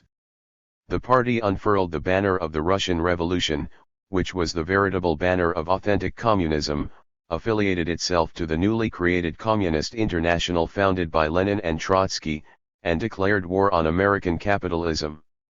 The party from its very beginning encountered the fiercest persecution on the part of the Democratic government at Washington. Those were the days of the notorious Palmer raids. The members suffered wholesale arrests and imprisonments even before the new party had had an opportunity to properly constitute itself. In the fierce persecution of that period the party was driven underground and was compelled to conduct its activities illegally for several years. Under the fierce onslaught of reaction and persecution many fell by the wayside, but the main cadres of the new party stood firm, held fiercely to their revolutionary convictions, and gradually fought their way back into the open as a legal party. Due to the inexperience of the leadership, numerous mistakes were made, but the early CP was an honest working-class party, carrying on an uncompromising struggle against capitalism and defending the interests of the workers as best it could. In the early and middle 20s the party attracted to itself the best, most idealistic and self-sacrificing of the advanced workers and soon became the recognized organizing center of American labor radicalism, while the Socialist Party fell into innocuous, senile decay and the trade union bureaucracy became more and more subservient to the capitalist exploiters and their governmental agencies. But toward the end of the 20s, while the prosperity boom was still riding high, the picture began to change. This party, which began with such bright promise, whose founding members had been inspired by such honesty, courage, and idealism, eventually fell victim to the innumerable pressures of its hostile environment, as had happened with other workers' parties many times in the history of the international labor movement. Degeneration set in, and the party began to lose its revolutionary character. From an irreconcilable enemy of capitalism, the party was changed, by degrees and over a long period of time, into a treacherous and servile tool of capitalism. This was shown most glaringly during the recent war, when the Stalinists became the worst jingoes and strike breakers in the labor movement, and when Browder, then the official chief of the party by grace of Stalin, even went so far as to offer to shake hands with J.P. Morgan. The Communist Party became anti-communist, the most perfidious enemy of authentic communism. 352. That is what really happened. But the course of degeneration did not go unchallenged. The genuine communists, the Trotskyists, revolted against the degeneration and the betrayal as soon as it was first discerned, organized a determined fight against it, were expelled from the party in 1928 and organized a new movement on the old program, which is today known as the Socialist Workers' Party. Thus the banner of communism, which the official Communist Party renounced, was not lost or surrendered to the class enemy. It was taken up and carried forward by the Trotskyist minority who believed then, as they believe now, that it is not the program of communism which has been discredited and refuted but only those who have deserted and betrayed it. 3. The degeneration of the Communist Party derives from the same source as the degeneration of their professional opponents, the labor fakers of the old school who are flanked by the New York ex-radical intellectuals and socialist or ex-socialist labor skates. This source is the pressure of the capitalist imperialist environment, which they lack the historical foresight and the moral strength to resist.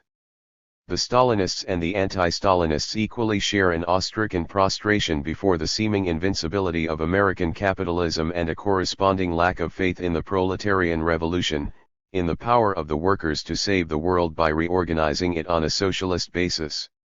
This delusion, and it is the most tragic of all delusions, is the main psychological source of all varieties of opportunism in the labor movement.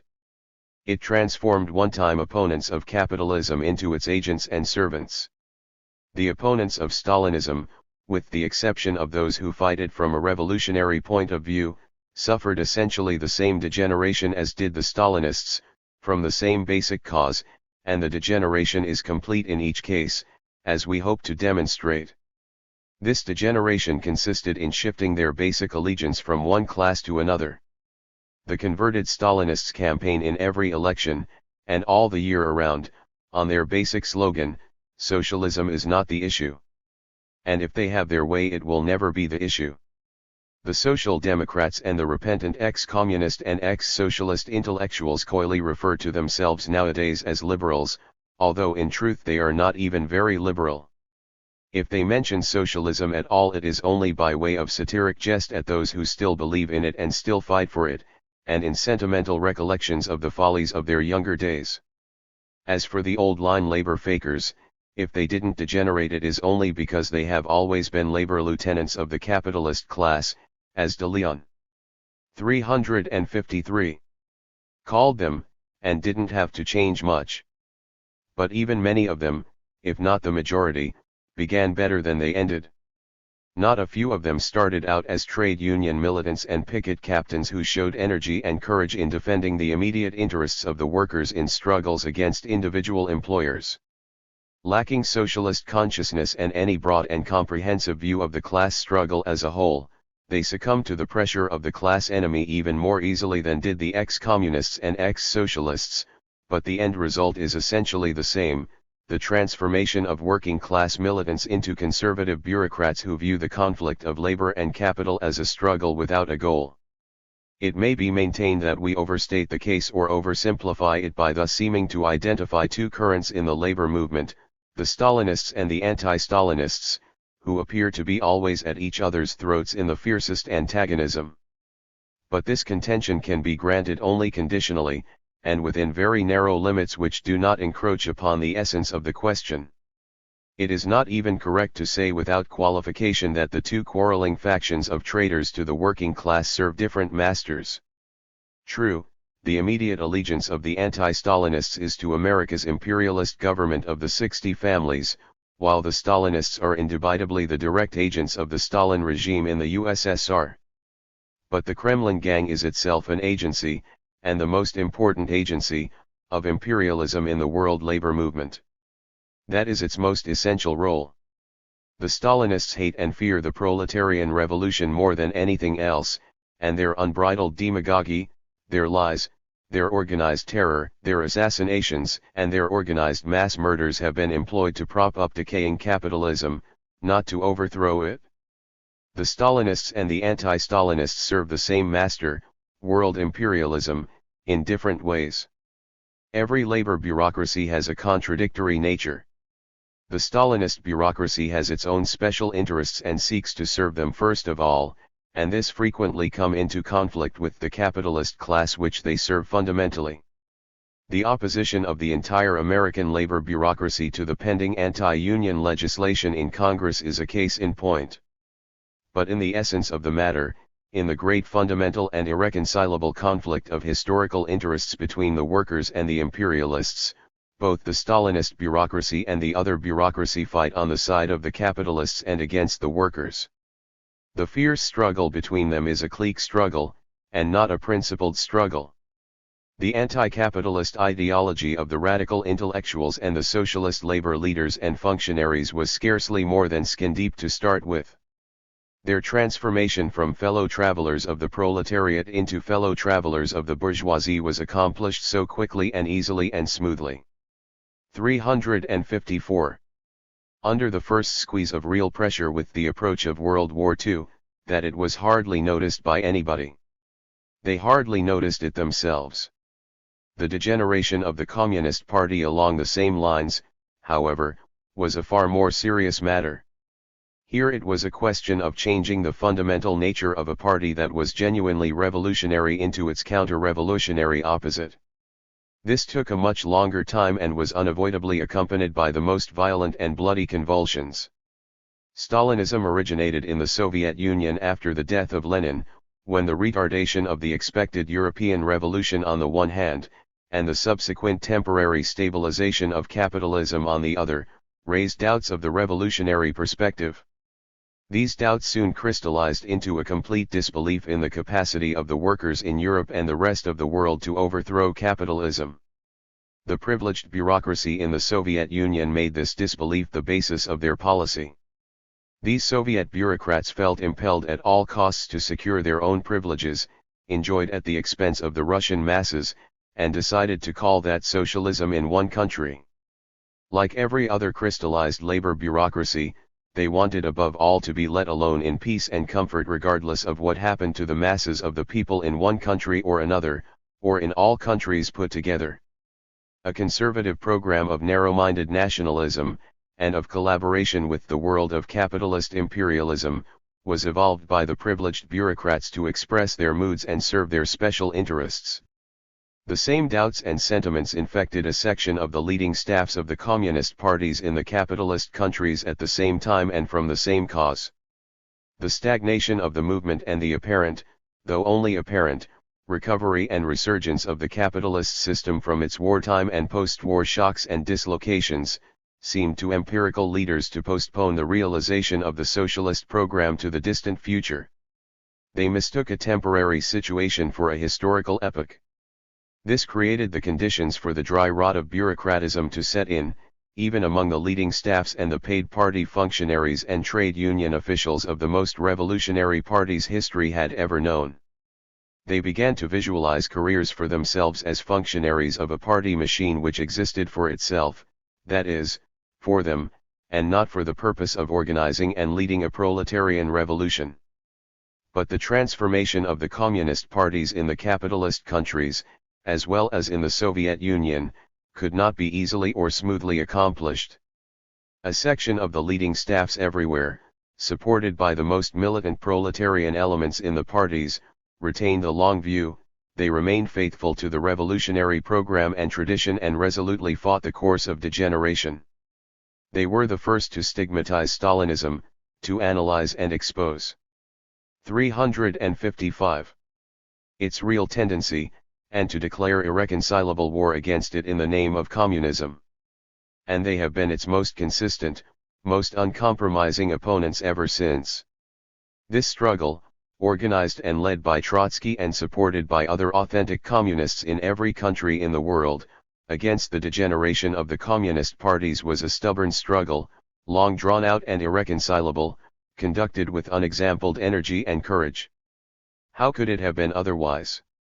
The fate of a revolution was at stake, and the leader of the fight was the greatest man, and the best man, of our troubled and stormy time.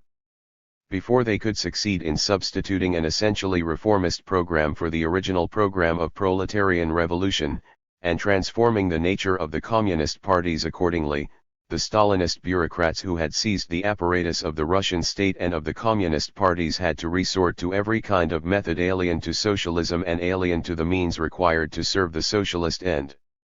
They misrepresented everything, turned every question upside down, pictured the left opposition of Trotsky as counter-revolutionary and themselves as defenders of the Leninist doctrine. They slandered the oppositionists in the press, which they had monopolized, and deprived them of the opportunity to answer. They abused the principle of party discipline, designed by Lenin to ensure united action against the class enemy, and turned it into a trap for the communist workers, a device to suppress critical opinion and free discussion within the party. They corrupted the parties by advancing subservient careerists and removing the independent-minded revolutionists from party posts. They abused the good faith of the communist workers everywhere by confronting them with accomplished facts, and then compelling them to ratify the actions under penalty of expulsion as counter-revolutionaries and enemies of the Soviet Union.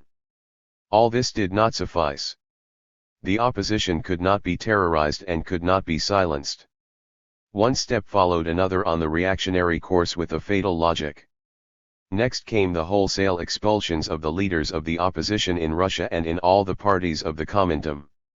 After the struggle had raged for 5 years, the great majority of the original leaders of the communist parties in almost every country, those who had founded the parties and carried them on their shoulders through their most difficult years, had been expelled.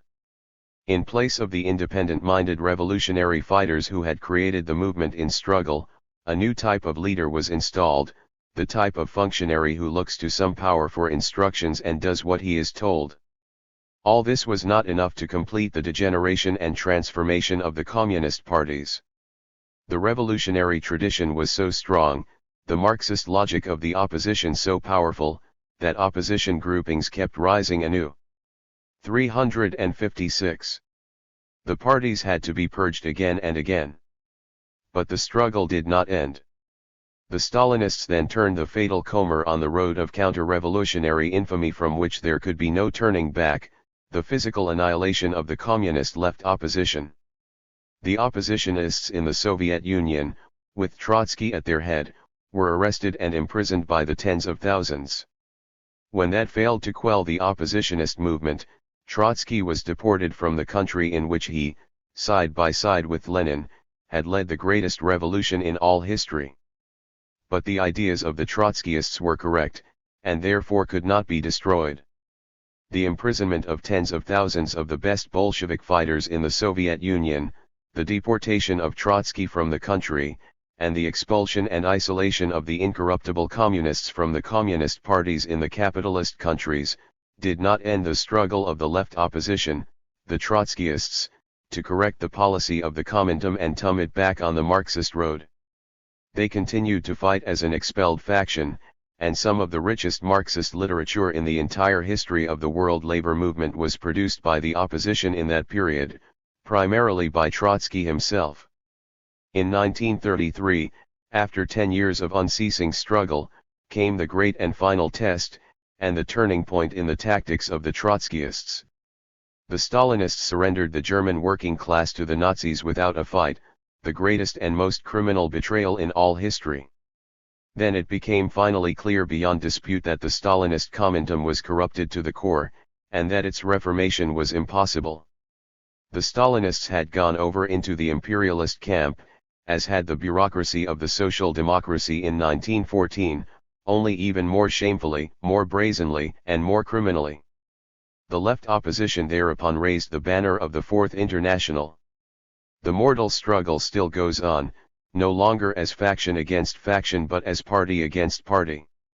Since 1933 the Trotskyists have conducted their struggle on a worldwide scale as a completely independent movement, irreconcilably hostile to Stalinism as well as to capitalism. This is the most important struggle in the world, for its goal is nothing less than the socialist reorganization of the world.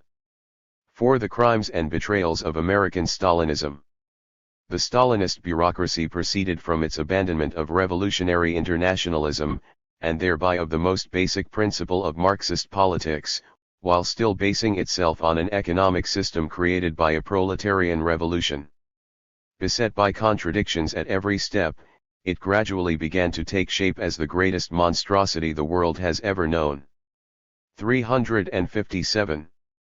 The Stalinists raised the technique of falsifying, lying, and slandering to a degree unknown or unimagined by any precedent or contemporary political grouping based on privileges, none of whom have been strangers to these techniques. Obsessed by the mad delusion that ideas count for nothing and that physical force decides everything, they embarked on a campaign of bloody violence, mass murder, and assassination that has already taken its toll not in thousands or in tens of thousands, but in millions of human lives. The whole generation of the original Bolsheviks were murdered in cold blood under cover of the Moscow frame-up trials. The whole of Russia was converted into a prison and a torture chamber where terror rules supreme.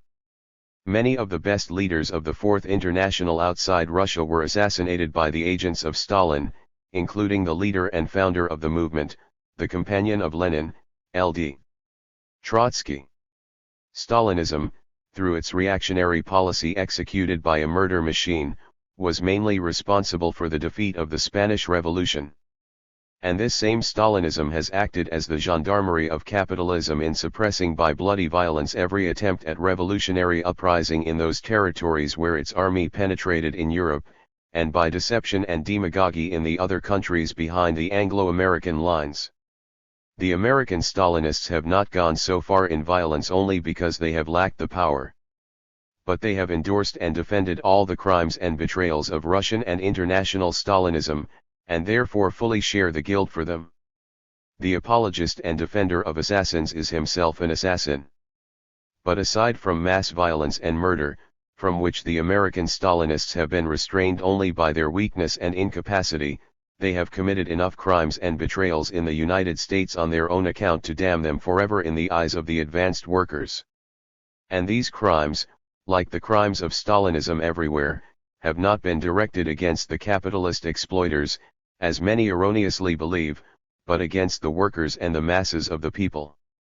Their conspiracies have not been dedicated to the overthrow of capitalism, as stupid reactionaries allege against them, but to propping it up and striking against the genuine revolutionary movements aiming at the socialist goal. Roosevelt understood this much better than those color-blind aborigines, such as Bilbo and Rankin, and others of similar mentality in the labor movement, who see red whenever Stalinists are mentioned. Roosevelt knew what he was doing when he made the war alliance with Stalin, and made no mistake in relying on him not to promote the proletarian revolution in Europe but to crush it in blood or balk it with demagoguery. The suppression of Trotsky's book on Stalin during the war, by the pressure of the State Department on the publishers, was a tacit recognition of the counterera. 358. Revolutionary services of Stalin. So, likewise, was the production, under quasi-governmental auspices, of the monstrous movie Mission to Moscow, a vulgar glorification of the Moscow frame-up trials and a defamation of their victims.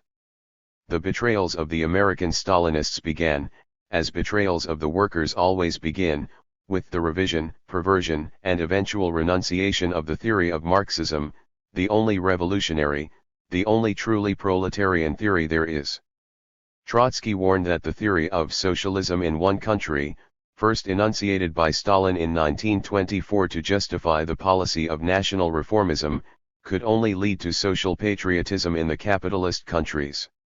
His warning seemed to many to be far-fetched at the time, but it had a tragic verification in the United States, as everywhere else. The new revisionist theories espoused by the American Stalinists, following the Moscow lead, ran so counter to the tradition and the socialist consciousness of the party membership that they could not be imposed on the party under conditions of free and democratic discussion, which had characterized the party in its early years. Party democracy had to be suppressed, and the Marxist dissidents who could not be silenced had to be expelled. Following the expulsion of the left opposition, the Trotskyists, in 1928, the right wing, led by Lovestone, who criticized the policy from another point of view, was expelled 6 months later. Thus the party was disrupted and converted into a bureaucratic caricature of the democratic revolutionary organization it once had been. From the disruption of the party, the Stalinist bureaucracy, as one who says A must say B, was obliged to carry disruption into the mass organizations and trade unions where dissidents and critics, including those who had been expelled from the party, also appeared. The Stalinists sought not to serve the mass organizations but to establish an iron-bound control over them, by any and every dishonorable means, in order to manipulate them at will. The Communist Party came to appear in the mass movement as an organization with special interests of its own to serve, and which served them ruthlessly and brutally against the interests of the mass movement. The Marxist axiom which says that the Communist Party has no interests separate and apart from the interests of the working class as a whole, was turned upside down and made to read, the working class has no interests separate and apart from the interests of the Communist Party. The destructive weapon of expulsions and splits was carried over from the party into the mass organizations and the trade union movement. The Stalinists became hated and feared as disruptors who would stop at nothing to serve party aims dictated by the momentary interests, or supposed interests, of the Kremlin bureaucracy, which regulated the day-to-day policy of the American. 359. Communist Party as imperiously and automatically as a business firm directs the activities and policies of a branch office. Apart from everything else, and there is much else, the American Stalinists wrought untold damage in the trade unions and mass organizations of the American workers by their policy of ruthless disruption and suppression of workers' democracy. The ultra-radical policy of the American Communist Party, carried out from 1928 to 1933 by Moscow Command, prompted the Stalinists to lead the advanced workers under their influence out of the established conservative trade unions to form separate, isolated red unions of their own.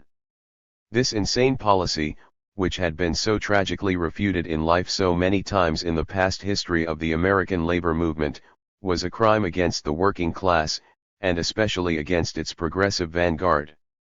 Following that, when Stalin began to seek a bloc with the bourgeois democratic imperialists after Hitler came to power in Germany, the American Communist Party immediately followed suit with its infamous policy of the People's Front.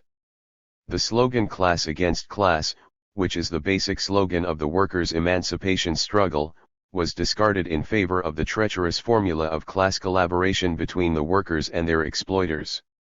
The good and correct slogan of the United Front of the Workers was replaced by the slogan of an all-class political combination. The movement for an independent labor party, which had gained such a wide response in the progressive labor movement, was sabotaged and strangled. The Rooseveltian Democratic Party, the other half of the bipartisan political mechanism of American capitalism, was recommended to the workers as their means of salvation in the struggle against this same capitalism. The CP bureaucrats did everything to dragoon the workers into supporting the capitalist Democratic Party, by hypocritical indirection in 1936, openly and directly in 1944. The earlier crimes of the Communist Party became swollen into betrayals, and the betrayals increased in magnitude and cynicism. After some obscene gestures at ultra-radicalism, in accord with the Kremlin policy during the Soviet-Nazi pact, the American Stalinists promptly jumped onto the democratic imperialist bandwagon with the start of the Soviet-Nazi War. And after the entry of American imperialism, they became the most blatant jingoes in the American war camp. In return for Roosevelt's lend-lease to the Kremlin, the American Stalinists sold out the American workers in the most shameless and cynical fashion. They were the loudest shouters for the no-strike pledge, which shackled the workers and kept their wages frozen while prices rose during the war. In the strategic situation created by the labor shortage during the war, they viciously fought every attempt of the rank and file of the workers to use their organ. 360. Ized strength to improve their conditions.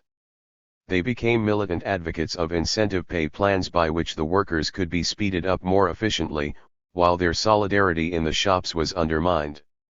They became the most unabashed finks and strike breakers in every labor dispute that flared up during the war, and they put the stool pigeon's finger on every revolutionist and every militant, howling for their arrest and prosecution. The record of American Stalinism is indeed a record of crimes and betrayals. But here is the important point for militants to get clear in their heads: these crimes and betrayals have been directed against the interests of the American workers. It is on this ground and no other that the militant workers who are conscious of their own class interests must expose and fight them. 5. Stalinist bureaucrats and the other bureaucrats. Some people, who carry their understandable and quite justified hatred of the Stalinists to the point of phobia, seem to overlook the fact that there are other evils in this world, and in the labor movement. They tend to limit their political program to the single simple formula, united front of everybody against the Stalinists. This does not state the problem correctly. And, moreover, it doesn't hurt the Stalinists. They can live and thrive on the indiscriminate campaign of red baiting directed against them, and even gain a certain credit in the eyes of radical workers which they by no means deserve. We define the Stalinists as a bureaucracy in the labor movement, with special interests of its own to serve. This bureaucracy seeks to gain, and does gain, special privileges at the expense of the masses of the workers, tenaciously holds on to these privileges and fiercely defends them, and is ready at any moment to sell out the workers to maintain them. But the Stalinists are not the only bureaucrats in the labor movement. There are others, and in America the others are more numerous, and stronger. By the same token they constitute a far more useful instrument of the capitalists in preventing, restraining, and sabotaging the emancipation struggle of the workers. We refer, of course, to the old line, conservative, trade union bureaucracy and its progressive and socialist, or ex-socialist, appendages. This bureaucracy is also based on special privileges which differ from those of the American Stalinists mainly in the circumstance that their privileges are more extensive, more firmly established over a longer period of time, and more secure. A vast horde of these privileged bureaucrats, ranging from the overfed business agents of a good many of the local unions to the high-salaried international officers, have raised themselves up on the backs of the workers. They 361. Enjoy standards of living which the workers cannot even dream of, and think and act more like businessmen than like workers. Most of them feel more at home in a conference with bosses and capitalist party politicians than in a meeting of rank-and-file workers. The pickings of the conservative American labor bureaucracy are the richest in the world, and their consciousness is determined accordingly. When they fight it is always mainly for the defense of these privileges. Whether it is a fight to smash a rank-and-file revolt one day, by any and every dirty means of demagogy, expulsion, and brutal violence, or another day against anti-union legislation which threatens the existence of the unions and therefore their own basis of existence, or a third day against another union in a jurisdictional quarrel, their primary motivation is always the same, the defense of their pickings. The good-standing members of this corrupt and reactionary gang are fierce Russophobes and red baiters, and superficially they appear to be diametrical opposites of the Stalinists, whom they are attacking with exceptional energy at the present time in response to the Washington tuning fork. In reality, however, they are essentially the same type as the Stalinists. They are motivated by the same kind of privileged special interests and defend them with very much the same mentality. There are differences, of course, between them and the Stalinist bureaucrats, but the points of difference are superficial and secondary. The points of similarity are fundamental. That is why they attack the Stalinists not for their crimes and betrayals of the workers but rather for their virtues, more correctly, what would be their virtues if the accusations were true. Leaving aside the stupid allegation that the American Stalinists are promoting and planning to organize a workers' revolution to overthrow capitalism, a crime which they are not in the least guilty of, there is not much substance to the furious bluster of the reactionary red baiters in the labor movement against the commies.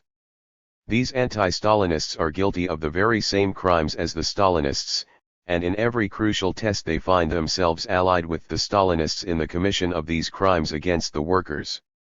Strange as it may seem, that is what the record says, and the record does not lie. We have already recounted the most important crimes and betrayals of which we accuse the Stalinists in the American labor movement. We cited their disruption, class collaboration, and support of capitalist political parties, leading up to the crowning infamy, support of the imperialist war.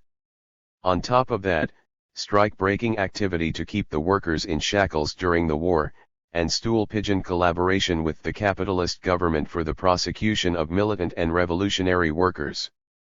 That is a criminal record if there ever was one. And where were the noble red baiters while all this was going on? The 362.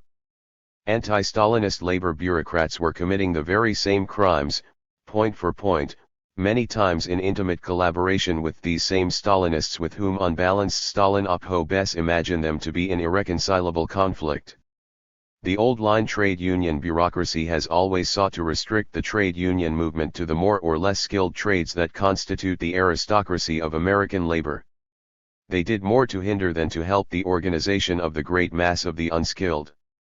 Prior to the 30s, whenever they entered the unskilled and mass production field, it was hardly ever to organize the unorganized, but nearly always to disrupt the organizing campaigns of rival organizations, such as the IWW and the independent unions. In this field, where the most exploited workers stood most in need of the benefits of organization, the old line labor skates have always done 10 times more union busting than union building. The movement of the mass production workers for unionization surged forward mightily in the 30s, and its driving impulse came from below, not from the top.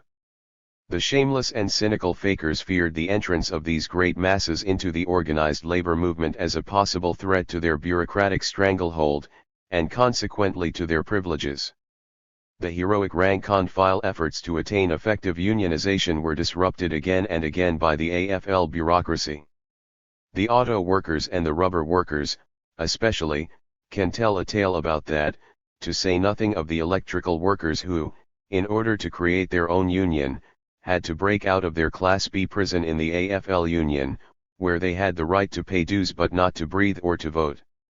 It required a split with the AFL bureaucracy before the mass production workers could finally break through and secure for themselves the protection of organization under the banner of the CIO. Rank-and-file militants in many a local union know from experience that every attempt to take advantage of a favorable opportunity to improve their conditions by strike action must take into account not only the bosses and the cops, but also the top officers of their own organization. There is always the danger of their interference, which does not stop at gangsterism and strike breaking. These bureaucrats would rather bust up a local union any time than allow it to come under an honest militant leadership that might endanger their control in the international organization and the emoluments and perquisites appertaining thereto and accruing therefrom. Approximately 40% of the local unions of the International Brotherhood of Teamsters, for example, at the present time are under receivership, i.e., deprived of all their constitutional rights to elect officers, etc., for precisely these reasons. It was the attempt, by the way, to impose such a receivership on Minneapolis Local 544, in order to get rid of its militant leadership and line.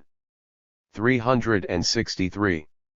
The Union Up for the War program, that led to the big fight and the subsequent arrest and imprisonment of 18 of the Union and SWP leaders, all Trotskyists. Tobin, the president of the Teamsters International, appealed directly to Roosevelt and directly instigated the prosecution. And he worked hand in glove with the Stalinists, first to put us in prison and then to prevent any union under their control from aiding our defense committee. These cynical labor skates couldn't learn anything about disruption, union busting, stool pigeoning, or violations of trade union democracy, from the Stalinists. They are past masters at all these dark and evil arts. When it comes to class collaboration on the political field, another crime we charge against the Stalinists, it cannot be said that the Stalinists taught the scheme of class betrayal to the conservative labor bureaucrats. On the contrary, they learned it from them. The labor leaders of the old school operate in every election as procurers for the capitalist parties, urging the trade unionists to reward their friends, who almost invariably come out in every real showdown to be their enemies. Witness the present Congress, a large percentage of which, if not a majority, sailed into office with the endorsement of the labor leaders, not to mention the strike-breaking president who was recommended as labor's special friend. We have cited the especially abominable record of the Stalinists during the war, their support of the war, their support of the no-strike pledge, and their collaboration with the employers and governmental agencies to frame up and break up every attempt of the hard-pressed rank and file to get through it or around it. We denounced the Stalinists during the war for these real and heinous crimes against the interests of the working class. But the red-baiting anti-Stalinist labor bureaucrats, who are making so much noise today in synchronism with the governmental drive against the Stalinists, had absolutely nothing to say against these crimes committed by the Stalinists during the war. And for good reason. They were engaged in the same dirty business. They were, in fact, united with the Stalinists in the conspiracy against truth which was required to dragoon the workers into the war. They jointly put over the No-strike pledge, and jointly fought the militant rank and file whenever they tried to assert their right to strike during the war.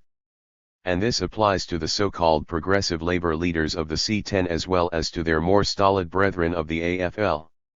visualize once again the unforgettable picture, drawn by Art Preece in The Militant, of the Convention of the United Automobile Workers in 1944.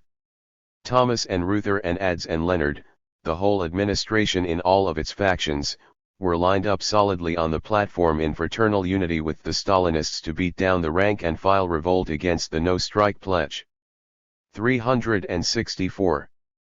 The transitory leaders thrown to the top of the first great wave of the new unionism represented by the CIO are showing a marked inclination to imitate the AFL fakers and a tendency, like them, to grow fat, especially around the ears. They strive constantly to consolidate their positions in official machines, permanent and secure, and independent from all control, on the pattern of the AFL, and to constrict the membership in a bureaucratic straitjacket. If they have not succeeded, as they have not and will not, it is by no means owing to the lack of ambitions in this respect, but primarily to the power of resistance that resides in the rank and file of the new unions of the mass production workers, to the alertness of these workers, and their mighty striving for democracy and for an aggressive, militant policy. The closer you look at the dubious program of United Front with the conservative and progressive labor bureaucrats against the Stalinist bureaucrats, the clearer it becomes that in practice, wherever the vital interests of the masses of the workers are concerned, the United Front usually takes a different shape, with or without a formal agreement. When it comes to the fundamental conflict of interests between the classes, the burning reality which serious workers must take as their starting point, the Stalinist bureaucrats and the anti-Stalinist bureaucrats find themselves lined up on the same side, and it is not the side of the workers. But, say the AFL fakers, and the CIO progressive red baiters, and the Association of Catholic Trade Unionists, and the ex-radical Stalinophobes, but, they all say in chorus, there is one crime of the Stalinists you have not mentioned, and it is the greatest crime of all which should unite all men of goodwill in opposition to them, they are the servants of a foreign power. That is true. The official leaders of the Communist Party of the United States are indubitably the hired agents of the Stalin regime in Russia, and they servilely carry out its instructions and serve its interests with every twist and turn of Kremlin policy, no matter how such conduct may contradict and injure the interests of the American working class. For that we condemn them and denounce them, and wage war against them. But not under your leadership, Messrs. Labor fakers and Russophobes. You are just as much the agents and servants of the capitalist government at Washington as the Stalinists are the agents and servants of the Stalin regime. What kind of a government is that, if you please? Didn't it drag the people of America into 2 wars of imperialist conquest under the fake slogan of democracy, and isn't it now plotting and planning a 3rd? Didn't it preside over the teenage depression of the 30s with its terrible toll of broken lives and broken homes, and isn't it heading the country straight into another depression, and a still worse one? Isn't it the cynical instrument of the monopolists and profit? 365. Hogs, serving their interests against the interests of the American people? Isn't it an anti-labor, strike-breaking government, owned lock, stock, and barrel by the 60 families of monopoly capitalism? The main enemy of the American workers is in their own country, and as far as their most basic interests are concerned, this government at Washington is also a foreign power. It is a far mightier, and a far more immediate threat and danger to the American working class than the government of Stalin, as the experience of the past year has amply demonstrated once again. It is not the Stalin government that is breaking strikes and threatening the rights of unions in the United States at the present time. It is the bipartisan capitalist government at Washington. That is a foreign power, workers of America, and those who serve this foreign power cannot be your allies in the struggle against Stalinism. The united front the workers of America really need is the united front of the rank and file, who have no privileges, who serve no foreign powers, who have nothing to lose but their poverty and insecurity, and have a world to win. This united front must be directed at the capitalist system, and thereby against both of its servile agencies, the Stalinist bureaucrats and the other bureaucrats. 6. Is the Communist Party a working class organization? Stalinism, like every other force obstructing the emancipation struggle of the workers, thrives on confusion and assiduously disseminates it in the labor movement. The Stalinists also profit not a little by the confusion in the heads of some of their bitterest and most conscientious opponents. The misunderstanding of the question by these opponents arises in part from an emotional approach to the question. Hatred is permitted to obscure reason, and no good ever came from that. Nothing is better calculated to lead the opponents of Stalinism in the United States astray than the simple description of this monstrosity as the agency of a foreign power, and in turn, the designation of this foreign power as an exploiting class, imperialistic to boot, which dominates more than 1/6 of the earth and is reaching out for the rest of it. This conception, which would put the Communist Party in the same category as the unlamented German-American Bund, clashes with reality at every step and leads to tactics in the struggle against Stalinism which are futile and self-defeating every time. It bars a tactical approach to the masses of workers under the control and influence of the Communist Party, and thus inadvert. 366. Ently aids the Stalinist bureaucrats in consolidating and retaining this control and influence. Such a theory would be absolutely fatal in Western Europe where the Stalinists dominate virtually the whole working class movement. And it certainly is of no help even in the United States. Stalinism is relatively weak here, and for numerous and weighty reasons can scarcely be expected ever to play the dominating role it plays in Europe. Nevertheless, it is a serious obstacle to the development of a genuinely revolutionary movement, and consequently to the mobilization of the masses for resolute action in the class struggle which would lead objectively to the socialist goal. For that reason we should fight it. But in order to achieve success we must fight Stalinism with a correct understanding of its nature and role. If the Communist Party were merely a fifth column and terrorist gang operating in America as the agency of a foreign imperialist government, then the problem would be considerably simpler and easier for the working class movement. And it would be no problem at all to the government at Washington, which is indeed imperialist and has the means to cope with foreign agents and spies. This was shown in the case of the German-American Bund. Fritz Kuhn's sorry Bund, equipped with stormtroopers and all, was easily isolated and could gain no serious influence in the American trade unions. The FBI and other governmental agencies had no difficulty in liquidating this fantastic Hitlerite agency when they got ready to do so.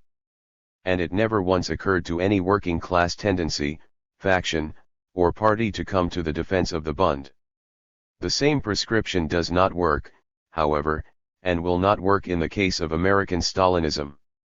Fascism and Stalinism, although much similar in their methods and practices, have entirely different social foundations on their home grounds where they wield state power, and this applies to their foreign extensions too. The rather widespread conception that the Communist Party is a formation similar to Hitler's Fifth Column, and can be treated accordingly, is profoundly false. The Stalinists make the labor movement the main base of their operations, and it is there that they must be fought, and fought, moreover, with working class means.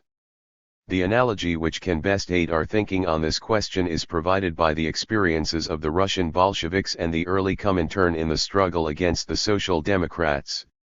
The German Social Democracy betrayed the proletariat in the First World War, and following that, after they came into control of the government, they employed the police and the army to slaughter tens of thousands of workers in suppressing the proletarian revolution. Besides that, the noble Social Democrats were accountable for a substantial number of 367 unofficial murders of revolutionary leaders, such as the murders of Karl Liebknecht and Rosa Luxemburg. Despite these crimes, the Social Democrats retained a strong organization and influence in the labor movement, as do the present-day Stalinists, despite their crimes. A strong tendency arose among the revolutionary workers to regard the Social Democratic Party as no longer a workers' organization, and to reject any kind of tactical approach to its members. This characterization proved to be one-sided, too simple, and therefore false and harmful to the further development of the workers' revolutionary movement. This attitude had to be radically changed before the young Communist Party of Germany could make any real headway in the struggle against the Social Democratic traitors. By their program and their policies, the social democratic parties then, as now, were petty bourgeois and not proletarian parties. But by their tradition and composition, by the fact that they made their main base of operation the working class movement, and by the fact that the workers considered them to be workers' organizations, they had to be designated as such. More precisely, as an organized tendency within the labor movement which the Revolutionary Party had to combat by tactical means as well as by frontal principled struggle. The Leninist policy of the United Front followed inexorably from this basic analysis. This opened the path of the Revolutionary Party to the social democratic workers. There are many differences between social democracy and Stalinism, especially in the domain of methods, but in our view they are differences of degree and not of principle. The Social Democrats substituted the program of class collaboration and reform for the program of class struggle and the proletarian revolution. The Stalinists do the same thing, on a far greater scale. The Social Democrats lied and slandered, murdered, and betrayed. The Stalinists do the same thing, also on a far greater scale. Both confuse, disorient, and demoralize the advanced workers and disrupt their struggle against capitalism. And they are able to do so precisely because they work inside the labor movement and demoralize it from within. Traditional social democracy doesn't amount to much in the United States. Its place and its essential function is taken over by the official trade union bureaucracy. This bureaucracy also represents a tendency, although an alien tendency, within the labor movement, which also serves a foreign power, the government of the capitalists, and it is more firmly rooted, more influential, more powerful, and therefore a more formidable enemy, at the present time at least, than the Stalinists. Our method of fighting this formidable bureaucracy in the American labor movement is and must be the method worked out by the Russian Bolsheviks. 368. To combat the Mensheviks and the social revolutionaries, and later taught by them to the young communist parties of the early Comintern. We oppose the reactionary bureaucrats in principle, and the main burden of our irreconcilable struggle against them must be devoted to denunciation and exposure of their perfidious role. Subordinate to that, but inseparably connected, goes the tactical approach to the vast masses of workers under their influence and domination. This is the Leninist tactic of the United Front. We demand of the bureaucrats that they break their alliance with the capitalist political parties and follow an independent class policy on the political field. We give critical support to the bureaucrats in all cases where they find themselves obliged to lead the struggles of the workers for the improvement of their conditions or the defense of their rights. We defend the unions and the individual labor leaders against any attack or infringement from the side of the government. The workers learn more from experience than from propaganda. It is only by participating in the struggles of the workers along these lines that we will win them over to an aggressive class struggle policy and eventually to a socialist consciousness. On the ground that the Communist Party is not a working class organization and not a tendency in the labor movement, a contention is advanced that we can have a different attitude toward the Communist Party, or to those trade unions or other workers' organizations under its control, when they find themselves in clashes with the capitalist class or its governmental agencies. To think so requires an absurd, subjectively motivated denial of reality. Such a mistake can only lead its proponents, if they follow out the logic of their analysis, into the bourgeois camp. Unfortunately, that is precisely what has happened to the great majority of American anti-Stalinists.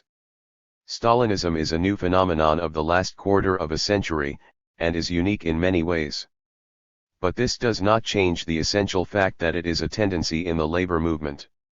It is rooted in the trade unions and wields influence over a section of the progressive workers.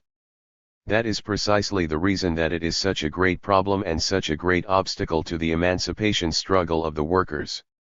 In our opinion, it is impossible to wage an effective struggle against Stalinism without proceeding from this premise. Stalinism is an internal problem of the labor movement which, like every other internal problem, only the workers can solve. The gist of the matter, let us repeat, consists in the fact that the misnamed Communist Party makes its main field of activity the trade union movement, wields a certain influence there, and by a combination of demagogy, machination, bureaucratic repression, and gangster violence, aided no little by the stupidities of its opponents, has gained a controlling position in numerous 369 unions and represents an influential force in others. And these unions, just like the unions under the control of the anti-Stalinist conservatives, by the logic of the class struggle frequently come into conflict with the employers and even with the government and find themselves involved in strikes. Shall these strikes be supported on the general principle of class solidarity, or should support be withheld because of the circumstance that the official leaders are Stalinists? And should these leaders, in case they are arrested in the course of strike activities, be defended, also on the general principle of class solidarity against the class enemy? And should the legal rights of the Communist Party be defended against the Red Baiters? Those who say no, end the debate so far as we are concerned. By that fact they take their place in the camp of the class enemy. Those who say yes, thereby recognize implicitly the falsity of the contention that Stalinism is not a tendency in the labor movement, to be contended with as such. There is no getting around this question. It must be squarely faced and answered. This question arose very acutely in last year's strikes of the Stalinized United Electrical Workers against Westinghouse and General Electric. And again in the long drawn-out strike of the auto workers at Alice Chalmers, which was indubitably dominated by a Stalinist leadership. And again in the recent strike of the National Maritime Union, which had been completely under Stalinist domination for years, and was still partly so. And it is sharply posed right now by the movement to pass legislation outlawing the Communist Party. A clear understanding and recognition of the class nature of the Communist Party as a workers' organization, as a tendency in the labor movement, determines the tactical approach of the revolutionary workers to the problem. Stalinism cannot be disposed of by reliance on police measures of the bourgeois state, the very idea is ludicrous, nor by anathema and excommunication from the labor movement, when the power to enforce it is lacking. Nothing will do but an uncompromising principled fight, combined with a tactical approach which will enable the revolutionary party to win the workers away from its perfidious influence. From the revolutionary point of view, that is the heart of the problem of fighting Stalinism in a way that will lead to its elimination from the working class movement, not in fancy but in fact. 7. The working class fight against Stalinism. The preamble of the old IWW, on which a whole generation of worker militants was raised and taught the class struggle, began with the declaration, "The work." 370. In class and the employing class have nothing in common. This is certainly true as far as social interests are concerned. The struggle between the classes never ceases and cannot cease until the workers are completely victorious.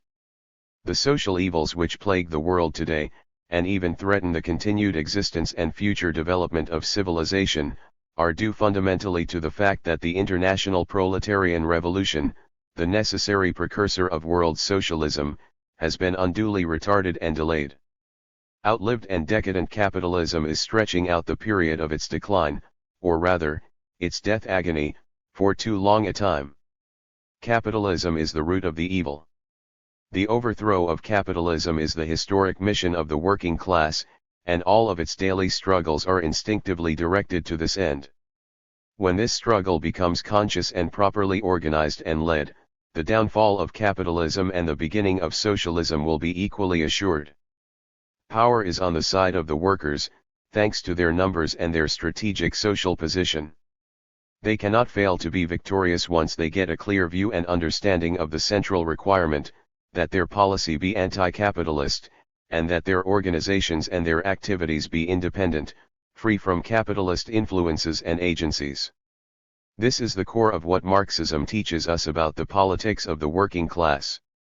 The foregoing considerations fully apply to the problem of Stalinism, which is one of the agencies of capitalism in the labor movement, and the fight against it. The advanced workers above all must give thought to this problem and work out their policy from an independent class standpoint. Stalinism helps the capitalists by introducing disruption, confusion, and demoralization into the labor movement, and sells its services to the capitalists in this destructive capacity. To be sure, Stalinism tries to drive a hard bargain with the imperialists. The bargaining over the terms of betrayal sets up conflicts and irritations, as at the present time in the United States, which give the false appearance of a revolutionary struggle. This, however, does not change the basic fact that Stalinism is essentially an agency of world imperialism in the labor movement of the advanced countries, as well as in the colonial world. But for Stalinism, all of continental Europe would long since have been united in a federation of socialist republics.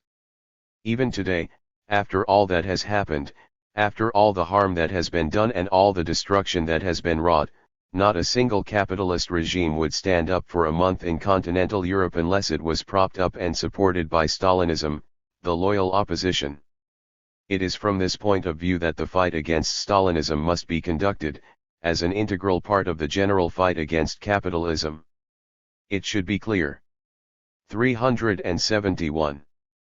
That the advanced workers need a class policy for this fight as for all others, and one that is completely independent.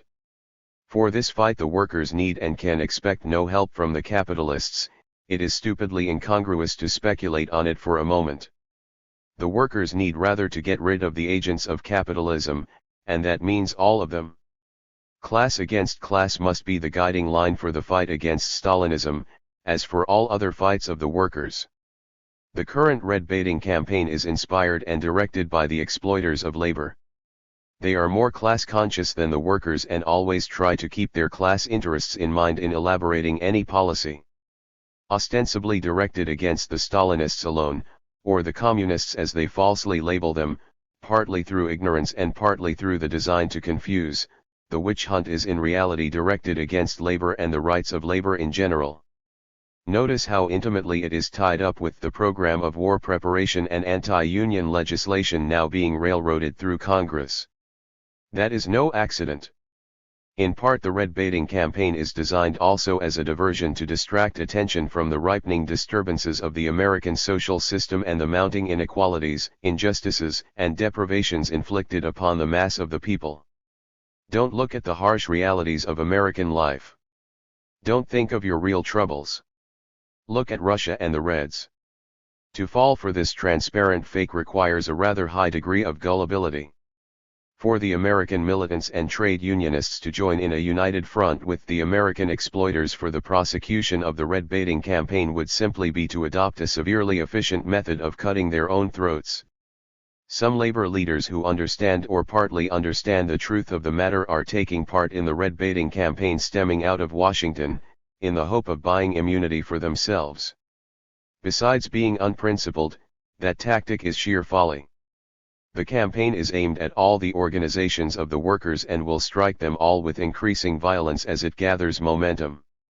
The appetite of the red baiting reactionaries grows by what it feeds on. They become more aggressive with every attempt at unprincipled appeasement offered to them by one section of the labor leaders or another. Evidence is accumulating that the rank-and-file workers in the more progressive and democratic unions are getting the pitch. They are taking a somewhat reserved, and in some places, even a hostile attitude toward the anti-red campaign, to the consternation of some short-sighted progressive labor fakers who thought they could easily dispose of their rivals and get themselves elected simply by raising the red scare. In the recent election in Ford Local 600 of the UAW, the largest local union in the world, the Association of Catholic Trade Unionists, the Roman Pope's Foreign Legion in the American labor movement, led a well-organized, boastful 372 and confident anti-Moscow campaign. They suffered a completely unexpected disaster. The Thomas Ad slate backed by the Stalinists swept the elections by a majority of 3-1. In the last convention of the era electrical workers, likewise, the red baiting office hunters got a brutal and well-deserved beating. The workers in the plants apparently took a more serious view of their problem as a whole than the red baiters counted on. They apparently linked the anti-red drive with the drive against labor in general, and decided by their votes to give a rebuke to the opportunist labor politicians and reactionaries who tried to fish in the troubled waters without bothering to present a serious program on union issues. Unfortunately, the Stalinists profited by the confusion in these cases. That is not to be desired, for they are a real menace to the trade union movement and must be fought tooth and nail. They try to stigmatize every criticism of their wrecking activities as red baiting, but this dodge is playing out. There is no reason why we should take their definition and refrain from the struggle against them just because some stupid reactionaries are also fighting them, from another point of view. The thing is to put the fight on the proper basis and conduct it from the standpoint of the interests of the working class. That means to fight the red baiters without covering up or shielding the criminal record of the Stalinists. It means, no less, to fight the Stalinists without falling into the booby trap set by the reactionary red baiters. This discrimination is not so difficult as it may appear. It has been done. From all indications it is being done right now with very good results in the National Maritime Union. The Stalinist machine has controlled the NMU since it was first organized 10 years ago. They have run things there, as they do in every union that falls under their control, with brutal disregard for the wishes and interests of the workers. The union was converted into a political instrument of the Communist Party, and made to serve every zigzag of policy in conformity with the interests and demands of the Kremlin. At the same time, the union apparatus was converted into a happy hunting ground for careerists and bureaucrats. The chief qualification required to secure their places on the swollen payroll was that they be always ready to carry out any and every policy dictated by the Stalinist machine, regardless of how it might affect the interests of the workers who paid the dues. The treacherous policies and bureaucratic brutality of the Stalinist machine in the NMU provoked more than one revolt in the ranks in the past, as has been the case in all other Stalinist-dominated unions and will always be the case in the future.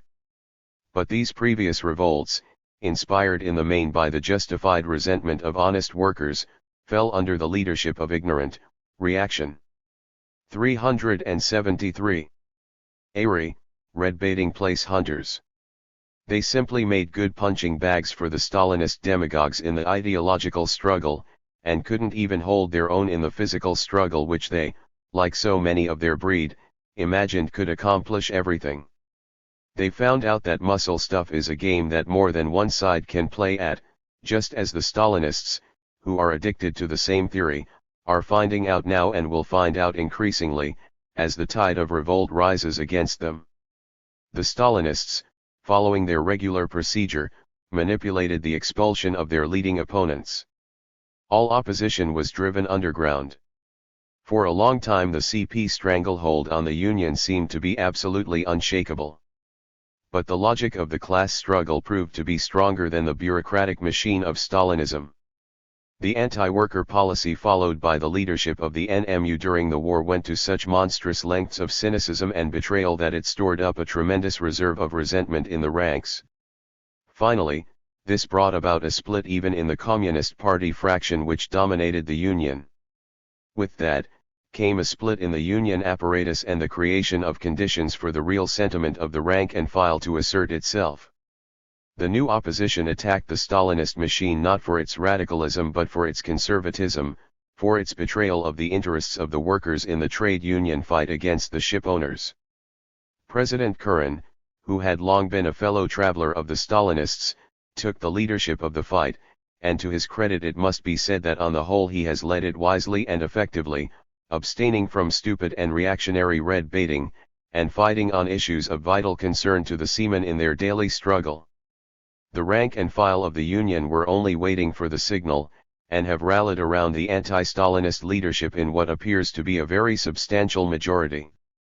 If the fight is continued along these lines, there is every reason to be confident that victory will be assured and that an important union with a great future will be cleansed of the Stalinist pestilence. Two important lessons can be drawn from the experience of the NMU. 1.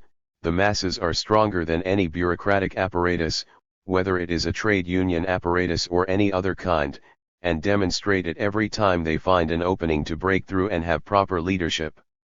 2. The workers who mistakenly follow the Stalinists are also their victims, and by the logic of the class struggle must come into conflict with the bureaucratic betrayers. Many of them can be counted upon as reserves for the future in the victorious struggle against perfidious Stalinism, provided they are approached with a worker policy, not a pro-capitalist one. Stalinism can and will be defeated and cast out of the labor movement. But the workers themselves must do it. 374. 8. The prospects of American Stalinism. The most reactionary power and the most formidable enemy of the workers in their struggle for a better life is American imperialism. This holds true on a world scale, and it is 100 times true as far as the direct struggle of the American workers is concerned. It is unpardonable to overlook this simple truism, and to see the main enemy in the person of the discredited, hounded, and harried, and numerically weak Communist Party of the United States. The strength and influence of the Communist Party here is in no way comparable to that of European Stalinism. There the Stalinist parties command the support of millions and are the chief prop of the decadent capitalist system, which could not maintain itself anywhere on the continent without their support. Here the role played by the CP is a minor one, and most probably will remain so. Historical reasons in the main account for this disparity. The socialist consciousness and tradition of the European proletariat attracted them very strongly to the Russian Revolution from the first. Since then, as the Soviet Union demonstrated its strength and viability, they transferred their sympathies to the Stalin regime, seeing behind its shoulders the image of the Soviet Union, and not noticing or not taking full account of the frightful degeneration wrought by this usurping bureaucracy. Moreover, the European workers, who in their vast majority are anti-capitalist, recognize American imperialism as an irreconcilable enemy of their socialist aspirations, and feel the need of alliance with the power to counterbalance it. They turn more and more to the Soviet Union since the latter demonstrated its power on the field of battle against the Nazi war machine. In America the situation is quite different. Due to a number of historical conditions peculiar to the country, the great masses of the American workers never attained a socialist consciousness, not even to the extent of independent political action on a reformist basis, such as even conservative Britain has experienced now already for several decades. In addition to that, the American workers have shared the isolationist provincialism which dominated almost the whole population up until the most recent years. Except for a very thin stratum represented by the class-conscious vanguard, they saw Russia as a faraway country in which they had little interest, and such interest as they manifested was more hostile than friendly. Besides all that, beneath all their apparent conservatism the American workers have a not inconsiderable feeling of independence and of confidence in their own power. They see no need of the help of any foreign power. 375. All these circumstances have operated up till now to restrict and limit the growth and influence of the Communist Party, which appeared in the popular mind as the most radical party. On the other side, Stalinism has perhaps been more thoroughly exposed, and subjected to more effective criticism from the revolutionary point of view in America than in any other capitalist country. The forces of genuine communism, as counterposed to Stalinism, have made more headway with the development of their independent organization and the extension of their independent influence here than elsewhere. Thus, for reasons which may appear to be somewhat contradictory, Stalinism in the United States has been stunted in its growth. And, if we continue to follow a correct policy, there is good ground to believe that American Stalinism cannot hope to attain the present powerful position, and thereby the capacity for evil and betrayal, of its European counterparts. The main strength and danger of American Stalinism lies not in its numbers and its popular influence, nor in its apparatus, its money, and its terrorist agents, although it disposes of considerable forces in all these fields and departments, but rather in its demagogical capacity to deceive, demoralize, and disorient the more radical elements who have attained a conscious anti-capitalist attitude, or are awakening to it. These forces of the class-conscious vanguard are as yet not very numerous in comparison to the size of the American working class as a whole. But they are the most decisive for the future, for it is their destiny to lead the others. Once the class struggle in America is posed in its sharpest and most irreconcilable form, they alone can lead, and they will then represent the greatest power in the world. It is primarily on this ground, in the fight for the minds and souls of the awakening militant workers of the class-conscious vanguard, that the real fight against Stalinism must take place. Here we can already record considerable success, and we confidently count on more because we are gaining right along, steadily if slowly, thanks to our correct approach to the question. Stalinism was a much more formidable danger when we first opened up the irreconcilable fight against it in 1928, and in the ensuing decade or so, than it is today, even though its numerical forces and its apparatus were smaller then than now. At that time the Communist Party dominated virtually the whole radical labor movement in this country.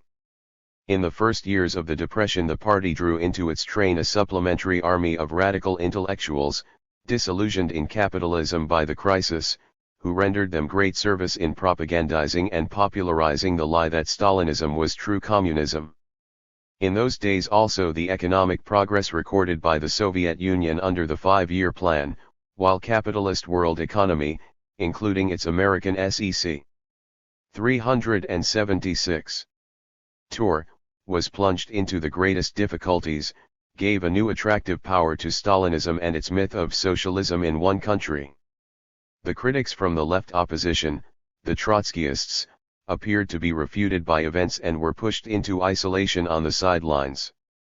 Thanks to this, the American Stalinists were able to vastly expand their propaganda mediums, to dominate the movement of the unemployed in the first years of the crisis, and then later to play a big role in the organizing of the unorganized, and to entrench themselves in various unions of the newly created C10.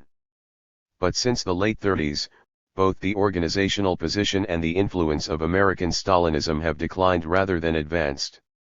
The Moscow trials, which were so thoroughly exposed in the United States, dealt powerful blows to the moral position of American Stalinism and alienated a large section of its intellectualistic periphery. The great majority of the latter, now disillusioned in Stalinism, acquired a new faith in capitalism coincident with the temporary improvement of the economic conjuncture, and have since become professional red baiters who damn and expose Stalinism on every occasion as assiduously as they once praised it and glossed over its crimes. A smaller section of the former intellectual fellow travelers of Stalinism carried their criticism through to its logical conclusion and joined the Trotskyist movement, and have contributed fruitfully to its ideological work. So also, numerous communist workers, who had mistakenly believed that Stalinism was communism, drew the necessary conclusions from the new events and revelations and transferred their allegiance to the genuinely revolutionary and communist party, the Socialist Workers' Party.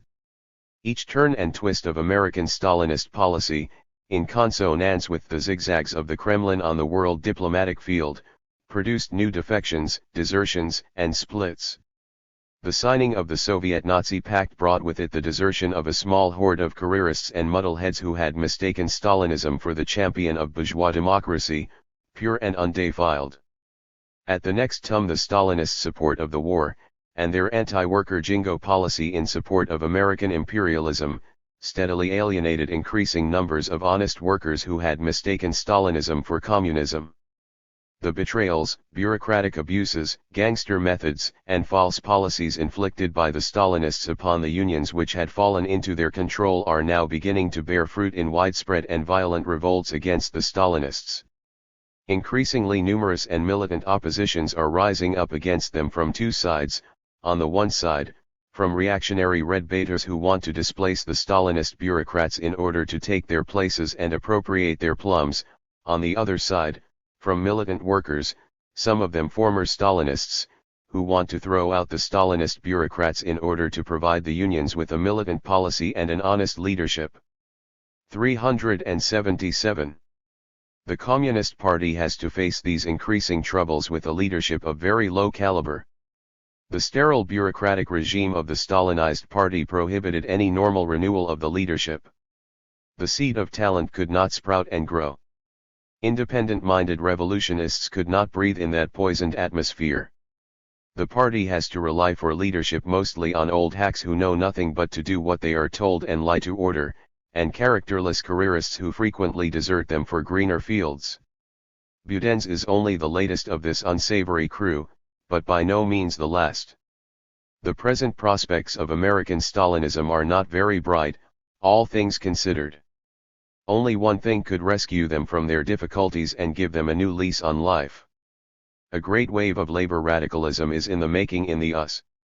If the Stalinists are allowed to appear as the persecuted champions of the workers, instead of the cynical betrayers they are, there is danger of the radicalization being diverted to Stalinism. Therein is the tragic error of red baiting, especially if the progressive workers go in for it. That error must be avoided. The American workers will tum toward communism, and they will move swiftly and massively once they start, of that there can be no doubt. Will Stalinism be able to seize upon this great movement, pervert it and demoralize it, and tum it aside from its goal? That depends on us. If we explain things correctly and work with the necessary energy, the American workers will embrace communism in its genuine form and reject the Stalinist counterfeit. In the struggle for the American working class, Stalinism will be defeated by its revolutionary nemesis, Trotskyism. 9. Workers' revolution and bureaucratic degeneration. Will the American workers lose the revolution after they have won it? Will they overthrow capitalism with all its power only to fall victim to a new bureaucracy and be subjected to a new form of slavery? The people who ask these questions, and there are many of them, have in mind the post-Lenin developments in Russia. Rashly concluding that the revolution has already been completely destroyed there, which is far from the truth, and taking the Russian experience as a universal pattern, another serious mistake, they fear that Stalinism or something like it, with its totalitarian police state, forced labor camps, and terroristic suppression of all democracy, will be the eventual outcome of the workers' victory in any case. This line of thought and speculation has led not a few people to conclude that the Revolu. 378. Shonary cure for capitalism will come out in the end to be worse than the disease. It is the perfect formula for passivity leading up to capitulation and renegacy.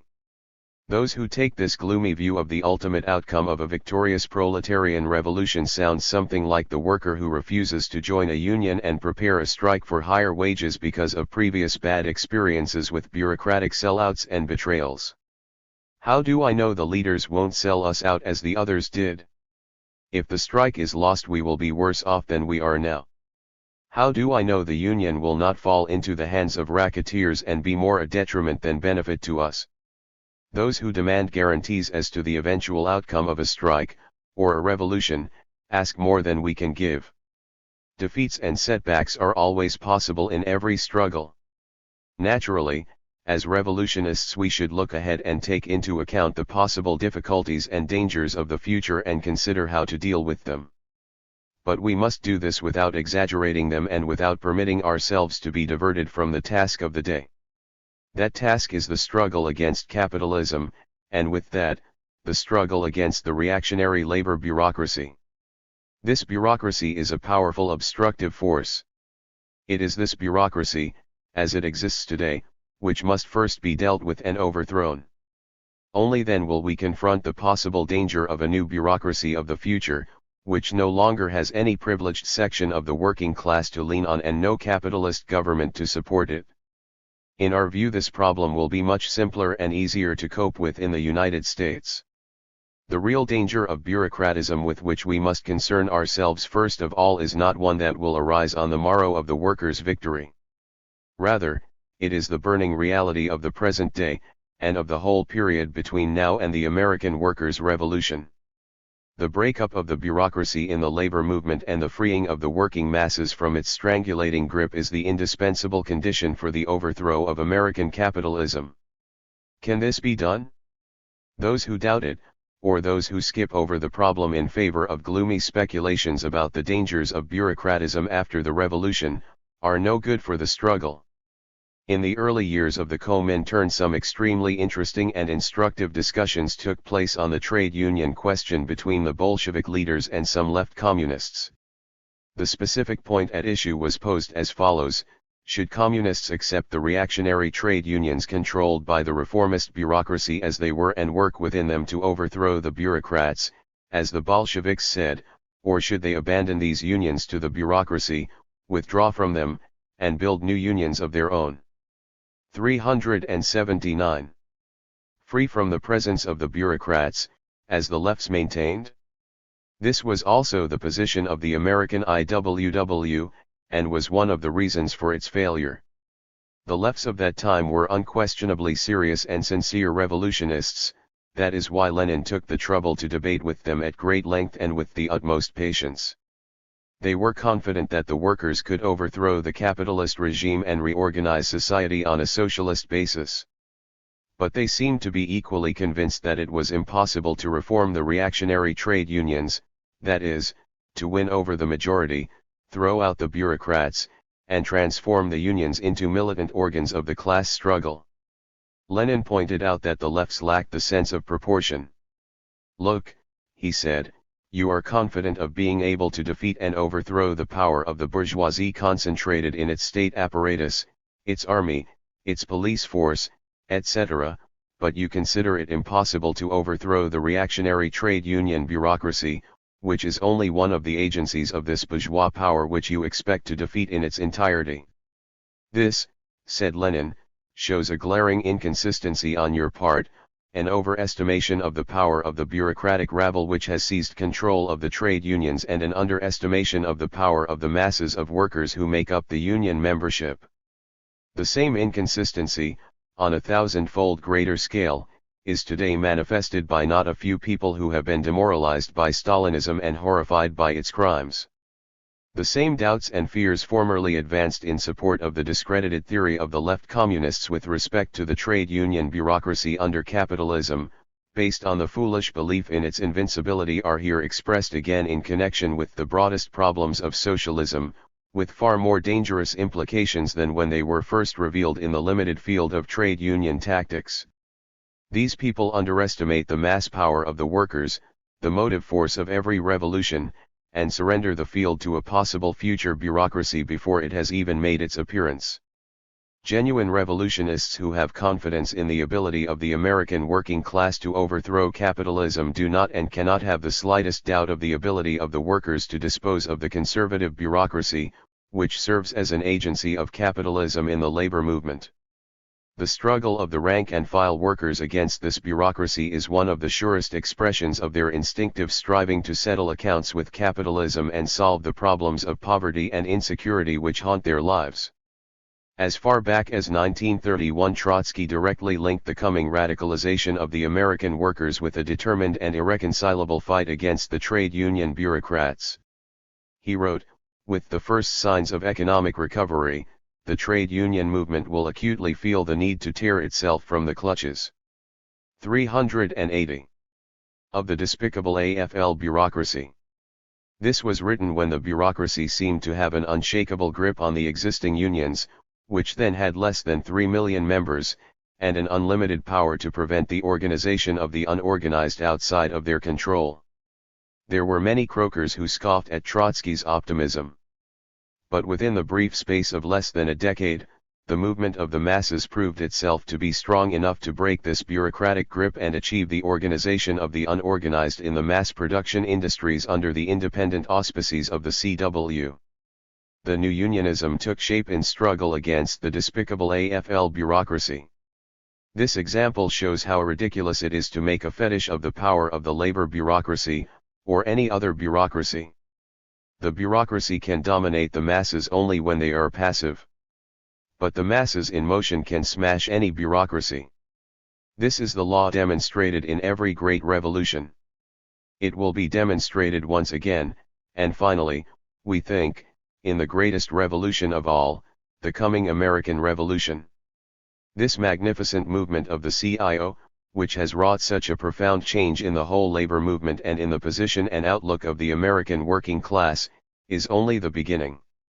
So far we have seen only the first tentative steps of the American workers on the road of radicalism and class militancy. Considering this, it does not require much imagination to foresee what a genuine, deep-going revolutionary movement of the working masses will do to the bureaucratic barricades still standing in their path.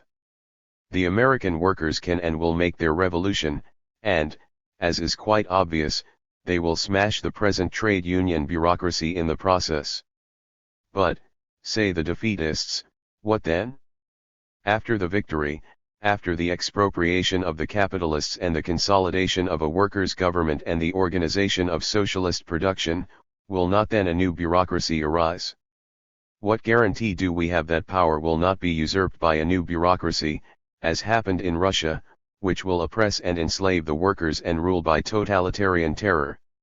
Such a thought indeed opens up a perspective of profoundest pessimism, as Trotsky once remarked, and is all the more to be condemned because it has no real justification. It can only debilitate the movement of the revolutionary workers by robbing them of their will to struggle, which must presuppose the prospect of victory and the emancipation of the workers. An aversion to the Stalinist regime in the USSR is quite justified, for it is indeed a horrible monstrosity, but the fear of its duplication here, after a victorious revolution, has no basis in reality. There are profound differences between America and Russia, and these differences create different problems both before the revolutionary victory of the 381 workers and afterward, when the problem of consolidating the victory comes to the fore. Russia was the most backward of the big capitalist countries. The proletariat, although highly concentrated, was numerically weak in relation to the population as a whole. Its industrial development and technique lagged far behind. On top of all that, the victorious workers' revolution inherited from Tsarism and the destruction of war and civil war a devastated, ruined, poverty-stricken country and a frightful scarcity of the most elementary necessities. The disrupted productive apparatus taken over by the revolution was incapable of turning out a volume of goods sufficient to overcome the scarcity in a short period of time. The Russian Revolution was not an end of itself and could not build socialism by itself, in one backward country. It was only a beginning, which required the supplementary support of a revolution in more advanced Europe and a union of the European productive apparatus and technology with the vast natural resources of Russia. The delay of the European Revolution isolated the Soviet Union, and on the basis of the universal scarcity a privileged bureaucracy arose which eventually usurped power in the state and destroyed the workers' organizations, Soviets, trade unions, and even the Revolutionary Party which had organized and led the revolution. A horrible degeneration has taken place, but for all that, the Great Revolution has not yet been destroyed, and its ultimate fate has not yet been decided. Socialism can be constructed only on the basis of a highly productive economy capable of producing abundantly. Where there is scarcity, with the consequent scramble for the meagerest necessities, the fight for privileges takes place, the material basis for a privileged bureaucracy appears, as was the case in Russia. We cannot see any prospect of such a situation in richly productive America once the power of the capitalist class is broken and production is organized, under a workers' government, for use and not for profit. America is a much more advanced country than was the Russia of the Tsars, and consequently the American bourgeoisie is much stronger than was its Russian counterpart. Because of that, the overthrow of the capitalist regime in the United States will be much more difficult. But for the same reason the consolidation of the workers' victory, once it has been attained, will be all the easier. Thanks to the extraordinary development of American industrial technique, its vast resources and skilled working class, the organization of production on such a scale as to ensure plenty and thereby economic equality for all, can be assured almost immediately after the consolidation of the victory. This is the main point to keep in mind. It is the greatest assurance that neither capitalist counter-revolution nor bureaucratic degeneration can find a firm material base here. Once the American workers have made their revolution, the decisive 382 factors of American resources and technology will provide the material basis for the broadest workers' democracy, leading to the fulfillment of the revolution in the classless socialist society. The thing is to make the revolution. To the treason of the intellectuals. 1947. James P. Cannon. 383. Whatever became of the revolutionary intellectuals, and why? What happened to the numerically formidable aggregation of cogitators and problem solvers who challenged capitalism to a showdown fight in the unforgotten goes and appeared to be all set to mount the barricades with fountain pens unsheathed? Time was when it seemed that a section of the American intelligentsia, quartered in New York, was at long last preparing to emulate that renowned band of educated people in Western Europe and Old Russia who so bravely revolted against the spiritual stagnation and decay of bourgeois society, abandoned their own class in disgust and contempt, formulated and popularized the socialist doctrines of the proletariat, and placed themselves at the head of its emancipation. Alas, the hopes aroused by the vociferously uttered challenges of the American intellectuals proved to be immeasurably greater than their capacity to fulfill them. The contrast between their showing and that of the revolutionary intellectuals of Europe and Tsarist Russia is appalling to contemplate. The latter went ahead of the workers' movement, organized it, supplied it with ideological weapons and inspired it to strive for great goals. But here in America the radical intellectuals, with only a very few exceptions, abandoned the mission they had undertaken just at the time when the workers, rising out of nothingness, moved under their own power to create gigantic organizations which boldly engaged in head-on struggle against the most powerful monopolists. Great class battles have taken place, and more momentous ones are in preparation. The workers are on the march. But all is quiet on the intellectual front. The imperialists pacified that sector without a fight. G. Cannon 1947b. 384. The American intellectuals didn't simply step out for a rest, like tired warriors nursing their wounds after a hard campaign. They quit before the fight got really started. They took it on the lam. They deserted and betrayed. Their well-advertised revolt against capitalism ended not with a bang but a whimper. The learned professors such as Hooke and Burnham, the writers such as Eastman and Corey, and the journalists whose names are too numerous to mention, did not fall back to an independent middle position after they had deserted the workers whom they had promised to lead and the youth whom they had promised truly to instruct. They went over to the enemy, unconditionally and all the way, with all their bags and such baggage as they had, and helped to lie the youth into the war. And they lost no time about it. With the most unseemly haste, without a decent interval for meditation, they began forthwith to ideologize in behalf of American monopoly capitalism as calmly and easily as one changes his shirt. If you draw a line somewhere to the left of the Hearst Press and to the right of the New York Times, you will identify the present political position of our absconding highbrows. Even Henry Wallace, with his populist pacifist blather about the common man and peace by understanding, is much too radical, too far to the left, for them. These newly converted servitors of capitalism outshout all others in their zeal, as the man who came to Christ late in life prayed more fervently than the Christians of longer standing and surer conviction. Professor Sidney Hooke, who once expounded the class struggle, declaimed against imperialist war and explained that workers' internationalism alone can lead to peace and socialism, now reveals in the New York Times Magazine that the basic conflict of our age is that between democracy and totalitarianism. Professor James Burnham once informed us, with straight-faced solemnity, that for him socialism is a moral ideal. Today, with the force-worshipping mentality of a fascist and the irresponsibility of an idiot shouting fire in a crowded theater, he incites the power-drunk American imperialists to convince the world of their benevolence by hurling atomic bombs. Authors like Louis Corey, who once wrote Marxist books against capitalism in favor of socialism, now writes other books in a directly opposite sense to justify and glorify capitalism. Max Eastman, the original champion of Trotsky and his revolutionary cause, now writes like Herbert Hoover, with the difference only that the style is better. A fair-sized mob of journalists, who for a while served or aspired to serve the labor movement and the cause of internationalism, have comfortably settled back into editorial spots on the most conservative and reactionary newspapers and magazines and labor there to slant the news and poison the wells of public information.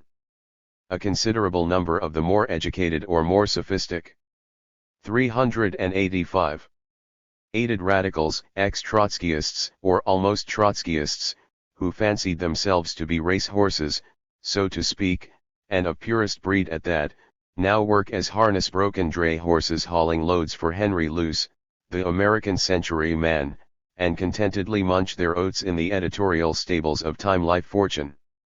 One and all, these fugitives from the revolution think the late Thomas Wolfe was off base when he said, "You can't go home again," and refute him with pragmatic proof, "We can and we did." To anyone who values and respects human dignity they present a most unattractive spectacle. Their performance borders on obscenity when they take time out from ballyhooing the Truman Doctrine to deliver little homilies about independence and to expatiate, like any hypocritical crook, mammon-serving sky pilot or confidence man, on the well-known virtues of morality. They are just about as independent and just about as moral, as advertising copywriters or the authors of radio commercials, including the singing variety. The dominating fact of present-day society is the struggle between the two great classes, the bourgeoisie and the proletariat, the outcome of which will decide the fate of humanity. No individual and no other class can be independent or neutral in this struggle. All must take sides and serve or follow one of the great classes or the other. The powerless, in between, petty bourgeois class, which is incapable of maintaining an independent policy, swings from one side to the other, always attracted to the side which displays the greatest power at the moment. The New York intellectuals, unknown to themselves, are simply verifying this Marxist political law by swinging over to the dominant power of the present day, along with the rest of the petty bourgeois class to which they belong. At the present time American monopoly capitalism gives the appearance of invincible power. That is what determines the current predilection of the petty bourgeois class to side with the monopolists against the workers. To be sure, the present picture of social relations is somewhat deceptive. The invincibility of American imperialism is only the temporary and superficial appearance of things and is certain to be exploded in the course of further developments. But the petty bourgeois intellectuals would not know about that, for they are not much given to analysis, deep thinking, and foresight. No one can be independent in the struggle between the great classes. But even in the more limited sense of the term, the independence of character which enables and even requires one to make a free choice of ideas regardless of external circumstances and pressures, and to hold firmly to those which he considers to be right, to see a light and follow it regardless, the quality which most precisely distinguishes the revolutionist from the functionary and the flunky, even this kind of independence is alien to the palpitating new. 386. York intelligentsia who change their ideas according to changes of the weather and the atmospheric pressures of the day. In the early 30s, when American capitalism was writhing in the depths of the crisis, while the Soviet Union under Stalin seemed to be going forward from one success to another, and physically annihilating the Trotskyist opposition in the process, the present-day professional anti-Stalinists were nearly all fellow travelers of Stalinism, sponsors of the Stalinist League Against War and Fascism and organizers of the Artists and Writers Committee for Foster and Ford in 1932. Later on, when the economic conjuncture in capitalist America began to improve, at the same time that some spots began to show up in the Soviet sun, our doughty fellow travelers began to travel in another direction, from Stalin and Browder to Roosevelt and Truman, some of them teetering and tipping their hats to Trotsky on the way. These independent thinkers haven't the least idea what it means and what it takes to fight for an idea independently, against any odds whatever. They only know how to serve a power, not to create one of their own. And these professional moralists don't bother much about honesty and scrupulousness in practice. In their apologist propaganda for American democracy they systematically throw the Stalinists and the Trotskyists together into one sack which they label alternatively communist and totalitarian, although they are well aware of the fundamental differences between these mortally antagonistic tendencies. Their venomous hatred of the Trotskyists has the same profound psychological basis as that of the Stalinists. They hate us for the same reason that the Stalinists hate us, because we are witnesses to their treachery. Our existence and our struggle are evidence against them, and a reproach to them. Their desertion, of course, is not evidence of the elimination of the class struggle, which most of them discovered late and soon forgot. It is a sign, rather, of its sharpening and intensification, a process which exerts its pressure everywhere and squeezes people into their proper places. The working class of America is taking these defections in stride, building up great organizations, tempering them in struggle and looking ever more confidently to a better future. That is the greatest assurance that the present state of affairs, which is not good for the great majority of people, can and will be changed for the better, for the workers have the power to change what needs to be changed and to do what needs to be done. The terrified rout of the New York professors, writers, journalists, and serious thinkers, who didn't stop to think, would be comical, were it not for the sadly disappointed and betrayed hopes of the new generation of students who, 387, have been led into a blind alley of pessimism and resignation by these educated Judas goats. It is really too bad that the young generation in the universities, including the veterans who have returned to their studies bitter and disillusioned, have been temporarily disoriented by the circumstance that those ideologists, whom they had a right to look to for enlightenment and guidance, turned rotten before they became ripe, like apples blighted by an untimely frost. The workers, too, need the forces of enlightenment and progress which a section of the educated classes, as individuals, can supply and did supply so notably in Europe and old Russia. It will happen here, too. There can be no doubt that the further disintegration of capitalist society in the United States will impel a section of the intelligentsia to revolt. This revolt will acquire great significance when it leads them, as it must, to join forces with the labor movement in the revolutionary struggle for the socialist transformation of society, which alone can save humanity from the abyss. This union of revolutionary intellectuals with the best representatives of militant labor will open up a perspective of great promise for the leadership of the coming American Revolution. But this promise, from the side of the intellectuals, depends entirely and exclusively on the new generation now approaching maturity. The workers will make the emancipating revolution in any case, but the task will be easier if the young intellectuals contribute reinforcements to the leadership in time. For that the workers must look forward, not backward. The shameless traitors of the old generation are spiritually dead, and there is no such thing as resurrection. Cross them off. Look to the living and let the dead bury the dead.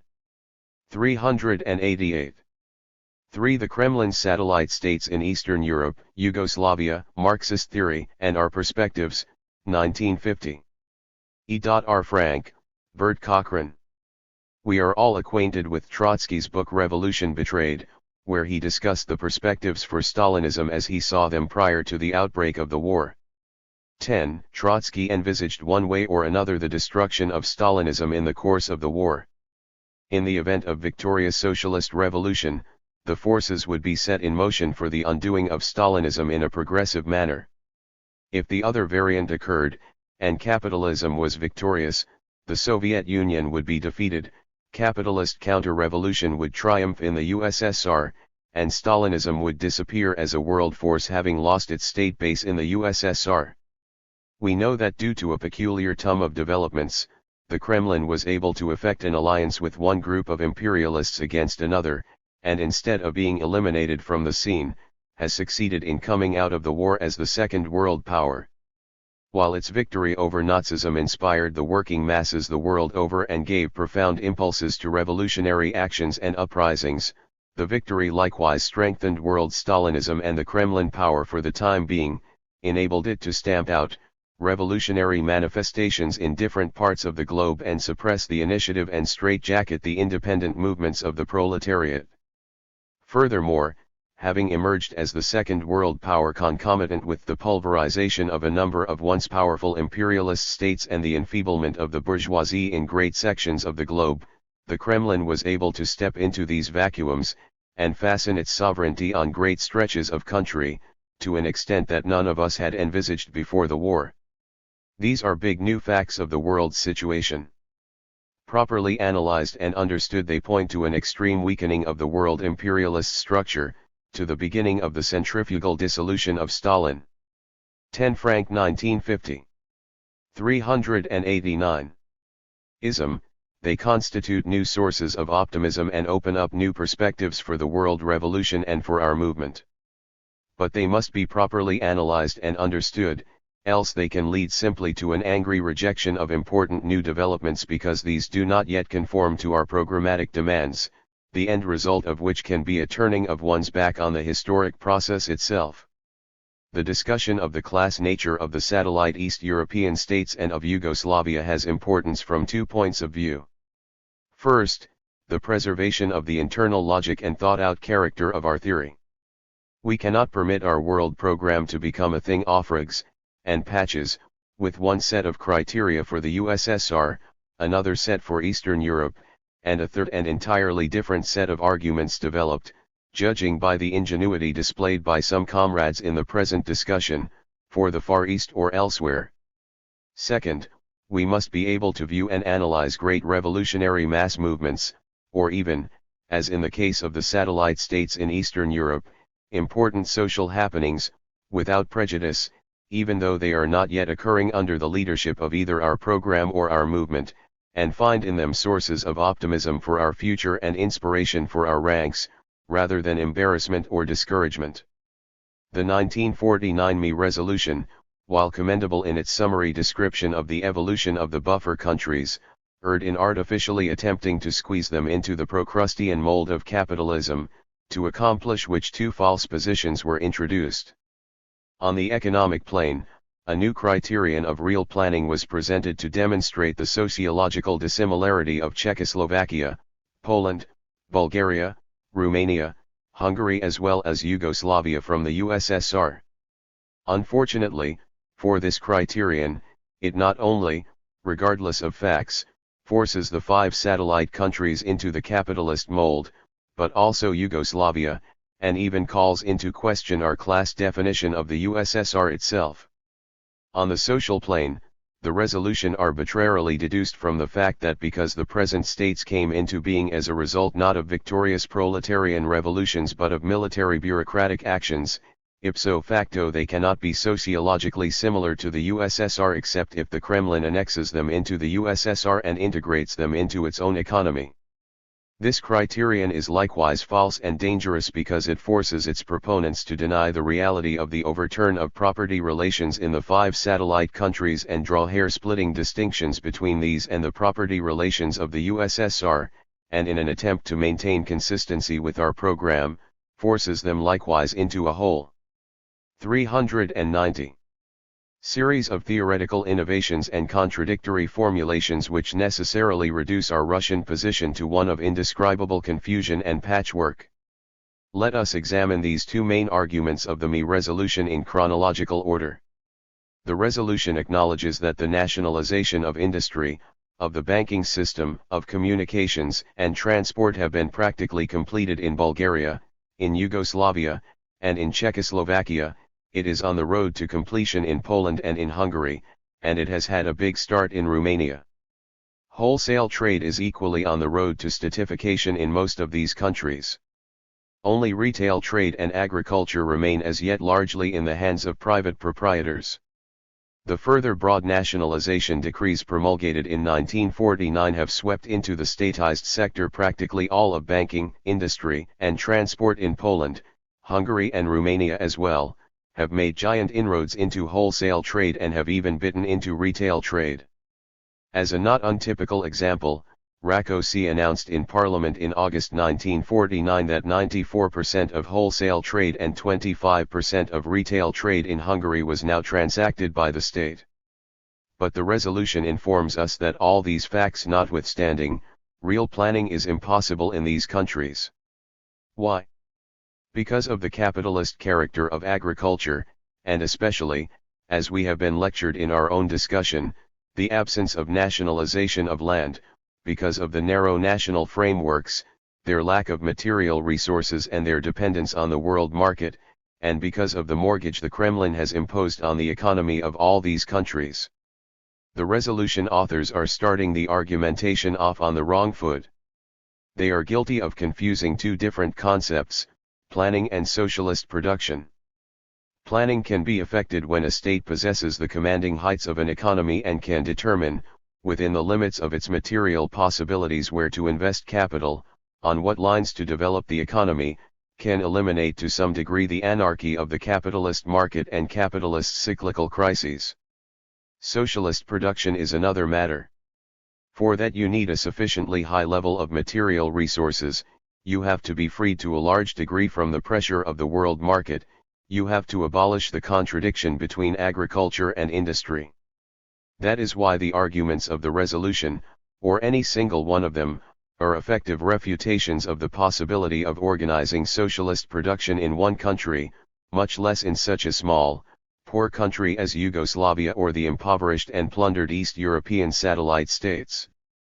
But they are not good arguments against the possibility of these countries, once their states have seized the commanding heights of the economy, of operating the economy in accordance with a plan, and to that extent.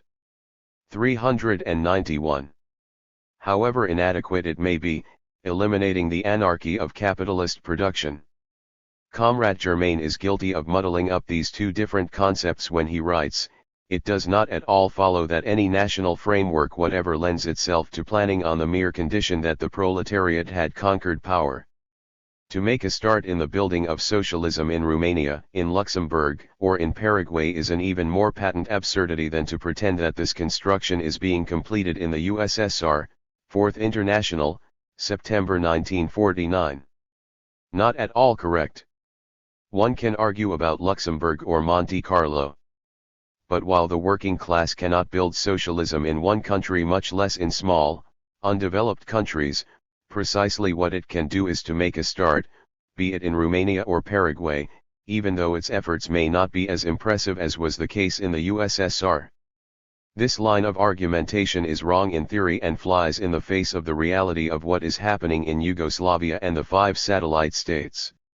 If socialist production is our criterion, we would have to apply it to the USSR as well, where socialist production also remains the music of the future. How seriously do the factors listed in the resolution affect nonetheless the ability of these countries to organize the economies in accordance with a plan? The capitalist character of agricultural production in all these countries undoubtedly constitutes a most serious obstacle to planning. Not primarily because of the absence of nationalization of the land. Such a measure would not of itself alter the mode of agricultural production and was never listed as a task for the transitional period in the old socialist program. Engels, in his article The Peasant Problem in France and Germany, wrote what has been considered the classic position of Marxism on this question. He says, "When we are in possession of the powers of the state, we shall not even dream of forcibly expropriating the poorer peasants, the small holders, with or without compensation, as we shall have to do in relation to the large landowners. Our task as regards the small holders will first of all consist in transforming their individual production and individual ownership into cooperative production and cooperative ownership, not forcibly, but by way of example, and by offering social aid for this purpose. The reasons for such a policy are obvious. Capitalism develops industry far more rapidly and thoroughly than it does agriculture. While industry is brought to the point of social production under capitalist private ownership, agricultural production is carried on to a large extent on small individual family farms. The workers' state, therefore, in a position to expropriate industry and the banks at once and operate them as state enterprises, can only develop agriculture to large-scale mechanized production, operating on big state farms, only gradually. 392. Ally and by convincing the bourgeois-minded farmers that the change is beneficial and in their interests. It is true that one of the first decrees adopted by the young Soviet Republic nationalized the land.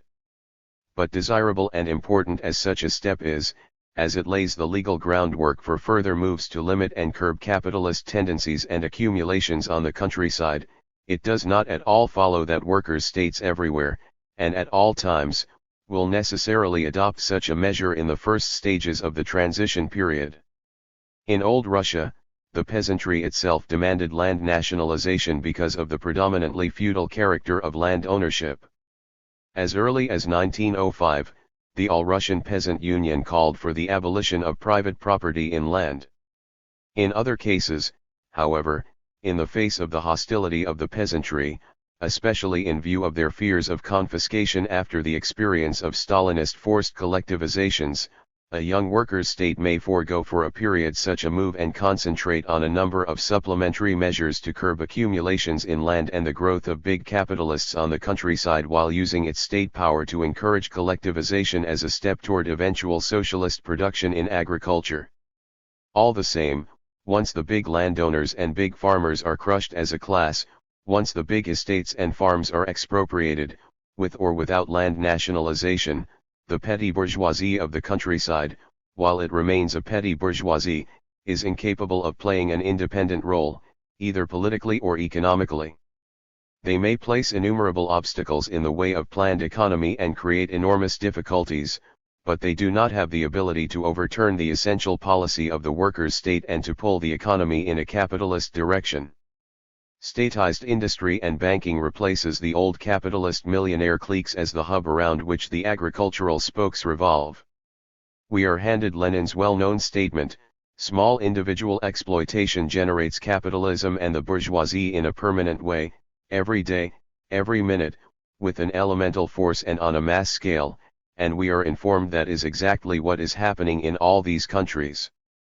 Let us examine the whole reality, not just a part of it. First, on the USSR. Agricultural production in the USSR remains, to this day, petty bourgeois, as the collectives are not statized but petty bourgeois enterprises, which after meeting taxes and other state obligations, sell their produce on the market. The Kremlin has been forced to make further concessions to the peasantry by legally granting collective farms use of the land in perpetuity, and the individual collective farm families use of private plots off land on which they are permitted to keep livestock, and the produce of which they can dispose of in any way they see fit.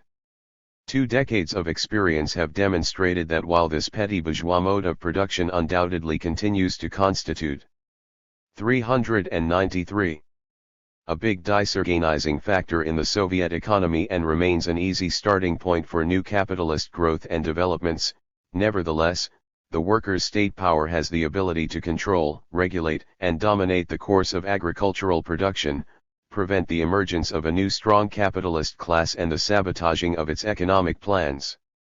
The 5 Kremlin dependencies as well as Yugoslavia are attempting, in one form or another, to emulate and carry through a similar policy of collectivization of agriculture, of curbing capitalist accumulation on the countryside, and of controlling and regulating, as far as they can, agricultural production.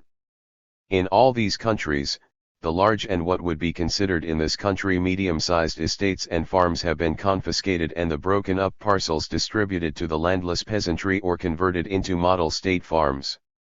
The old landowning and rich farming interests have been ruined and crushed.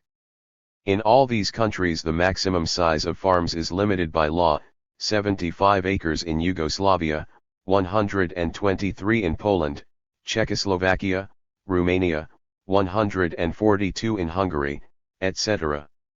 In all these countries land cannot be bought or sold without permission from the state authorities, and no resale whatsoever of the land is permitted that was received from the state when the large estates were confiscated and broken up.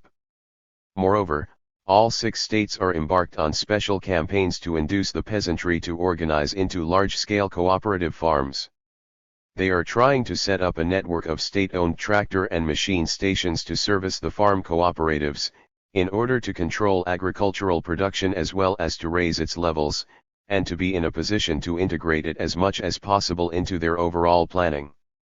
To this end, extraordinary concessions are being made to the cooperatives in the way of lower taxes, smaller grain deliveries, and the granting of cheap credits and technical assistance, while progressively heavier taxes and deliveries to the state are demanded from the richer individual farm holders. Even outside the cooperatives, which are told what and how much to produce, the state regulates all agricultural production to an extent, by means of the trading cooperatives which act as middlemen between the farmer and the government. Of course, the reality is far less radiant than the resolutions and the paper plans indicate. The peasants are entering the cooperatives very slowly and with great reluctance. In Yugoslavia, where the regime apparently practices a softer policy toward the peasant and permits the well-to-do to enter the farm cooperatives, it was announced that at the end of 1949 approximately 14% of the arable land was in the cooperative sector and another 6% worked by state farms. In Bulgaria in July 1949, 12% of the arable land was tilled by cooperatives, although its 5-year plan calls for 60% of agricultural output being produced by cooperatives at the end of the plan in 1953. Hungary. 394. In May 1949 had a membership in the cooperatives of 60,000 who accounted for only a little over 1% of the country's arable land, although the Minister of Agriculture, Izola, stated that now that the enemies of the people had been kicked out of the cooperative movement, the task was to increase the membership to 1,200,000 by the end of the year. In Poland, the cooperative movement has made scarcely any headway at all in the face of the panic and opposition of the peasantry, but 10% of the land is worked by the state farms. Czechoslovakia has been experiencing similar difficulties as Poland. Moreover, the farm cooperatives in Eastern Europe are somewhat more capitalistic in their organization than the collectives in the Soviet Union, the main differences being that in the cooperatives, the working members, in addition to payment in kind for the amount and type of work performed, receive rent for their land in proportion to the amount contributed to the cooperative. Beginning with 1948, especially after the Cold War got going in earnest with the start of the Marshall Plan, and especially Tito's break with the Kremlin, the Quisling regimes embarked on an energetic policy of bringing the class war into the villages, curbing the capitalist elements and aligning agriculture with their general state plans. The Tito regime, after the Cominform denunciation of its pro-Kulak policy, also apparently executed a determined left turn in its agricultural policy. Immediately, all the acute ailments besetting the regime in the USSR in the 20s, which Trotsky made so familiar to us in the earlier days of our movement, struck all these countries with tenfold force. Attempting to fight their way out of their economic cul-de-sacs by building socialism in one country, they embarked on vastly ambitious plans of industrialization.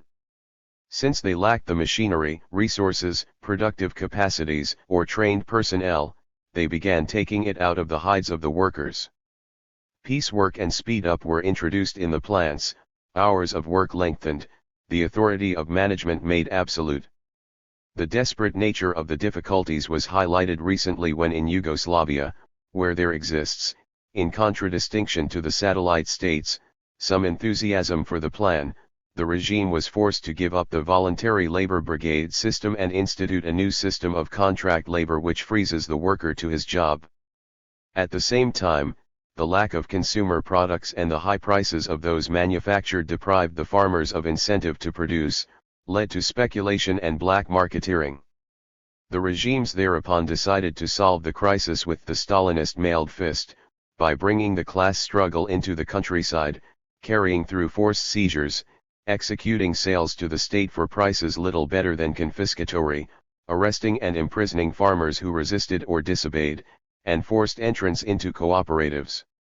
This struggle against the peasantry was prosecuted in all the satellite countries and assumed a truly pharaoh. 395.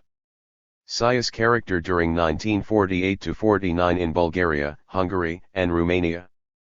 In Bulgaria in 1948 quota deliveries totaled approximately n billion levas, while free market purchases stood at 715 million levas. Stalinist adventurism produced such panic in the peasantry and led to so much sabotage and individual resistance that the regimes felt compelled to back down here and there. The resolution passed by the plenum of the Communist Party of Bulgaria in June 1949 indicates pretty clearly the state of affairs. A few excerpts are worth quoting. Our party has admitted serious weaknesses and mistakes in its policy toward the peasant farmers. Under the system of quota purchases, in many cases the total produce of farmers has been taken away at controlled prices, the peasants have accordingly lost interest in increasing production and improving quality. By setting up labor cooperative farms in almost the whole of the country, the best fields around the villages have been illegally confiscated and given to these labor cooperative farms, while farmers who are not members, have been given in exchange poor land in remote parts. The peasants are either infuriated or fall under the influence of reaction. Some peasants have been compelled to join labor cooperative farms, thus violating the principle of voluntary membership. The plenum adopted a number of concessions to the peasantry, declared that it wholeheartedly condemns these abuses and obliges all party organizations to launch a merciless struggle, for the immediate removal of all irregularities etc., etc. This bureaucratic maneuvering and adventurism of the Stalinist Quisling regimes brings out fully the monstrosity of the East European economies and the patent absurdity of any talk of building socialism in one country, and in such bled, ruined, and backward little countries, at that. They point up the grisly character of Stalinist planning.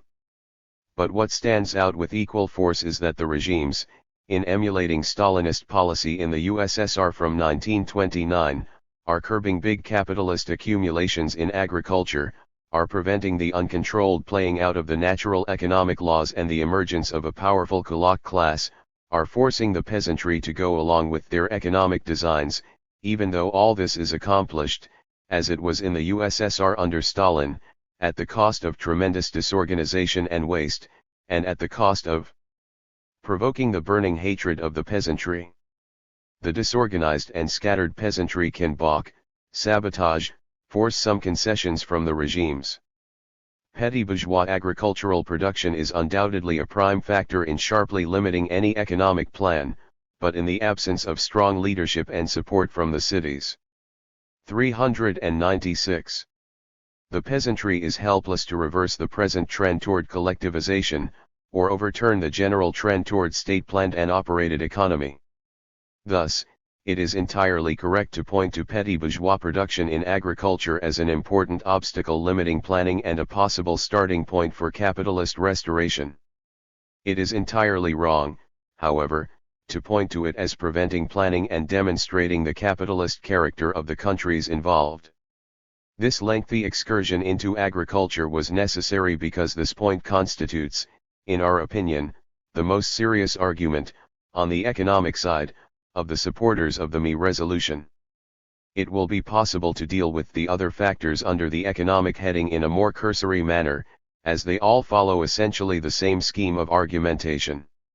It is called to our attention that these states are dependent on the capitalist world market to a far greater degree than was or is the USSR, that they are thus subject to its oscillations and to capitalist exploitation by the operation of the law of the equalization of the average rate of profit. All true. As a matter of fact, one could add that even when they trade with the USSR, this law remains operative, as the transactions are based on world prices, at least for the Kremlin's products in the exchange. All these arguments were used with devastating logic years ago by Trotsky against Stalin to demonstrate the impossibility of building socialism in one country. But no one up to now has thought that they were arguments against the possibility of organizing an economy in a given anti-capitalist country in accordance with a plan. Comrade Germain, in an article in the September 1949 Fourth International, makes much of the fact that Czechoslovakia may have to curtail its production plans if it does not regain some lost markets, how production in Poland would be seriously affected if the world price of coal fell.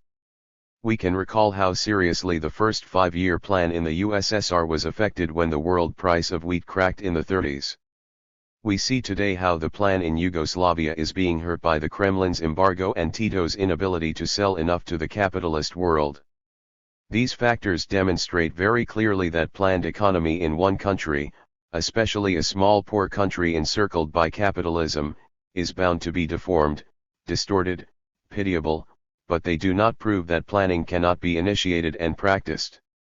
It is possible that capitalism, through its control of the world market, may choke a country like Yugoslavia, or by one means or another overturn the present government, but then we will be confronted with a new Yugoslavia, and not the present one. The same applies to the discussion of the narrow national frameworks and inadequate resources of all these states, and their consequent inability to organize and plan their economies on any broad division of labor and develop the productive forces to any satisfactory extent. Again, the analysis is absolutely 397. Correct, provided it is not employed to prove the wrong thing. The Kremlin's decision to prevent the formation of a Balkan-Danubian federation is one of its historic crimes against the peoples of these countries and demonstrates, by itself, that the Kremlin has no progressive mission, that it can only exercise control by brute force, and that its very expansion carries within itself the seeds of its own destruction. But this does not prove that planning, however inadequate it may be, is impossible in Czechoslovakia or Poland any more than it is in Yugoslavia. The question of Kremlin pillage, dismantling of plants, reparations, and the joint stock corporations fall in reality into the same category as the previous propositions and cannot be said to render impossible the organization of planning. The brunt of Kremlin pillage and reparations demands fell on the so-called ex-enemy countries, Romania, Hungary, and Bulgaria, and not on Czechoslovakia, Poland, or Yugoslavia.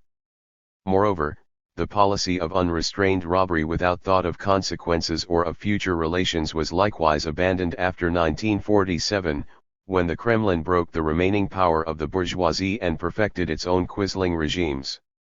Yugoslavia, as everyone acknowledges, is in a special category and must be discussed separately. The Kremlin, at first, apparently had no clear idea of just what its relations would be with these states. Only after the Cold War with the West became an established fact, and after a series of fumbles and empirical experimentations, did it resolve on converting these countries into its own dependencies, with a relationship symmetrical, not identical, to that of a colony and an imperialist state. In the recent period, especially after the Tito break, it has made an attempt to permit these countries to build up their economies. The reparations in Hungary and Romania have been scaled down. Loans have been extended in a number of cases. So-called Germany property seized as booty has been returned to Bulgaria. Of course, the robbery of these dependent states continues by overcharging them for their imports from the USSR and underpaying them for their exports to the USSR, by occupation charges, by preventing them from fusing their economies, and by deforming their production to suit the needs and demands of the Kremlin masters. The joint stock corporations, which represent in reality a legal form for collecting unlimited reparations, still operate in 2 of the 6 countries, Romania and Hungary. But even here proportions have to be guarded. In Hungary, for which figures are available, less than 4% of all industry is involved in the joint stock corporations. This brigandage of the Kremlin oligarchy, taken in its entirety, certainly condemns these countries to poverty and continued economic backwardness and dislocation. But it cannot, leaving aside the arguments on the social plane which we will discuss. 398. Presently negate the anti-capitalist, and by that reason, workers' character of these economies, any more than imperialist exploitation of a colony necessarily negates the capitalist character of such a country's economy. One adroit polemicist has suggested that our whole argumentation on the economic side is wide of the mark because the IEC resolution simply points out the various factors that are obstacles to the structural assimilation of these countries into the USSR and that must be overcome if assimilation is to take place. The proponent of this argument forgets that a premise must be proven as well as asserted. The ME resolution authors start from the arbitrary premise that in the absence of socialist revolutions, these satellite countries can become worker states only by being absorbed into the structure and economy of the USSR. This flies in the face of what has taken place in the 6 countries under discussion of Eastern Europe. We maintain that if the state structures and the economies of these countries are similar to that of the USSR, then they are of the same class type. Any other conclusion calls into question, among other things, our characterization of the USSR. After belaboring us for weeks with real planning, the capitalist character of Eastern Europe's agriculture, the dependence of these countries on world trade, their narrow national frameworks and so on, this line of argumentation was suddenly dropped like a hot potato.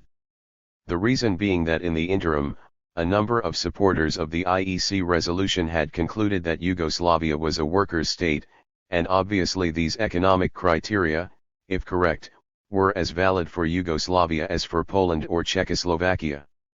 Since that time the discussion has shifted in the main to the arguments on the social plane, the questions of the state structure of these countries, the implications of the positions with regard to Marxist theory and the nature of Stalinism, and that is the main burden of Comrade Germain's most recent discussion article on the question as well.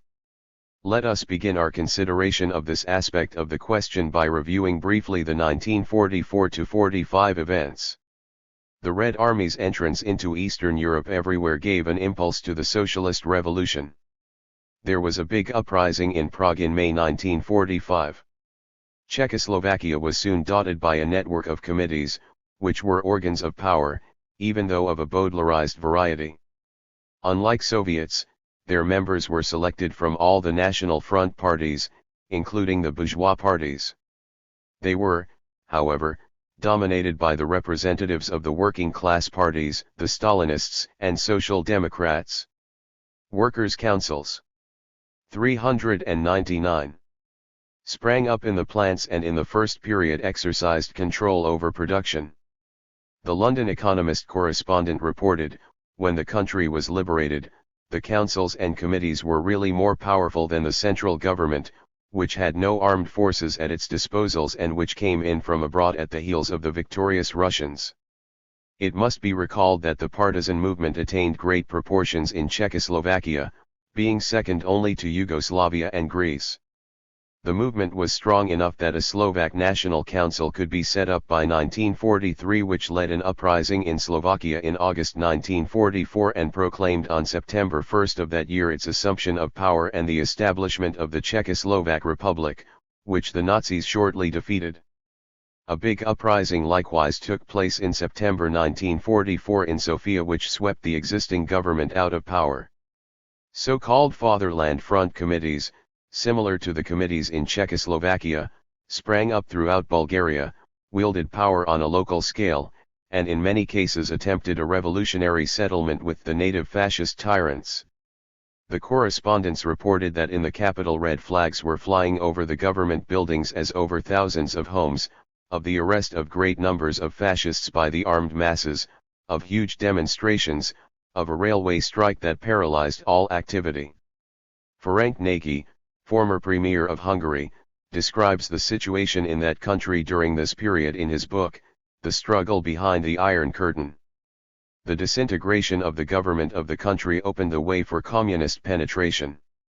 None of the old town councils or municipal assemblies remained, the new political order substituted for them transitory administrative bodies called national committees, with unlimited power. Assuming control of the municipalities, townships, and even cities, they appointed their own men as elders, councillors, and committeemen to pass judgment upon the political past and present of each citizen. The national committees managed the scant food supply, few aspects of daily life escaped their control. This situation was not peculiar to Hungary. Exactly right. It was duplicated in Romania on almost identical lines, and even in Poland, where the masses were very suspicious of and largely hostile to the new regime and the Red Army because of Stalin's betrayal of the 1944 Warsaw Uprising and his terror against left-wing elements in eastern Poland. As for Yugoslavia, we are all acquainted that a civil war raged from 1941 on, that committees were set up as new organs of power in the territories taken by 400. The partisans, and the similar committees were appointed and began functioning in the major centers after Tito's forces marched in with the Red Army into Belgrade. In all these countries the pre-war regimes and pre-war state structures had collapsed and had been replaced with new ones. Comrade Germain in his recent article admits that the old state apparatus was smashed in the war in at least Czechoslovakia, Poland, and Yugoslavia. To these three countries we will add at least two more, Hungary and Bulgaria. In Hungary, the native fascists had been infiltrating the state apparatus throughout the war period until they won complete control in the Szalasi coup d'état in 1944. With the retreat of the Nazi forces at the end of that year, the Szalasi government, including every official of any consequence, likewise moved westward, and for a brief time it even persisted as a government in exile. Whatever officials of the old regime remained behind were not ruling anything or anybody, but skulking in the cellars. Ferenc Nagy, in the book previously referred to, states, local administration had fallen into chaos. Most officials had fled to the west, particularly if they had dealt with the Nazis. A large proportion of the reliable civil employees had been transferred forcibly to Germany. The old police, branded as the tool of the former reactionary government, was disbanded, and a new force hurriedly organized. The Stalinists have the same estimation. Zoltán Díak, editor of Magyar Jove, describes in Hungary's fight for democracy the period at the end of 1944, there was no administrative force left in the country, almost all of them had fled with the Nazis. The picture was no different in Bulgaria. Again, both the Stalinists and the capitalist reactionaries agree on the facts. Ilya Ehrenberg, in his work European Crossroad, declares, what happened in September 9, 1944 was not a mere change of ministries, but a change of government. The whole governmental apparatus of the fascists was destroyed. In Bulgaria 11,000 fascists, including diplomats, courtiers, glamour girls, and profiteers, were handed over to the tribunals as war criminals. R.H. Markham, the reactionary correspondent of the Christian Science Monitor, writes in his book on Tito that as the Red Army advanced into Bulgaria, all authority broke down and every Bulgarian became his own master. At that moment a group of conspirators, organized in the Fatherland Front and led by communists, reached out their hands and took the reins of power, which they still hold. The courts were set up by self-appointed Fatherland Front committees. They did not emanate from nor were they controlled by the Ministry of Justice, the Cabinet, or the Supreme Court. Dragoisheva, in an official report, describes the activities of the Fatherland Front during the first 6 months of its existence. It formed 7,292 committees. 401 throughout the country, which controlled the government, and in many cases functioned as the government. About 59% of the members of the committees were communists, 36% agrarians, 3% social democrats, 2% Zivinoists. The one country in which the old state structure was able to partially maintain itself, for a while, anyhow, was Romania, because of the fast footwork of the old ruling classes and the treachery of the Kremlin agents. And even here, as the facts show, it was of brief duration. Comrade Germain insists, however, that even in Czechoslovakia and Poland, where the old structures were wiped out, new bourgeois states under Stalinist domination were set up, using whatever old bricks were still lying around for the reconstruction job. We thus arrive at the triumphant Marxist conclusion that bourgeois states have been engaged for 4 years in expropriating the landed estates, large farms, and distributing them to the landless peasantry, in destroying the old landlord and agricultural bourgeois classes, in curbing in the most violent and brutal fashion capitalist developments in the countryside and pushing a collectivization policy designed to control and harness agricultural production, for 4 years, supposedly. Bourgeois states have been expropriating, in the main, the urban capitalists and statizing all the essential parts of the economy, banking, industry, transport, wholesale trade, and even some retail trade, and organizing the economy in accordance with a plan. And finally, these same bourgeois states have been systematically and violently purging and wiping out the remains of the political power of the bourgeoisie, destroying its points of support in the state apparatus and replacing it with an administrative apparatus which in all essentials resembles the one in the USSR. Some bourgeois states. And this phantasmagoria is handed us, with solemn mien, in the name of theoretical orthodoxy and Marxist methodology. We now have to add to our previous categories a new one of bourgeois states of such unique variety that rather than being the guardians of bourgeois property relations, are its executioners. The comrades apparently have an uneasy feeling that everything is not in order here, so they try to divert our attention with irrelevancies. We are informed that there remain a lot of ex-fascists, capitalists, and former functionaries in the present state apparatus. We can be sure there are. But that has no decisive significance. The important question is, who determines policy? Who runs who? Are the bourgeois opportunists serving under the orders and policy of the Stalinists, Or are the Stalinists serving under the orders and policy of the bourgeois elements? Everyone knows the answer. Let us recall in this connection that Trotsky wrote in 1936, 14 years ago, that a bourgeois counter-revolution in the USSR would have to clean out far fewer of the person. 402. Nel in the state apparatus than a proletarian political revolution. No one in our ranks has heretofore deduced from this that the state in the USSR was bourgeois in character. Germain, in another attempt to extricate himself out of this difficulty, informs us of the existence in history of Bonapartist regimes that are in conflict with their economies. Yes, Trotsky taught us this long ago. But such a conflict signifies a condition of civil war, which will be brought to a conclusion either by the state reconstructing the economy in its own class image, or the class forces of the economy overthrowing the state and setting up a new one in harmony with their economy. How is this an explanation for the analysis in Eastern Europe where for 4 years supposedly bourgeois states have not been bringing the economy into harmony with their own class nature but constantly widening the contradiction between the two? Some Bonapartist regimes may lift themselves above the classes and represent the interests of the dominant class only in the last analysis. That does not permit us to stretch the formula another notch and suggest that they need not represent these class interests at all. That would be a denial of the class theory of the state. A study of the actual happenings in these countries provides the key for an exit out of this theoretical blind alley. The states set up in all these countries in 1945, including Yugoslavia, were not simply bourgeois but regimes of dual power. The power of the working class was soon overwhelmed as an independent force by the Stalinist bureaucracy which harnessed it in its own interests, resided in the local and district committees, the workers' militias, the newly created Stalinist-controlled police force and judiciary, buttressed, of course, by the all-powerful Red Army occupation forces.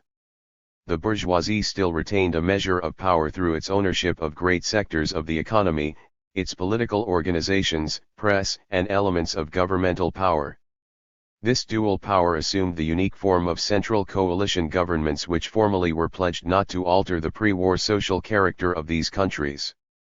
Because the Stalinists, under the Kremlin dictate, wanted the alliance with the bourgeoisie to help fasten their bureaucratic grip on the working masses, and because they still had no clear perspectives of their future course. And on the other side, the debilitated bourgeoisie grasped at these alliances as the only means by which they could even hope to reconstitute their rule.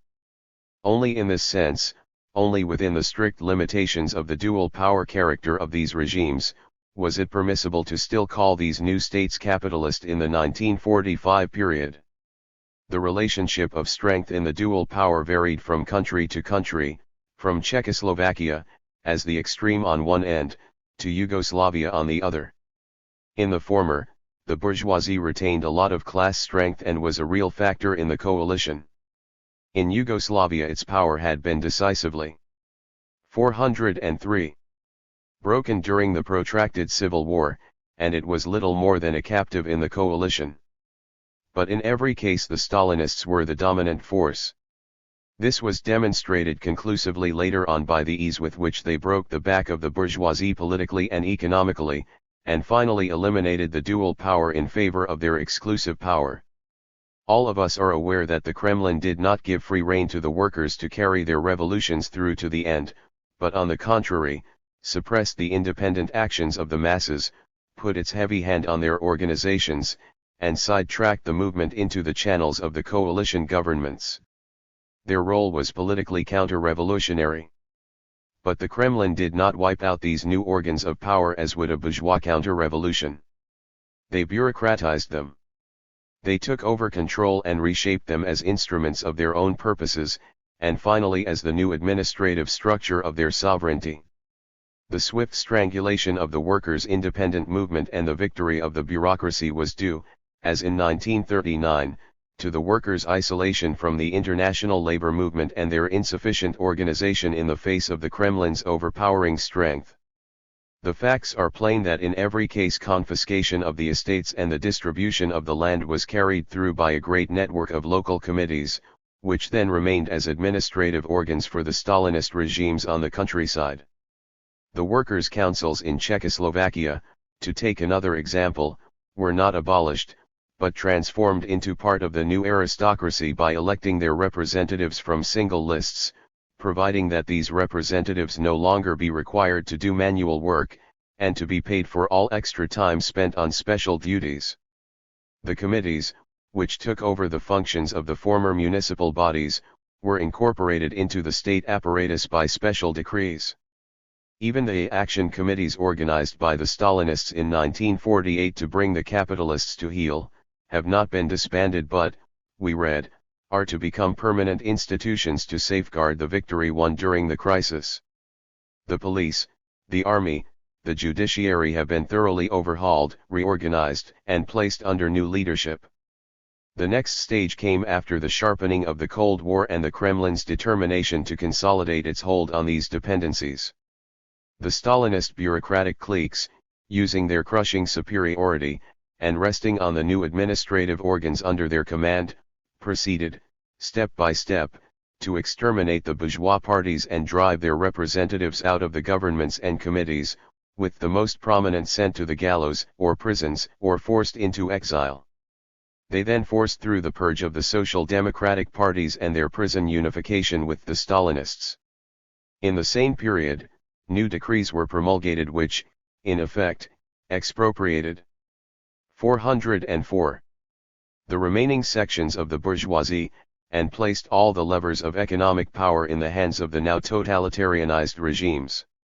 With the elimination of the remains of bourgeois power, the new police governments issued new constitutions during 1948-49, all modeled on the 1936 Stalinist constitution and based on the new administrative organs of the state. These constitutions were the juridical expression of the fact that the dual power regimes had come to an end, that the de facto civil war had been resolved in favor of the Stalinist power, and that the new states could therefore no longer be regarded as capitalist even in the limited form that we have previously employed it, but were now guardians of the new property relations based on expropriated and nationalized property, and hence of the same class character as the USSR. This whole development revealed again, as it did in 1939 in Eastern Poland, the dual role of the Kremlin oligarchy. On the one hand, it cannot tolerate a free working class movement and must suppress it to preserve itself.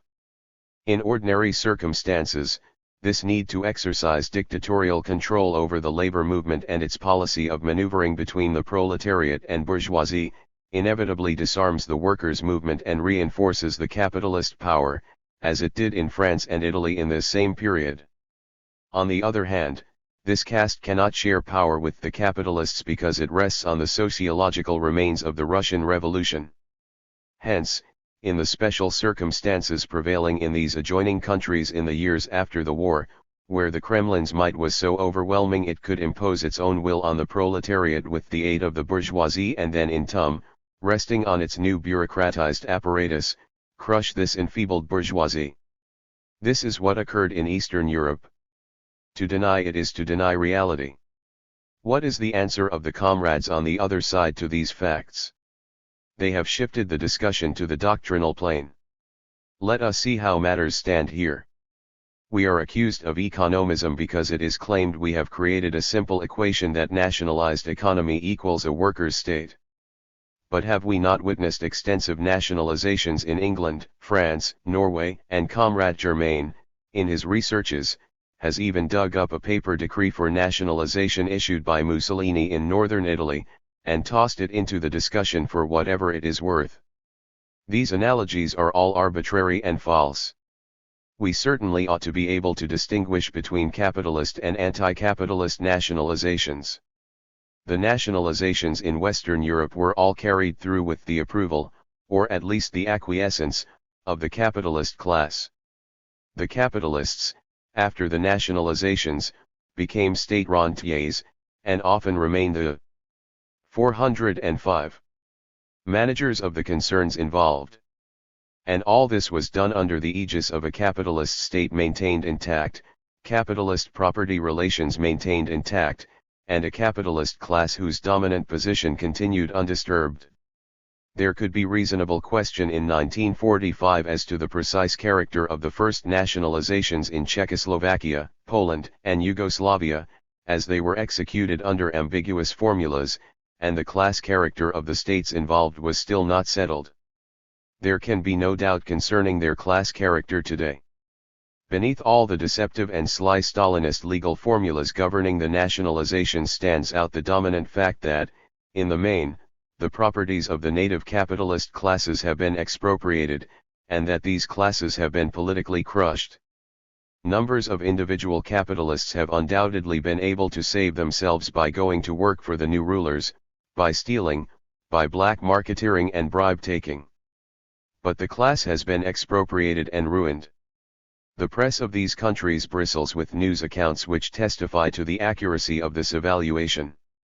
The first series of nationalizations which expropriated German, enemy, and collaborationist properties broke the back of the weak bourgeoisies and placed the lion's portion of urban economy in the state sector, 82% of industry in Yugoslavia, almost two-thirds in Czechoslovakia, 40% in Poland, as well as most banking operations.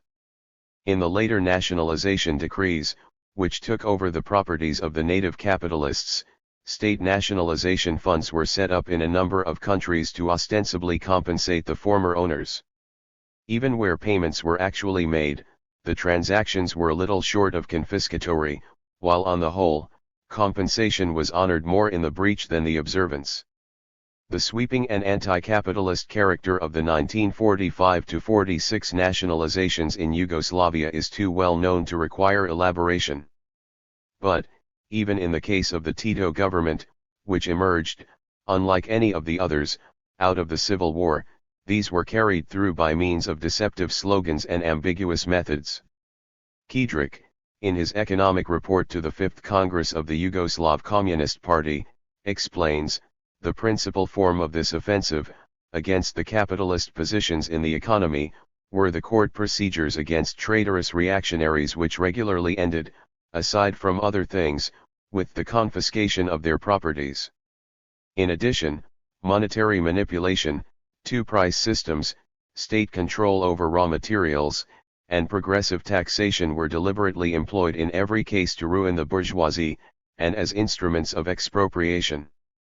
Thus, while the 1947 nationalization decree in Bulgaria officially indemnified former proprietors with interest-bearing bonds redeemable in 20 years, the 1948 nationalization law in Romania provided for compensation by 406 state bonds redeemable against profits realized in the former owners' plants, and the 1948 nationalization decrees in Yugoslavia and the 1949 decrees in Hungary called for compensation of former owners with state bonds. The chief interest of all these decrees and laws is for a study of Stalinist methods rather than in any importance they possessed in maintaining the native capitalist classes. Here are a few samples of how they operated in practice. Immediately after the publication of the Romanian nationalization law, it was announced that no compensation would be paid to persons who enriched themselves illegally, or who left Romania illegally, or who would not agree to return, while the press was filled with reports of arrests of former owners for economic sabotage. On October 5, 1948, the Presidium of the Grand National Assembly deprived a number of persons of their citizenship, including N. and C. Malixa and Max Osnat, Romania's biggest industrialists, with all their property confiscated by the state. The London Economist explained in detail that the pretense of compensation in the Bulgarian nationalization laws was fraudulent. In reality, this nationalization was the naked confiscation of all property and spelt the liquidation of the middle classes. The same de facto confiscation occurred in Czechoslovakia, where in July 1949 a bill was passed giving the Minister of the Interior the right to deprive all those of citizenship who lived abroad, or engaged in activities hostile to the state, or who had gone abroad illegally, or failed to return within 30 days if summoned by the Minister of the Interior.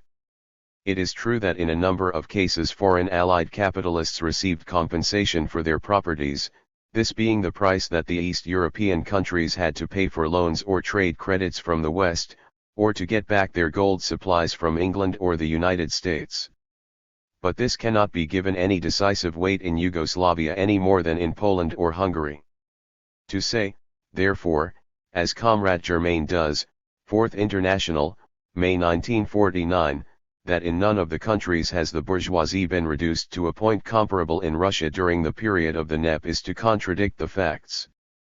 So much for the anti-capitalist character of these nationalizations. There is another important aspect to this question.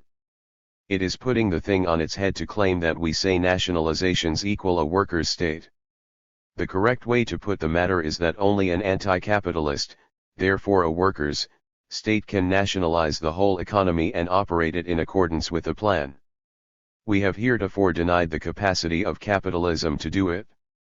Trotsky, writing 58 years after Engels' Anti-Die-Ring, and basing himself on the greater experiences of the development of capitalism, wrote, under an integral state capitalism, this law of the equal rate of profit would be realized, not by devious routes, that is, competition among different capitals, but immediately and 407.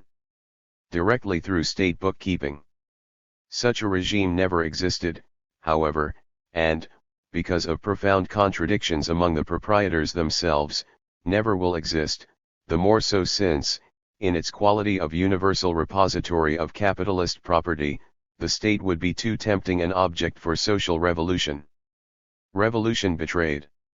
The British Labour government has gone further in nationalising sectors of the economy than probably any of us envisaged in the past. Can we therefore conclude that this process can go on indefinitely until all commanding heights of the economy are in the hands of the state? Not according to our theory. As a matter of fact, the capitalist opposition to the steel nationalization gave forewarning that at a certain point the bourgeoisie would resist with every weapon at its command. And if, under the impulsion of pressure from the masses, the Labour Party would nevertheless, in the teeth of capitalist hostility, proceed with its nationalization program, that would lead to a decisive clash and the beginning of civil war in the British Isles. And for precisely the reason given by Trotsky, in its quality of universal repository of capitalist property, the state would be too tempting an object for social revolution. In their anxiety to find formal analogies to refute our position, the comrades are opening the door wide to Comrade Johnson's theories of state capitalism, and endowing capitalism with the possibility of entering a new higher stage, under which the economy would be statized and operated in a planned manner. The suggestion that a capitalist state can nationalize the greatest part of the means of production and exchange is an innovation in our ideology. We are not unjustified in demanding that this be proven, and its consequences for our program explained to us, and not just tossed out in the course of the discussion, in passing. We are informed that Marxism-Leninism holds that the transition from a capitalist to a workers' state can only be effected by the violent destruction of the bourgeois state apparatus and the establishment of a new type of state apparatus, and that therefore we are compelled, on the basis of our analysis, to revise the Marxist-Leninist theory of the state. Before we have any glib talk of revising Marxism, let us check back on what the classics have to say on this score. Marx's discussion of this question is contained in his well-known April 12, 1871 letter to Kugelmann, where he states, "If you look at the last chapter of my 18th Brumaire, you will see that I declare the next attempt of the French Revolution to be, not merely to hand over, from one set of hands to another, the bureaucratic and military machine, as has occurred hitherto, but to shatter it, and it is this that is the preliminary condition of any real people's revolution on the continent." Lenin in State and Revolution explains. 408. That Marx confined his conclusions to the continent because he excluded England, where a revolution, even a people's revolution, could be imagined, and was then possible without the preliminary condition of the destruction of the available machinery of the state.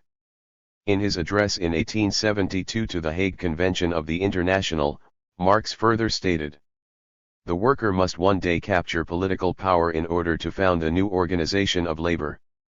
He must reverse the old policy, which the old institutions maintain, if he will not, like the Christians of old who despised and neglected such things, renounce the things of this world.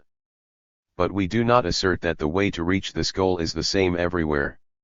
We know that the institutions, the manners, and the customs of the various countries must be considered, and we do not deny that there are countries like England and America, and if I understood your arrangements better, I might even add Holland, where the worker may attain his object by peaceful means.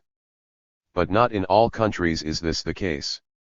To complete the quotations, it is necessary to add that Lenin in his State and Revolution concluded that, today in 1917, in the epoch of the First Great Imperialist War, this distinction of Marx's becomes unreal. These quotations from the classics are not being adduced to suggest at this late date the possibility of a peaceful transition today in England, America, or Eastern Europe. They are introduced to show the development of Marxist thought on this question based on living experiences. Naturally, Marx, and Lenin in 1917, knew nothing of Stalinist degeneration, and concluded that the working class could get itself into a position where it could shatter the old state machinery only by winning political power by means of a mass uprising. But in the meantime a new phenomenon has come into the picture, a workers' state which is today ruled by a reactionary oligarchy, and which was able to enter Eastern Europe at the end of the war, and under the special circumstances and in the specific territories, control the working class movement, and utilize this control to shatter the old bourgeois states and erect new ones in their place. Wherein is there any revision of Marxism here any more than in Trotsky's explanation of the changeover in Eastern Poland in 1939? The remaining arguments on the doctrinal front reduce themselves to the flat assertion that the capitalist state can be shattered and a new state created only by means of a classic socialist revolution, or the absorption of territories into the USSR, and since neither one nor the other has taken place in Eastern 409 Europe, they cannot be workers' states, regardless of the facts. It is of course difficult, if not impossible, to deal with this type of argument. The question is it any good? Why couldn't it happen, regardless of what the facts show?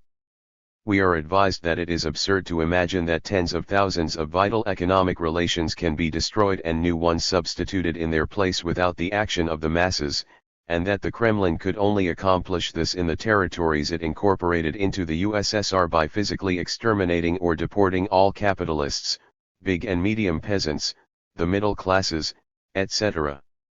Here are the facts.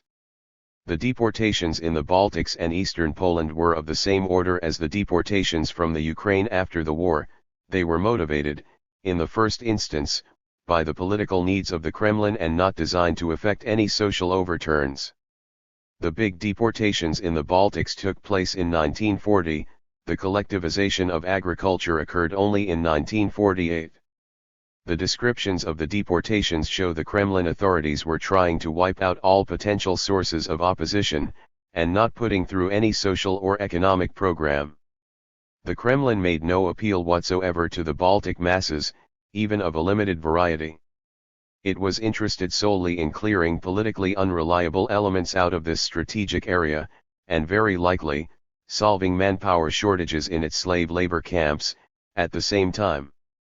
The 200,000 deported out of a population of 6 million in the three Baltic countries were invariably picked on the basis of political unreliability, whether it was Trotskyism or correspondence with abroad, and not class position.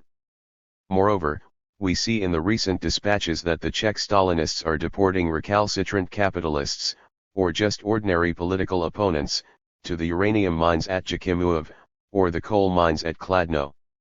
All the other satellites, we can be sure, have not been behind in setting up their own slave labor or concentration camps in strict accordance with the latest methods of the Kremlin sadists. It is safe to assume, we believe, that 99 times out of 100 a trip to Jakimov is just as effective as a trip to Siberia. Our versatile opponents, as if aware that their foregoing argument may have proven not sufficiently impressive, present us with one, that is its direct opposite. Trotsky said in 1939 in discussing Eastern Europe, we are told, that without an appeal to independent activity on the part of the masses it was impossible to constitute a new regime, even though on the morrow the masses would be suppressed by ruthless police measures. The Kremlin made such an appeal in 1939 in Eastern Poland, but in 1945, Instead, the Stalinists first concluded agreements with the bourgeoisie to regiment the masses.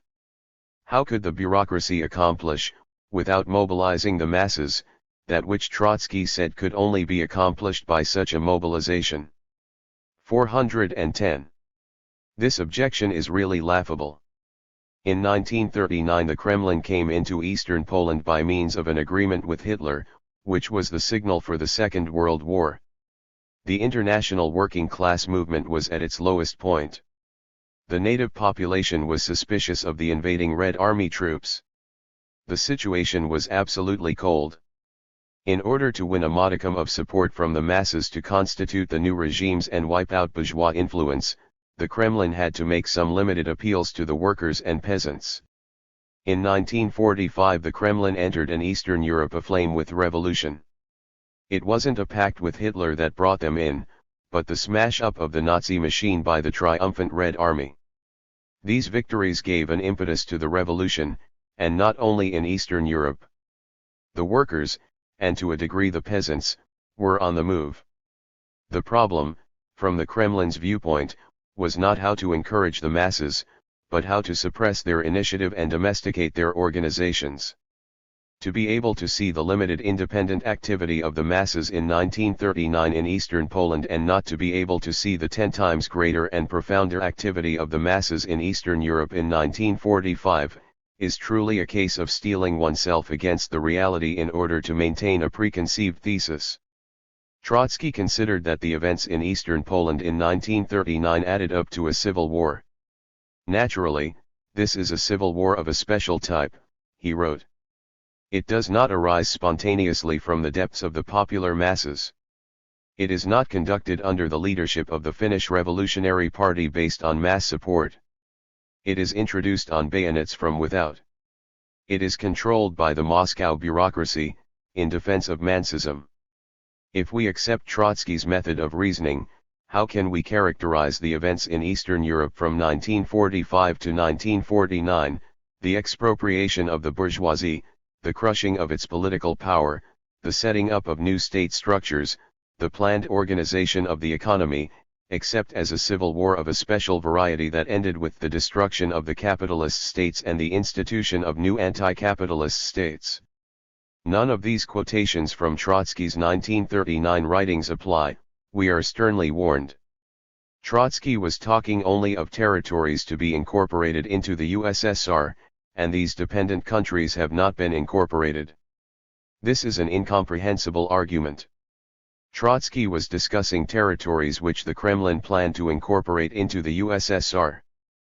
But he nowhere said that this development could not take place except on the basis of incorporation into the USSR.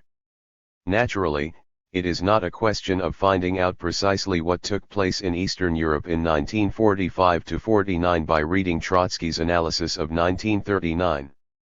But his method of reasoning applies with full force to the post-war happenings. If the Kremlin in 1939 was able to effect a change in property relations while subjecting the masses,